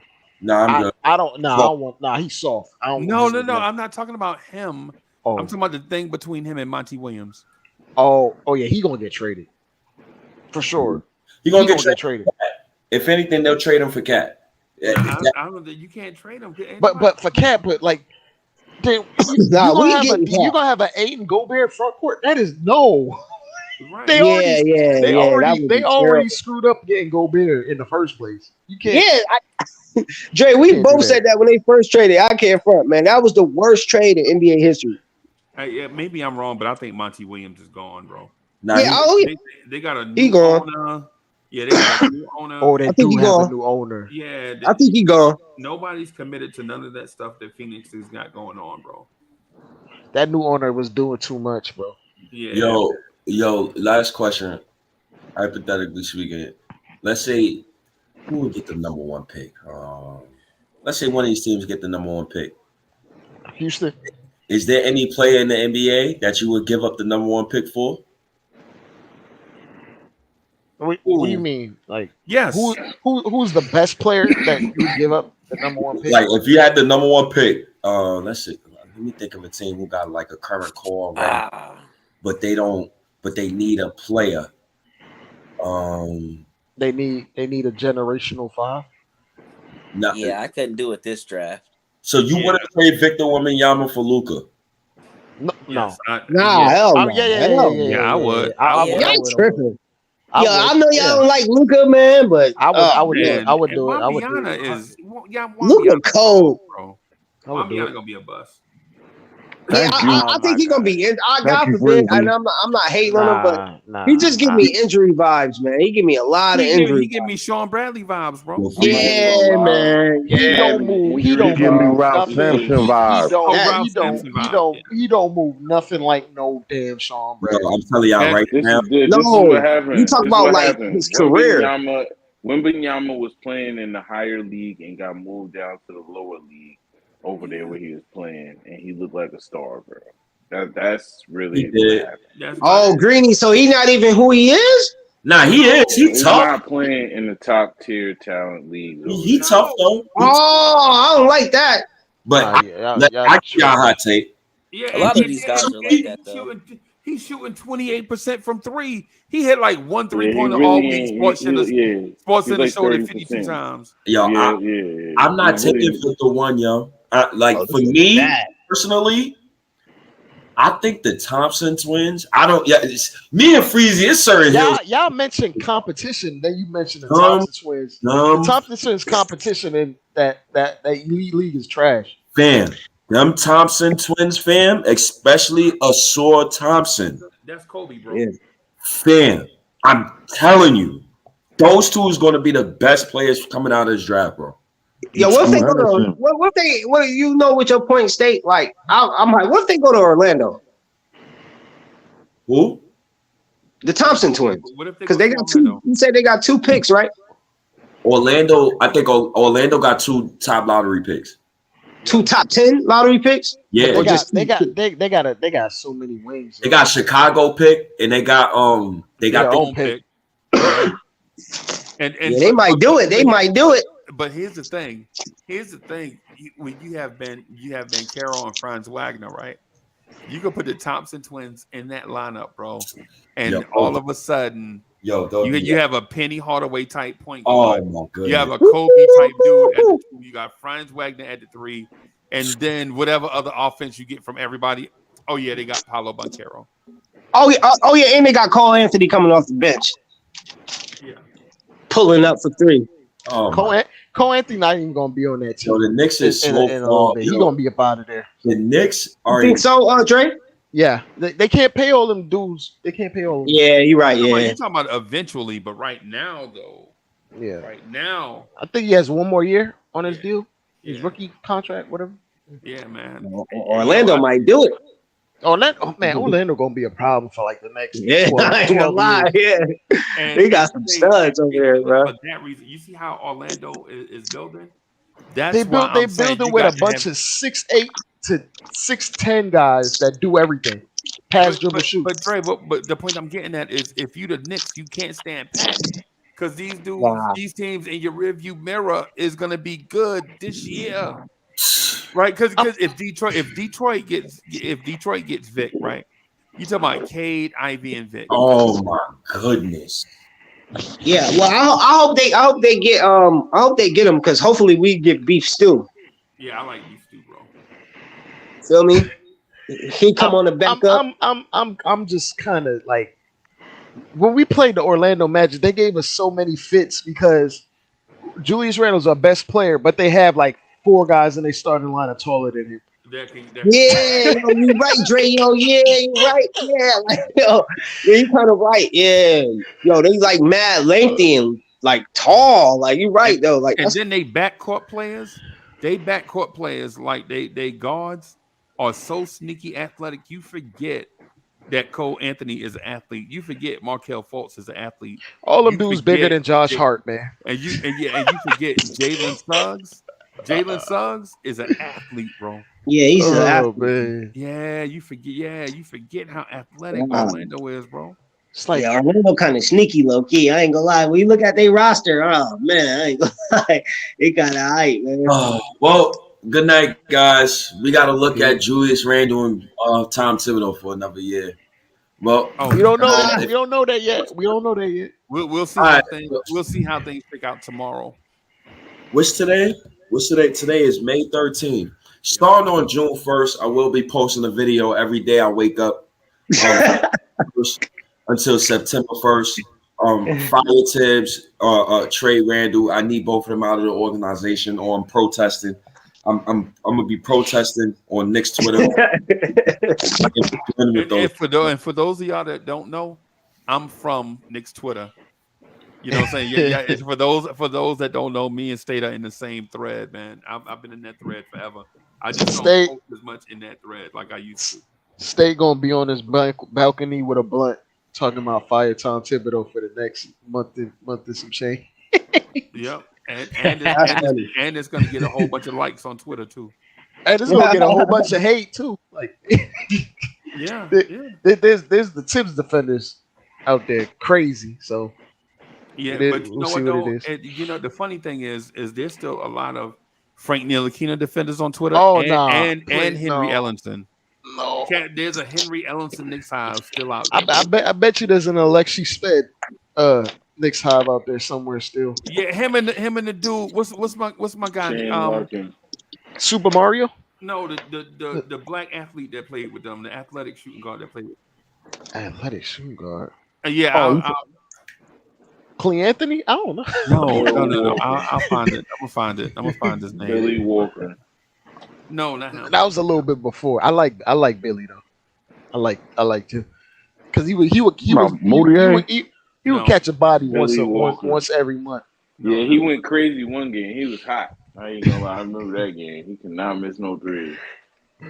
Oh man, I'm gonna find his name just real quick. Well, hold on, do that. Lou Amundsen?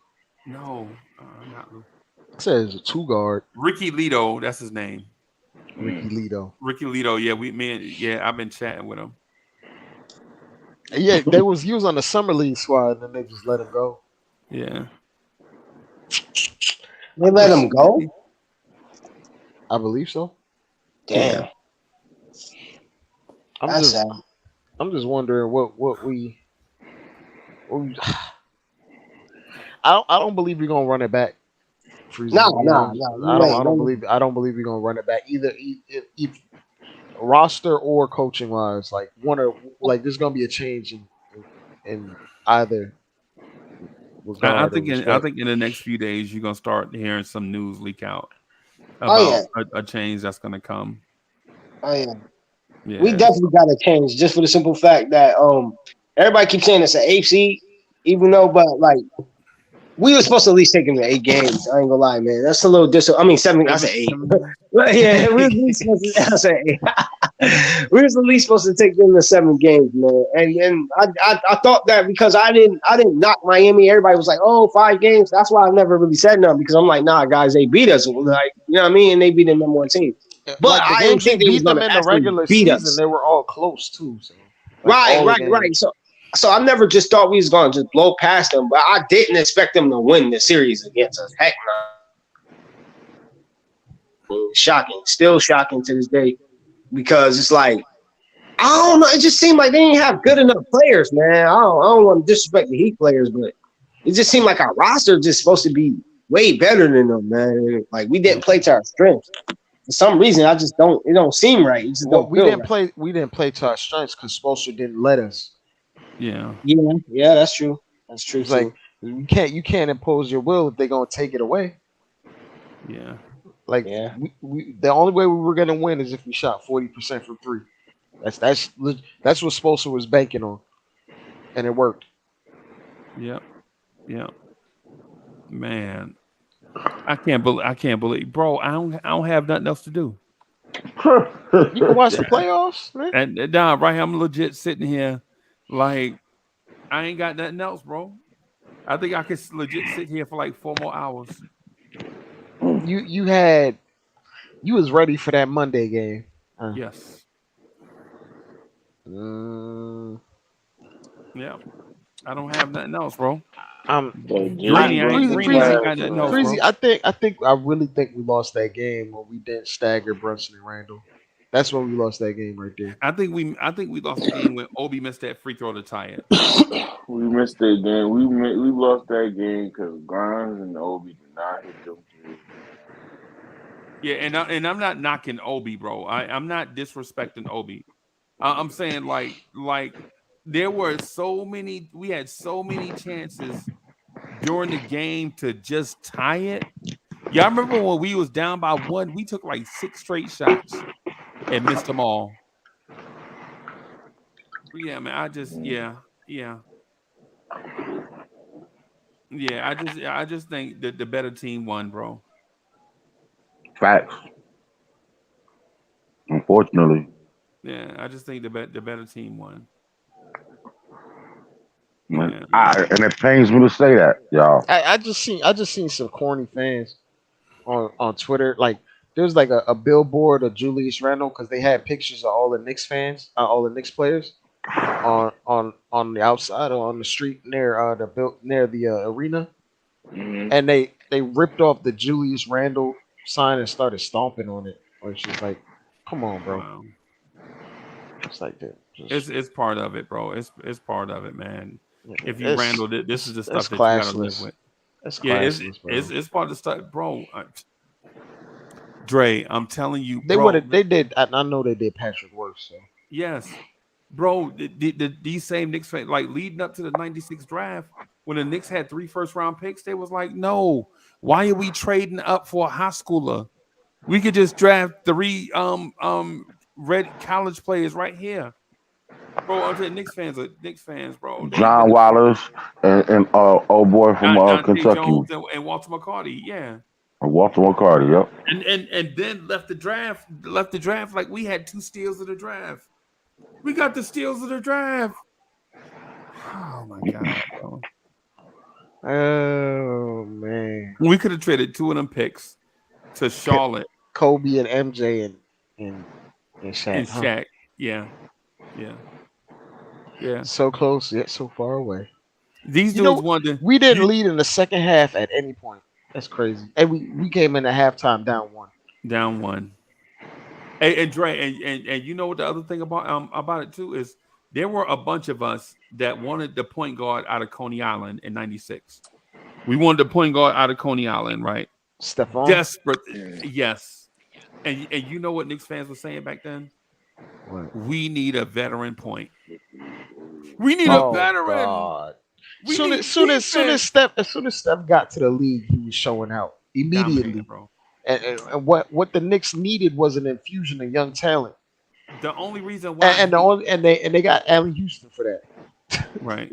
Where they could have had Stephon already to go with Allen. Houston, they could have had them. That could have been our backcourt of the future, right there. but Knicks fans didn't want it. That's what I'm Who do saying. we draft in '96? John Wallace.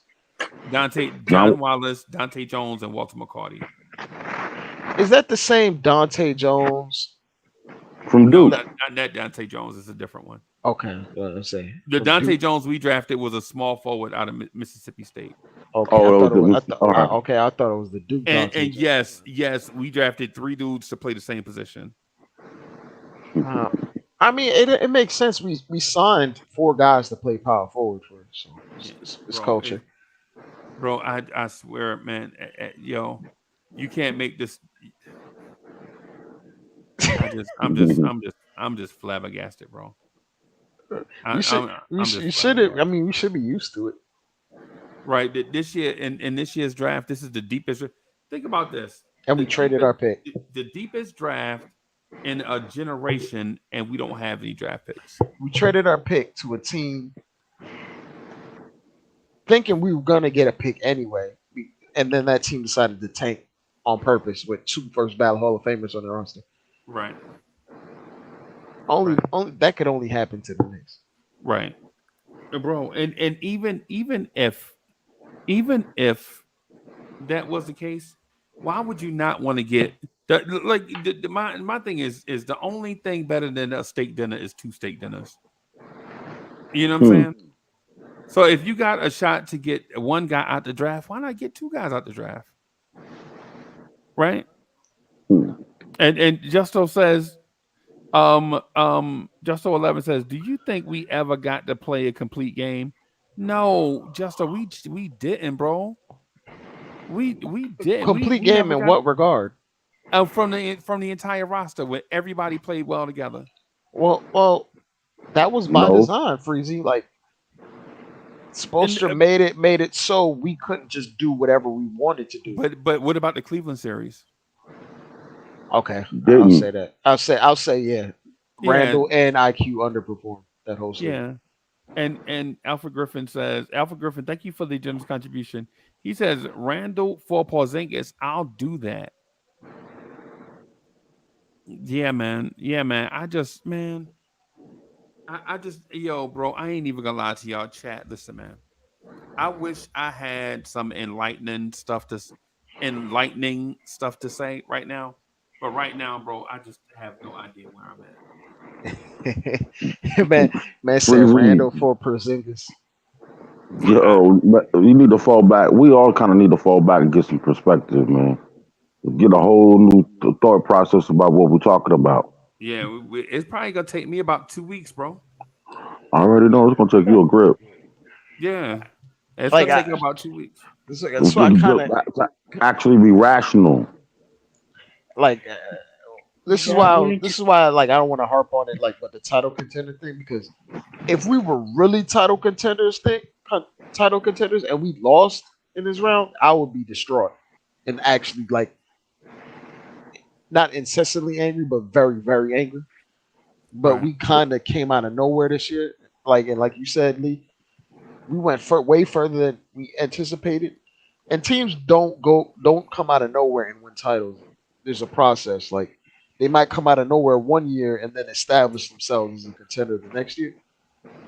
But when we came from, like I'm proud of the guys, bro. I'm actually proud of a lot of the guys on the team.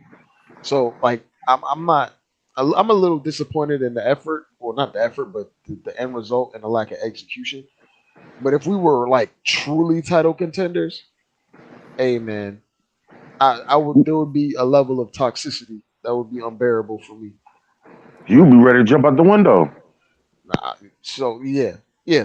So like this is why I'm not overly upset. I'm just disappointed. But there's a process to these things. There's things you can do in terms of improving your roster, whether internally improving or externally making trades or acquiring a different coach or upgrading your coaching staff or whatever or what have you. What do you want your team to look like next year? Not players. I'm talking about style of play. Style of play. Yeah. I would want a lot. Like I want to be a team that's not afraid to turn the ball over a little bit in expense inexpensive. You want some just- risk reward? Yeah, like I'm okay with turning the ball over if we have a certain level of play that fits what's going on in today's league. Because ultimately, it's We just went over the 8-hour mark, bro. Mm-hmm. Is it a record? Yeah, man. For this channel, it is.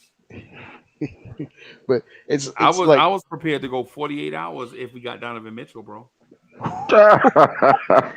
you was Y'all about to y'all wasn't here for that? yeah you was ready to say Eastern Conference Finals, brother, in June or 48 July. hours. Nobody's gonna stay away for 48 hours. Not you. Watch Freezy do it, man. Not you. We No, were I gonna do can't see shifts. Freezy staying at 48 Adam. You don't I know don't what it think is. Adam. I don't think you've been in the military, but the military. Thank cats. you. Hold on a second. Now I can speak on this. You never pulled guard duty, so you don't even know. While you was picking your nose, we was standing out there in the cold weather, One eye open, in a fight position. Yeah. And the thing about the 48-hour thing is I wasn't gonna host for 48 straight hours. We was gonna run the channel for 48 hours straight. We was gonna do shifts. Like Andy N was legit gonna put a schedule together, and we was gonna jump in and out, and the channel was gonna be on for 48 straight hours. about to run them YouTube servers and overheat them. Yeah. I guess with that said, man, I may as well go in here and get some rest, walk the floor or something. Take these dogs outside or something, man. I got some thinking to You do. you gonna do old school Knicks still, Freezy, or nah? It's a weekend. I think AD is not feeling doing old school Knicks Sunday. Bet. Yeah. I think now I'm gonna be on and during that time slot. The channel will be on, but it just won't be old school Knicks. It'll just be Uncle Freezy's musings. Yeah, it'll just be like it's basically we just gonna complain for the rest of the summer, bro. Hey, look, I'm gonna come in and have a new excuse for why we lost. First day is gonna be Bam Adebayo's dirty. You know what I'm saying? No, but that's a fact. Period. But I'm not even gonna just go back and forth with anybody like that. That's been established in my mind, and I already saw that. So Yeah, I'm not. he was doing a lot of sucker ish. I got you. Yeah, yeah, man. Well, hey, thank y'all everybody for rock and roll with us, man. I'm real sad right now, bro. I ain't gonna lie. So I said a lot of stuff tonight that I normally wouldn't say, and when I was saying it not for information purposes only, but just to make myself feel better. I ain't even gonna lie to you. I'm just it's that heat of the moment.